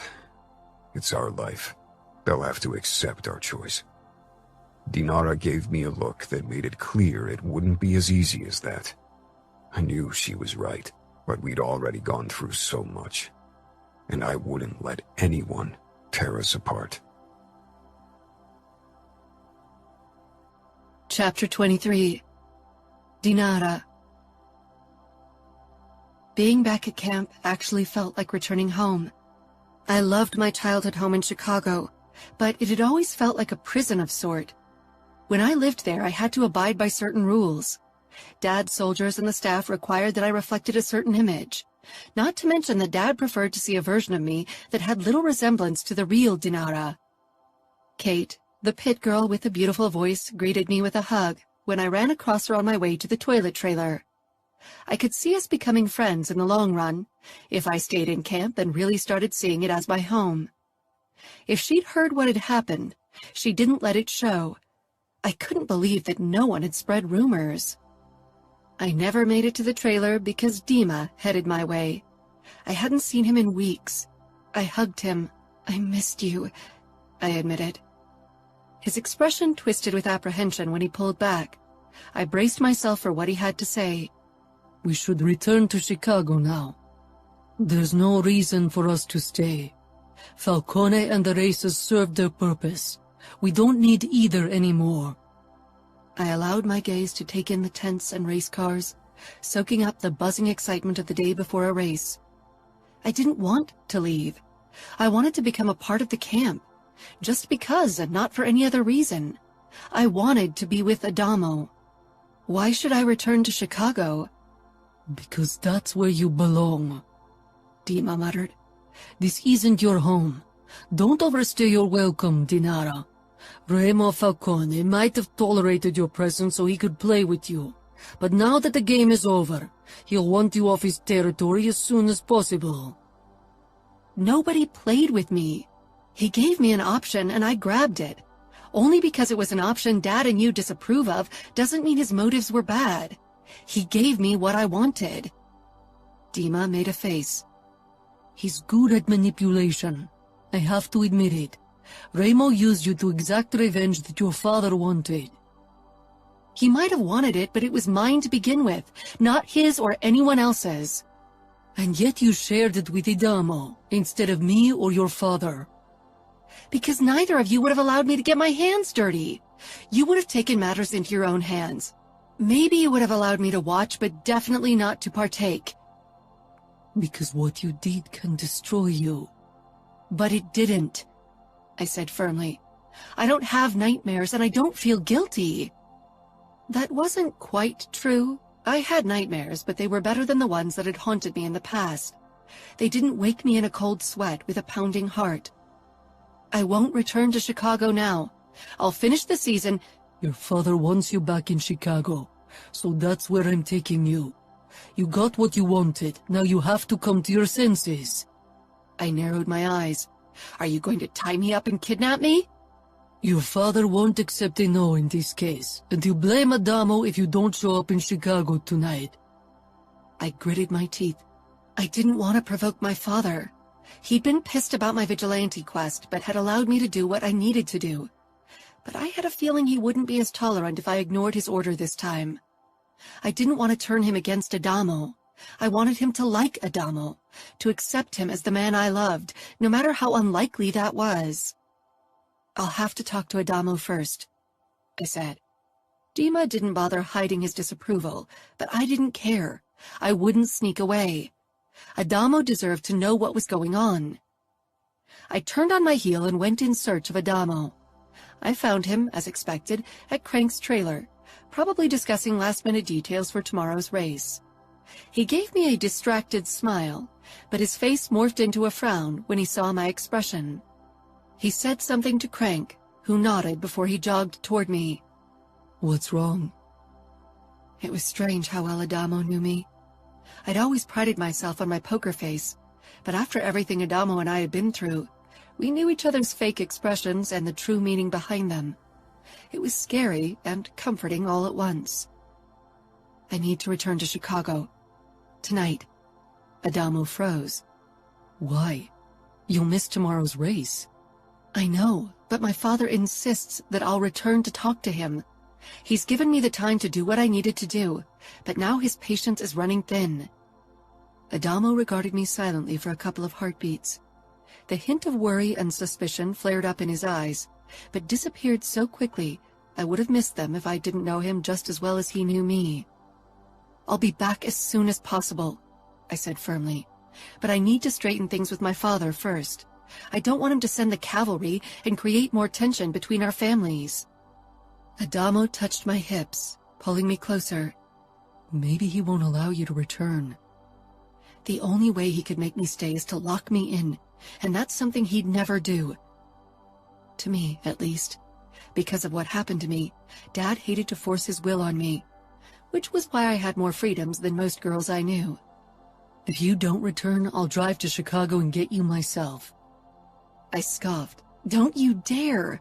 That would be insanity. Dad would kill you on sight. Trust me to handle my father.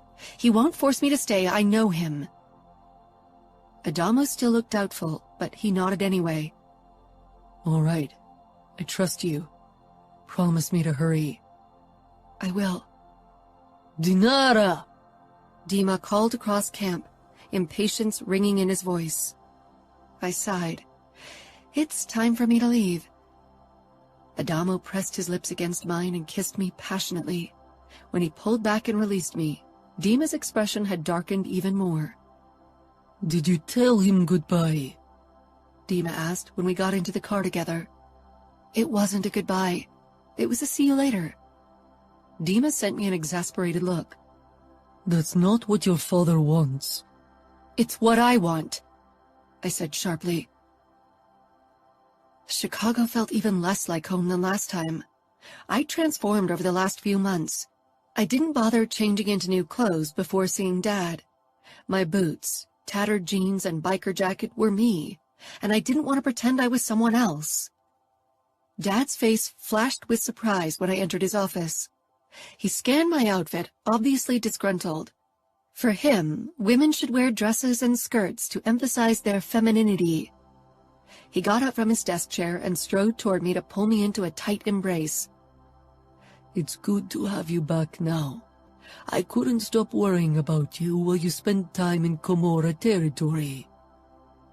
I gave him a tense smile. He thought I'd returned for good, that I wouldn't return to camp, to Adamo. Dad, I began, pulling back.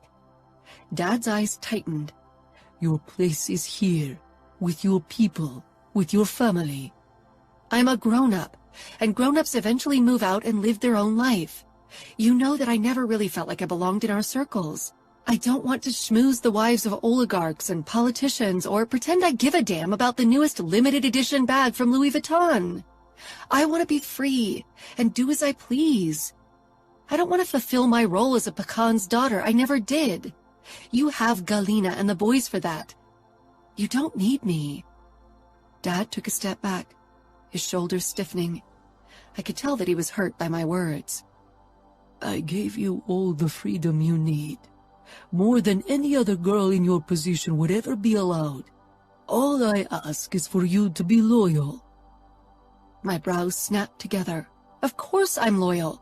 That I want to spend a year as a race driver in Camorra territory doesn't mean I'm not loyal to you. I love you, Dad. I'd never betray you.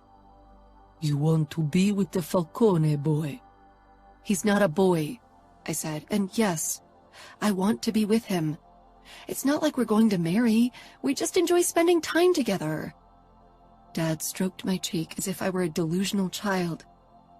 This can't work, Dinara. You will be torn between two worlds, worlds that'll never merge. I don't want open war with Dante Cavallaro, but if I make peace with the Camorra, his archenemy, that'll be the result.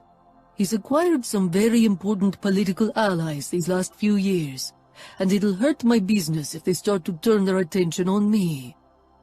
I'm not asking you to risk war with the outfit, or to make peace with the Camorra.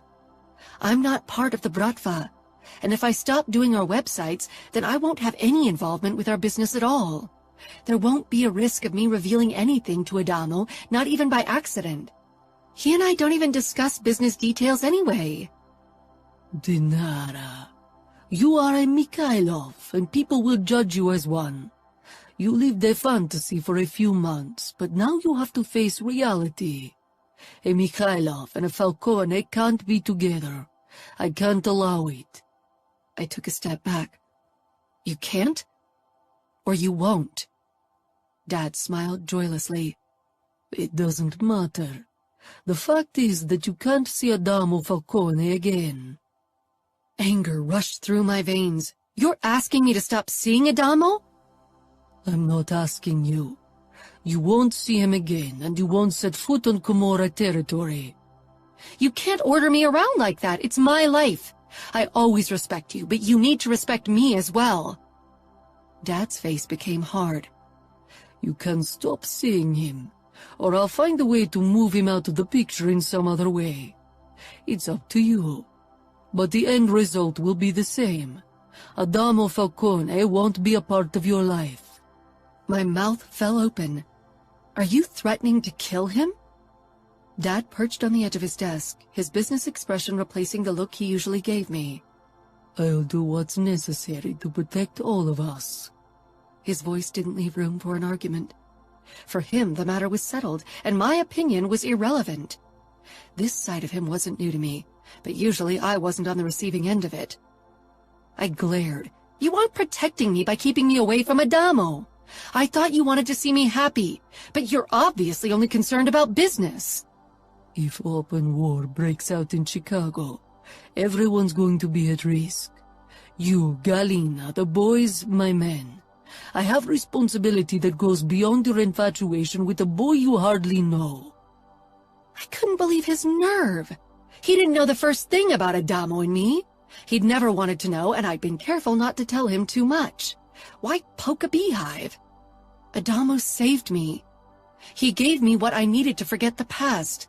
He brings me happiness in the present, and he makes me excited for the future. Isn't that more than a silly infatuation? For the longest time, I tried to pretend I wasn't in love with Adamo, had feared any kind of commitment.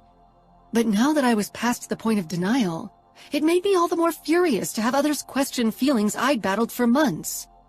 I'm not someone who allows emotions easily. You know me, Dad. If I tell you that I want to be with Adamo, then that means something. Do you really think his family will allow him to be with you? Their traditions aren't ours. They'll never fully accept you, never trust you. I wasn't sure. Adamo had assured me his family would accept me. They weren't as traditional as the other Italian mob families. After all, their enforcer was married to an outsider, which, if you looked at it, was a bigger risk than having a relationship with someone from an adverse crime organization. I'd been brought up in a world of violence and bound by strict rules. I knew how to keep a secret, no matter how dark. I could lie into the face of a police officer without batting an eye. Even if Adamo and I had been brought up on different sides, our lives were similar. I'll cross that bridge when I reach it, but that's my problem, not yours. Dad stood and grabbed my shoulders gently, his smile wistful, but his eyes were relentless. I'll do whatever's necessary to protect you, Katinka. Don't force my hand. I didn't doubt for a second that Dad would kill Adamo. He wanted to protect me at all costs. That he wouldn't step on the outfit's toes by doing so was a side effect, not the reason. You're trying to make up for the past because you couldn't protect me from my mother and the men who molested me.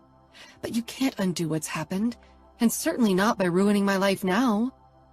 Dad's fingers tightened around my upper arms. You have Tima. You two were happy together. If you want to protect Adamo, you'll stay. He's young, he'll find a new love, someone he can actually be with. Or do you actually think you can live in Las Vegas with him? Las Vegas was out of the question, would always be.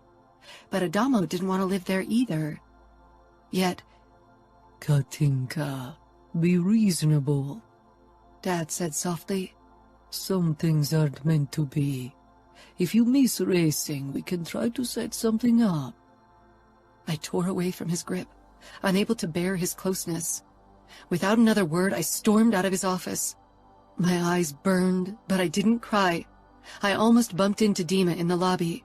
He must have waited for me, and now he'd probably keep an eye on me to make sure I didn't leave the house. Red-hot fury sizzled in my veins. I charged toward the front door, determined to leave. I'd take a car, because Dad had probably given orders to all our pilots not to fly me anywhere. I didn't get far. Dima grabbed my forearm, jerking me to a stop. I whirled on him, furious and desperate. I didn't want to lose Dad or Dima. I didn't want to never see my half-brothers again either. But giving up Adamo? I wasn't sure I could do it. Let me go, I hissed. But Dima didn't loosen his hold. Dinara, He murmured imploringly, the voice that was usually balm on my anger. think before you act. Do you really want Adamo to die? Do you think he'd want to die for you? I froze.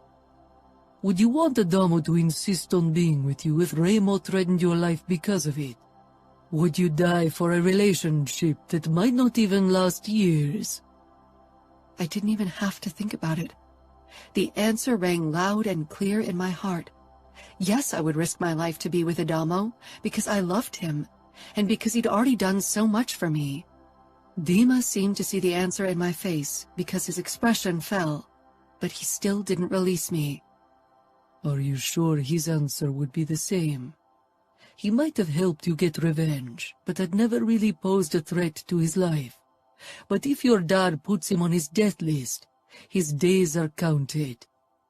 Few people survive for long if Dad wanted them dead. My mother had because of Remo Falcone's intervention. Adamo had the Camorra at his back, but he was an easy target when he lived in camp, and Dad had made it clear he would risk war with the Camorra this time if necessary.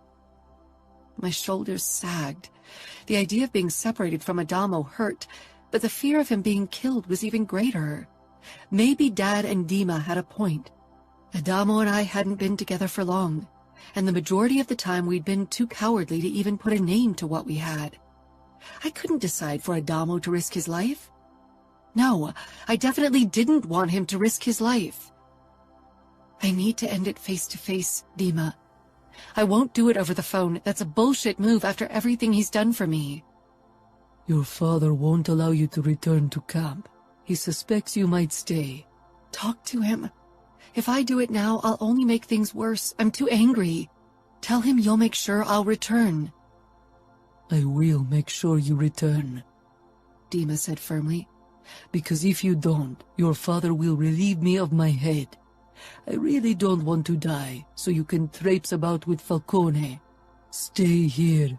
Don't you dare run off. I felt empty as I watched Dima set out for my father's office. Last night I'd allowed myself to imagine a future with Adamo. It had been blurry, with many variables, but I had been happy and free. If I stayed in Chicago, I'd never be either. Not without Adamo. Not as the Dinara that Dad wanted me to be. Dima returned 5 minutes later. He agreed, but he made it very clear that he'll send men after Adamo if you aren't back home tomorrow for lunch. I'll be back, I said. When Dima and I sat in Dad's private jet for the second time that day, my stomach sank. Adamo deserved to be told the reason for breaking things off in person, but the idea of actually telling him, of being close to him for one last time, it split my heart in two.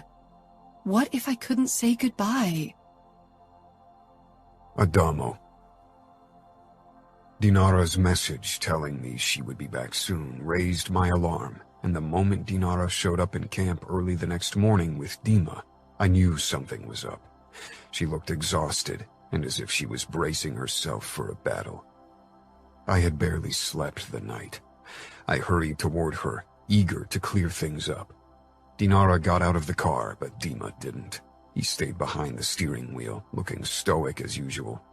I grabbed Dinara and kissed her. For a moment, she tensed, but then she threw herself into the kiss, oozing despair and passion. I cupped the back of her head, pulling her even closer. It felt as if we hadn't seen each other in forever. Eventually, Dinara jerked away and staggered a step back. Her cheeks were flushed. The dazed look in her eyes quickly morphed into apprehension, then determination. This wasn't good. "What's wrong?" I murmured. We were a good distance away from Dima, but the windows of the car were down, and I didn't want to risk him overhearing our conversation in case he was part of the reason for Dinara's tension. "Nothing," she said quickly, but her voice proved her answer wrong. I didn't think you'd be back in time for the race tonight. I worried it would take you days to convince your father you were safe here." She looked away briefly, and when she met my gaze again, her walls had come up, locking me out of her mind and heart. "Dinara," I said imploringly, taking her hand. "Tell me what's going on." Her eyes locked on mine, then she pulled her hand away. "I didn't return for the race tonight. I won't race again. Racing was always only a means to an end, and so were you." Her voice wavered when she said the latter. "Liar," I growled, stepping closer again. I wouldn't allow her to put distance between us, not physically and not with words either. We'd gone through too much. We were both haunted by inner demons, demons only we could understand. Maybe we'd been born on different sides, but fate had thrown us together because we were meant to be, because no one would ever see the world the way we did. If I was only a means to an end, you wouldn't be here right now. You would have left without an explanation or ditched me over the phone. But you are here, Dinara. Why? She held my gaze, trying to appear resolute and emotionless, but I'd seen every emotion in those green eyes and knew her too well to believe her charade. "I simply thought you deserved to find out in person after everything you did for me. I'm not ungrateful, even if I used you for my purposes." I smirked. "You need to do better to convince me." Dinara glared. "It doesn't matter. I'm not here to convince you, Adamo. I'm here to inform you about my decision. This is the last time you'll see me. I won't stay in camp, nor will we ever meet again. I belong in Chicago with my people." "Your people? The people that want you to dress up as a fake version of yourself? The people who only know one side of you, but not every aspect of yourself, not the dark parts only I got to see." Dinara reached into her pocket and took out a smoke. Her fingers were unsteady when she lit it up. "I thought you wanted to stop." She shrugged. "It wouldn't work." "The not smoking or us?" She took a deep drag and glanced at her boots. "Both." She peered back up at me. "Listen, Adamo. This is a courtesy. I won't explain my reasons. What we had was fun as long as it lasted, but it was never meant to be forever. You have to accept my decision. But even if you don't, it won't change a thing. Dima and I'll fly back to Chicago today, and I'll return to my old life, and so should you." "We aren't the same people from our old lives. We changed." "I should go now. This is pointless." Dinara clipped and tossed her cigarette to the ground, then stomped it out with her boots. Despite her words, she didn't move a muscle, as if she was rooted to the ground. I took a step closer. "You can trust me with anything, Dinara. Didn't I prove that over and over again in the last few months? Tell me the fucking truth. Is this because your father doesn't want you to be with me?" I asked in a low voice. Dinara looked away, obviously fighting to keep her expression neutral.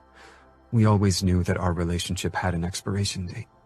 We're from two different worlds." I positioned myself right in front of her, cupped her cheeks, and forced her to meet my eyes. She narrowed them to keep me at a distance, but I knew her too well for that. What we'd done these last couple of weeks, killing and torturing together, overcoming past demons, that had given me a key to look past her barriers, just like she could look past mine. Maybe our families are from different worlds and on different sides, but we aren't. Our life, as we've led it over the past year, has been in a world of our own. "Exactly," she whispered. "But we can't stay in our own bubble or world or whatever else you want to call it. We got family, and we belong with them." "We belong with each other. It's where we found happiness. I won't give you up, and I know you don't want to give me up. Did your father threaten to kill me if you didn't break it off?" Dinara had her own head, and I doubted she would allow anyone, not even her father, to forbid her from seeing me. But if she feared for my life, that would change things. She closed her eyes, trying to lock me out, but I kept stroking her cheeks with my thumbs, and eventually she covered my hands with hers. "I hate that you know me so well, that you know how things work in the messed up world I live in. I should have never let you in." "I didn't give you a choice," I said quietly. "Just like you didn't give me one either. Dinara let out a harsh breath and opened her eyes. This time it was harder to gauge her emotions. She was really giving it her all. So he did threaten to kill or at least seriously hurt me if you kept seeing me? Dinara always talked with respect and love about her father. I'd never met the man, but even Remo and Nino seemed to respect him to some degree, though that was probably a testament to his ruthlessness and brutality, both character traits my brothers appreciated. It was obvious he was important to Dinara, had been the most important person in her life for a long time. If Grigori was willing to risk war with the Camorra, willing to raise Remo's wrath, because both would be guaranteed if he laid a hand on me, then he must really mistrust me, or have a closer relationship with the outfit than we thought. Whatever it was, he'd be a difficult nut to crack. Considering Dinara's love for her father, killing him seemed like a bad idea. Your family doesn't mind us being together? She asked. Remo has never been someone who played by the rules. He trusts me, so he accepts my choice. Of course, he'd never confide any business details relevant to the Bratva while you were present, but he won't stop me from seeing you. My main work is racing, and it'll stay that way. It's not like I'm at the base of Camorra business in Las Vegas. I don't even have to live there. She scoffed. Racing is one of your most important businesses, and how can you be sure you'll be happy living the nomad life forever? We'll figure something out, and I don't care how, but I won't give you up, you hear me? Dinara took a step back, but I followed. I wouldn't let her do this. Don't make this harder on us than it needs to be. I won't risk your life. I don't care. It's my life to decide on, and I'm willing to take a risk because what we have is worth it. You can't decide alone. And for me, the risk is not worth it, Adamo. And it's not just your life on the line. This conflict could endanger my father, Dima, and the rest of my family. Nothing is worth risking so much, least of all a relationship based on something as twisted as revenge and bloodthirst. She made a move as if to turn and return to her car, but I grabbed her wrist and pulled her against me. She didn't resist, but despair flashed in her eyes. Let me go. You have to accept my decision. And let's be honest, in a year or maybe less, you'll have found a new girl to get cozy with. Someone who doesn't have the Russian mafia at her back or who's as messed up as I am. I like your kind of baggage and your messed up brain. I want you and no one else. I lowered my head and kissed her fiercely, and for a moment she kissed me back with the same passion, only fueled with despair. Then she ripped away. It's over, Adamo. Accept it. Move on. It's what I'll do. She stumbled toward the car. Does returning to your old life include getting back together with Dima? I asked, jealousy raging in my body. Fuck. I wanted to ram my knife into Dima's stupid face. He was pretending to be busy with his phone, but I wasn't buying it for a moment. He was paying close attention to what was going on between Dinara and me. Dinara stiffened, but when she faced me, her expression was cold. Maybe, but from this day on, it's none of your business. She ripped open the door of her Toyota. You can't run away from what we have, Dinara. We both know that emotions, dark or light, follow you wherever you run. Dinara swung herself into the car and slammed her door shut. She turned to Dima and said something. He briefly glanced my way. He didn't look triumphant, but I still wanted to kill him. The engine roared up, and then Dinara's Toyota raced away, only leaving a cloud of dust behind. Fuck, I snarled as I watched her drive away. My breathing was harsh, and my heart galloped in my chest. I closed my eyes, trying to calm myself down. I needed to think. Right now, my first impulse was to take our Camorra jet and fly to Chicago to put a bullet into Grigori's head, and into every fucker's head who thought he could keep me away from Dinara. After a few more deep breaths, I pulled out my phone and called Remo. Usually Nino was the person I called to ask for advice. He was the voice of reason, after all. Adamo, I need your advice, I interrupted him. I thought Nino was your advisor of choice. I didn't say anything. Of course, Remo would put his finger into the wound. That you choose me to give you advice tells me you already made up your mind and need encouragement for an irrational and emotionally charged endeavor Nino would disapprove of. I hate that you read people so well, I muttered. He was right, as usual. I assume this is about Dinara. You and her completed your list, so your reasons to be together have to be evaluated anew. That sounds like Nino. No one's been on the receiving end of Nino's logical advice more often than me. I can anticipate his advice without talking to him.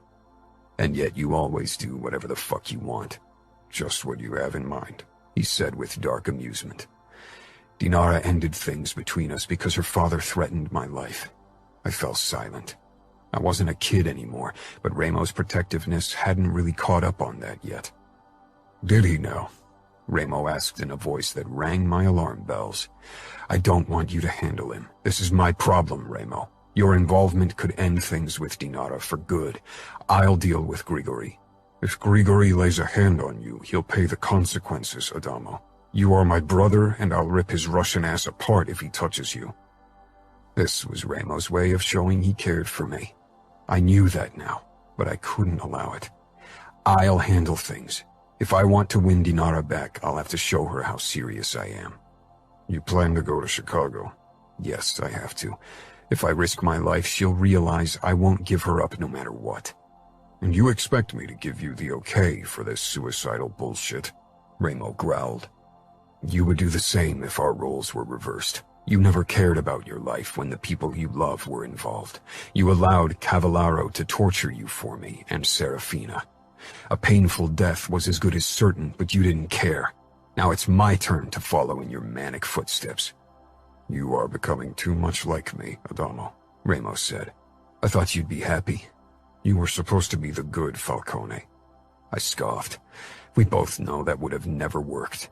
You might have to kill Grigori, Ramo said.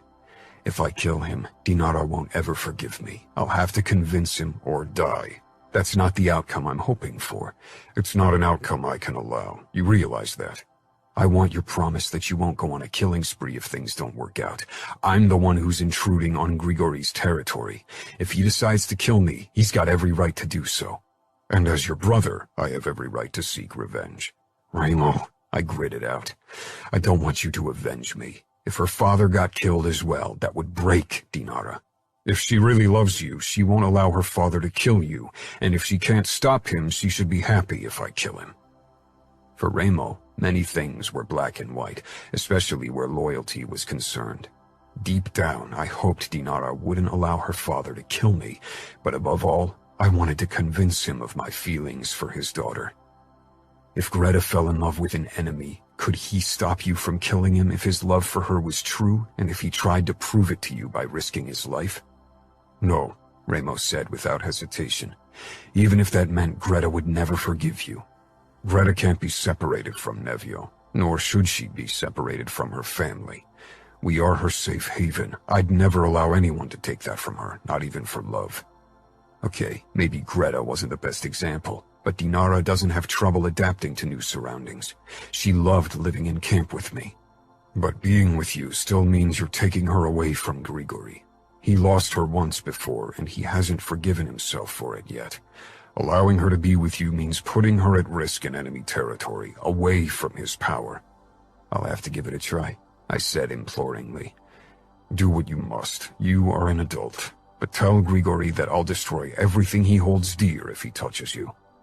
Will do, I said, even if I had absolutely no intention to follow through. After my conversation with Ramo, I was determined to go through with my plan. This was insanity, but if that was what it took to convince Dinara and her father that we had to be together, then I'd do it.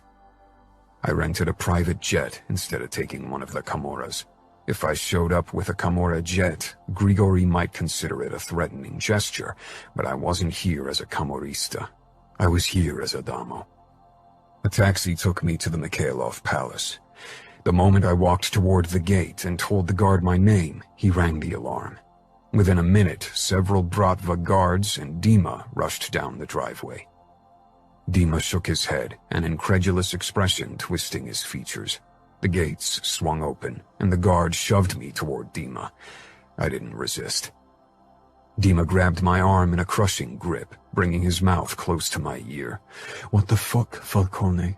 Are you crazy? You must realize that even your name can't protect you in Chicago. This isn't Camorra land. Grigori will be pissed and kill you. That's what you've been waiting for, right? so this'll be a good day for you. Dima shook his head, muttering something in Russian under his breath. You are an idiot. Dinara will be devastated if something happens to you. My heart skipped a beat hearing her name. Dinara and I love each other. Dima nodded. I know, but Grigori won't care. He wants Dinara in Chicago. He wants her safe. Sending her off with a Falcone isn't something he can accept. Dima patted me down and removed my knives and guns and handed them over to the other guards who trained their guns on me. Are you alone? Dima asked. Yes. Usually I'd say you're lying because it's absolutely idiotic to come here without a backup, but I believe you. You've got more guts than I thought. Dima dragged me along the driveway toward a magnificent palace and then inside the building. It was something straight out of Russia, a palace so full of splendor that even I was awed despite having grown up in a huge mansion. The States and even the Camorra seemed light years away in this place. Maybe you can put in a good word for me if you want Dinara to be happy, I joked. Dima gave me an amused look. If Dinara hasn't convinced him yet, then I definitely can't do it. And if you think that Grigori will listen to you, then you're the biggest fool I know. Dima knocked on a massive wood double door with gilded decorations. Business seemed to be going splendidly for the Bratva. Come in, a deep male voice said in Russian. I'd worked my ass off to learn the language whenever I had a moment to spare, but I was still far from being fluent. But I understood enough and could even communicate on a basic level. I'd wanted to surprise Dinara with it. Now I could only hope it would appease Grigori enough to save my life. Dima shoved open the door and led me into a vast office. I'd seen photos of Dinara's father on the internet, but this was the first time I saw him in person. He rose from his desk chair and walked around the massive piece of furniture, his expression harsh. He was a tall man, and judging from the look in his eyes, he didn't have any interest in listening to what I had to say. I was a threat in his eyes. For his daughter, for the Bratva, for his business. He wanted me gone, as far away from Dinara as possible, and that I'd showed up today made him want to kill me. Maybe it was a sign of disrespect in his eyes. Ramo would have respected someone who risked his life in such a suicidal way, but Ramo's way of thinking was different from most people. Still, I had to hope that Grigori would realize what this meant. That I was willing to risk everything for his daughter. Maybe it would save my life. Not that saving my life was my top priority. I wouldn't leave unless I could be with Dinara. Chapter 24. Dinara. When I'd been with Adamo, time had often flown by, and I'd often wished to slow it down, had wanted to savor our moments together. Now that I'd never see him again, I wished I'd really enjoyed every second of our togetherness, without hesitation or reservation. Alone in my room, every second seemed to drag, and I just wanted to speed it up. But to what avail? What was there to look forward to? I'd returned to my life, but I wasn't the same Dinara who joined the race camp at the beginning of the year. After experiencing love and joy and passion with Adamo, my emotionally detached existence in Chicago was unbearable. In the past, I would have opted to create fake euphoria with drugs, but now I knew they wouldn't come close to what I'd felt with Adamo. I traced the shelves with Fabergé eggs with my eyes. They always gave me a strange sense of peace. I could spend hours looking at their intricate designs. For this very reason, I'd set up a cozy armchair in front of the glass cabinet, and this was where I'd spent the last hour. Peace didn't come, though. Even art couldn't stop my thoughts from worrying. My phone beeped. Glancing down at the screen, I saw that it was a message from Dima. Adamo is here, in your father's office. I sat up fully and stared at my screen in horror. This isn't funny. He didn't write back. What if this wasn't a joke? Dima wasn't really someone who made jokes about something like that, or at all. I rushed out of my room and stormed down the staircase. Adamo couldn't be here. Even he wouldn't be this reckless, would he? But deep down, I knew that he would. Adamo was fearless. He was the guy who joined me on my vendetta without a second thought, who loved the thrill of racing cars at their limit, who wanted to date his enemy's daughter no matter the cost. Damn it. I didn't bother knocking and just burst into Dad's office, where I hoped to find Adamo. As long as Dad hadn't let the guards take Adamo down into our basement, there was still hope, no matter how small. Then I froze, because Adamo stood in the middle of the room. Dima and 2 of my father's guards lined his sides. Adamo's head swiveled around, and he gave me a smile. What the hell was he smiling about? Did he want to die? Have you lost your mind? I asked, horrified. Dad's expression made it clear that he'd hoped I wouldn't find out about Adamo's arrival. Disposing of him would be more difficult with me here. Adamo shrugged. I lost my heart, he said wryly. I could have killed him. But more than that, I wanted to kiss him and press myself against him and never let him go. These last couple of days without him, thinking that I might never see him again, had been hell. I'd hardly slept because I'd lain awake wondering if I should just leave Chicago for good and return to Adamo. But fear of my father's reaction had held me back. I hadn't wanted to risk Adamo's life. Yet now he was here, signing his death warrant for me. Dad, I said, speaking in Russian to my father. Just let him leave. He's probably high or drunk. He won't even remember anything tomorrow. He doesn't know what he's doing. I'm perfectly sober, and haven't been high in many years, Mr. Mikhailov, and I'm absolutely sure of what I'm doing. I'm here to ask you to allow your daughter to be with me, to be free to live the life she wants, Adamo said in broken Russian. But Dad's face flashed with surprise, which he quickly masked with anger. I stepped into the room and closed the door, keeping a close eye on both my father and Adamo. You can't keep me away from your daughter, unless you stop my heart from beating. Dad looked as if that was exactly what he'd do. He killed so many people in his life, some for hardly any reason at all, and Adamo gave him so many reasons. Showing up here takes a lot of bravery, or maybe it's just insanity. That's something the name Falcone has stood for in a long time. Dad! I tried again, and finally he met my gaze. His expression showed regret, as if he'd already made up his mind and knew what it would do to me. I staggered forward, but one of his men held me back. Dad, I whispered desperately, if you do this, I can't forgive you. You should leave, Katinka. This is between me and Adamo. No, I growled, it's not. This is about my life, about my heart. You can't dismiss me as if I'm a little child. Dad motioned at one of his soldiers, who made a move as if to grab my arm and lead me away. I slapped his hand away. Don't you dare. I reached inside my pocket, my fingers closing around my phone. Maybe I should leave and call Ramo. But what purpose would that serve? He wouldn't be quick enough to send help. Adamo took a step closer to my father. I didn't detect a hint of fear in his expression. There was only determination. I waded through blood for your daughter. And I'll do it again, even if it's my own, because Dinara is worth shedding every last drop of my blood for. I won't give her up, no matter what you do or what you say. And if it takes torture and death to prove my feelings for your daughter, then that's what I'm willing to do. I love her, and no force on this earth can shake that. So if you don't want me to be with your daughter, if you want me to give her up, then you'll have to end my life today. I sucked in a shaky breath, unable to process the words Adamo had said. Dima had lived to protect me. He too would have died for me.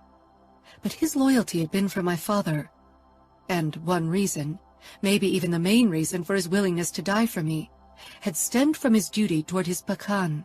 But Adamo risked everything only because of me. He opposed my father in his own territory for me. He accepted death to prove his love. I tried to marginalize my feelings for the man before me, had tried to tell myself they'd wane with time. But now that Adamo showed the courage to proclaim his feelings in such a risky manner, it would have been absolutely cowardly of me to pretend I didn't love him. I didn't want to be without him, Not another day. The last few days had been hell, filled with a new kind of nightmare of losing Adamo every single night. I'd woken bathed in sweat, with my heart beating in my throat.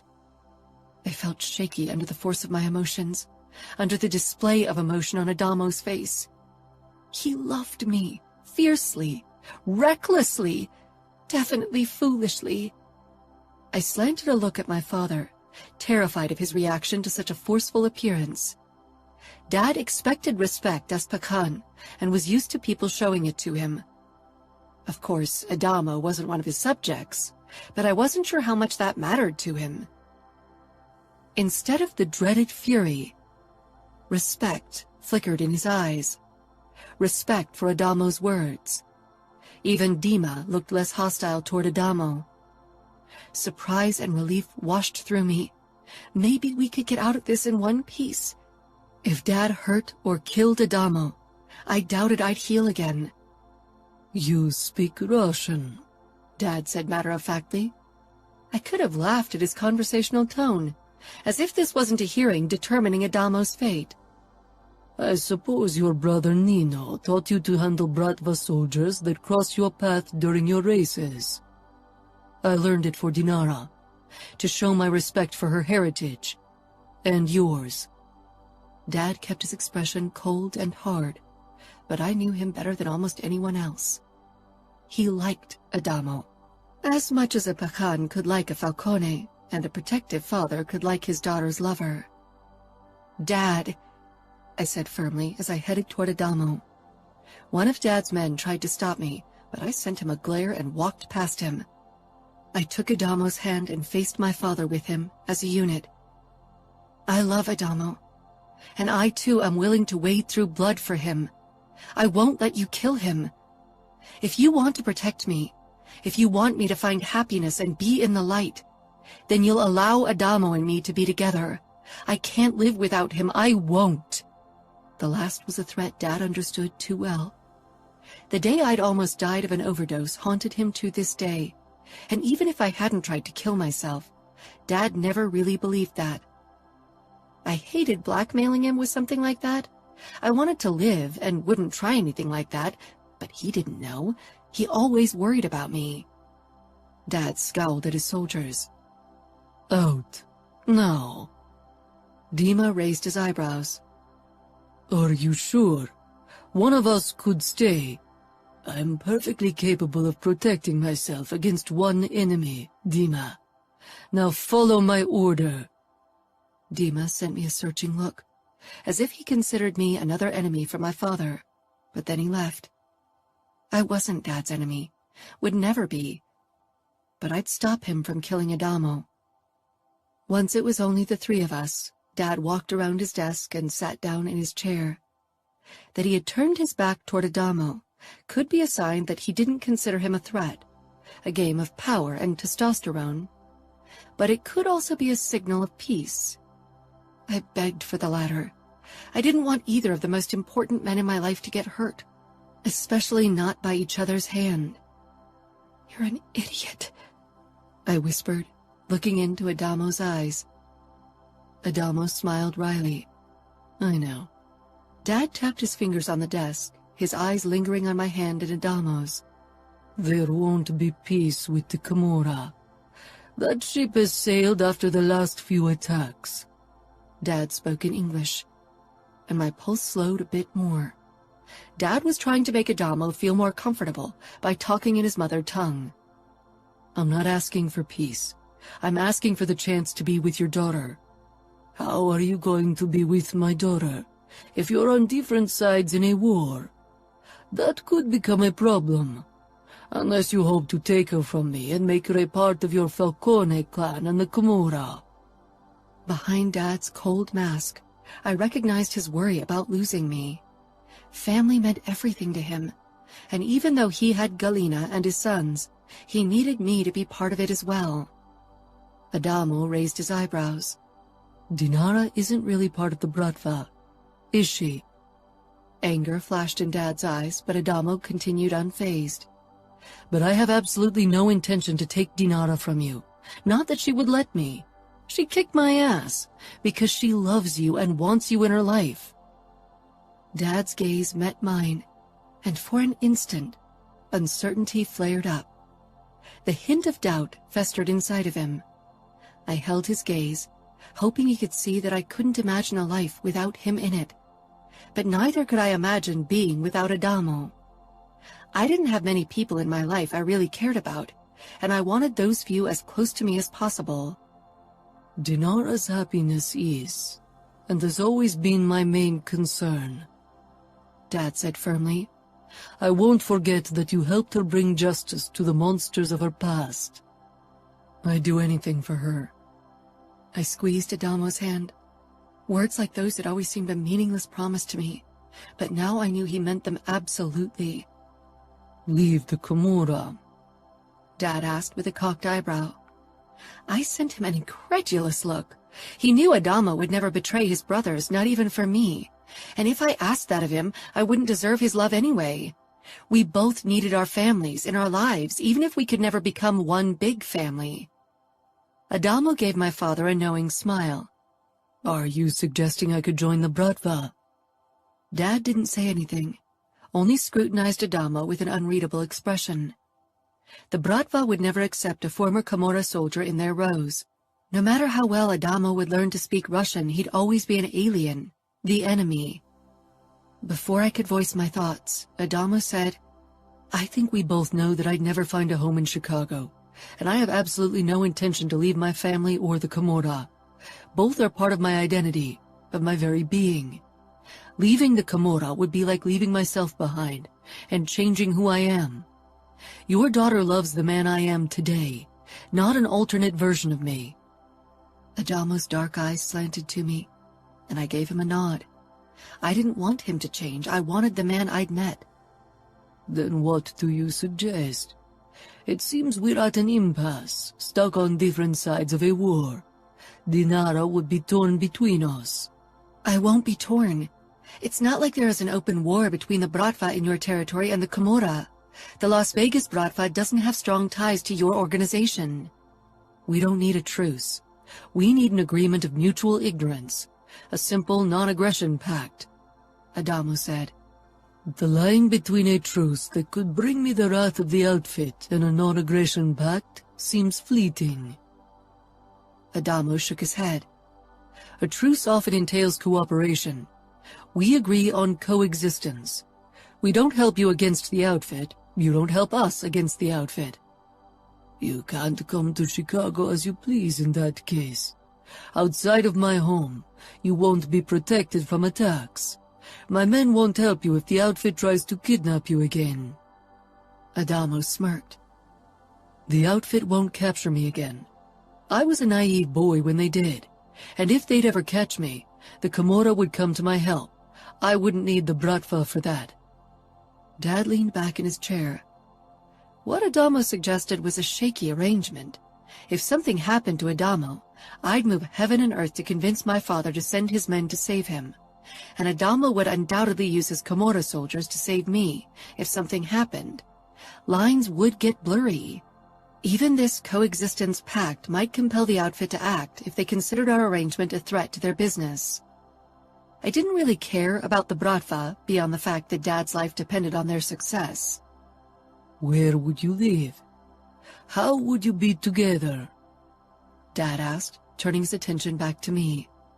Live in Las Vegas with the Camorra clan. That would be hard to explain to my men. Coexistence only goes so far.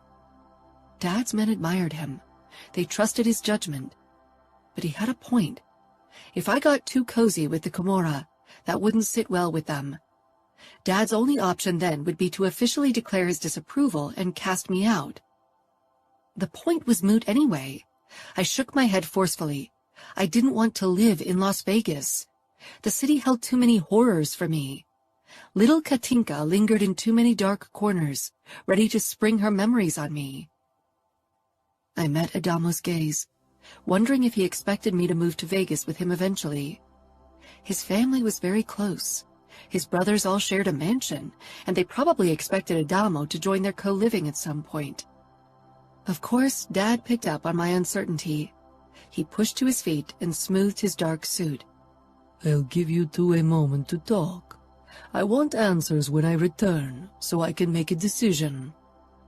Dad walked past us and left the room. I whirled on Adamo and slapped his chest hard, glaring. What the hell has gotten into you? Have you lost your mind waltzing into my father's home? He could have killed you on sight. He didn't, Adamo said with a slow smile as he wrapped his arms around my waist and pulled me against him. Didn't he realize in how much trouble he was? He might still do it. No, he won't. So now you can look into the future? Adamo leaned down, his lips pressing against mine. I softened and kissed him back. I'd missed him these last few days. Now that I could touch him again, I wondered how I could have ever considered living without his touch, his smile. Adamo drew back. Your father wouldn't have listened to everything I had to say, and given us alone time if he had made up his mind to kill me.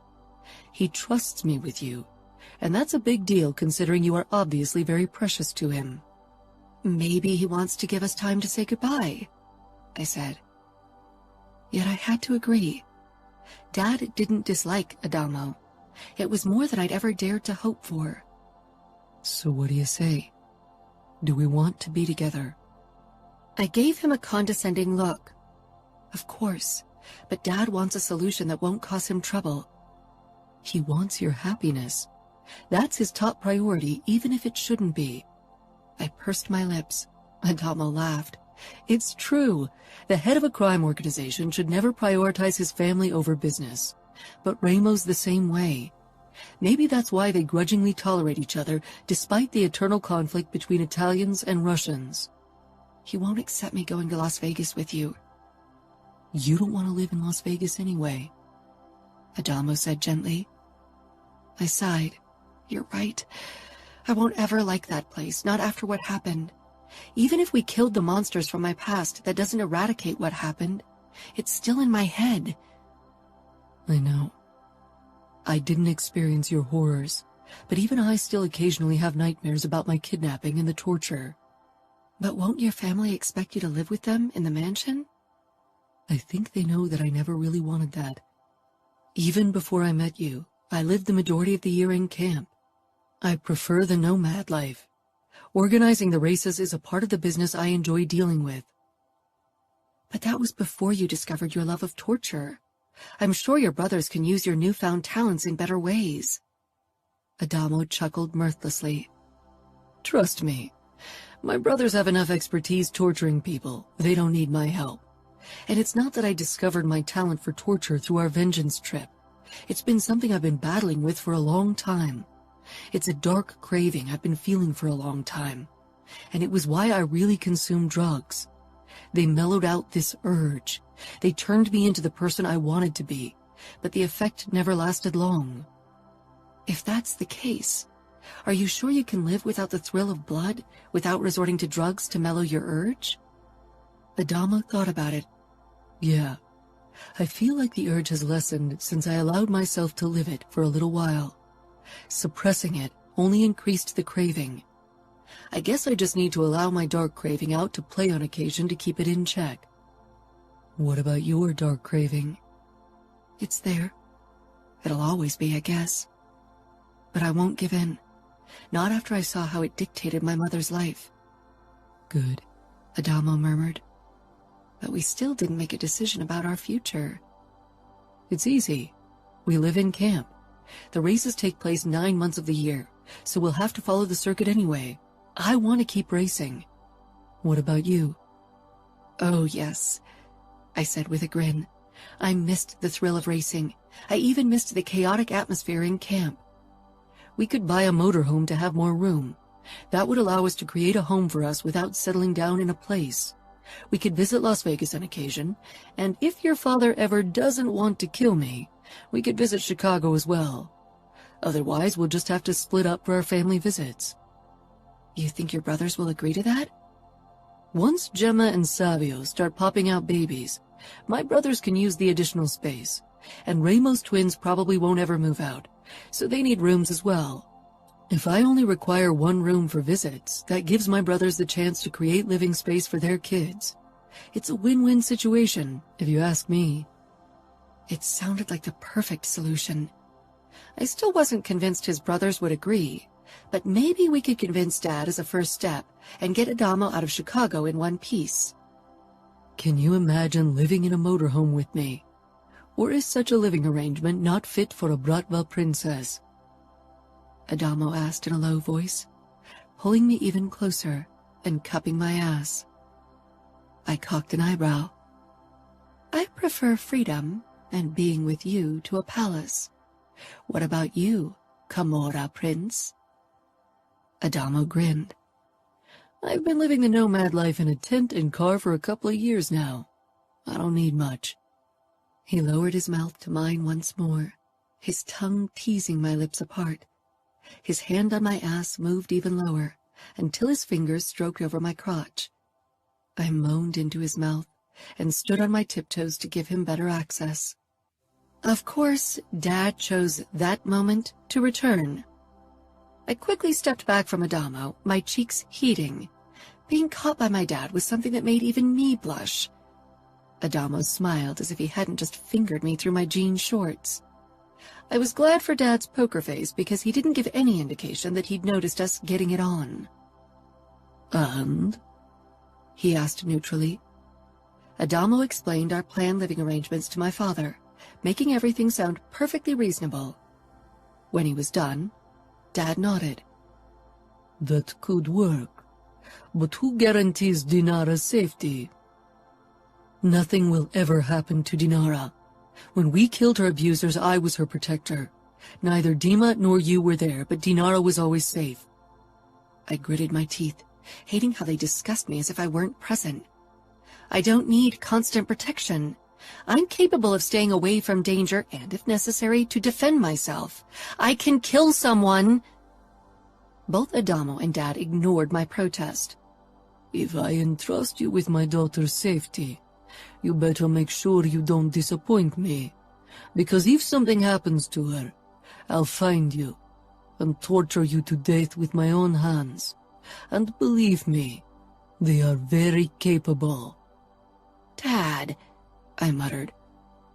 If something happens to Dinara, which it won't, I deserve everything you have planned for me and gladly accept my fate, Adamo said. I shook my head. You two are impossible. Dad gave Adamo a curt nod, which was the extent of approval he was probably capable of. I won't kill you today. Right now, I'm willing to give your relationship with my daughter the green light. Don't make me change my mind. I won't, Adamo promised. Does that mean Adamo and I can return to camp tomorrow? Dad nodded, but I could tell he still had trouble letting me go. I released Adamo's hand and went over to Dad to hug him tightly. Thank you, I whispered. His decision was a risk.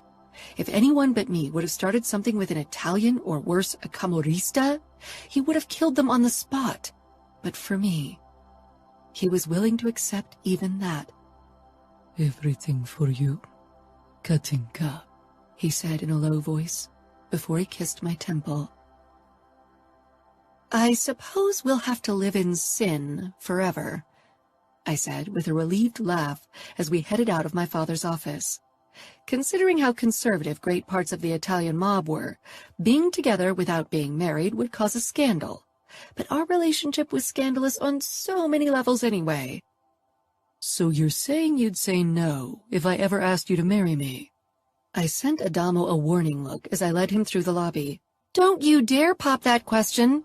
We haven't even dated for a year, and even then would be way too soon. I'm not even sure I want to marry at all, definitely not before I'm 30. There's really no reason to tie the knot. I wasn't in a hurry to marry, and had never really thought about my future in detail. I loved Adamo, but that didn't mean I wanted to marry. Adamo and I were allowed to spend the night together in my room, which obviously surprised Adamo, judging by his expression when I didn't give him a guest bedroom. Dad knows we're having sex, so keeping us apart for a night seems pointless. The moment I closed my door, Adamo pressed me against it, kissing me. I pulled away. I shouldn't reward you for almost getting killed. I'm very alive, Adamo said. I slipped past him toward the cabinet with my Fabergé eggs. Adamo followed me. You handled my father very well. Few men know what to say. I don't know your father, but I know men like him. I've grown up among my brothers, and trust me when I say no one's more homicidal than Ramo. But Ramo is your brother. He wouldn't kill you. Nothing's holding my father back. You are, Adamo said as he wrapped his arms around my waist from behind. Those eggs are beautiful, but we can't take them with us to camp. I huffed. They stay here. They are too precious and beautiful to ride around in a motorhome. You are as precious and beautiful. I nudged him with my elbow. Compliments won't get you sex. I'm still pissed that you risked so much. I would have never forgiven myself if my father had killed you. Nor would I have forgiven him. Adamo slipped his hand under my shirt, playing with my belly piercing, as he nodded toward the Fabergé egg in the center, the most expensive piece in the cabinet, and the first egg Dad had gifted to me. That's your belly piercing. It is. It's my favorite, and I love to have it close no matter where I am. Adamo nodded. Then his hand slipped lower. He popped open my button before he glided into my panties. His fingers found my clit and began rubbing small, teasing circles. I bit my lip, leaning back against him. I don't need compliments to get sex, Adamo said in a low voice, before he nibbled on my throat. His fingers stroked open my folds, scissoring my sensitive skin.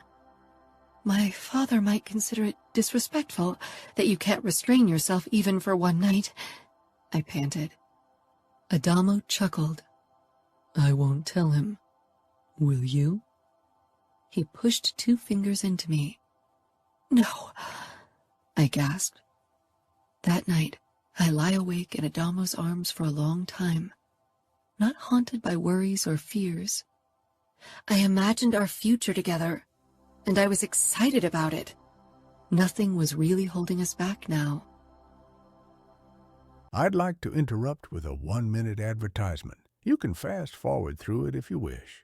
Bienvenidos, bienvenidas a un programa especial. Hoy se van a conocer los 13 jugadores y el seleccionador, ya lo sabéis que es Narcís, de la selección española de la Kings Cup Nations de la selección española. Así que por favor, un fuerte aplauso porque estamos en la tienda en Barcelona de JD. Bueno, no voy a estar solo, voy a estar acompañado y además con el presidente de la selección española. Fuerte aplauso para DJ Mario.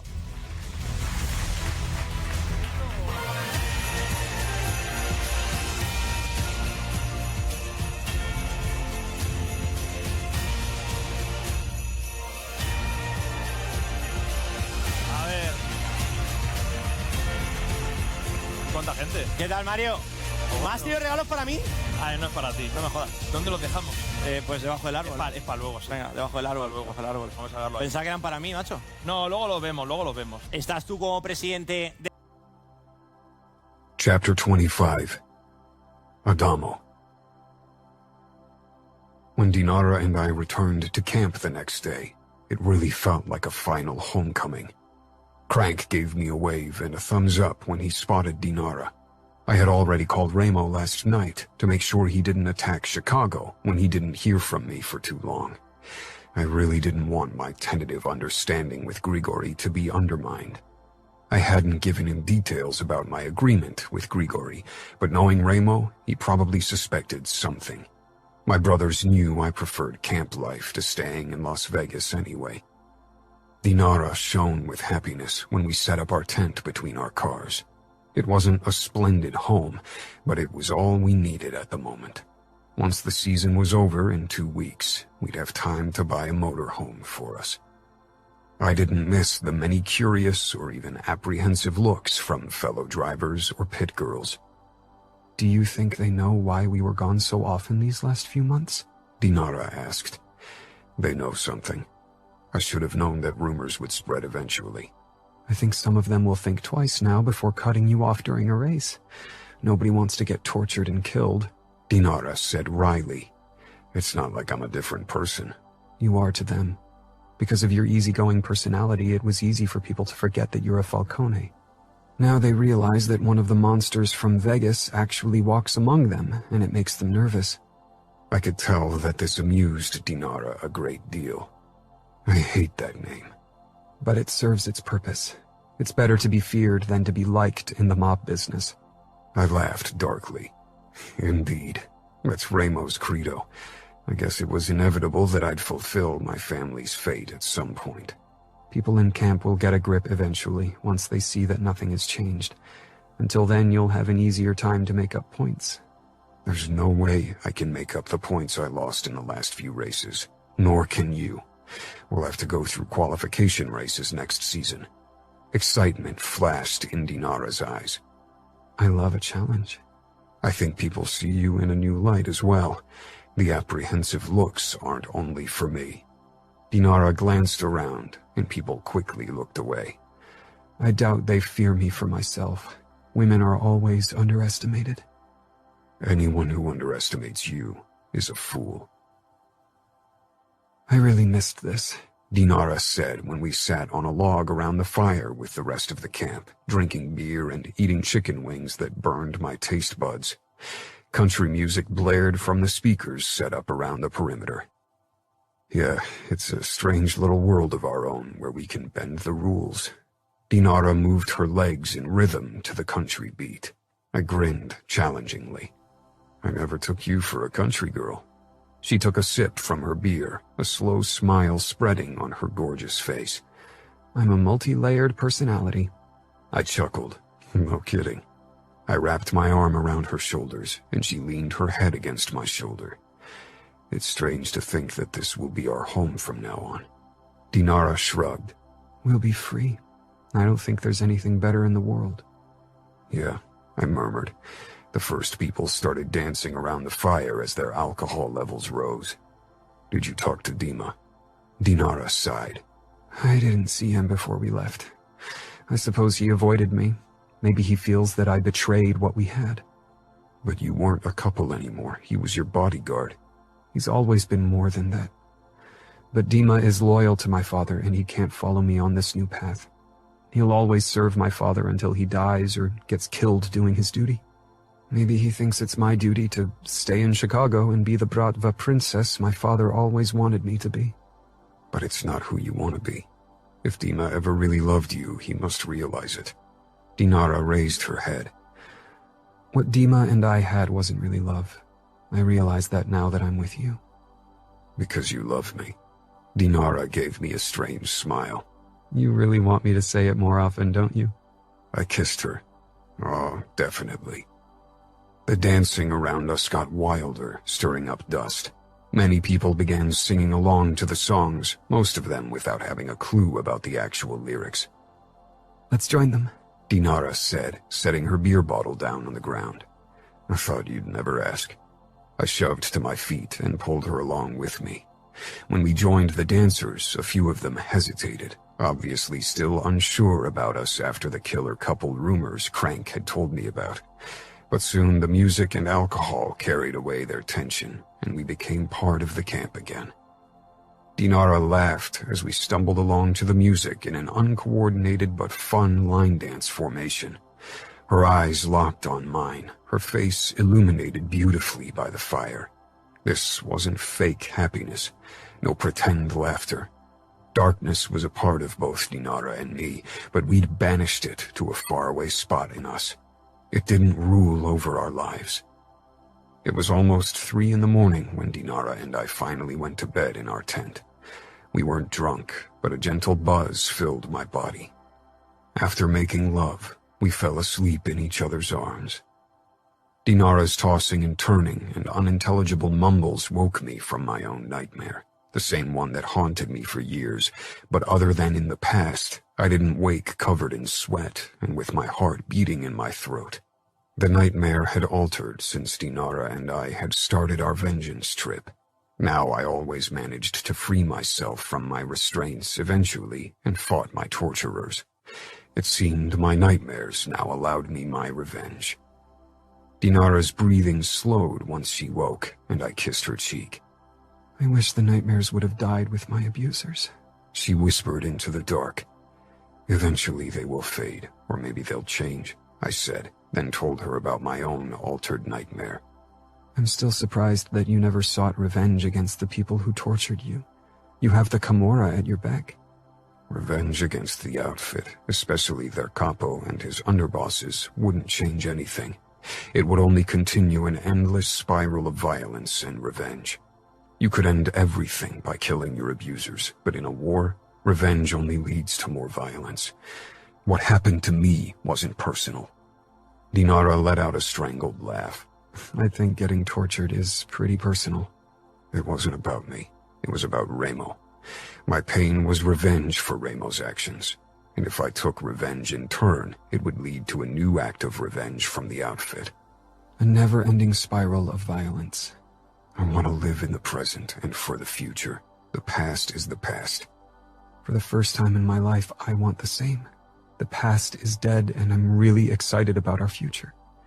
It's going to be a crazy ride in many ways. Dinara hummed her approval. There are only 2 more races before the season's over, and most people will return to their families for Christmas. Only a few stay in camp, like Crank, and celebrate together. We don't celebrate Christmas in December. The Orthodox Christmas is in January, so maybe I'll stay in camp until January. Over my dead body. I want you to celebrate Christmas with me and my family in Las Vegas. She froze in my arms. I'm not part of your family. I'm sure your brothers and their families don't want me there. I hadn't asked my brothers yet, but I loved Dinara and wanted to spend the holidays with her. I doubted Chiara and Serafina would have anything against it.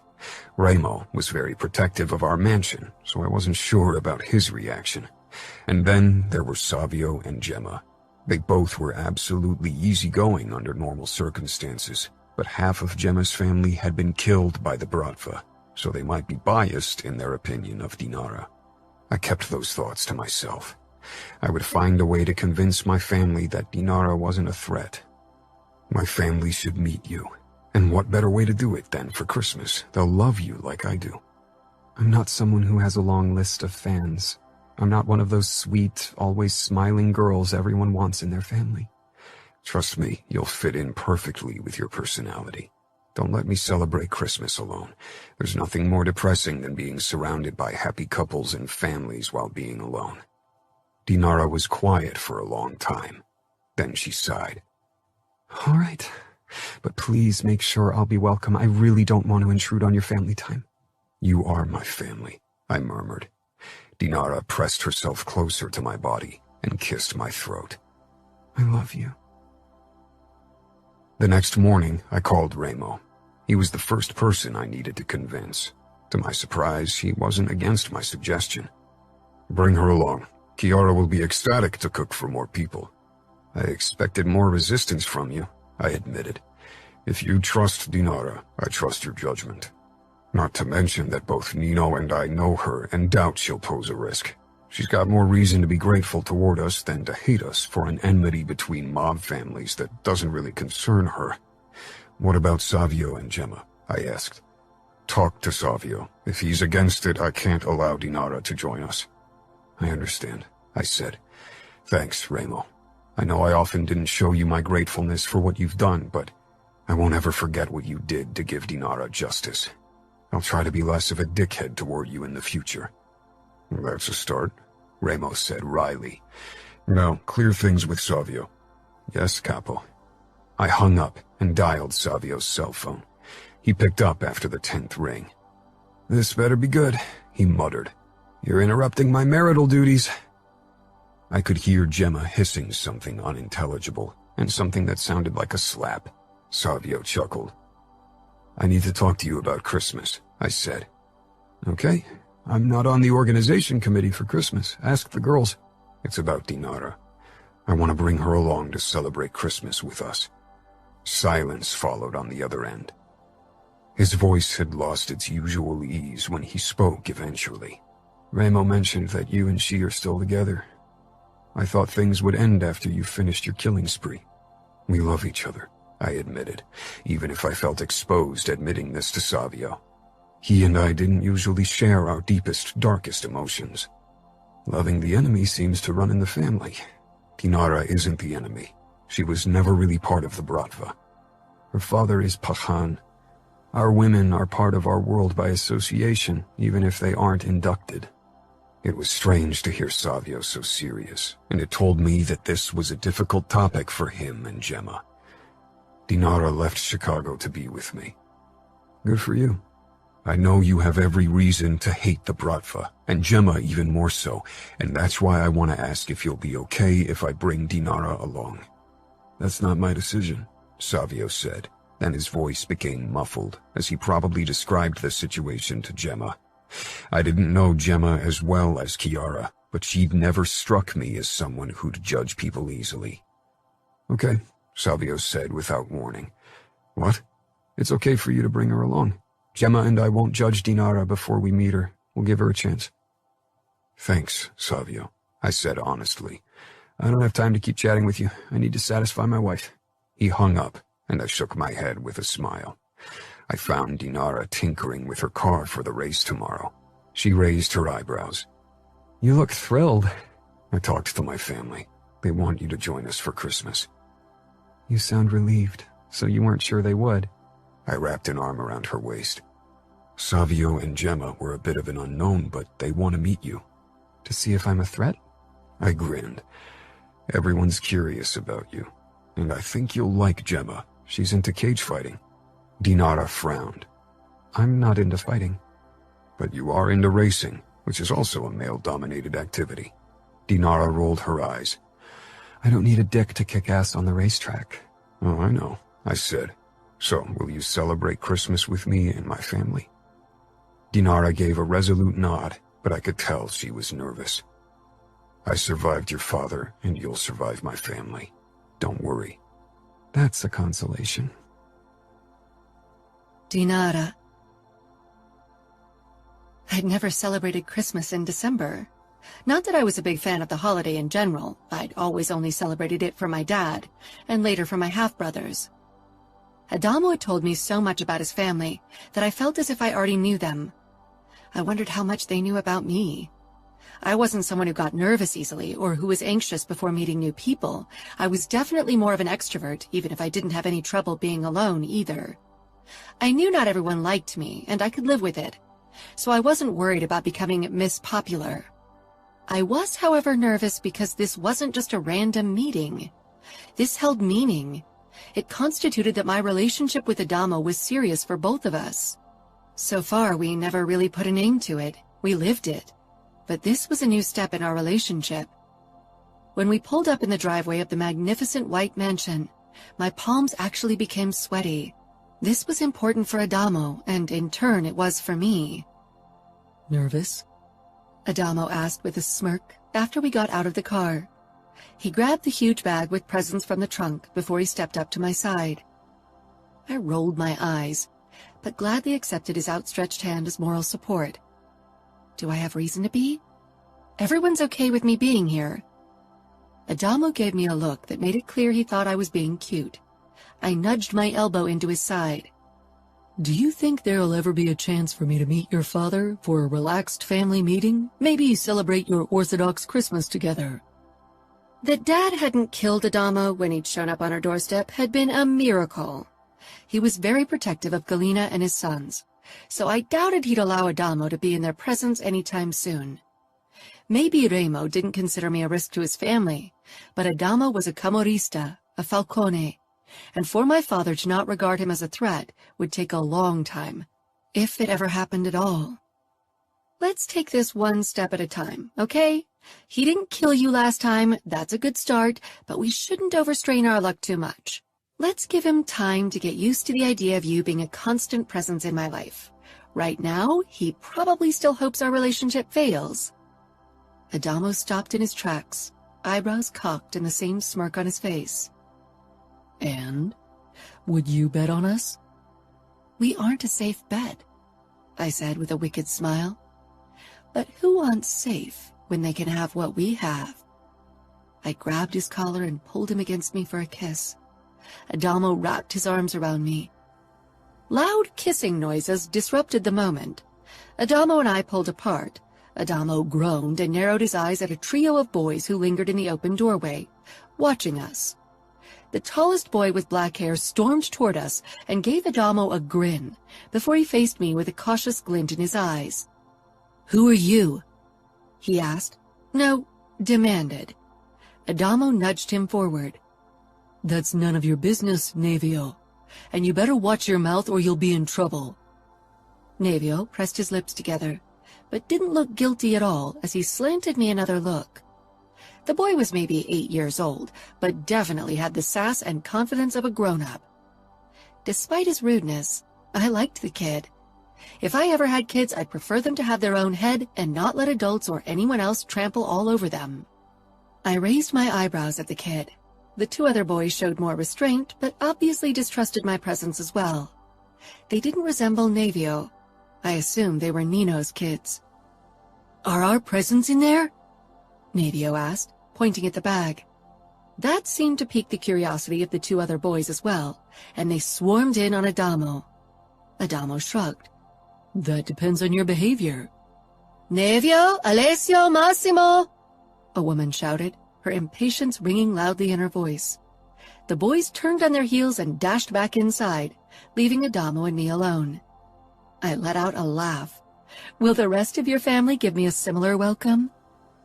Adamo linked our hands again. "The kids aren't used to strangers visiting the mansion. Remo doesn't usually allow visitors. He's very protective." I nodded, realizing what Adamo was telling me. That Remo welcomed me into his home was a big deal. "He trusts your judgment of me." Nino strolled over to us where we waited on the porch. "Won't you come in? I wanted to give Dinara the chance to change her mind after the rude welcome from Navio."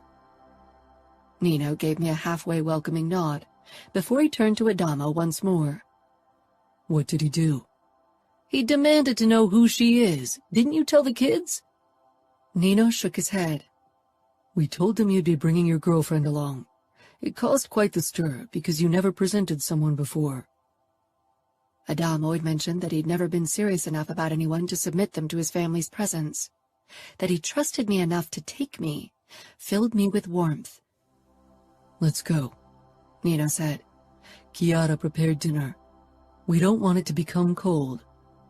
Adamo and I followed Nino through a long corridor into a huge room that seemed to serve as the common area of the mansion. Adamo had mentioned that every brother had his own wing, where they lived with their wife and kids. Even Adamo still had his own wing, even though he lived in camp most of the year. The common area was already crowded with the Falcone clan. Half a dozen kids buzzed about, creating an impressive noise level. 3 boys and 2 girls. Everyone turned to us as we stepped into the room. Adamo had showed me photos of his family, but I wasn't sure I'd be able to keep the names of the kids straight. At least the adults were easy to remember. The 3rd dark-haired man had to be Adamo's brother Savio, and beside him his sex bomb of a wife, Gemma. I was happy with my body, but even I felt a flicker of inadequacy upon seeing her curves. Part of her family had been killed by Bratva, so her hesitant expression didn't come as a surprise. I met her gaze and gave her a tense smile. I wouldn't feel guilty for something I wasn't responsible for. My father had assured me that he hadn't had a hand in the attack, but even if he had, I wasn't part of his business.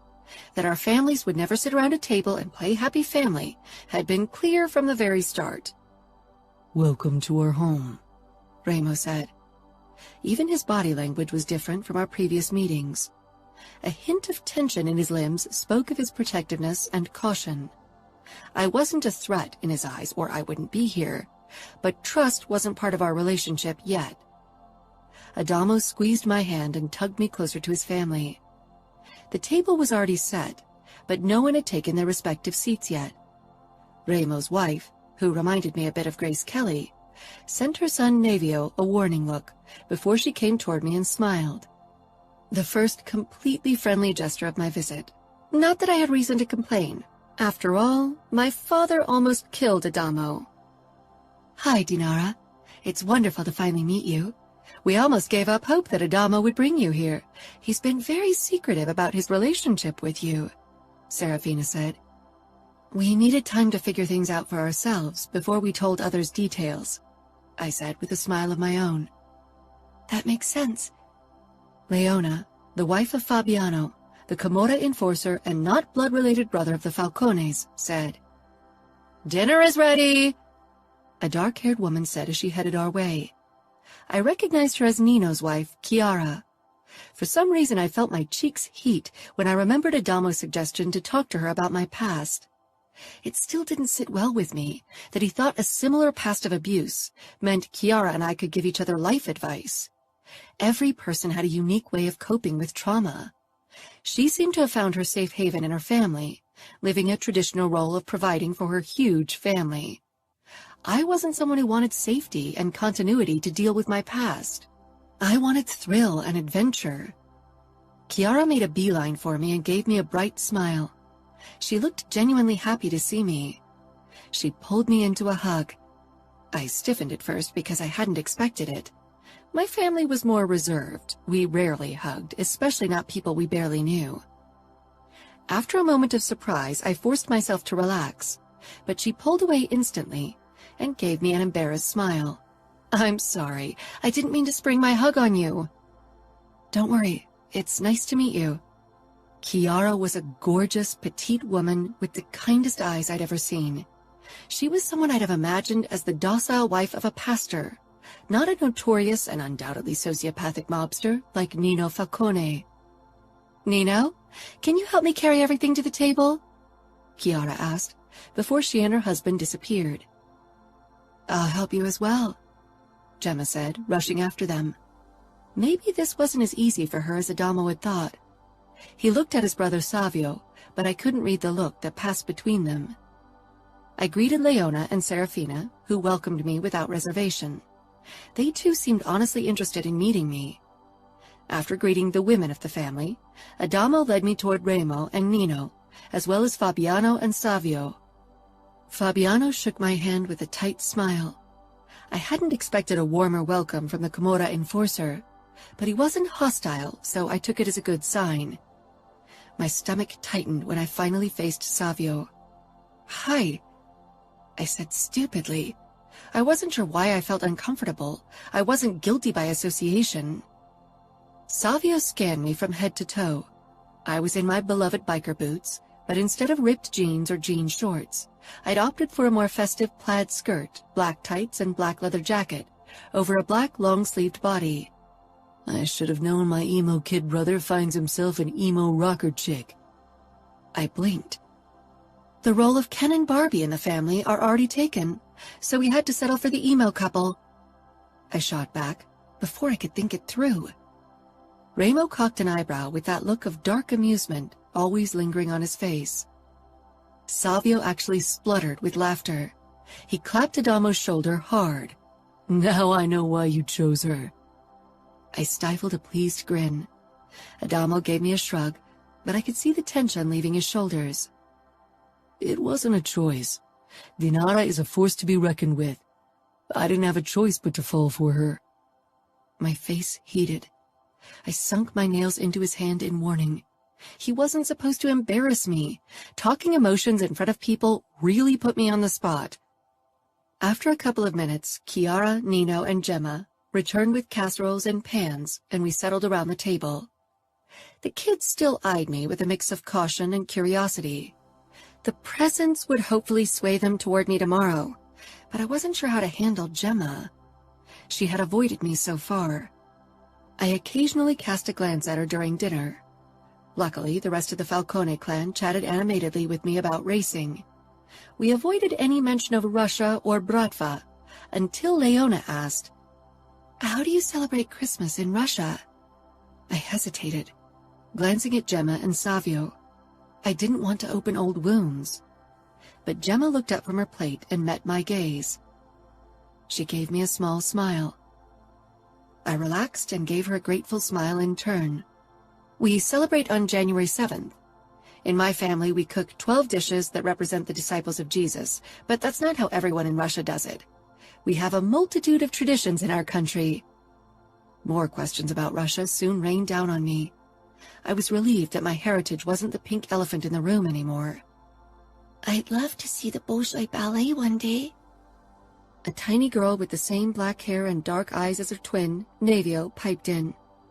Her name was Greta, if I remembered Adamo's instructions correctly, and she looked like a precious doll, with her symmetric facial features, big eyes, and porcelain skin. I saw them a few times in St. Petersburg and Moscow. My favorite ballets are the Nutcracker and Swan Lake. Greta smiled shyly at me, briefly meeting my eyes before looking away. Mine too. At once, everyone became even warmer toward me, as if this little girl's verdict held particular significance. Adamo patted my leg, then interlaced our fingers under the table. By the end of the night, I was completely relaxed. I didn't feel like part of the family yet, but I hadn't expected that. Yet I enjoyed the chaotic coziness of the Falcone home. It was a different kind of Christmas than we celebrated in Chicago, and I loved this new experience. I wanted Adamo to be part of our traditions as well, but I worried what Dad would do to him if I brought him home with me. While I was safe in Las Vegas with the Falcone clan, I wasn't sure if Adamo would be safe in Chicago. Dad could still change his mind any day. After Christmas dinner, we all moved toward the sofas. The beautifully decorated Christmas tree towered over us and illuminated our surroundings with the gentle glow of the electric candles. Before I could sit down beside Adamo, Gemma approached me. "I'm sorry that I was rude and didn't welcome you right away. Christmas is hard for me." She swallowed. "But I shouldn't vent my sadness on you. I'm sorry for what happened to your family. I hate that mob business kills so many innocents." "Thank you," Gemma said with a small smile. "I'm glad Adamo found you. I've never seen him so happy before." Adamo was talking to Fabiano, but I could tell that he was half listening to my conversation with Gemma. After Greta did a short ballet performance that Chiara accompanied with the piano, Chiara began to gather up the dishes. I helped her and carried a stack of plates over into the kitchen. I wondered if Adamo had mentioned a conversation to her as well. It made me feel awkward. I wasn't embarrassed about my past, but I preferred for people to judge me for my actions today, and not for something that was done to me more than a decade ago. She noticed my curious gaze and leaned against the kitchen counter. Adamo always seemed so restless when he came to visit, especially during the Christmas holidays. But today, for the first time since I've known him, he looked as if he exuded calm. "He's arrived. You are his anchor, and no matter where you two live or if you keep traveling with the racing camp, he's found his home in you. That's wonderful. We all need something that gives us roots so we can grow for the future. And you are each other's roots." I bit my lip, my throat clogging with emotions. "Thank you, Chiara. I never meant for it to happen. I didn't think I could really trust someone like I trust Adamo." Chiara nodded. "I never thought I could experience what I have with Nino. But the past doesn't have to define us. We shouldn't let it." "Yes," I agreed. The door swung open and her two sons rushed in. They pressed up to her. "Mom, can we have cookies before bed?" The shorter boy, Massimo, asked. "It's Christmas," Alessio reminded her. Chiara laughed, and I fell in as well. They reminded me of my half-brothers. When sweets were concerned, they could be quite cunning. A moment later, Adamo came in with a couple of empty glasses, but it was obvious that he was checking on me. He wrapped his arm around my waist, pulling me against him. "I'm fine," I said, before he could ask. Adamo nodded. "I knew you'd be." I stifled a smile.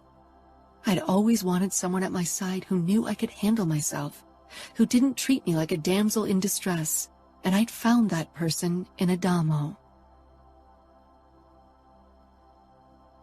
Chapter 26. Adamo. She stood against the horizon, illuminated by the sinking sun, completely naked except for her biker boots. Her red hair glowed like flames in the last rays, and her pale, beautiful body appeared almost pearlescent. I got out of the tent and watched her a bit longer. She was so fucking gorgeous. She turned and met my gaze. A smile broke free on her face.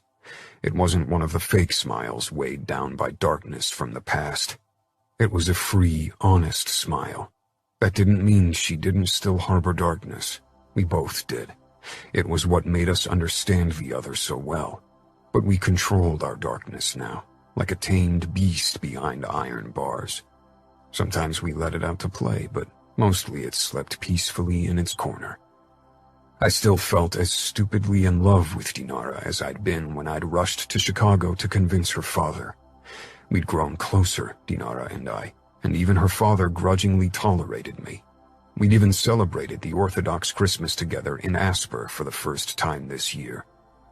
Dinara bit her lip in that teasing way she had, turning fully to me so I could see the length of her naked body. One of her hands cupped her breast, teasing her piercing, as the other slowly slid down her belly to the apex of her thighs with the soft patch of red hair. Blood rushed down my body, gathering in my cock.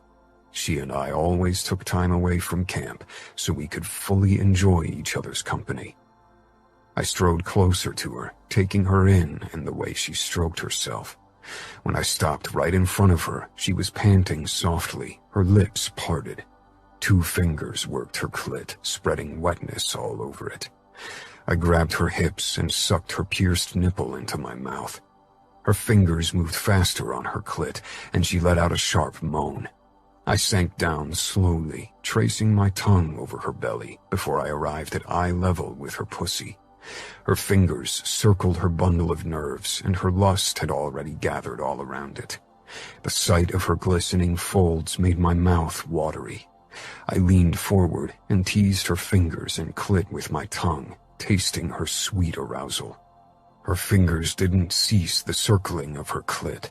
Instead, they soon began to fight my tongue for dominance. After she came, I pulled her down on my lap. Making love to her still felt like a revelation every time. Afterward, we watched the night sky as we reclined on the hood of my BMW and drank ice-cold beer. In the past, I would have needed a smoke to really enjoy the moment, Dinara murmured. I don't even miss smoking anymore. Me neither. You and racing give me the highs that I need, she said with a teasing smile. I touched her cheek, unable to believe how lucky I was, how ridiculously happy. And then it hit me. This was the moment I'd been waiting for. Of course, I wasn't prepared, but it didn't matter. I didn't want to wait to get a ring. This was the right time, and I hoped Dinara would see it too. I slid off the hood and sank down on the dusty ground before Dinara. She sat up slowly, her eyes widening briefly, then disbelief took hold of her face. What are you doing? I took her hand with a grin. We made it to 5 years, even though you thought we wouldn't. I think we're still going strong. I'd bet all my money on us making it to 50 years. Dinara bit her lower lip, stifling laughter. Considering our risky lifestyle, I doubt we'll live that long. I know you aren't 30 yet, so your second requirement isn't fulfilled, but I can't wait another 5 years. I'd say we're good to go. I fumbled inside my jeans pocket and pulled out a discarded silver chewing gum wrapper. Dinara let out a disbelieving laugh, but didn't comment. I formed the wrapper into a makeshift ring, then took her hand again. Dinara Mikhailov, will you marry me? I held up the wrapper ring, which glittered in the headlights, making it look more sturdy than it was. You are out of your mind, Dinara exclaimed, but her eyes were soft, and she had trouble fighting her smile. I lifted the ring a bit higher. I'm afraid I need an answer. She closed her eyes for a moment, and when she opened them again, she said, Yes. I pushed the wrapper ring on her finger, then staggered to my feet and wrapped my arms around her. I kissed her fiercely as she pressed close to me. For a second, I worried you'd say no. For a second, I considered saying no. I really love our life of sin without commitment, free-spirited and wild. I looked into her eyes. Then why didn't you? Dinara and I had never seriously talked about marriage. She wasn't like some girls who dreamed about a big wedding and a princess dress. If I'd had more time planning this moment, I probably would have gotten cold feet. But she had said yes, to me, to us, to forever. Dinara. Adamo grinned as if he'd won the jackpot. I stretched out my hand and admired the silver wrapper ring around my finger, not answering his question yet. I'm glad you put so much effort into our engagement ring, I teased him. I didn't really care. I rarely wore jewelry, even though I owned a shocking amount of it, all gifted by my father or family in Russia. I hadn't taken any of my jewelry with me, and I didn't miss it. The only things I really wanted to have with me were my Fabergé eggs. But a motorhome wasn't a good place for valuable pieces of art. He ran a hand through his unruly hair. He always cut it at the beginning of the season, but allowed it to grow in the months that followed. I thought you didn't care about jewelry. He actually sounded worried. I don't, I whispered. This is the perfect ring for us. Adamo chuckled. I'm not sure I agree. You'll get a better ring soon. He paused, raising his eyebrows. But you didn't answer my question. Why did I say yes? For a long time, I'd been against marriage, considered it superfluous and restricting. The mere idea of binding myself to a person like that had made me nervous. But when Adamo had popped the question, my body hadn't reacted with a cold sweat or feeling of nausea. It had felt inexplicably right. Because I can't imagine ever living without you again. So we might as well make it official. I realized we were already committed, and marriage to you doesn't mean we can't be wild and free-spirited anymore. I think that's the sweetest thing you've ever said to me, Adamo joked. I boxed his shoulder before I kissed him hard. I love you, and I love being reckless with you, and I know we can keep being reckless even when we're married, and that's perfect. And I love you. He took my hand and inspected the ring he'd put together. We can go ring shopping next time we pass a city. I pursed my lips in thought. I couldn't really see myself with a wedding ring. Do we have to get an actual ring? Can't we get something else that shows we're together? Or maybe we just don't have anything but the love in our hearts. Adamo smirked. Nice try. I want a sign of you being mine for everyone to see. You'll be mine too, remember? I don't want to forget. I wrapped my arms around his neck. No ring. But if you have a better suggestion, I might be open for it. Adamo thought about it for a while, before a grin spread on his face. He still managed to look like a boyish daredevil when he gave me that look. How about we get a wedding tattoo? Nino could do the design and inking. My brows rose in surprise. I actually liked the idea. Why not? At least that way we can't lose it. Perfect. You realize we can't have a big celebration, right? The Camorra and Bratva still barely tolerated each other, and so far Adamo's and my unusual relationship hadn't caused my father any trouble, but a wedding feast that involved both our families might change that. Adamo shrugged.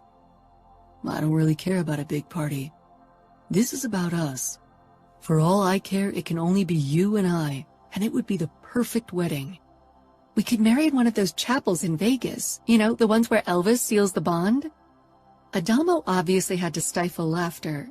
Not Elvis. But we can marry in a chapel in Vegas, if that's what you want.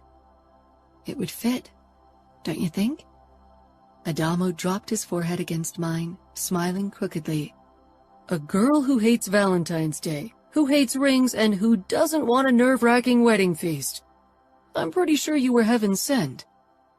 I seriously doubt it. If anything, heaven dropped me on earth because I didn't behave. I like it when you don't behave, Adamo murmured. I know. I pulled him on top of me. Adamo. A week later, Dinara and I traveled to Las Vegas to spend a few days with my brothers and their families and tell them about our decision. Of course, the second we announced our plan to marry, Chiara already fantasized about planning the wedding. Dinara gave me a panicked look, so I spoke up before my sisters-in-law called a wedding planner. Dinara and I don't want to celebrate. We just want to elope in a chapel around here. No big deal. Oh, Chiara mumbled, exchanging a look with the other women. You realize you're breaking quite a few hearts here, right? Ramos said, but he looked like he didn't care. He'd never been one for the big celebrations, and probably wouldn't have had any kind of wedding ceremony if Serafina hadn't wanted it. For us, it's not about the celebration, it's about the promise we give each other, Dinara said carefully. Considering the difficulty of having your family and ours under one roof, your decision is wise, Nino said. Dinara nodded quickly. Yes, that's another reason why we didn't want to make a big deal of it. It's just for us. We don't want a ring, either, I said. Instead, we want you to create wedding tattoos for us. Savio flashed Nino a grin. Then you'll have tattooed almost every member of our family. It's becoming a heartwarming tradition. I scoffed. A bull tattoo over your dick isn't the most heartwarming sign. Savio sent Gemma a cocky look. The sight of my bull always warms Gemma's panties and heart, right? She punched his abs, causing him to grunt. I hope you don't want your wedding tattoos in similarly shady places, Nino said dryly. Dinara laughed. Don't worry, I said. When are you going to marry? Chiara asked. I could tell she was bummed about not getting to organize a big wedding. Tomorrow, Dinara and I said at the same time. Chiara smiled hopefully. Can we be there? Nino touched her shoulder. I think the lovebirds want to be alone, Ramos said. I nodded.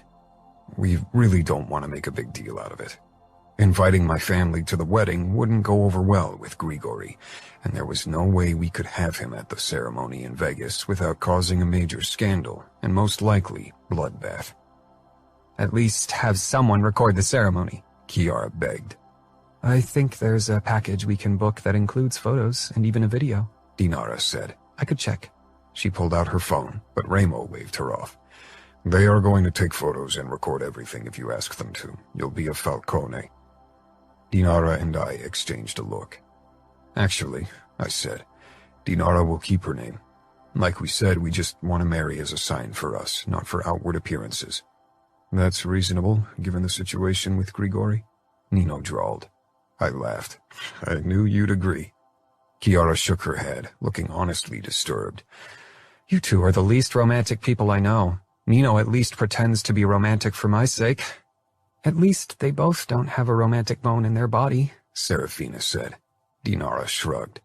Our idea of romance is sharing a beer on a car hood after kicking each other's ass during a race. I pulled her against me and kissed her temple. Perfect. When Dinara told her father about our decision that night, his excitement was limited. Not so much because she chose to marry me. I think he'd made his peace with me at this point. But he was appalled by the fact that his precious daughter would marry in a cliched chapel in Vegas. But he, like my family, had to accept our decision. The next morning, Dinara and I followed Nino into a room that he'd prepared as a makeshift tattoo studio. I was nervous if Dinara would like the tattoo I'd chosen. I'd searched the internet for days for possible options. Most of them were just tattooed rings, but that would have been the too obvious choice. Dinara and I wanted something more subtle, not for everyone to see. Nino pulled out the sheets with his design of our wedding tattoos. He pushed the sheet with the tattoo for Dinara's palm over to her, and the other sheet to me. Dinara scanned the drawing of an intricate lock in the shape of a heart, then glanced over to my sheet with the matching key. Do you like it? I asked when she didn't say anything. She nodded with a slow smile.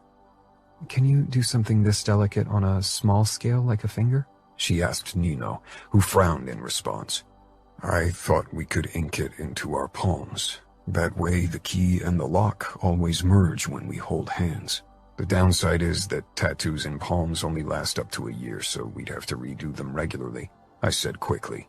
I hadn't discussed this with her yet. It was meant as a surprise. Dinara nodded immediately. That's actually perfect, because it means that we have to renew our vows every year. She paused. I feel bad that you're the romantic in our relationship. I'm glad your expectations are low when it comes to romantic gestures, trust me. Dinara and I exchanged a grin.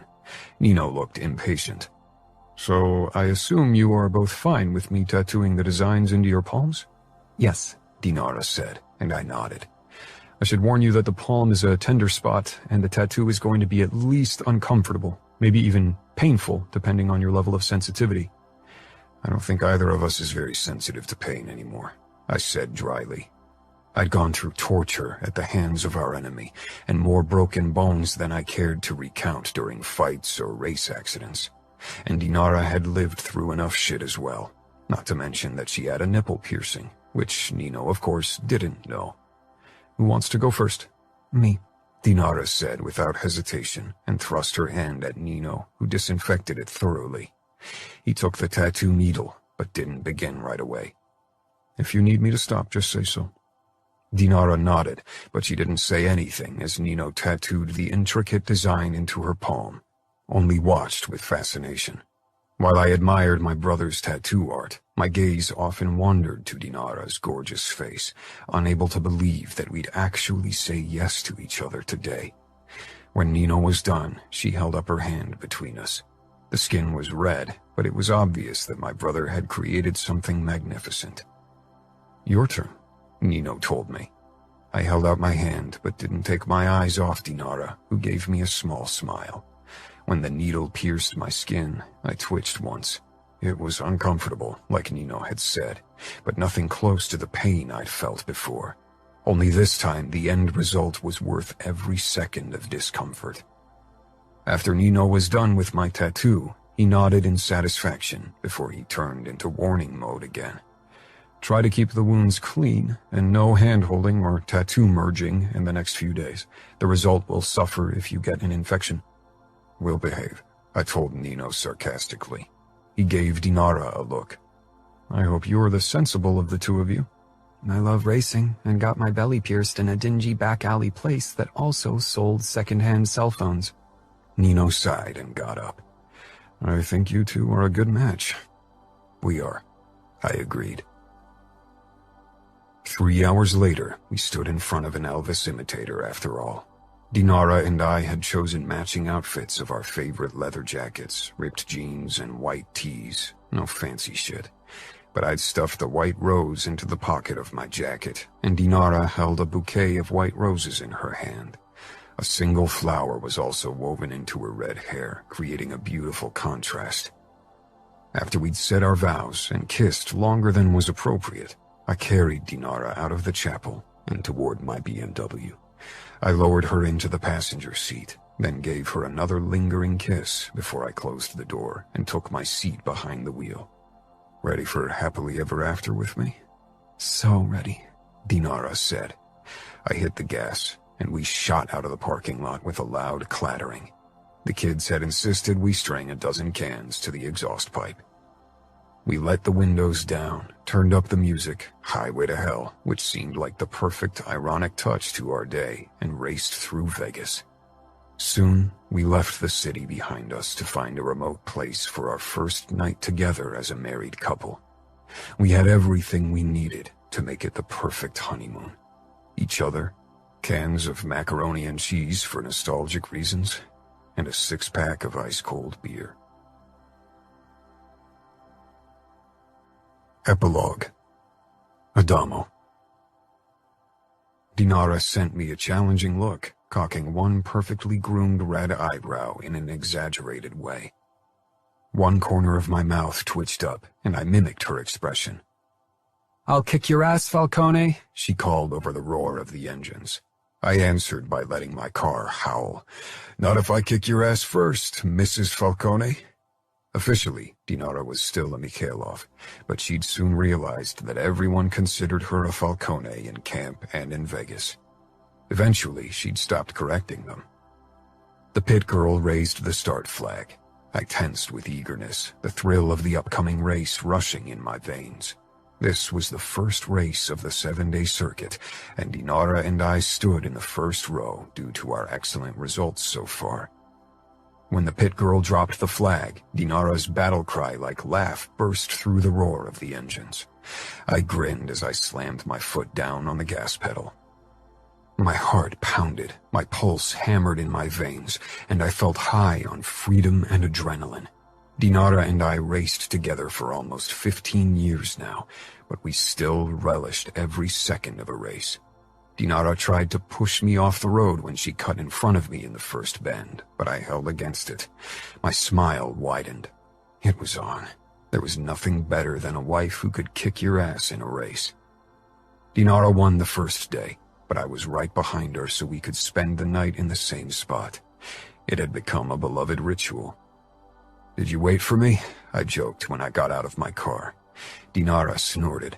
I'm not nostalgic. She disappeared behind her trunk to relieve herself, and I hid behind an assortment of rocks to do the same. Dinara scanned the horizon when I joined her a couple of minutes later. I kissed her plump lips. "They'll be here soon, don't worry." I know, she said, but she didn't stop searching the area. Finally, the outline of our huge motorhome appeared in the distance. It had its own shower and toilet, a kitchen, living area, and plenty of sleeping room. The horn sounded a few times as usual before the motorhome pulled up beside our cars. The door on the driver's side swung open, and Aurora hopped out of the motorhome, her blonde hair in a messy ponytail. Roman refused to take a nap. He was too eager to watch the race, she said with an apologetic expression. "Don't worry," I said. "He can be as stubborn as his mother." Dinara sent me a warning look before she headed for the passenger side and climbed up to free Roman from his child seat. He wrapped his short legs around her waist as she came toward me. His dark hair was all over the place. It had grown in the last few weeks and fell into his eyes, but he hated having it cut, so we just gave up.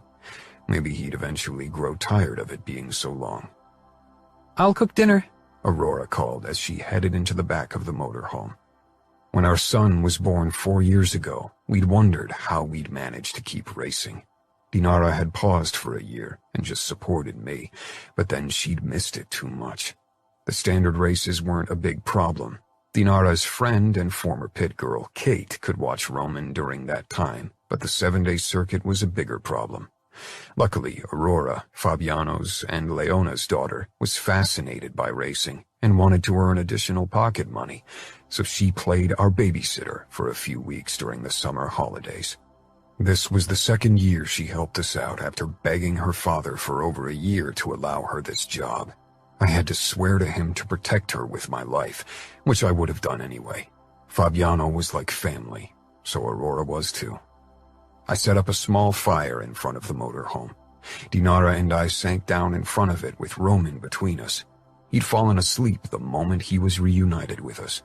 No surprise, considering that it was 4 in the morning. His nap and sleeping routine always got messed up during this week. Aurora carried our breakfast over to us. Hash browns, bacon, and eggs sunny side up. She yawned and gave us an embarrassed smile. "Go to bed," Dinara urged. She too looked exhausted. I was beyond that point. My head felt as if it was filled with cotton candy. With a wave, Aurora disappeared in the motorhome, and after a few minutes, the lights went out. "I wish we could sleep in our bed," Dinara mumbled. Yeah, I stroked Roman's unruly head. We'd chosen his name because it worked in Russia and Italy, so we didn't offend either of our families. But the rules are the rules. Dinara rolled her eyes. "I get it. We all have to sleep uncomfortably to have the same conditions." 15 minutes later, the 3 of us huddled together in our shared tent. Roman hadn't woken. I admired him for his ability to fall asleep in a heartbeat and continue to sleep no matter what happened around him. With him between us, Dinara and I fell asleep. This had become a tradition for us. One of us always gave in and drove a bit slower so the other could catch up, and we could have family time in the evening. Dinara and I were competitive, but we didn't really race to win. We raced because it was our life.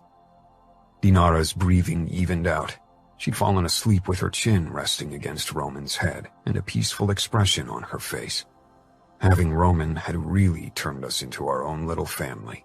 We'd worried if it would be a problem to keep up our nomad life with a child, but Roman never knew another way of living. He loved being fawned over by all the pit girls and getting to ride in all the cool race cars. And since we had him, my brothers and their families occasionally visited camp, even if Dinara and I tried to visit them as often as our tight racing schedule allowed. Late the next morning, during our second breakfast, Aurora, Roman, Dinara, and I sat around our kitchen table in the motorhome together and ate the khachapuri that Dinara had made. My father bought a new lodge near Aspen, a bigger one, Dinara said as she checked her messages on her cell phone. Our main contact to our families during the season was via phone. Dinara saw her father and half-brothers even less frequently than my family, and her contact with Dima was limited to occasional text altogether. She showed me the screen with several photos of a splendid timber lodge. The last one was already too big for us. You told him that we won't add more kids to our family, right? I did, but I think he prefers to ignore it. Once Jurij and Artur start giving him grandkids, we'll be off the hook. That can take a decade. With so much space, we could all celebrate together. A big Falcone Mikhailov Christmas, I joked. The Bratva and the Camorra still only tolerated each other. There was no cooperation. Dinara's and my marriage hadn't changed that, not that we'd advertised our union. We didn't want to stir up trouble in Chicago. Over the last decade, we'd established a routine. We celebrated Christmas with my family in December, and then we celebrated again with Dinara's family. Because her father didn't want me to set foot in Chicago, he'd bought a lodge in Aspen where we could celebrate together and enjoy a ski and snowboarding holiday. It was a compromise that worked well, and Roman was ecstatic over getting presents twice. I think it's really cool that you celebrate Christmas twice, Aurora said. What do you say, Roman? Yes! He agreed enthusiastically. Dinara and I exchanged an amused look. She took my hand under the table, pressing our tattoos together. Dinara. Roman clapped enthusiastically as he watched the award ceremony. Aurora had to hold his hand tightly to stop him from running around. It was only the second time that I'd managed to win the 7-day circuit. In the past, my constant pee breaks had destroyed any chance at winning. Not to mention that Adamo and I often waited for each other in the first few days to spend the night together. When I stepped on the winner's rostrum, Roman clapped even harder, beaming all over his face. Adamo climbed up on the rostrum beside me. He'd finished in third position. I gave him a coy look. So far he was still in the lead when it came to total wins, but I had every intention to catch up with him eventually. After the ceremony, Roman rushed over to us and threw himself into my arms. I swung him up, and he thrust his arms up over his head as if he too had won. Adamo smiled broadly at me. Despite our competitiveness, losing against each other never stung, even if we teased each other mercilessly in the days that followed. The winner always got the bragging rights, and the loser promised retribution.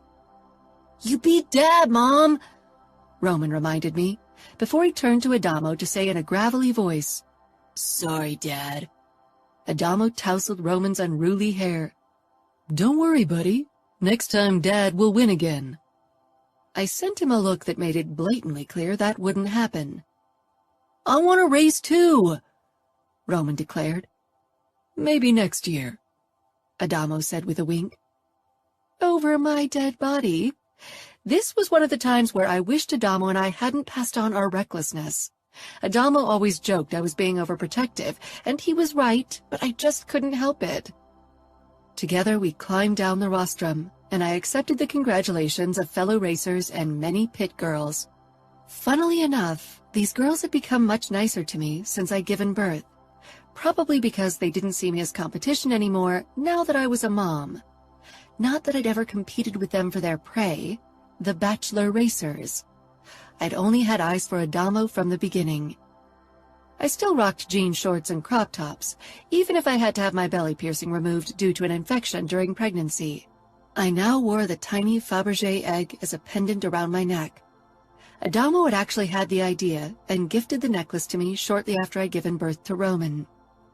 "I'm starving," I said as I followed Adamo, who cleared a path through the buzzing crowd, which was already prepping everything for the huge party that always followed the 7-day circuit. An hour later, Adamo, Aurora, Roman, and I were square in the middle of the celebrations. A fire roared up into the sky and blasted us with heat. I held Roman's hand tightly as he tugged to get closer to the raging flames.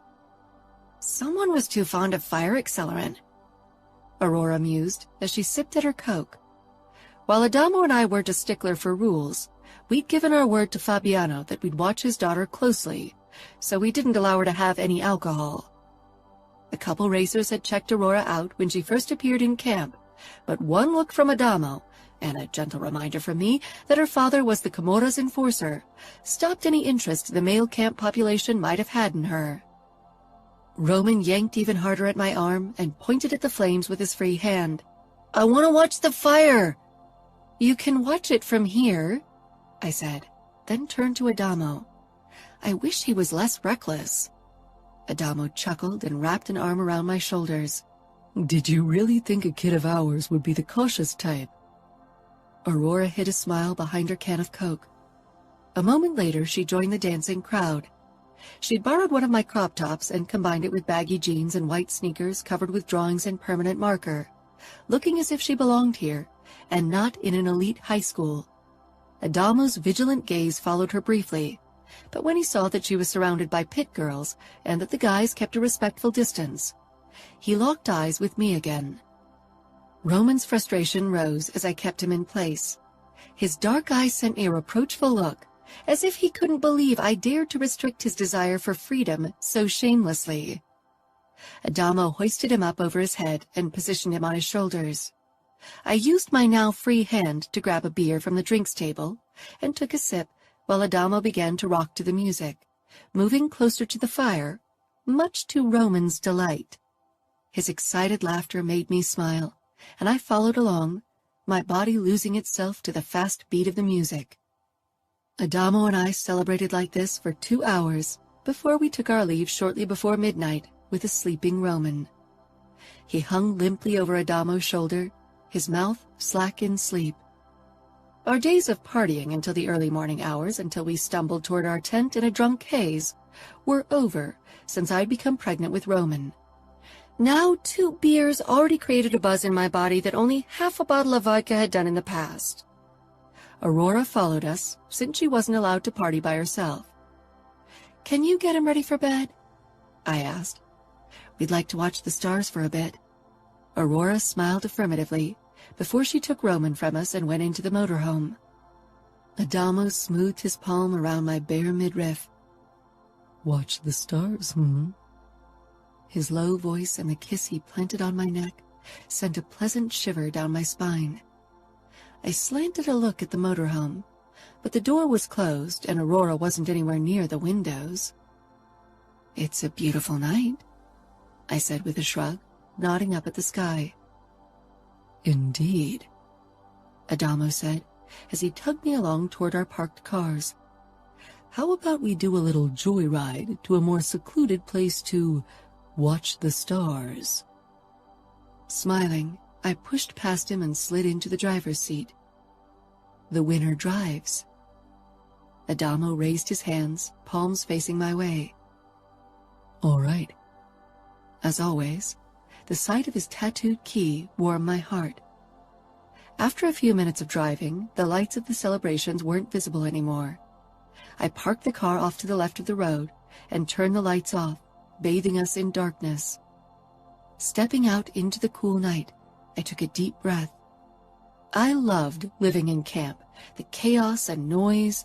I loved Roman, his stubbornness and recklessness.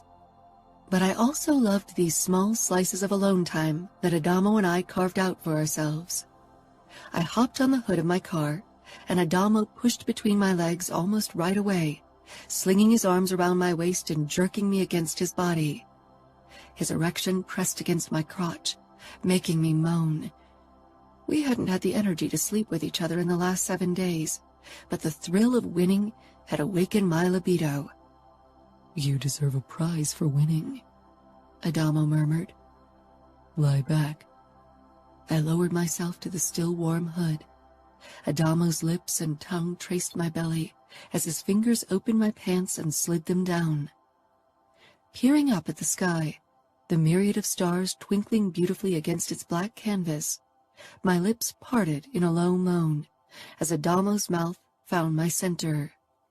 I fought the urge to close my eyes as the pleasure rose higher, tightening a knot deep in my core. I came with a cry, the stars in the sky blending with the lights bursting before my eyes as the sensations overwhelmed me. Soon Adamo wrapped his arms around me once more, pulling me up against him, and we made love. The stars became meaningless as our gazes locked.